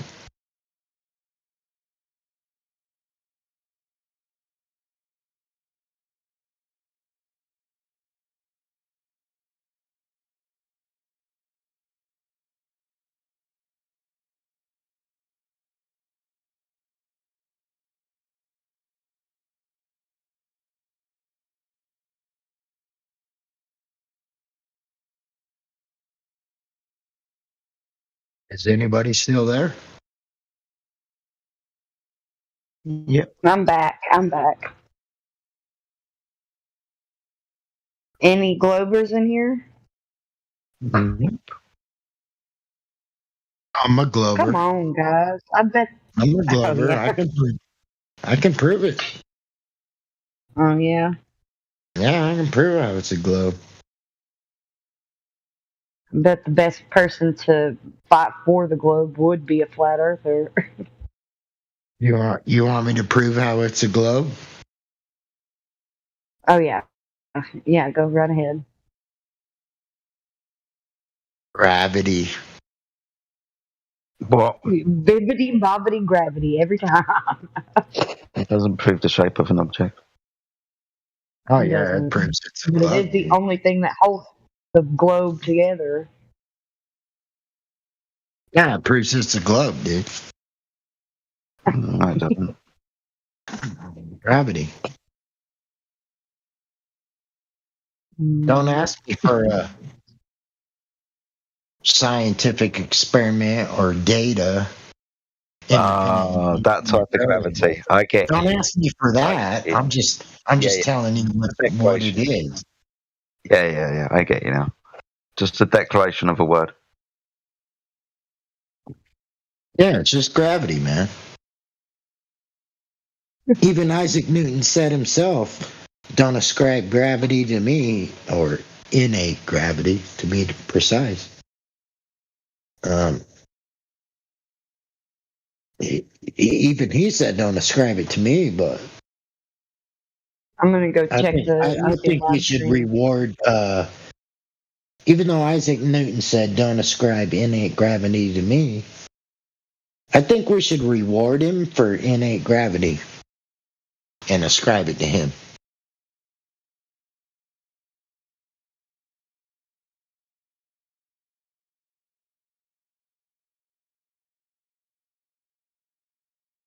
Even though he asked not to ascribe it to him, I think we should. I think we should ascribe it to him.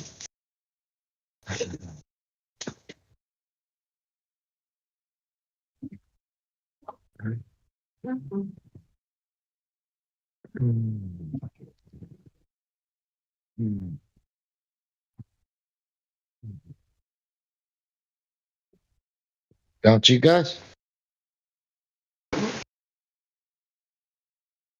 You guys want to think of something really disgusting, and that's kind of weird to ask. I agree, but think of this.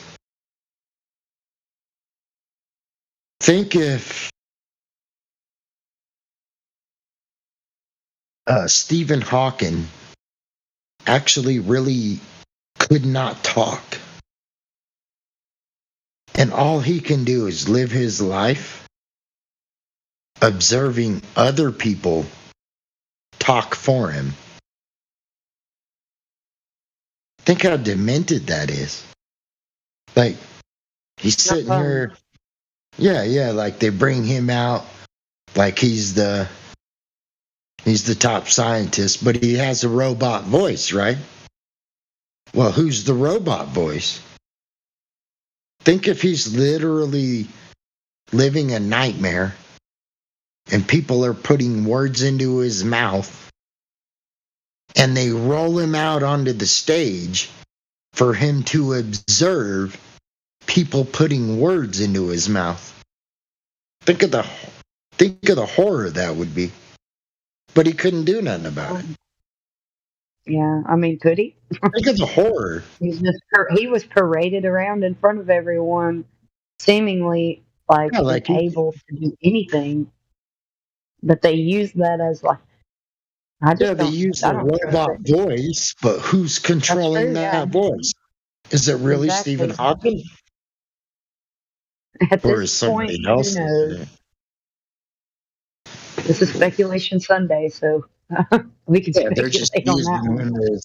They're just using him as a theatrical trick for their agenda. This is the deadest I've seen it in here in a while. And as long as people look at him as a hero, then the agenda is working. Yeah. How did he write all those books, you know? Look at how sick that is, how evil that is. That's true. Not saying that's the case, but if it was the case, that's fucking sick. That's true.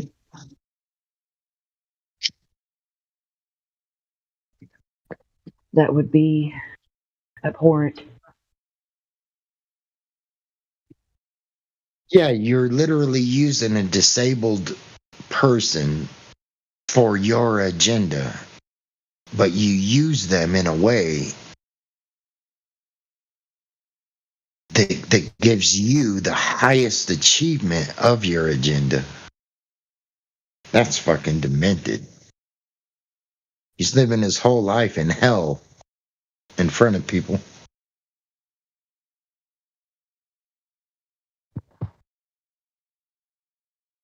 And I've seen people in pretty bad, a pretty bad state, and were able to make the best of their situation because they did believe in a creator.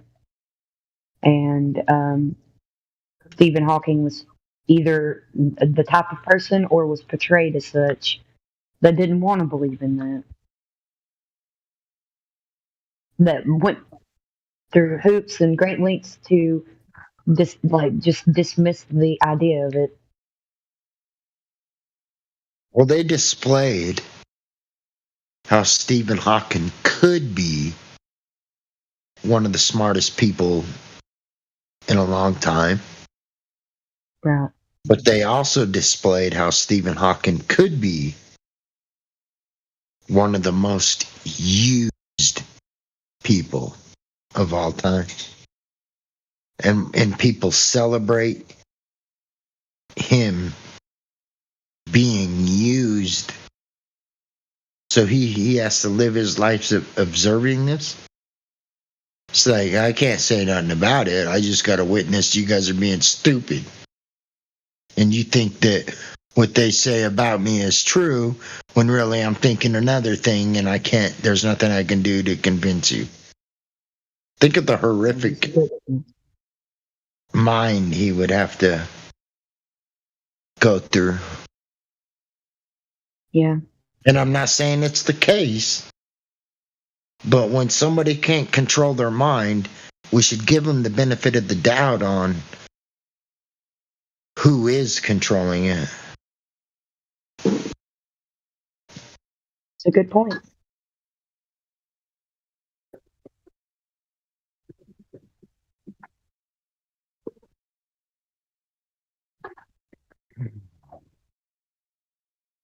It's like ball earthers. They're the only ones I pray for anymore. I used to pray for my loved ones. Now, for some reason, I believe, even if I'm wrong and God condemns me, I believe the only ones to pray for nowadays are the ones that think they're on a spinning ball earth. To be honest with you, I pray. The ones that think they know the age. The ones that think they know the age of the earth.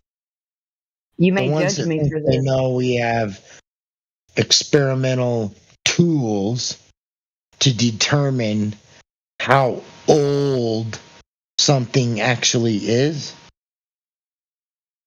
Like there's people on this earth that believe scientists can put a stone into I'll just say microwave. Put something into a microwave that's able to detect the age of the iron, nickel. I can understand how they could pick up iron and nickel, but there's no way a machine's going to tell you how old the iron and nickel is. There's no fucking way. Well, like I was saying, you may judge me for this, but I even pray for our enemy. I pray for everyone. Yeah, like when it comes to books, you know how they determine how old a book is? This makes sense to me. They determine it off of the ingredients of the ink. So like even the multiple years Caesar was in power, it was like sometimes like 3 years in a row it was a different ink every year, but most of the time it's like 2 to 3 years and they change the ink, the ingredients of the ink. And that's how one king can determine to another if his message got through, because they knew that most people didn't know that you can determine if it's from the original source by the ink, what's in the ink. Most people didn't know that. Most people thought it was like birds, which birds were, in my opinion, are the greatest mechanism of delivering a message without nobody knowing you delivered it. To this day, birds are the best. But my point is, ink is the number one key of history. What was in the ink? We can determine what was in the ink. And that's the very reason kings, queens changed their ink to avoid fraudulent people.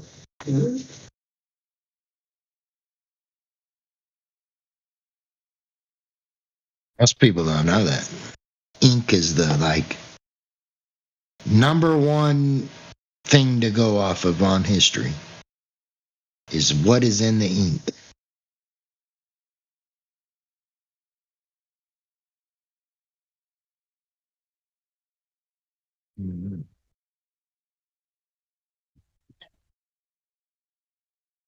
Do you guys know that?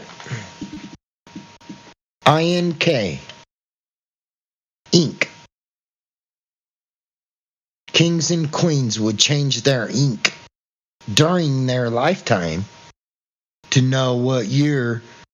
Okay, well, I used this ink when I talked to you, so that was 5 years ago. So ink was the most powerful thing. Well, I would argue the word language, but ink was the most powerful thing a king could have, because he knew what year he changed the ink. And if you brought a letter to him claiming this is what you wrote and it wasn't in the ink, you're a dead man walking. You're a dead man walking.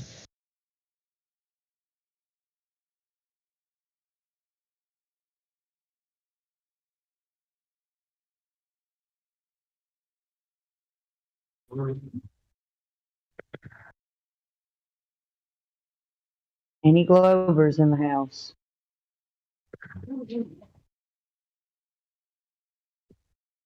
That's what determined the 66 canon. I don't agree with this. I do agree with the 66 canon, but I think there was a few that was left out.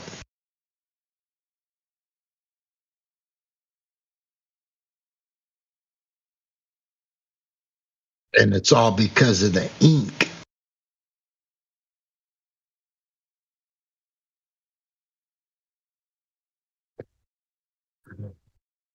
Not like my religious belief, but the ink at the time. You could tell who was in charge at what area. Ink was the most powerful. Ink was fingerprint to a king. Every king had their own ink.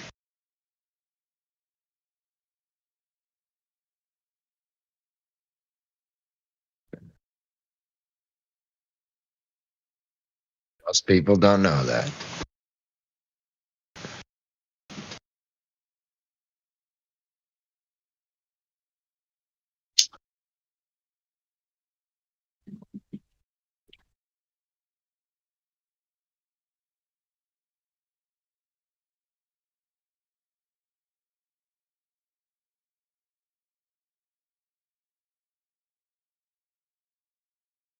How about that flat stationary plane?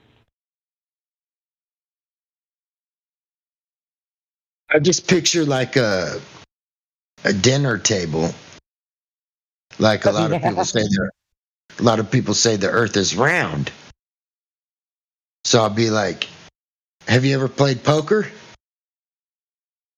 Most tables, not all, but most tables when you play poker are round. Yet the surface is flat. So you can't say round. You're limited. You're limited to sphere, ball. Somebody help me out. Is there another one that I'm forgetting?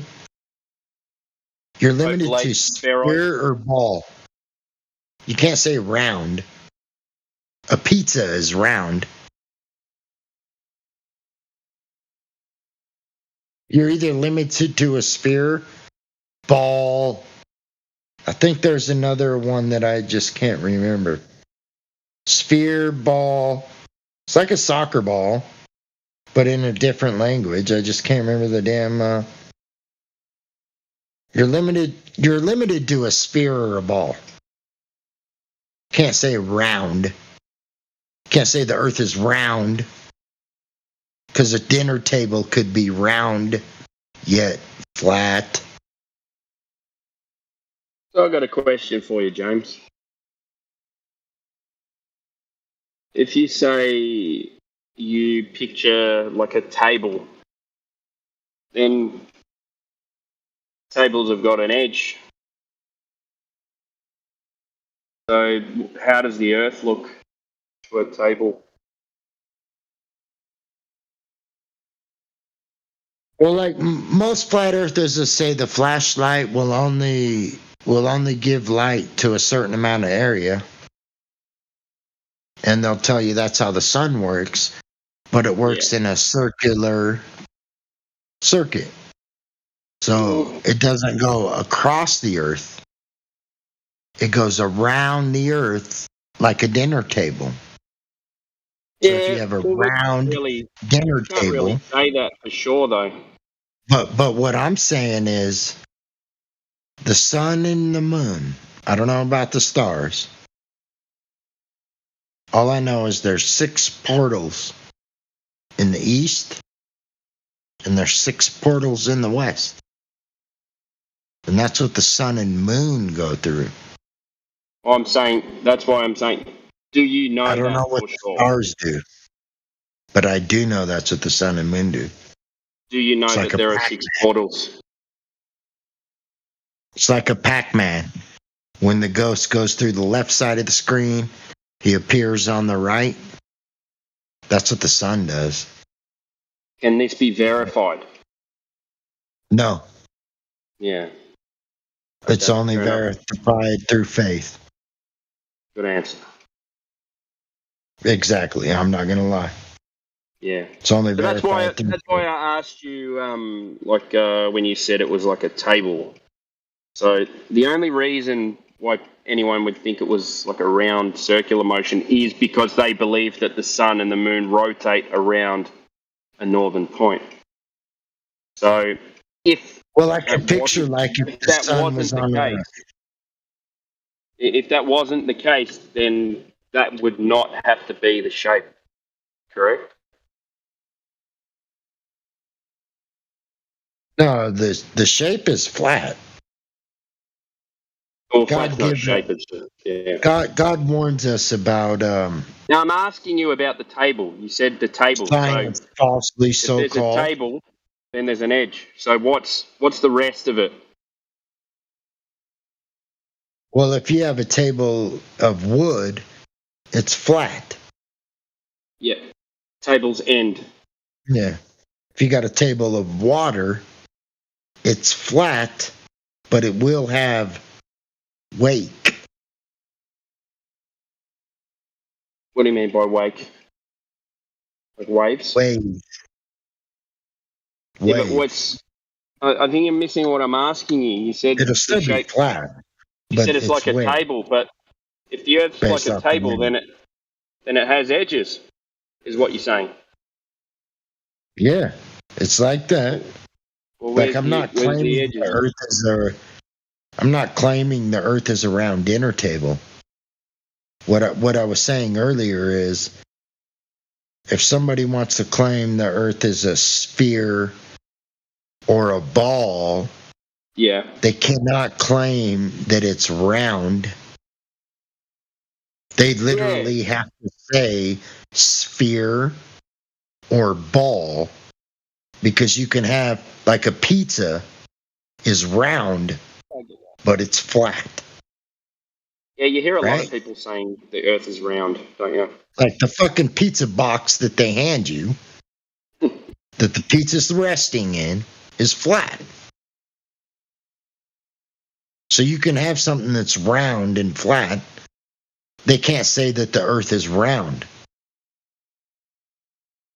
That's my point. You can't. A person that believes the Earth is a sphere cannot use the word round. Round, because it means a totally different thing. Round could be something that's flat. They're specifically limited to sphere, ball, or help me out. Globe. Help me out on what other one I'm missing out. Oblate spheroid. Yeah, but it has to do with the sphere. Like when you say oblate spheroid, it still has to do with the sphere. Of course. They can't just say, oh, that would be hard to do. Spheroundoid. Spheroundoid. They can't say round. Round is not something they're allowed to say. That's my point. They can't say round. A dinner table can be round and yet flat. They're limited to spherical geometry. They're limited to what would be that ball? What would be? You can't say round for a sphere. Like even if you looked up the definitions, they're totally different. Sphere and round, by definition, is totally different. So they can't say round. Anytime I hear a person say, "Why do you think the Earth is flat instead of round?" It's like, did you just hear what you said? Or did you just spew that out because of your indoctrination?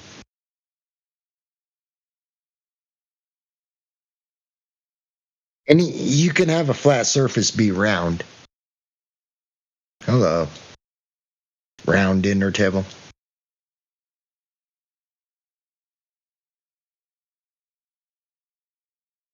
You're limited to spherical, ball. I can't even say trigonometry because that requires a horizontal.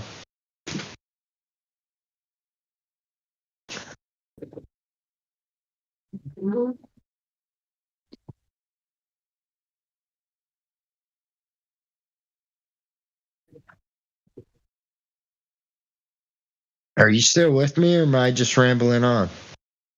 Listen, mate. Yeah, there's no way you can have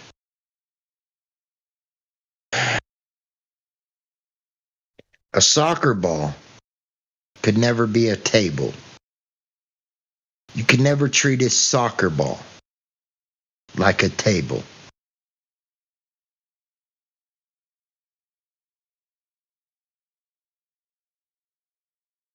But you could say they're both round. But that doesn't limit it to one side or the other. You can't say it's round and limit it to one side or the other.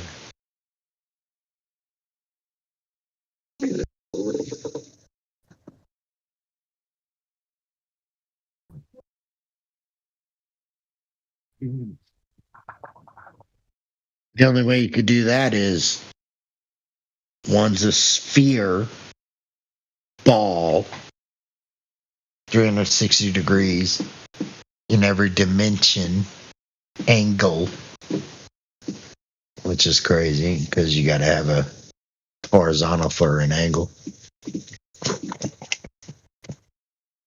Matter of fact, you'll never have a sphere without a horizontal.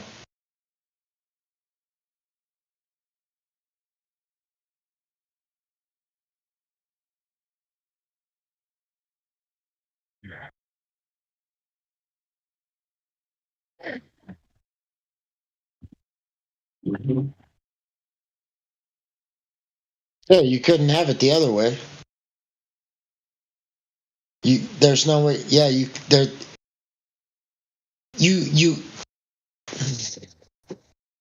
the invention of a ball,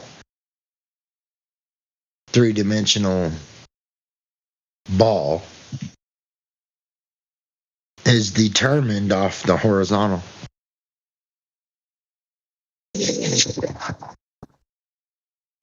What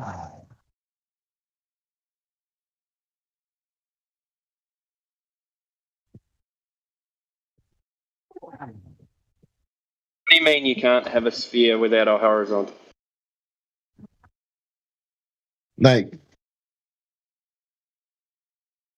it seems like you could argue it both ways, but you can't. Because you can't have a sphere. I don't think there's a definitive answer for that, because you can't have a sphere without a horizontal. That's what I'm saying. Sphere. Yeah. Yeah, but you could have a horizontal and never even know what a sphere is.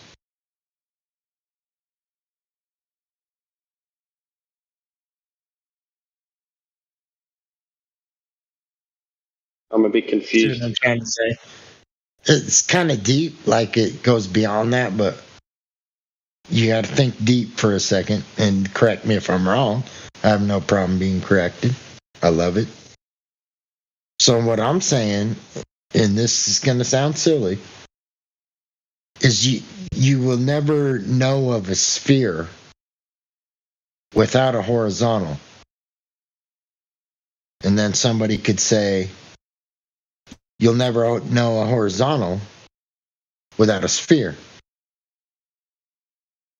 But in the foundations, the sphere is determined off the horizontal. Well, that seems to me like circular thinking. It's like it is kind of. That's what I'm saying. It's like tell me where you think I'm going wrong. Statement. It's like a statement. No, I don't think you're wrong, but it's like a statement with no answer. So it's like one of those. You know what I mean? Like you're creating something that has no answer. You can't have a sphere without a horizontal, but you can't have a horizontal without a sphere. So you know. Yeah, it's circular, right? It sounds that way. Yeah, it sounds like a globe, I think. Okay, think about it though. Think about it though.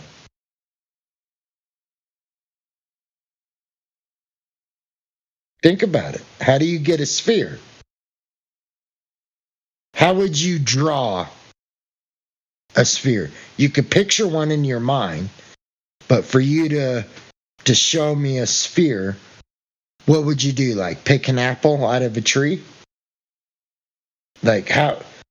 That well, wouldn't if you had to draw one. Technically, that's really not a sphere.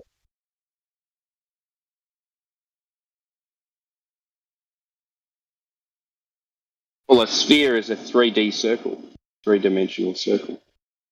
Yeah, but you'll only get it from the horizon, from the horizontal.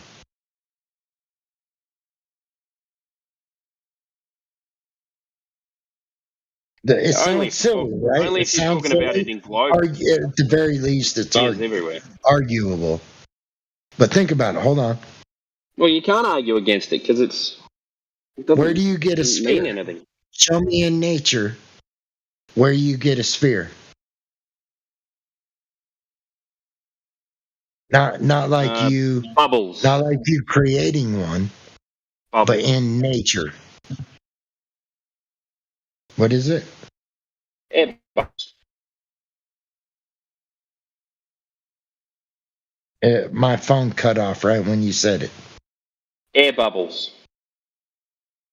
Air bubbles, but doesn't the air bubbles come from the horizontal? I don't know where you're going with this. Like air goes up through liquid, makes a bubble. If you've ever seen air bubbles, don't they come from the horizontal? Like even if it's at the bottom of the lake, it's from the horizontal. What, the air is from a horizontal? A sphere. You'll never get a sphere without a horizontal. That's air bubbles got nothing to do with a horizontal. Yeah, they do. Well, you're the one that used air bubbles as your argument to my question. So I was just trying to use your. I would agree with you, but you'll never get an air bubble without a horizontal. You will never have an air bubble, even if you was in an aquarium, whatever. Saying that, you can never have anything. Whatever you did the experiment in, it's going to require a horizontal. What the meaning is, like what? Well, because you can't. You've never experienced having. You can't have anything without a horizontal. Yeah, what I'm saying is, you've never experienced anything where you could have the sphere without the horizontal. The only thing you've experienced is the horizontal gives you the sphere. Yeah, because we live on a horizontal. Yeah, that's what I'm getting at. Like that's what I was trying to say. A lot of people would say, James, that sounds silly, but you cannot have a sphere without the horizontal. And what I said earlier is, well, James, a lot of people would say you can't have the horizontal without the sphere. But yes, you can. Matter of fact, you could split the sphere right in half. But you can never have a. The only way you could have a sphere is with a horizontal.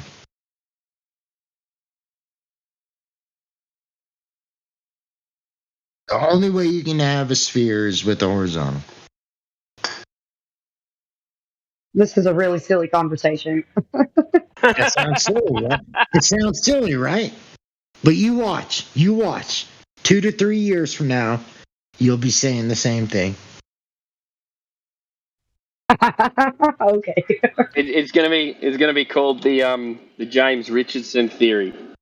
I'm saying everything I said like 12 years ago. So This is a James Richardson monologue.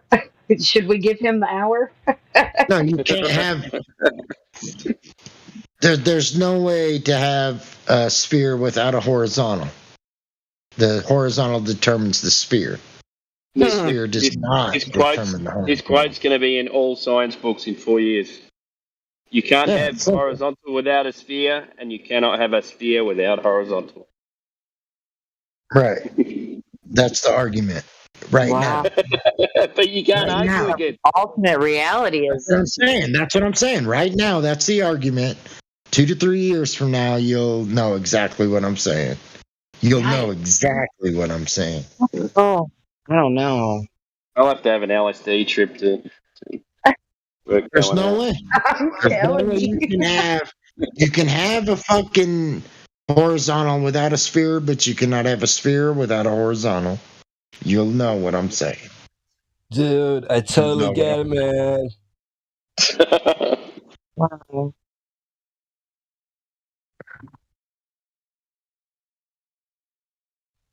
It's like, wow, man, I get it. You're like so wise, man. You guys don't get that? Like a horizontal is two-dimensional, right? Is a sphere two-dimensional? I need to go have a token. I'll be right there with you, bud. No, it's not. But you'll never get the three-dimensional without the two-dimensional. I think you'll need more than a toke. That was pretty witty. You'll see. You'll see. Maybe a couple, because that's all it would take for me to be. In my mind, you guys, the only way what you're saying makes sense is if you were inside the sphere. I mean, come on now. Gas pressure without a container was when I lived in Moab, Utah, which and then was you'd be a concave. which was 12 years ago. 12 years ago, and all flat earthers is making fun of me, and now everything that I said is the foundation of it. Maybe we're in a space bubble, our own universe. But yeah. It's speculation. Yes. Speculations. Nathan Oakley, Eddie Bravo. I only talked to Joe Rogan for like fucking 30 seconds. 30 seconds. That's a long time. What did he think about your theory? He laughed it off, but so did Alex Jones. If people would just realize what they observe and what they discern as an individual, yeah, and they do their very best. Like I'm guilty of it. They do their very best to discern it in their own individual way. Even if you got a loved one or whoever, don't allow any outside influences in your discernment. At some point, you realize that everybody played the fool.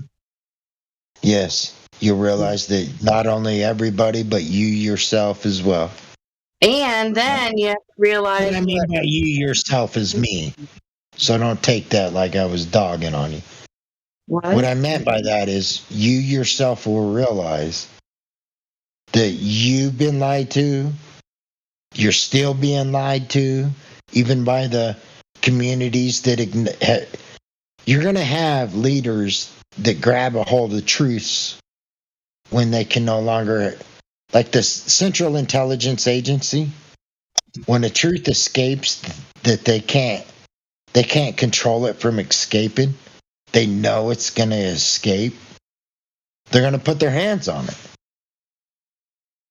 Somehow they're going to put their hands on it.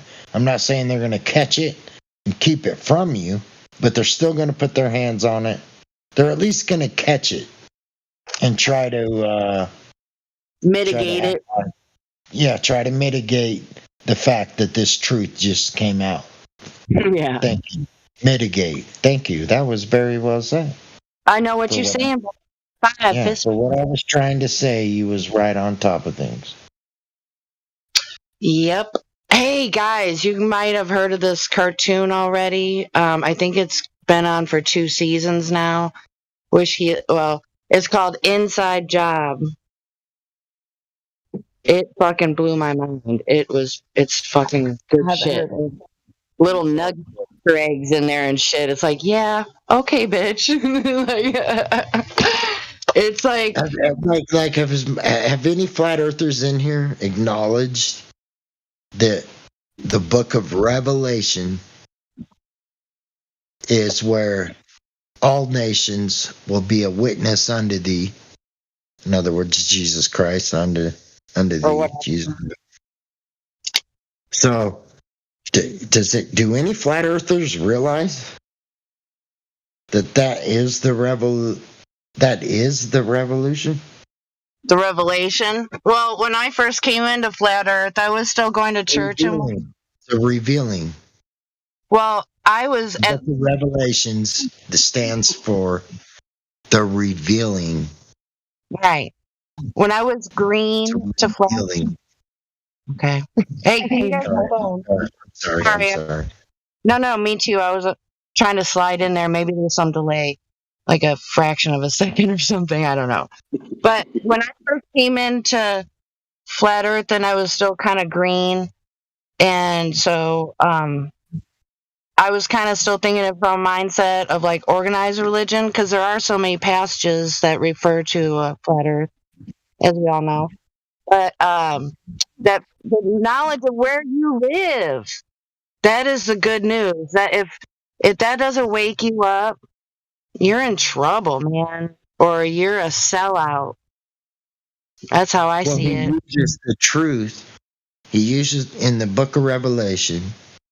He uses the truth as a revealing, and it'll only be those with eyes to see and ears to hear. Right? That's what made me like, okay, maybe I should at the very least look into Flat Earth. At the very least, I better look into it, just in case. Right? And it turns out, in my opinion, that it proves that Satan has absolutely deceived the entire world. And make us not even believe in it. Yeah, it's like everybody knows James Richard, you're the Truman guy. But it's like the movie Truman. Oh yeah. Where everybody in the neighborhood was against Truman, right?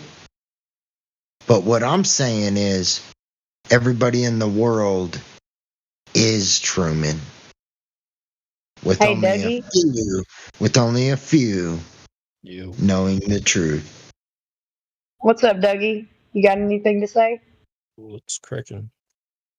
Because the path to hell is broad. Hold on, James. Narrow. Yeah, you're right. Hold on a second, James. What's up, Dougie? What's up? Got any glow proof for us? Glow proof. Are you a glober or flat earther? He's got glow balls of steel, according to him. Gosh. Oh, big man, what you got? Oh, I got it all. You probably want to listen right now, don't you? Yeah, I don't really know what he's talking about. He's not a glower. That is a shame. Yeah, I turned on the radio today, and they're like, "Oh, we've got to get away from this toxic masculinity because of this global crisis or this climate crisis." Yeah, a little bit off. There is so no I was living in Moab, Utah in 2006. 2006. That's when I become a flat earther.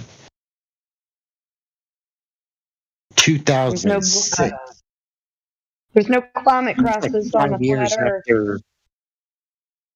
Yeah, it was like Math Power there. Oh wait, it could have been man, I feel like I'm exaggerating. I think it was 2008. I think it was 2008. 2008. Feel like I'm exaggerating. Math Powerland.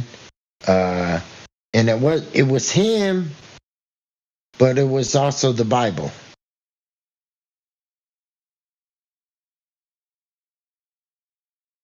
It was the Bible. The Bible's the one that says the earth is flat. Literally says it's flat.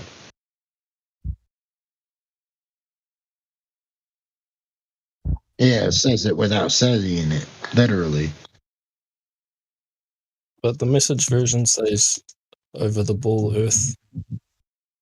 Nope. Yeah, it'll be what Satan said in his heart Wait, what did you just say? He would ascend into heaven.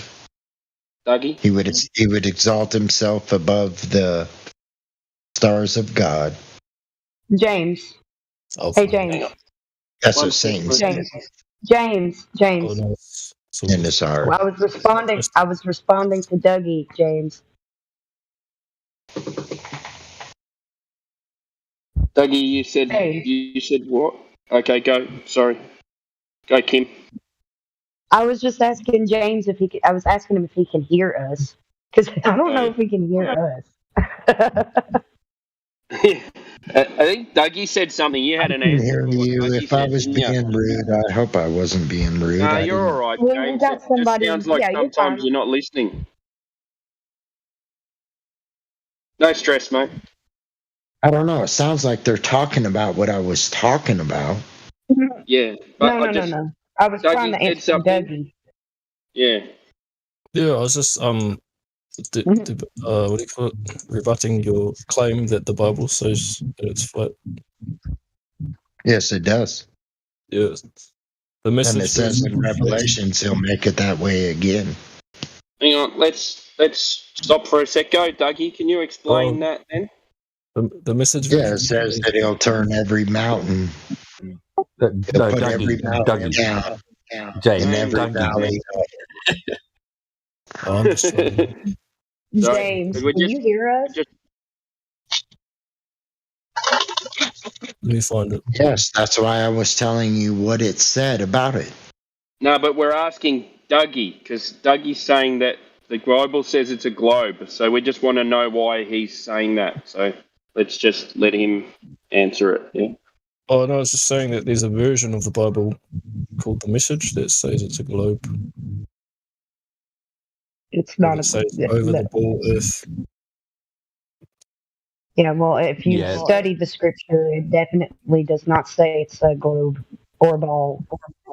That's one of them new age, stationary. modern new age translations, right?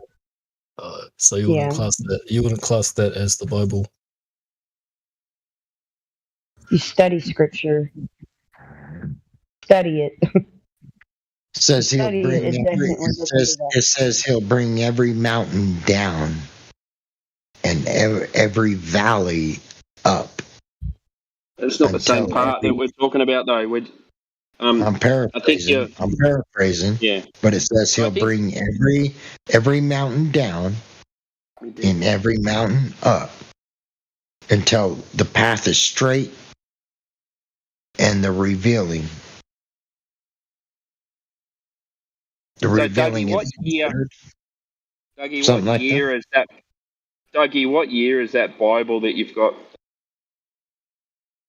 Well, if you bring every mountain down and every mountain and every valley up, you got a flat line.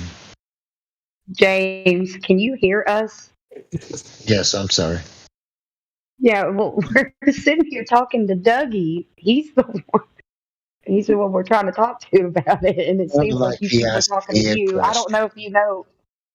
Okay, It I don't know. sounded like he directly asked me a question, so I apologize if he didn't. Dougie. Yo. What year is that Bible that you've got? I'm not too sure. Sorry. What's it called? It's called the Message. Yeah.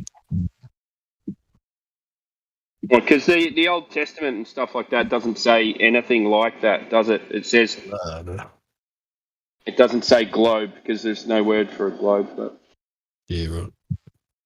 It says what does it say? Corners of the earth. Yeah. The four corners. And then stretched out like a tent. Yeah, but back then a tent was more like or like a teepee. It was like a kind of a flat igloo. Like picture an igloo, but it was more rounded and flat on the roof.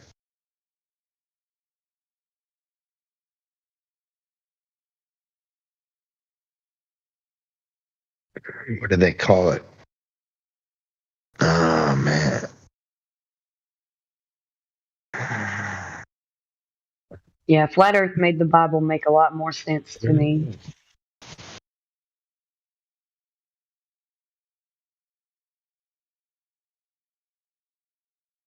Well, the Earth is flat. We can observe it with our own eyes.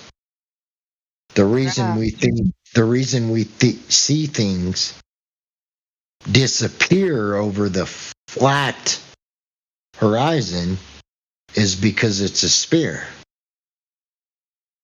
So the message is that book is it's a Bible in contemporary language.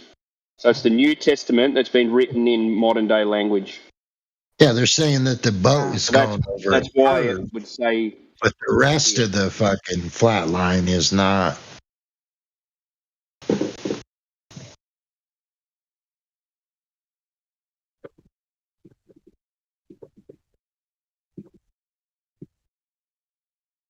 Why it says, yeah.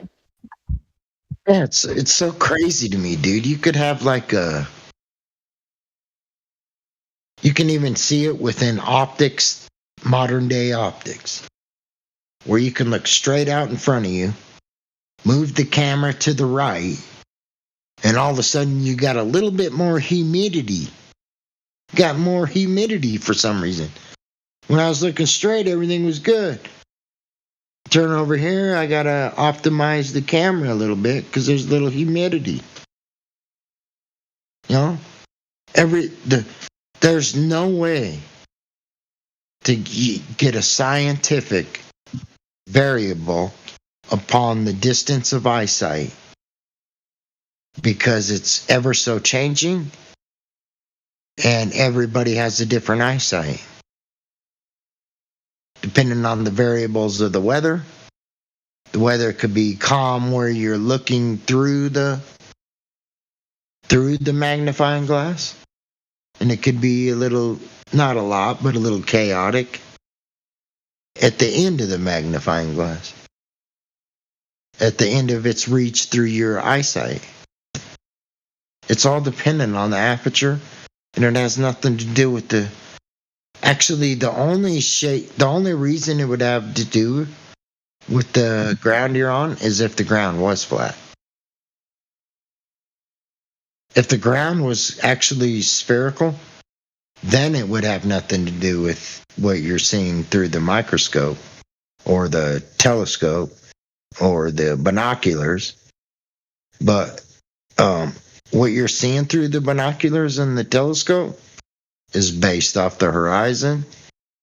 It's based off how the atmosphere hits the horizon, and it allows it to be clearer. Rise in elevation, it's a little blurrier, even at the same distance.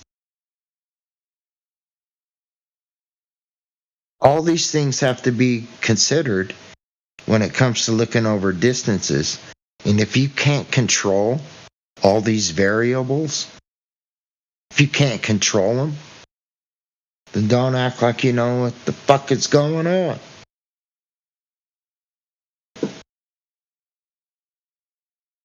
Right on, bro. That's right.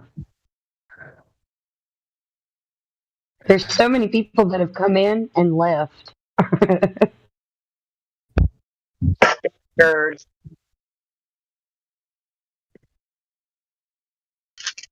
I was about to ask that menorah that had space herpes as a role. I'm like, what? Oh, wow. That's an old one. It's funny. I bet Matthew has space herpes. What's up, Matthew? I was just now going to look and see. I believe you do. I believe you do. Space influenza and Google Earther. He's got Children of the Corn as well. Ooh, Globus Hystericus. I like that one too. And when did you change your name to Matthew Curves? Come on now. I never changed my name. Whenever you see a different name, it's some mod did it to me. That's hilarious that they did that. You got space crabs. You have space herpes and space AIDS. Yeah, I don't think that there are any crabs or herpes in space. Well, if there were, you would have them. Clearly, by your roles, anyways. Not a dig for me. Sorry. No, I know what you're saying. Matthew, what's your favorite version of the Bible? Is it the Message by chance? You know, I've spent most of my time reading the ESV, English Standard Version. For a long time, I liked the New King James, but those are the two I've read. Have you ever read the Concordant Literal Version? No, I haven't. Or Exhaustive? No. Those are really, really good translations. Yeah, so I would say different translations are good for different things. Some people like the Message if they're just reading through large passages, or if you just want to, you're reading through the Gospels, the ESV is good. If you want to do word studies and like really dig deep into certain verses, then some of those other literal translations and using concordances, that would be good reason. That's if they fix the mistranslations, because now King James, don't get me wrong, is still a good version to get an overall view of the story. But there's certain key things, like little things, that they translated in there. Yeah, I mean, in 1611, when they first translated it, they didn't have access to as many of the older manuscripts as we do now. That's part of it. No, 1611, that was after 1600, and you have to read the 1600 KJV. You have to read that. So it's not really KJV, but it is, because it's before King James. But yet it's the same. Isn't there a Tisdale or Tidwell or Tyndale? Oh my gosh! Like every administration. That one was before King James. It was still kind of like a Latin English, and it's clearly if you want your mind to be blown, if you want to blow your mind, read the 1600. It's crazy, right? Because it's called the King James Version 1600. 1600. Are you talking about the Geneva Bible? And even though it's the King James Version, he doesn't hear you sometimes. 1600 King James Version is different than the latest one, which was he didn't hear you either. The middle of your sentence interrupted him.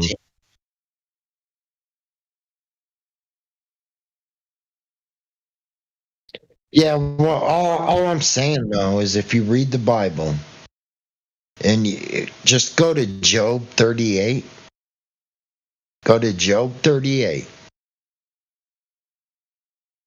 and it will flat out tell you that if any man wants to declare they know what the earth is, well, he's got something for you.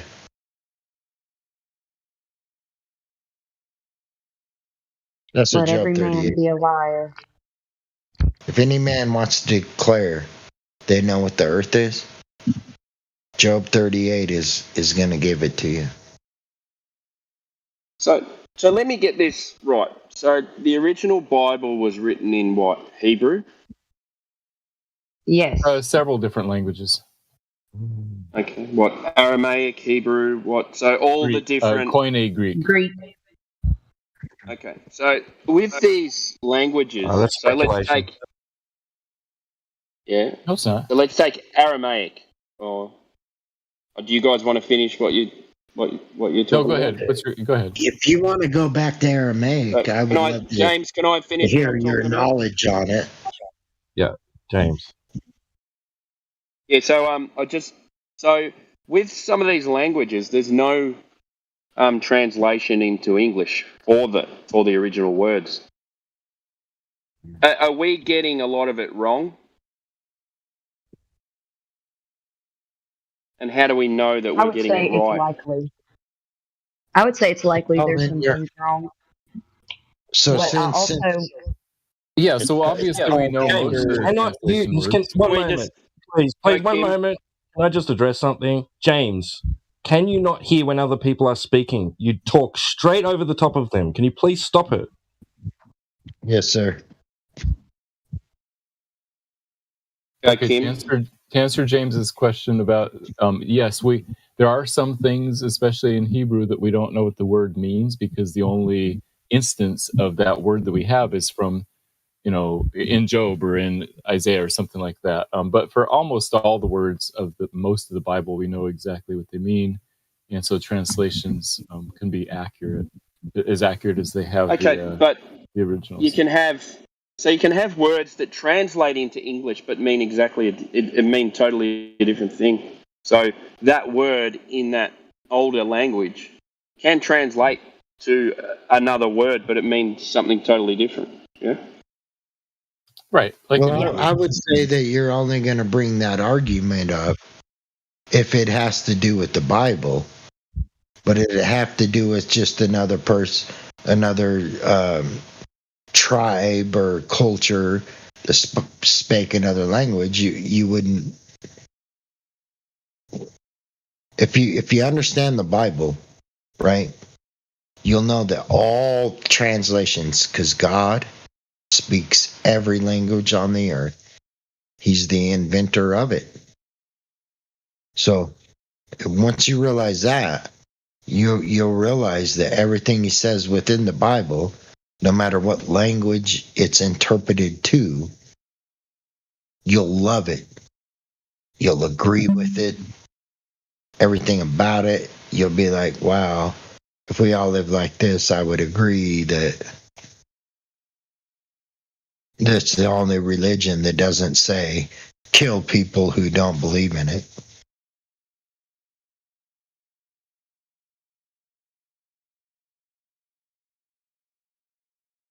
It's like the only religion that it's like God, after Christ, we no longer had to sacrifice animals. We no longer had to sacrifice blood. All you got to do is believe in Christ. You don't have to kill people. Matter of fact, if it come to it, you should be the one that gets killed while you're praying for them. You're actually saying, God, please forgive them for killing me.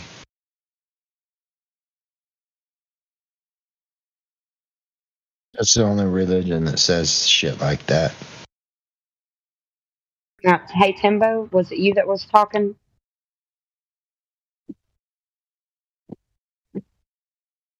Or T1? I was just yeah, it's all good. I've gone ahead and I've unmuted Hicks, who's just joined the server and just joined the chat. So Hicks, if you'd like to open your mic and say hello, you're welcome to do so.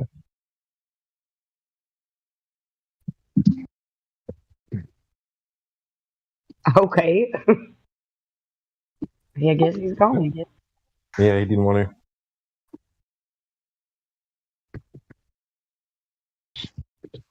Of all nations and tongues, the second Christ died, everyone was able to be forgiven through their relationship with God. The mediator would be Christ.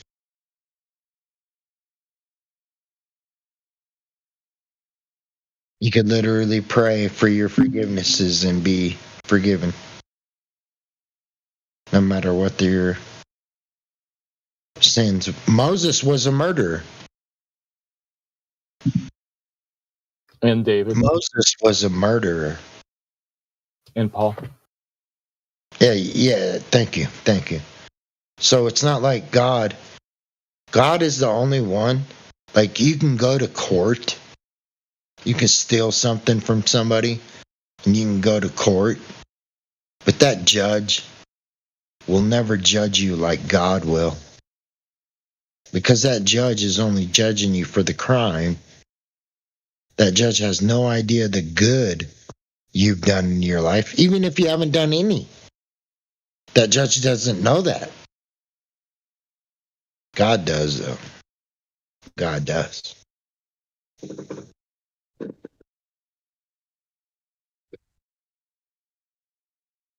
He knows what's in your heart.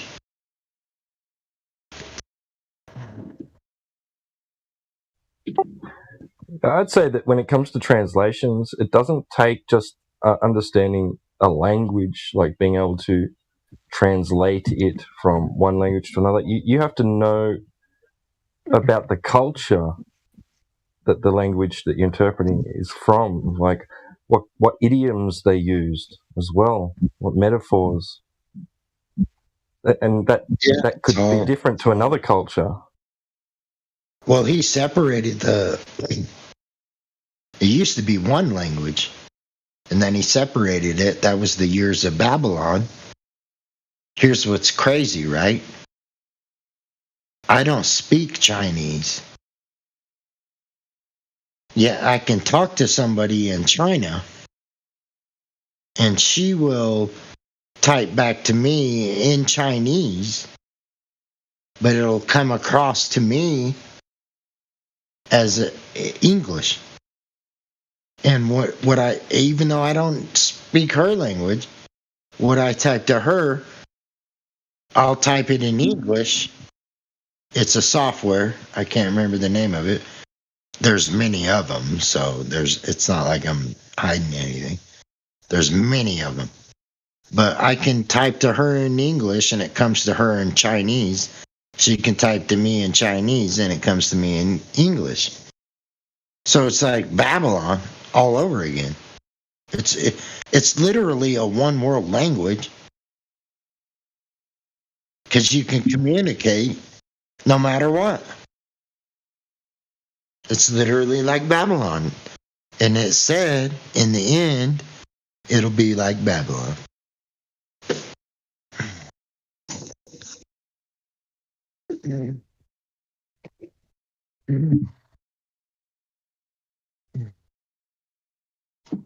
You don't even have to speak the language. You just type it in your language. And through the software, it comes across in their language. You guys get what I'm saying? It's literally Babylon.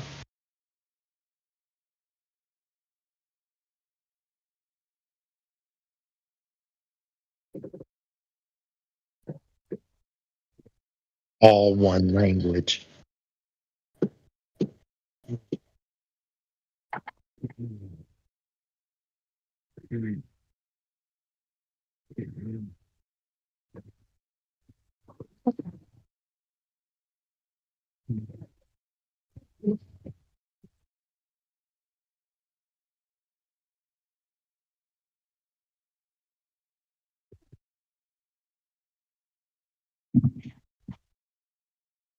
Did I get muted? No. You're done. No, you just said something so Are you profound guys that we're hearing? all Are you hearing what I'm saying, or am I be? No, am no, I there being was just stupid? silence. There was just silence because of the profundity of what you said. We were all just sitting here thinking about it. Okay.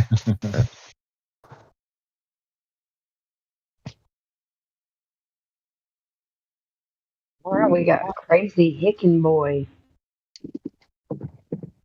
Who's Crazy Hickin' Boy?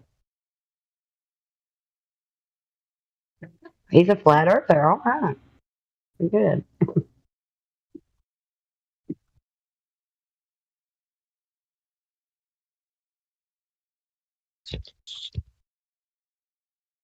So Matthew and Dougie, you're the only Globers up in here. You sinking it all in? Dougie isn't a Glober. I think he said he was. Yeah, I haven't talked to Dougie before. He was speaking. He was speaking yesterday with somebody, and they were going to give him the flat earth tag, but he didn't quite qualify.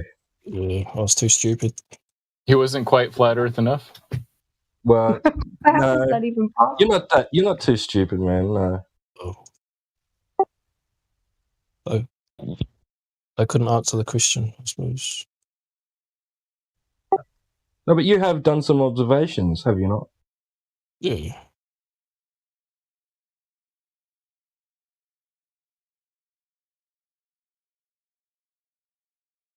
That's all good.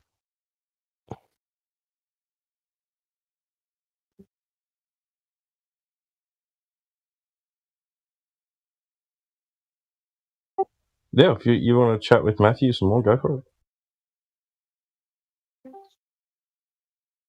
I'm just sitting here listening. I'm happy to answer any questions, whatever you guys want to talk about. Matthew.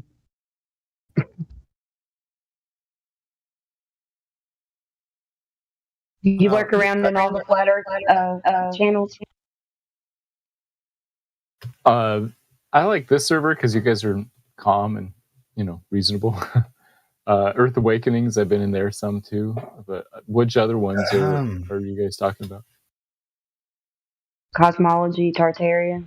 Oh yeah, I've been in there some. I did a debate with Jim in there like a month or two ago. I was going to say something, but let me check my settings.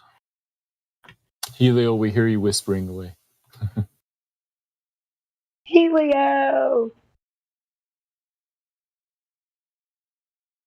It doesn't say shut up Helio anymore. Back to Helio Skeptic. Oh, I know what's going on. We hear him. So now he doesn't have that name. He's going to whisper. That'll be the day. I don't think he's hearing us, and he's hot micing, so I just muted him for now. I got you. Well, he's a mod, so he can unmute himself. Right? Yeah, exactly. I keep hearing an echo. Yeah, I don't come in here too often. Hi, everybody. I was just wondering if you guys have heard anything about Witsit or Globebusters. I figured if anybody knew, you guys would. Yeah, they he's haven't in here. live streamed. Witsit's in here fairly often. He's been in here within the past month. Yeah, he had a baby. Like 3 days He was here yesterday.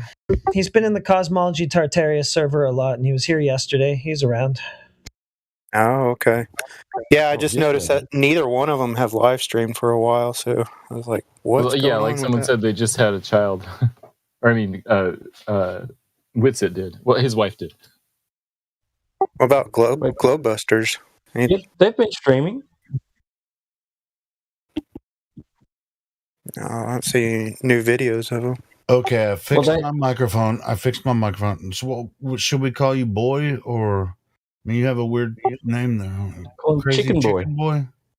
Okay, cool. He does have that voice of like the saggy tits, you know.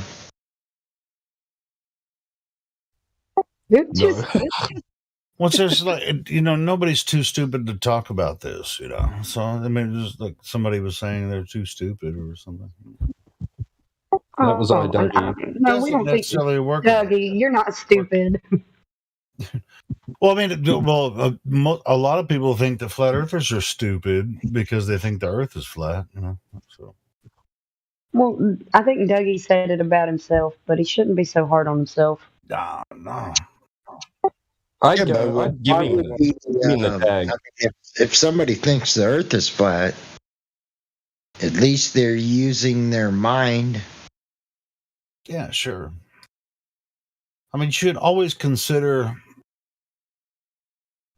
different aspects of a topic. I mean, we've all and as far as this topic goes, we all used to think the Earth was a globe. So, and I didn't think I was stupid then, and so I've changed my mind about it, but I'm still not stupid. Yeah, it's like this is one fact that all globe earthers hate. All globe earthers hate this fact I'm about to tell you. I can't wait. Yeah, I'm waiting with bated breath. They all hate the fact that they've only seen the ball Earth on a 2-dimensional screen. They hate that fact. I don't know if they hate it or not, but I mean, they hate the fact that they've only seen it. Well, I'm just saying that's the only way you can. That's the only way you can experience it because you don't experience it in real life. Yeah, well, I mean, I agree. I don't hate that fact. I've seen I've I seen think it's fair, Superman. Like I said before, I've seen Superman, Spider-Man, Batman, but I've only seen them on a two-dimensional screen. Likewise, I've only seen the spherical Earth on a two-dimensional screen. I don't care if it was a television, a monitor, whatever you want to call it. Sure, James. And when you were young, before you took a look at this topic, you were convinced that that was a version of reality that is true. You thought the Earth was. That was my most. That was almost my conviction, sir. Yeah, me too. It's pretty much my conviction is the fact that nobody believes Superman is real, though they've seen it on the two-dimensional monitor. Nobody believes Santa Claus is real. Nobody believes science. It's called science fiction. But the one thing that they do believe is real is the ball Earth, even though they've only seen it on the same screen as Superman, Batman. You know, Santa Claus, even the weatherman on TV when he's during Christmas, the weatherman's like, "Oh, we have the Santa Claus chart," and we see a reindeer with Santa Claus. They've only seen it on the two-dimensional screen. They've never seen it with their own eyes. Hey, James. I don't. I love you, man. I love you, man. But you got to be a little more self-aware. Okay. Okay.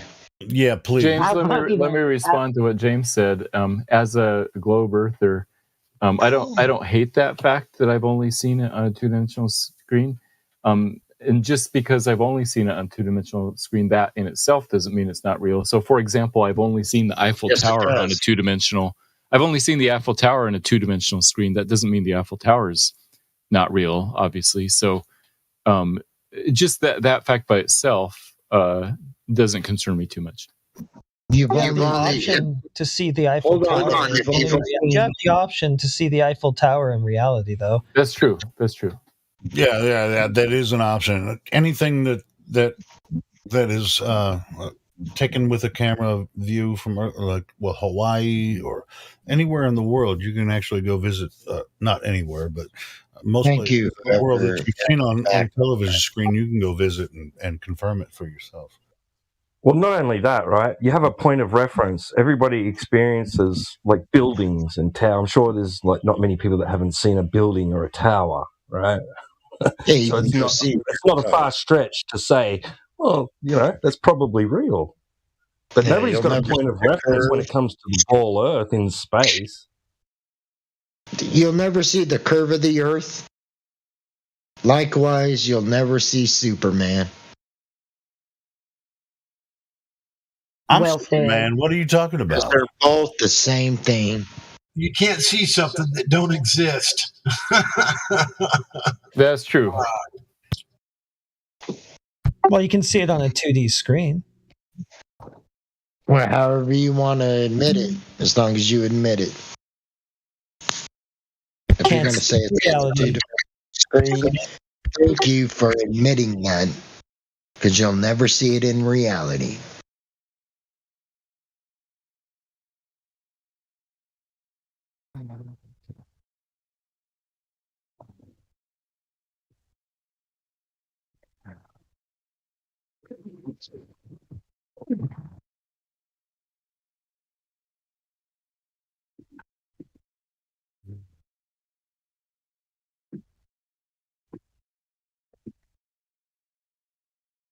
Does it bother you, Matthew, that you can never see the curvature?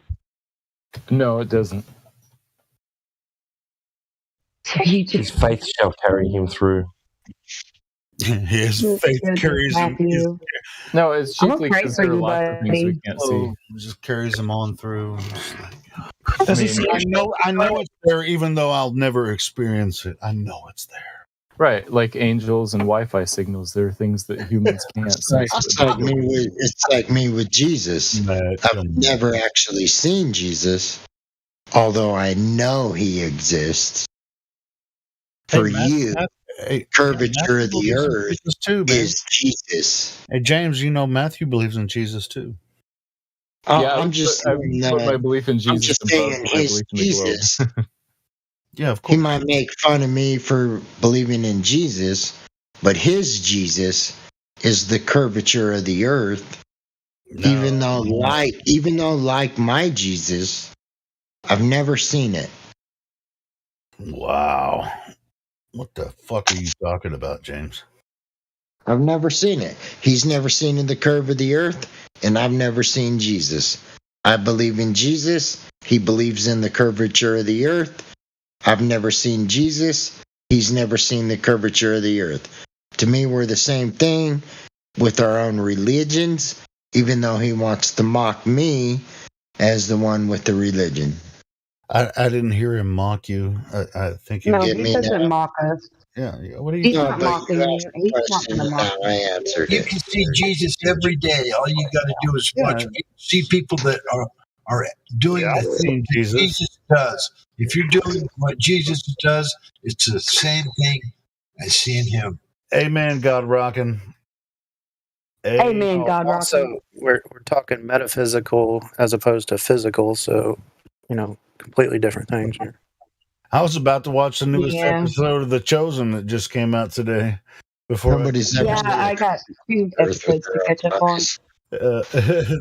But I had to come in here and say something about what the guy was saying. Oh, stupid! No, I guess I'm just stupid. No, nobody's stupid when it comes to any of these arguments or discussions. Not stupid, just ignorant.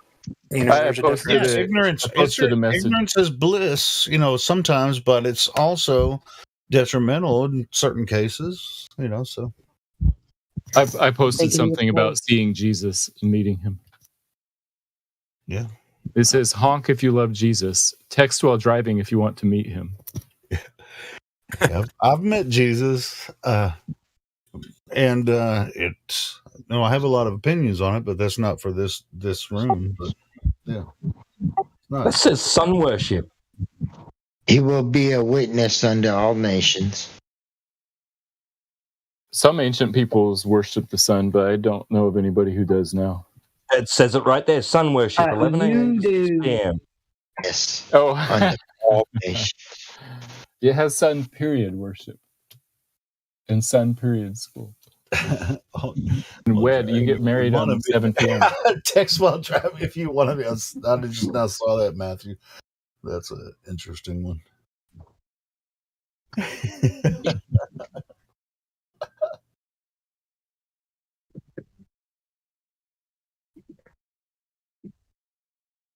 Can you just for a second, try to switch YouTube videos you're listening to while you're driving? It's not texting officially. No. Yeah, definitely. Try to use the voice command. It's just like, "Hey Google, bring up this on YouTube." See, it's already. I just said it. You're not supposed to say that when you have your freaking phone open. My phone's trying to freaking answer my question when I say, "Hey, so and so." Yeah, I know what you mean. I saw this news story about this couple who had a daughter named Alexa, and the mom was saying stuff like asking Alexa to bring her some paper plates or something like that. Like, hey Alexa, can you bring some paper plates? And 2 days later, an Amazon order of paper plate showed up because I was like, "Damn, I accidentally ordered it." What? Yeah, you have to be careful when it comes to that. It's just like I think there's an option to for that option on your phone to say "Hey," and then change it to something you don't usually. Quit thinking. Yeah, no, I changed mine to Globe, so I say, "Hey Globe, tell me the answer to." Are you serious? You would. I would if there was a way. Dude, I think there might be an option where you can say, instead of saying, "Hey, Well, I won't say it now because my phone will just start going crazy. But yeah, I think. Well, I know there's an option with the Amazon thing, but I'm not sure if there's an option with the Google stuff. Man, that's what's his name. That's got to be that'd be an option. Hey, what's his name? And then oh, my bad. That's terrible for me to say it out loud. My bad. No, I don't even know what you're talking about.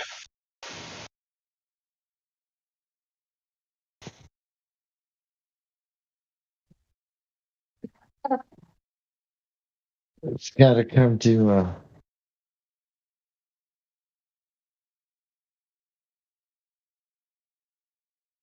I think I'm gonna head out off of here.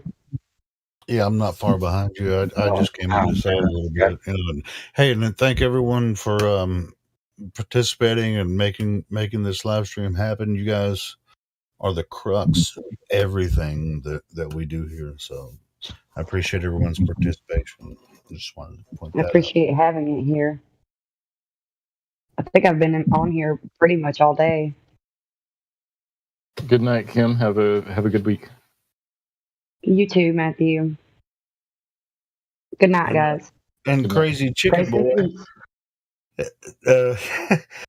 Make sure you rest the right hand upside right. Yeah,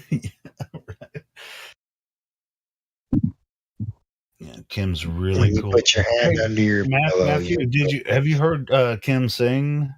She has an awesome. Yeah, you sent me her YouTube channel. She has an Put your right hand upside right if you're right-handed. When you go to bed tonight, put your right hand upside right. So you want to put your You mean your palm up? Right. Yes, sir. Put your right hand upside right. Make sure that blood's going through the right hand. And I put mine under my head. Do you put onions in your socks? I'm just You guys I've not seen some videos about that. It's like people you put onions. Do you not research like arteries, cardiovascular? You don't research none of that? Onions in your socks. Oh, you want to talk about medical stuff? Let it go. Yeah, you just let it go. Like you just let it go. You're going to talk about super. It is what it is. Like even if I don't agree with it, like COVID, then I don't agree with it. But I still research like the shit that I'm doing. Like I'm not a, what am I, 5'11", 172?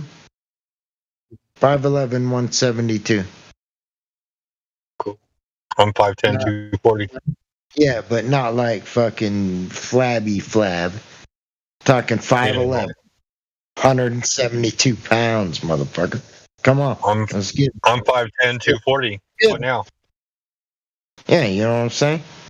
Like, there's no 5'11", there's no 5'11" fucking weight program that can get you at 5'11", 172. Once you hit 172, man, it's like, fuck you. I've been since after high school, but there was times where I was, I was like 165. But as a fighter, you start to realize it's like you're fucked. You are literally fucked. Your height and weight, you're fucked. You're like, you start, you can do some damage. You got some good years. You got some bad years. You can do some damage. But then you start to realize you're fucked, dude. You're talking about some motherfuckers that are like, shit, 175 pound guy. You can take down a 325 pound guy in a heartbeat if he knows what he's doing. Giant motherfuckers, dude. But you don't see that in real life. You only see that in the cage. That's my point. That's my point. It's my fucking point right now. Okay. How many times are you going to say that's my point? Oh, right now. Yeah, you won't see him in the cage. You'll see him. You might, in your lifetime, you might fight one guy that just obliterates you. But when it comes to like sports fighting and literally you have to fight people that are in your weight division, that's a whole nother game, man. That's not street fighting. Shit, bro. That is not street fighting. Because I've done them both.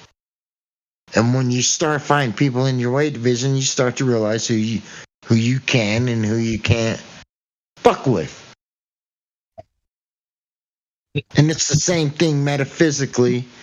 Not metaphysically. Hold on, my bad. I haven't done much of either. Like we're talking a couple of fights in school, metaphorically. But I didn't get in much of the same thing as an adult. It's the same thing. You see the weak ones, you see the strong ones, based off the context. Do you hear anybody else talking, dude? Yeah, shut up, James.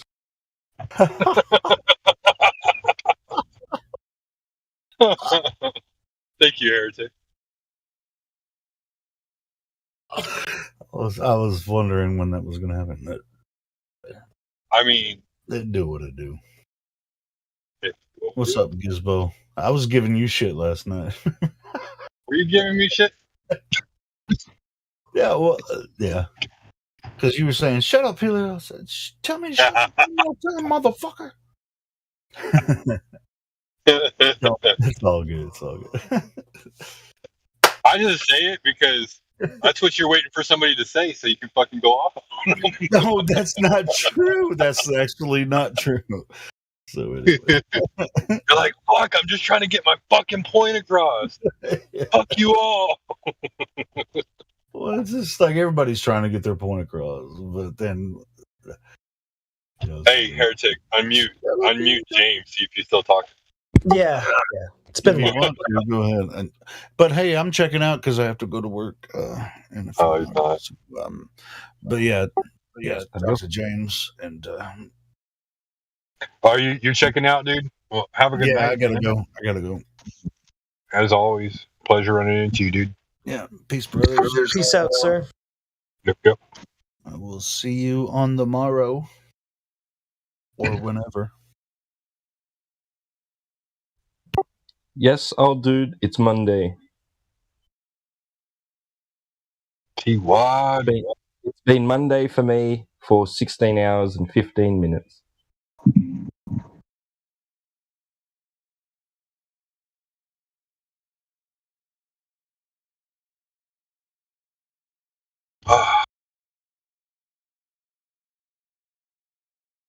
Everybody ready for Friday the 13th?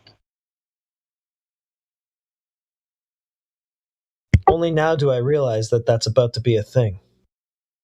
I'm not prepared. And it'll be a week after a full moon.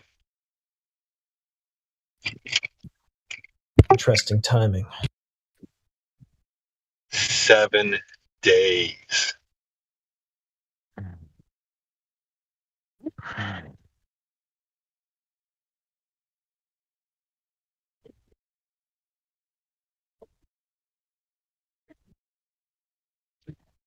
Can't wait that long. Does right now. Does anybody think it's interesting that like NASA has different sizes of Earth from behind the moon? Yeah, it follows. I mean, they're all just art pieces, so why should they be consistent? Hey, I got a question. I don't know if anybody ever noticed this, right? So I saw someone post this on Twitter earlier today, and it blew my mind.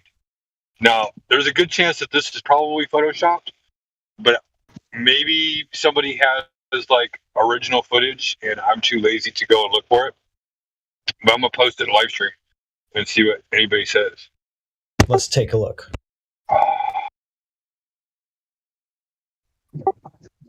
Yeah, that's allegedly a picture taken while the from an orbiter from the main capsule that was orbiting. Yeah, but isn't that Nixon having the phone conversation with them on the moon already? Yes, but that wasn't taken by them. That they'll say that was taken by one of the earlier Apollo missions. Oh, okay. Yeah, because Apollo 11 was the 11th Apollo mission. That's true. But didn't the other ones like blow up too? Apollo 1 blew up.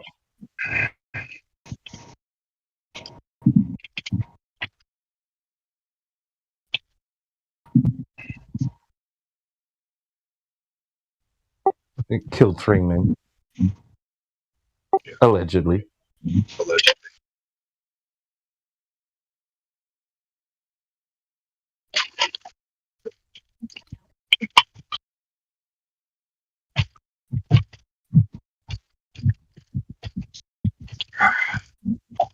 So I wonder when Artemis 2 is going to launch. They've already got to be talking about it.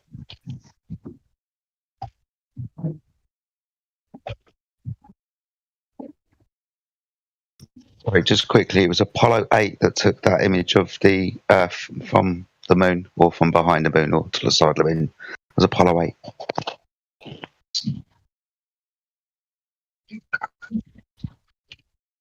That's the official narrative. Cheers, Jedi. May 20. Oh, my gosh! During the solar eclipse. No way.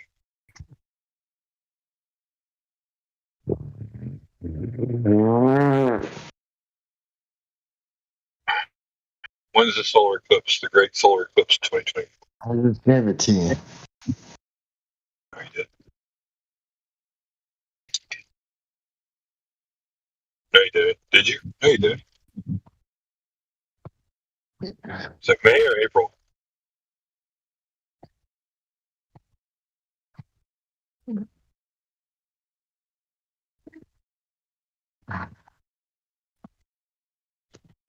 April 8th. So right after the summer.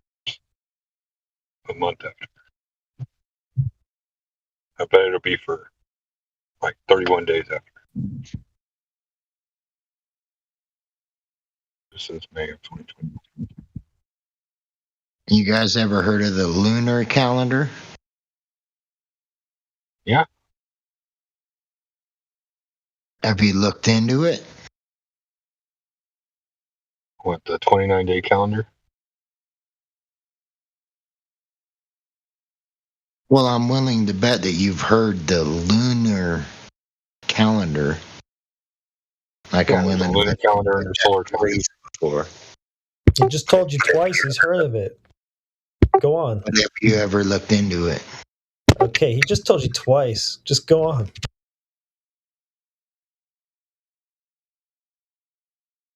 Yes, and the lunar calendar, go on. The lunar calendar gives you the Sabbath day. Oh, yeah? What's the Sabbath day? So you don't know the lunar calendar, even though he just told me you I don't did. follow the lunar calendar, dude. I know of it. I don't follow it. When's the Sabbath day?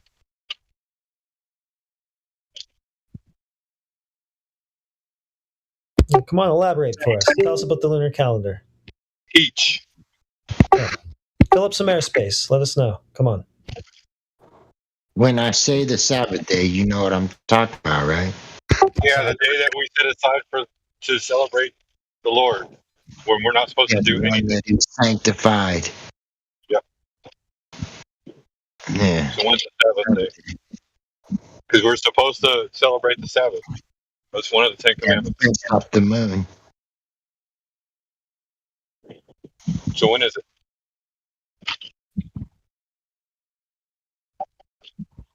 So Sabbath day. It's the 8th. It's the 17th, 25th. It's the new moon. It's supposed to fall on the new moon. It's the new moon. The Sabbath It's on a day. 28-day cycle, right? The Sabbath day has always been and will always be based off of the moon. Well, I thought originally it was Saturday, and then it was moved to Sunday, but it's based off the moon. Yeah, but a lot of people think the Sabbath day is based off the sun. Yeah, I don't understand how it's based off the moon. It's based off. In the calendar, 28-day cycle, the Sabbath day starts on, like he said, this day, this day, this day, and this day, according to when the moon is going through its phases. So new moon, quarter moon, full moon, and then whatever. So those 4 phases of the moon, they literally map. Oh, yeah, so if I was to go into full detail, you would reject me. No, I don't think so. Chris just did, and it made a lot of sense. You did it before. You've already done it. Well, because you whine about how people are going to reject what you say before you even say it, and then doing that, somebody else cuts in and says it, and I go, okay, cool. So you could have just done that, but oh well. Yeah, but nobody knows that. Why would you accuse somebody of rejecting you before they reject you? The Sabbath day is based off the moon. Why would you accuse somebody? Why would you accuse somebody of rejecting you before they reject you? But if you don't know that the Sabbath day is based off the moon, which we do now. Yeah, now we do. That's not my fault. That's not my fault. But we do. No, but we do know that now. We were having that conversation. I knew that before you started mentioning it. As soon as you started mentioning it, I knew what you were talking about. Been explained to everybody else. Yeah, we're with you so far. That's what I'm saying though. They crossed me out. They wanted to laugh and mock and James, don't concern, troll, and whine. James, don't concern, troll, and whine. Just make it. Yeah, just make it. Sounds like somebody knows what I'm talking about. Yeah, if you have an argument that you want to make or some idea that you want to put forward, just do that. Don't sit here and concern, troll, and whine, please. You can call me a troll all you want. Awesome. I'll be back later. I'll be troll again. Keep doing that. Yeah, I'll wait 30 minutes. I'll start trolling again. Well, we're just asking to hear it anyway. Let's move along. I'll wait 30 minutes. Okay. I'm actually intrigued. I really want to know where this was going. So moon in sky, certain time of year, Sabbath day. Yeah. Where was this going?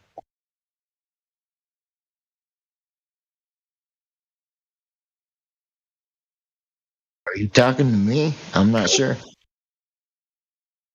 Yeah, you were the kind of guy who brought it up. I was kind of following along. Now you don't want to talk about it. I thought he was talking to me, but I thought I might be interrupting.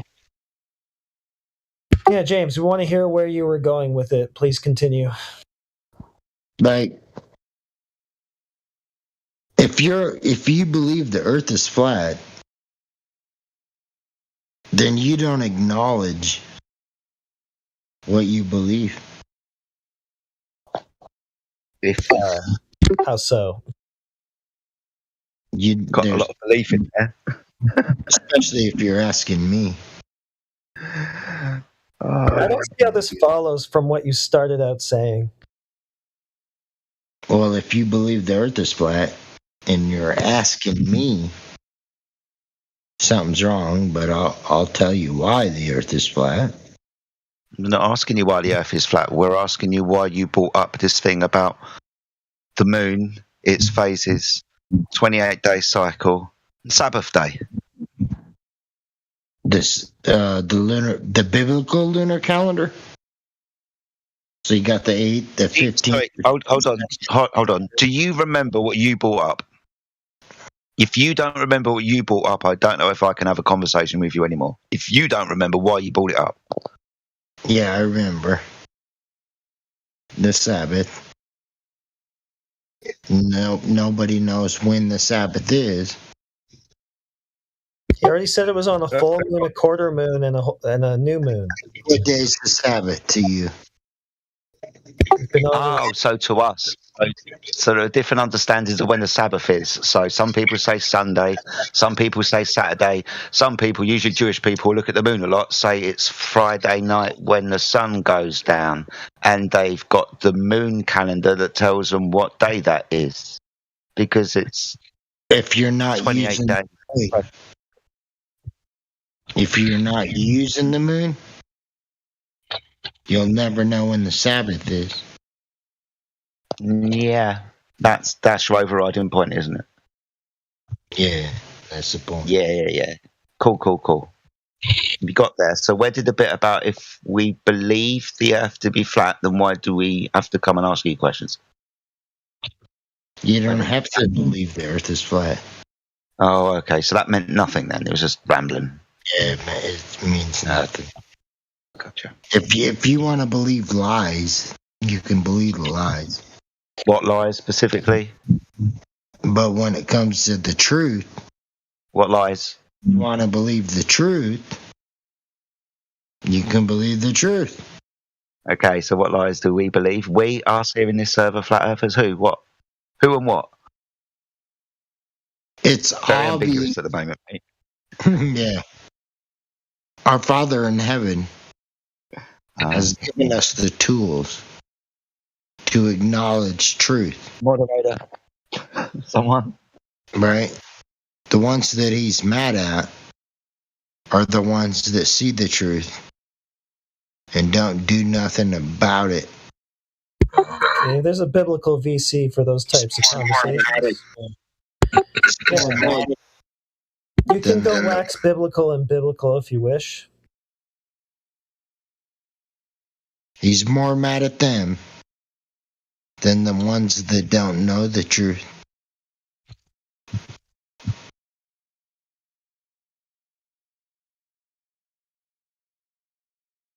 He's more mad at the ones that know the truth than the ones that don't.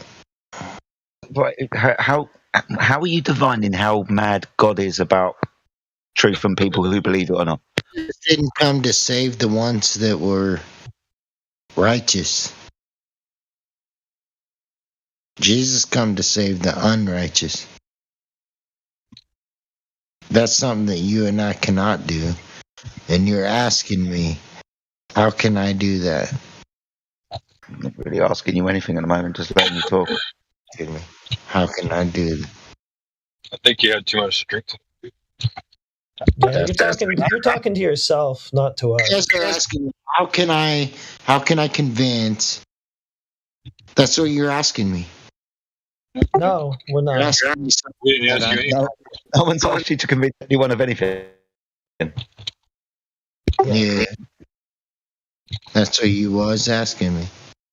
No, I was asking you to confirm your point about fucking hell, Sabbath days and lunar cycles. I was asking you to confirm that bit. So you was asking me not to convince me, it's irrelevant or anyone else. You was asking me to answer something that's irrelevant to the truth. Is that what you're saying? No.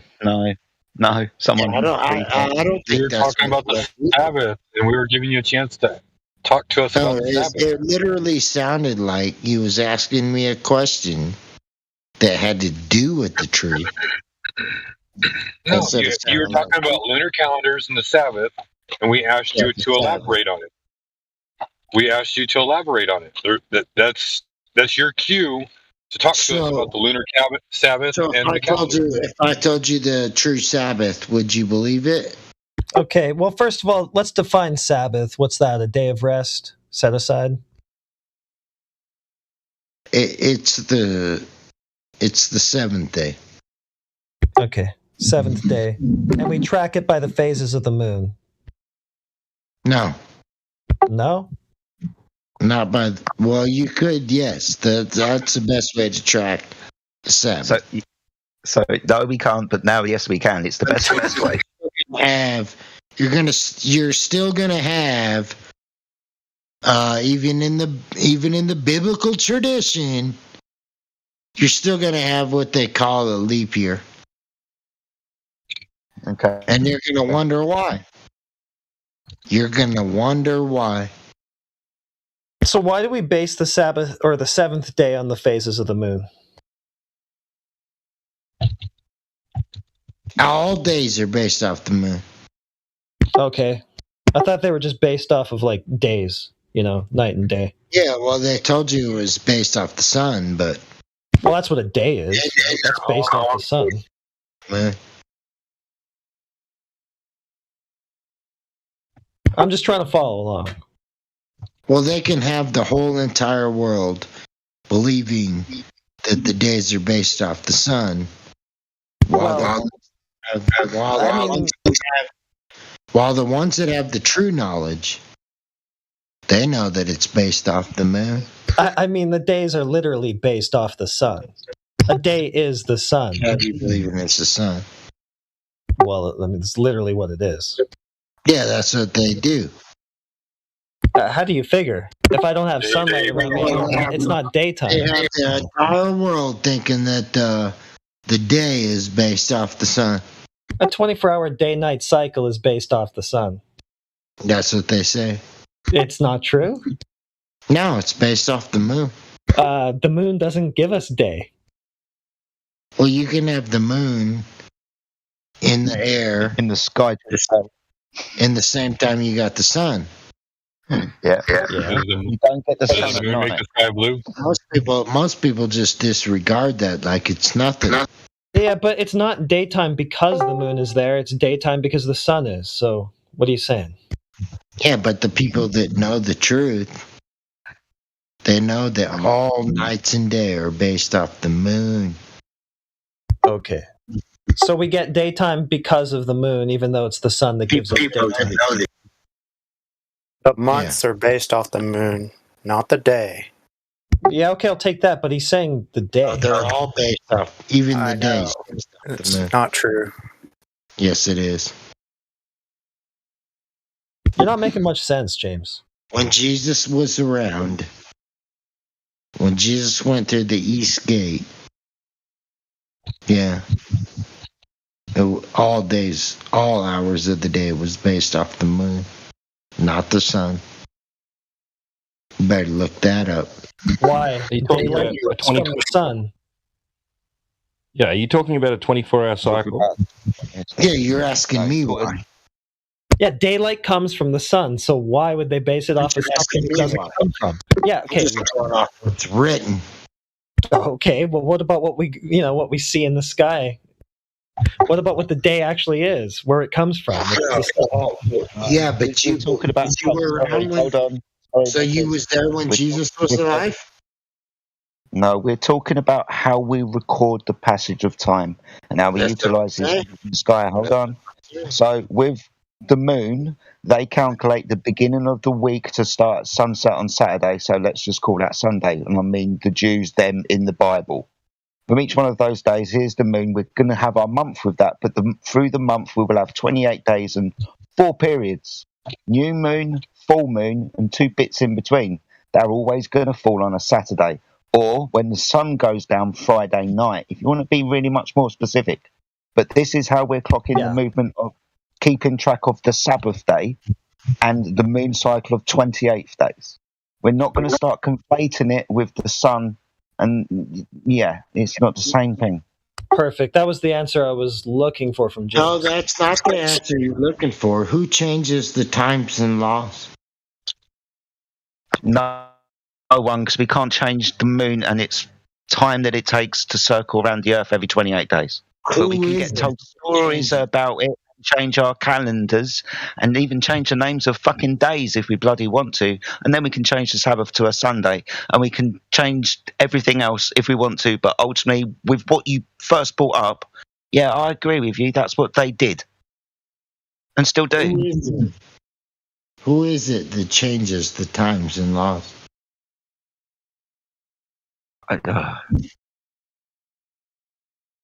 That would be Lucifer. Son of perdition. The man of sin.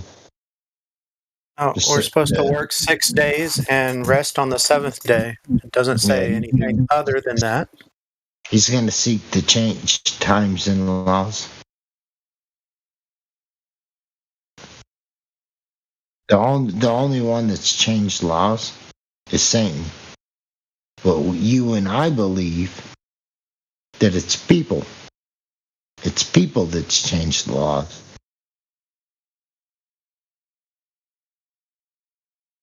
When really it's Satan.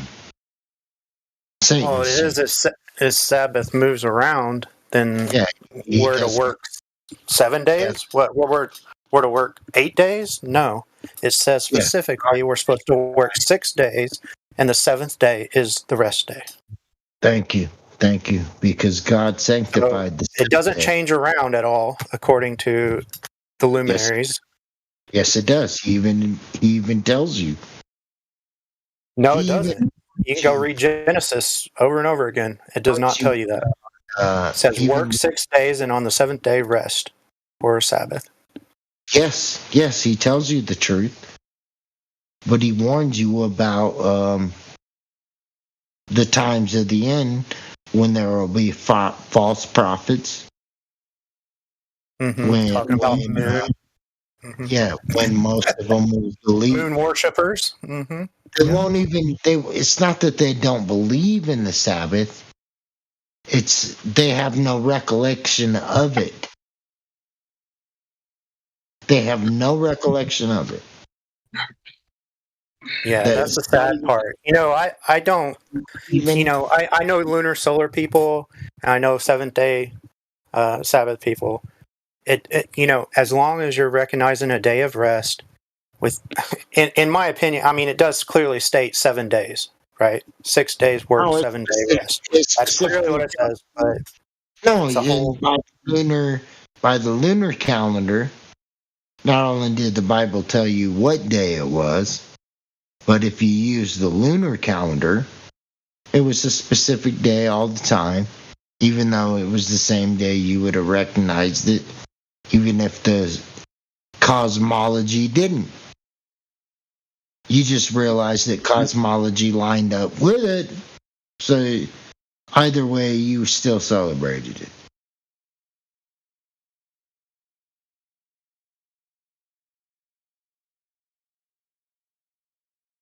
Most people don't know what the Sabbath is, man. Especially not when they ask you. The Sabbath determines the Antichrist from the true Christ. Most people don't even know that. They don't even realize that I'm more confused about the Sabbath now. The Antichrist, he wants you to worship him over Jesus. He doesn't even want you to recognize the Sabbath. Well, this sounds kind of like preaching. I think you should probably do that in the biblical chat. God's day. So Satan's going to do everything he can do to make you think that there's no such day. Good point, Gizbo. We have Andy H in the chat. I don't know if we want to unmute and have a talk. Andy H. Has anybody got the unmute ability? There you go. Hey, Andy. Yo, yeah, I'm new to this. I want to have a listen first. I don't really have any input currently. Is there anything piquing your interest that you want to listen about? I mean, it's new. I'm really new to this. I just want to. I'm just looking around. Are you new to the world? Were you born last night? Yeah. Or were you just born at night? Sorry, mate. When you say new to this, do you mean that you just stumbled across it yesterday, or has it just been a couple of weeks and you've heard vaguely about it, or it's been a couple of months and you've done a little bit of research about it? I think that's what we're getting at. Yeah. I've pretty much stumbled across it and thought it was pretty interesting. I mean, surely you've heard about it before, like. I mean, yeah, but like I've stumbled across this Discord server, but the idea I've heard about before, and I've wanted to learn about it. Well, can we ask what you believe? for what you know? I don't have enough information on either to pick a side. Is there any reason why you don't have enough information? What makes you think you don't have enough information?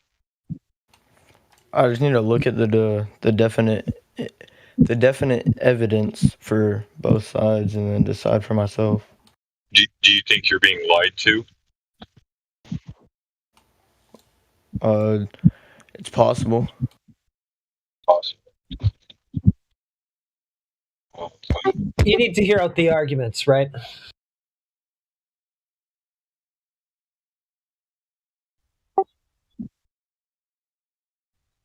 Well, nevertheless, welcome to the server. Yeah, just tune in, have a listen if you like.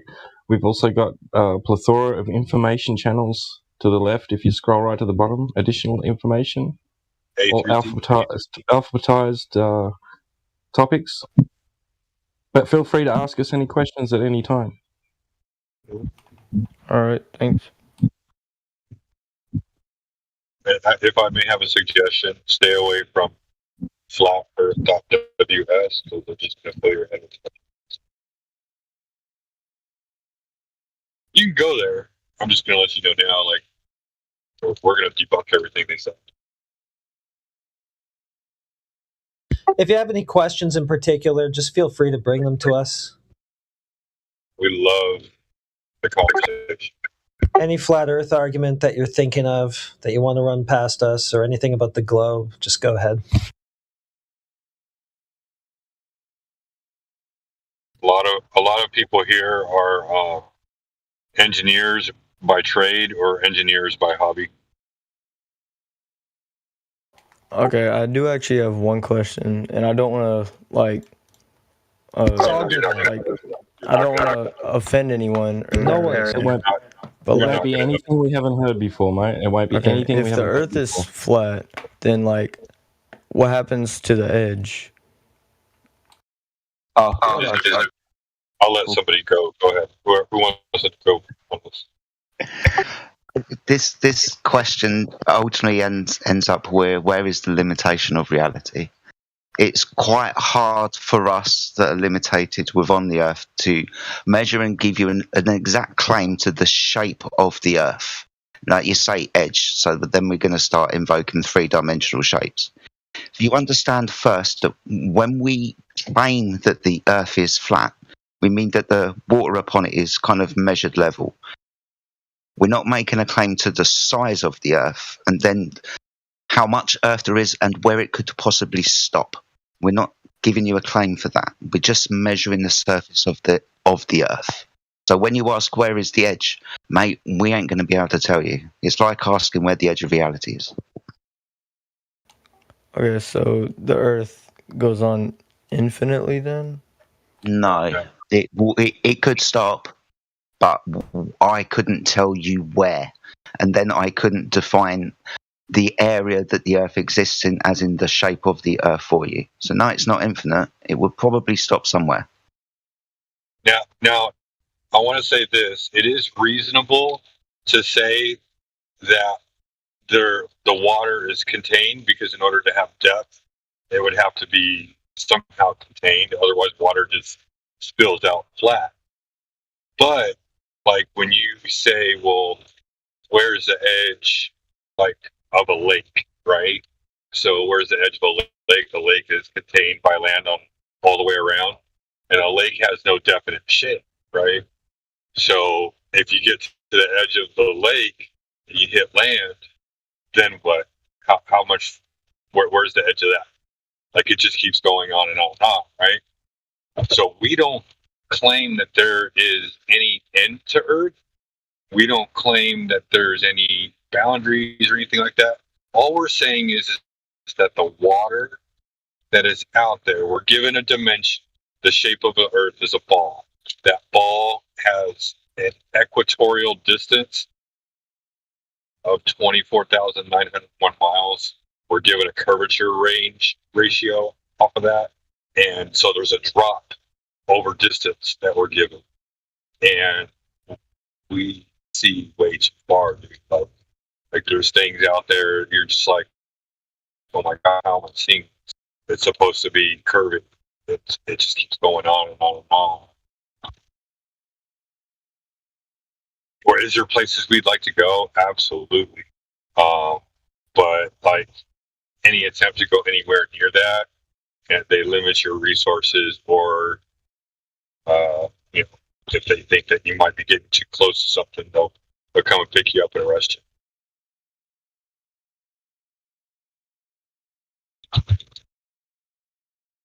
Andy, when you ask where is the edge, are you envisioning like a disc in space? Yeah, that's pretty much what I'm envisioning. Right, we're not talking about that at all. Yeah, I figured. I'm learning. Right, we're not saying that the sky is space. The claim that the sky is an infinitely expanding outer space vacuum is part of the globe model. It's part of the heliocentric globe story. So we're not invoking that. The globe invokes that. So this is a completely different cosmology, completely different way of looking at reality.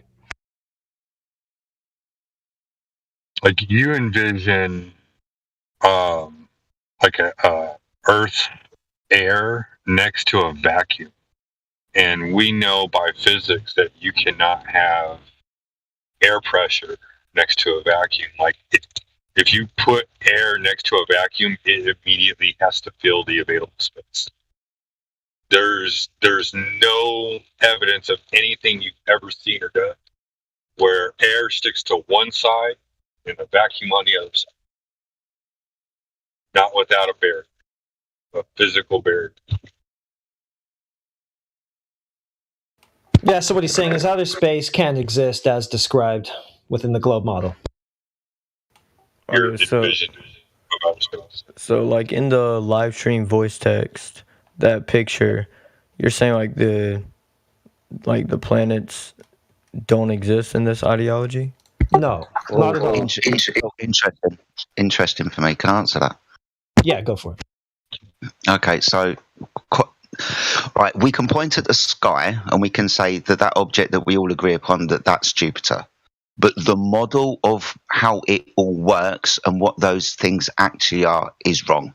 It's categorically wrong. It couldn't exist in the way that we are told, which we're trying to get to at the moment. The whole gas pressure without a container argument. So that idea of the sun being a giant ball of fiery gas, Jupiter being a ball of uncontained gas pressure in the vacuum of space, that's not true. Though we can look up at the sky and see those objects. But it's not necessarily what we've been told. Well, it isn't what we've been told. Sorry, guys. No, good. Exactly. Yeah, the lights in the sky, the planets, etc., they're all there. They're just not what we've been told or what they've been described as within the globe model. No one's ever been there. No one can that's a massive define it. But no, it's okay. It's a massive claim, isn't it? Every single story that you've ever been told about space, we've ever been told about space, we're literally telling you isn't true. That's a massive claim to make. How could people make this claim that the stories that we've been told about the sky and the things they're in are not true? Jupiter's not what we're told. The sun is not what we're told. When we started this conversation just a few moments ago, we started talking about gas pressure. Now, we understand that to keep gas in a place, we must physically contain it. If we don't contain it and outside is of a lower pressure, like when you've got a balloon and you pop it, when you remove the container, entropy, a natural law takes effect, and the gas fills the next available space. They tell us that the Earth is an open system, which means energy and mass, things, can leave the surface of the Earth. You know, things as in like rockets to the moon. But that would also include the gas. If the Earth was, as it is said to be, an open system, we would not have gas pressure and we wouldn't have the thing that would keep it here, a container. The gas would disperse into the vacuum. Understanding that removes every single story that you, I, and everybody else has ever been told about what the sky is. Jupiter, a ball of gas, uncontained from the vacuum of space, wouldn't exist. It would have to be contained if it is anywhere near like what we have been told. Do you understand that? Okay, yeah. Back to earlier, how we envision the Earth. Like, how do you envision it? Because I can't see it I can't see it as anything other than either a sphere or a disc. Because you're still thinking of the Earth within the outer space paradigm, right? So you're thinking of it as an object embedded within a greater, space, right? Yeah. Yeah. Well, we don't know what's beyond the limits of this place because we can't get out of here to explore it because, like Jedi just said, the place is contained, right? The air can't leave. There's no way that it could, if there's no way that the air pressure on the Earth could remain if there was an outer space vacuum adjacent to it because it would just fill it. So if the air is not filling the vacuum that they say is up there in the sky, then there's no vacuum that any of us could go to. If air can't leave, neither can we. And so nobody's explored beyond this realm. If you want to know what Earth looks like, just go outside. So we're not making an overall shape claim as to the Earth itself, right? What we've done is we've taken the globe metrics, right? They've given certain dimensions, a certain size for it, and it should have a certain rate of curvature on its surface. We go out and we try to check for that curvature, and we don't find any, right? Let alone the curvature that the globe model is claiming, right? We don't find it, so that rules out the possibility that we can be on a sphere. So we've ruled out the possibility that the thing that we're living on is a ball, but that isn't the same thing as making a shape claim as to the Earth. Right? We don't know what the overall shape of it is. We just know it can't be a ball because it's not curving, because balls curve. This might sound really silly. Sorry to interrupt. I'll try and keep it really, really short. Yeah. If you want to keep try to put a conceptualization. I don't know the entirety of the Earth, so I'm not giving you a model. But if you can understand a floor that you stand on, and the Earth is a continuing floor with the sky above, don't know the limitations of that floor or surface, but it just extends into the distance. Now, it's fucking big, I'll give you that. But ultimately, we haven't been able to get to any limitation of the Earth's environment. So if we could conceptualize it of, we're on the floor, the sky's above us, which appears to be circling around us, but without understanding or necessarily needing Chris, to you're know. gonna cut out here. All right, buddy, I'll rejoin.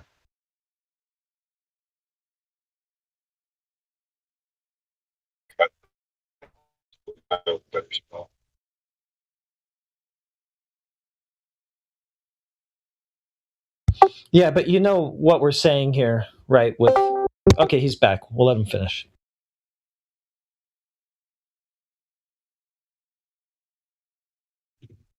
Still there, Chris?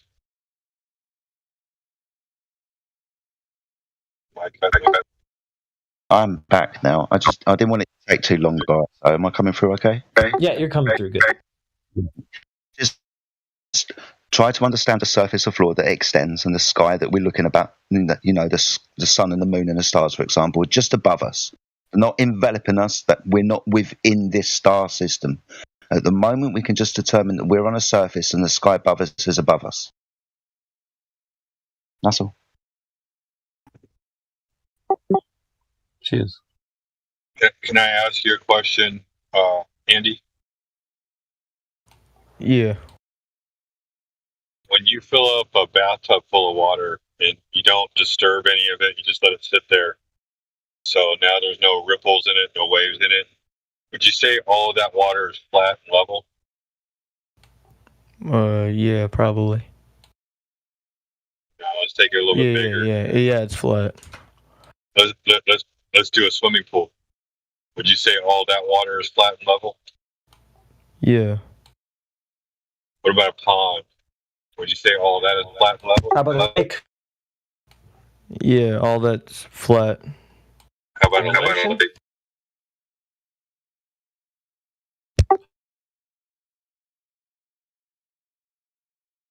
Okay, what was that last thing? How about a lake? Think it curves? Would you say a lake? How about a Yeah, all the bodies of water are flat, but the ocean is constantly moving. Why is that? Oh. So this is the point that my friend's trying to get to. So that we know that when we've got a cup of coffee, it's level on the surface. Have a bath, level on the surface. Go for a swim in a swimming pool, level on the surface. Pond, lake, level on the surface. But now the sea is curving.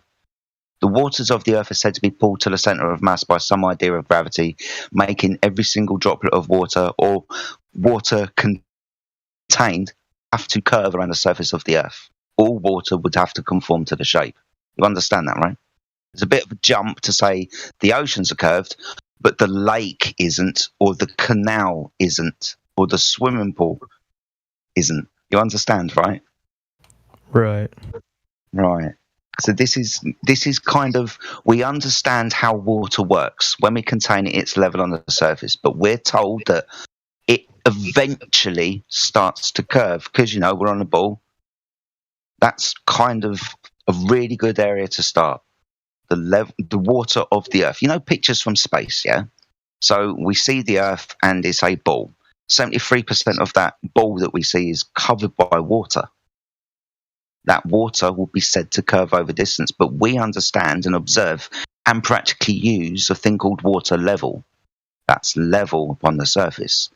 Not descending from one end to another, just being level.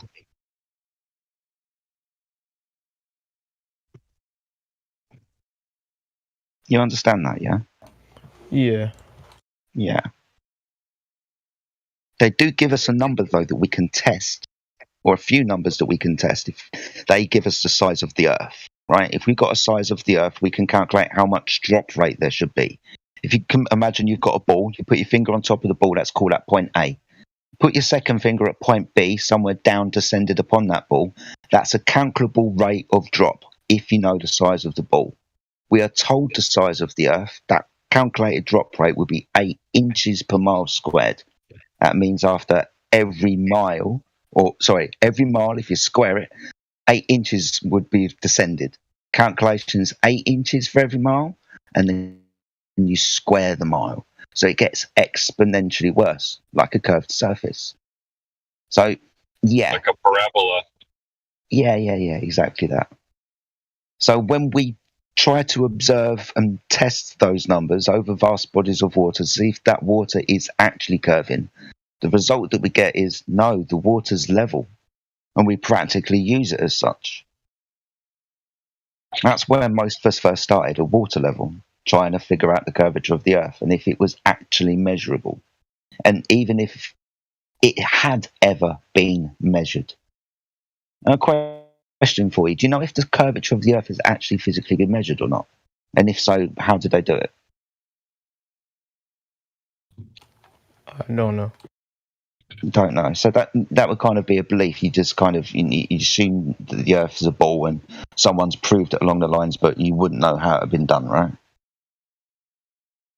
Right. Yeah. So that's really, when we're talking about how we understand things and think, that would be a belief system and not a knowledge system, right? You don't actually know, you just believe it to be so. Yeah? Yeah. Now, can I ask a quick question? Been told. Yeah, I understand that. But you understand that's a belief, right? Yeah, of course you can. Sorry. I just want to ask a quick question. So, based on the whole belief, we've been told that we were given a certain dimension of 24,901 miles all the way around. Now, if anybody's ever walked a mile, that's a long distance. You know what I mean? Like that's kind of a scary number to think all the way around, 24,901 miles. But somebody out there decided to put that number to the test just because, okay, it's just math. Let's do it. Right? So if you get a circumference of 24,901 miles, you can find a radius given that number, right? Just basic geometry. C equals 2 pi r. You just solve for r. If you get a radius value, well, then guess what? Now you can do an arc. You can do a drop over distance. get other formulas out of it. That's how we got our 8 inches per mile squared.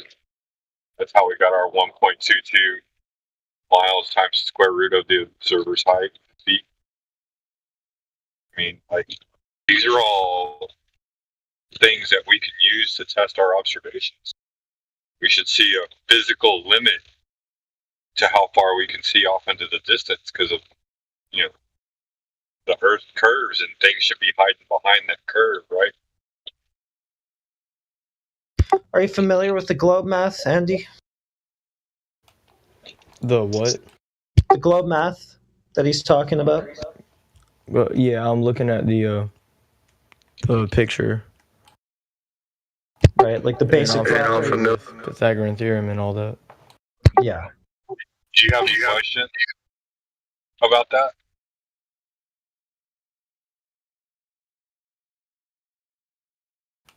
No, not really. I have other questions if we want to change the topic, though. Sure, but the important thing to realize, though, is the curvature is really the core of this whole topic. Because if the Earth doesn't curve, it can't be a ball, and if it's not a ball, then all the rest of the stuff that they said about it being a ball in space in a heliocentric orbit and all of that can't follow unless you have the ball, right? Like the whole thing falls apart. Yeah. Everything you were told was just a story. Go on. What are your other questions? Okay, so, like gravity, right? So, we've been told that the Earth is a sphere, and the middle creates gravity because it's so dense. Or something like that. Or something. Yeah. Yeah. So yeah. We've been told a story about gravity, right? How do we always have gravity, like, straight down, even if we're in different spots? So let me ask you this real quick, right? So if the Earth is spinning, right, and it has a mass that's creating a downward force, like there's some kind of like if you pick something up and you drop it and it goes down, right? If the Earth is spinning and that Earth is spinning at 1,000 miles per hour because the circumference is 24,901 miles all the way around, that means it has a radius of 3,959 miles to the center core of the Earth, right? If that doesn't exist, then what is gravity?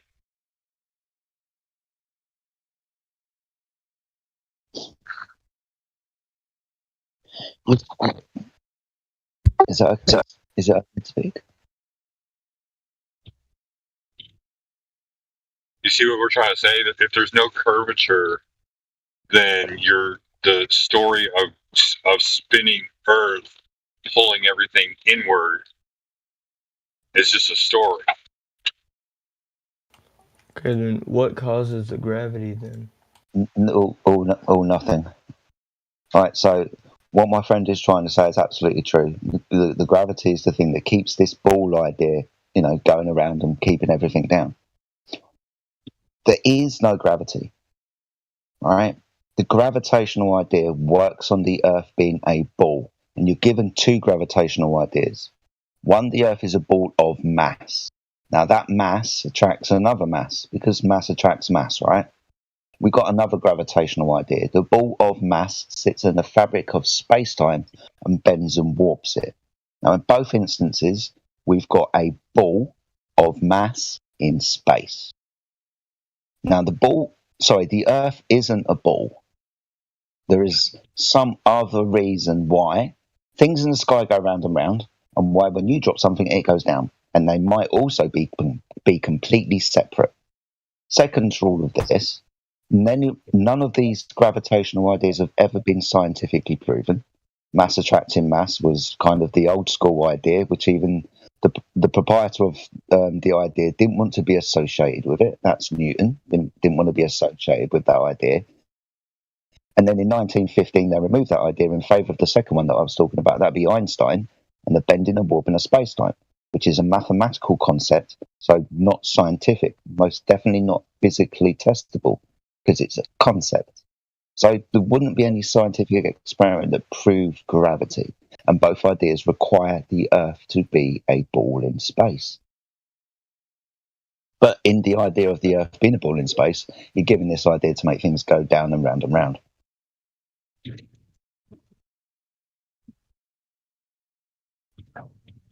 Does that help? Yeah. Yeah, have you got any questions on that? No, we can let somebody else speak.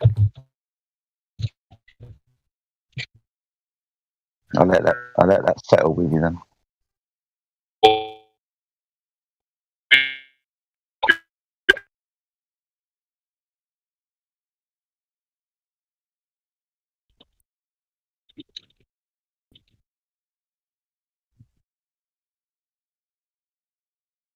Can anybody hear me? Nope. Yeah, no. Sorry, mate. How about now? That's better. I'm talking and don't know if I'm a local robot.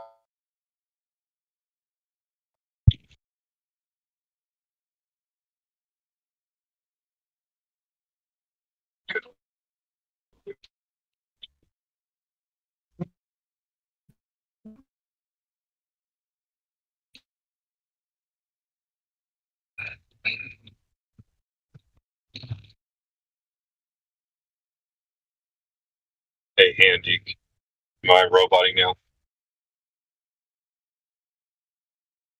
Yeah, he just wants to sit out for now.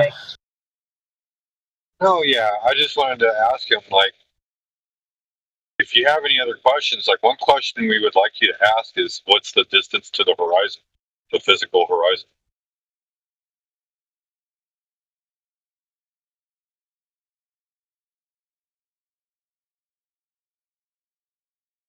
But thanks for asking those questions, man.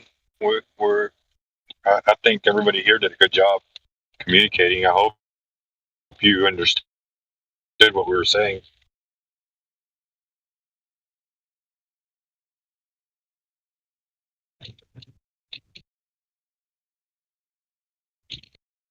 Good job, guys. That was fun. Matthew Curves. It's no longer Matthew Learns, it's Matthew Curves.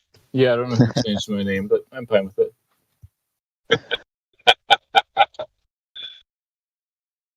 It's all right. We all get new nicknames every once in a while. I'm surprised nobody's changed mine yet. To Jizbo? I could be more vulgar than that. I could say Jizz Bowl.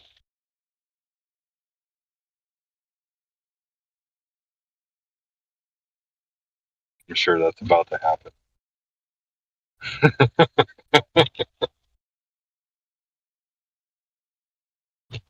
Lou might accommodate that.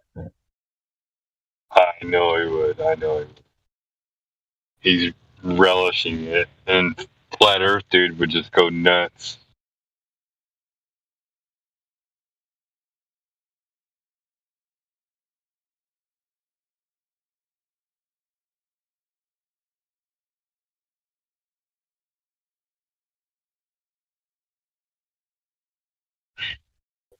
Did somebody just post something in the live stream chat saying the Earth's orbit was elliptical? Is that you, Matthew? Yeah, it was. Yeah. Yeah, somebody said celestial body moving in elliptical orbit around a star. That's the definition of a planet. So I said that's why we call Earth a planet.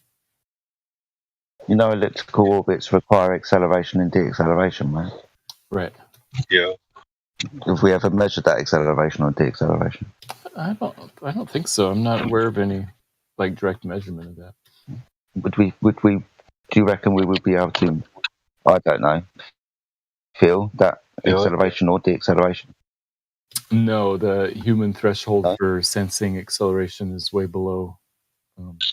It's above what that would be, so we wouldn't feel it. Wouldn't expect to feel it.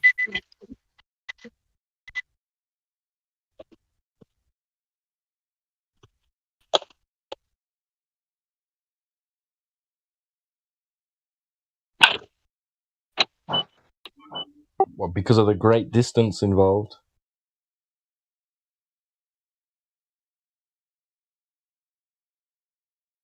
Not the distance, but the amount of acceleration and the threshold for human senses. Maybe they need a micrometer.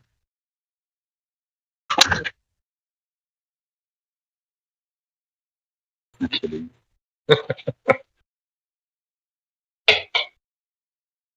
I joke around too much.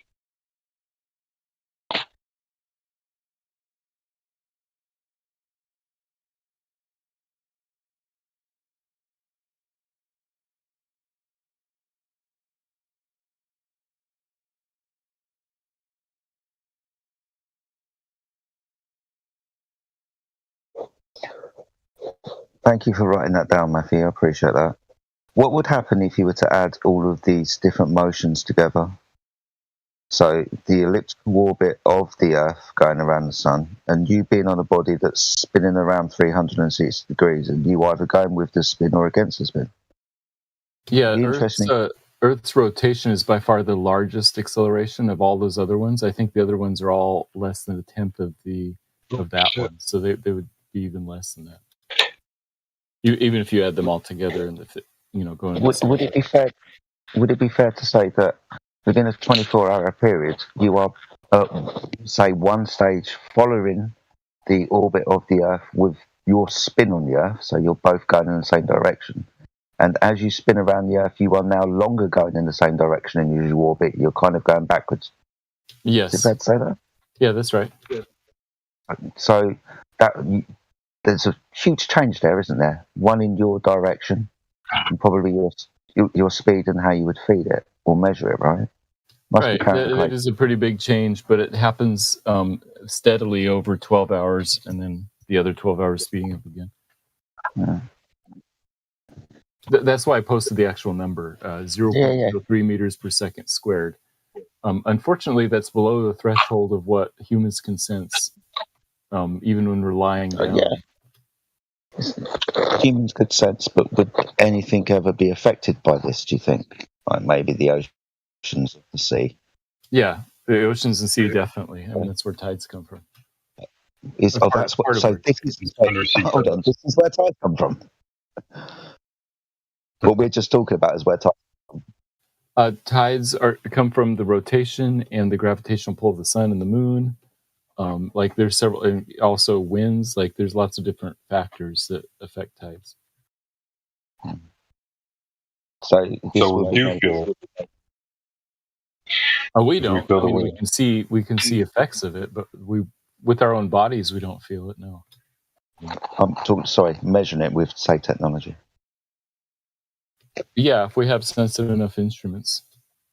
If we have, I haven't. No. Yeah. So has this ever been done? I don't know. I'm unaware of it ever being done. Okay.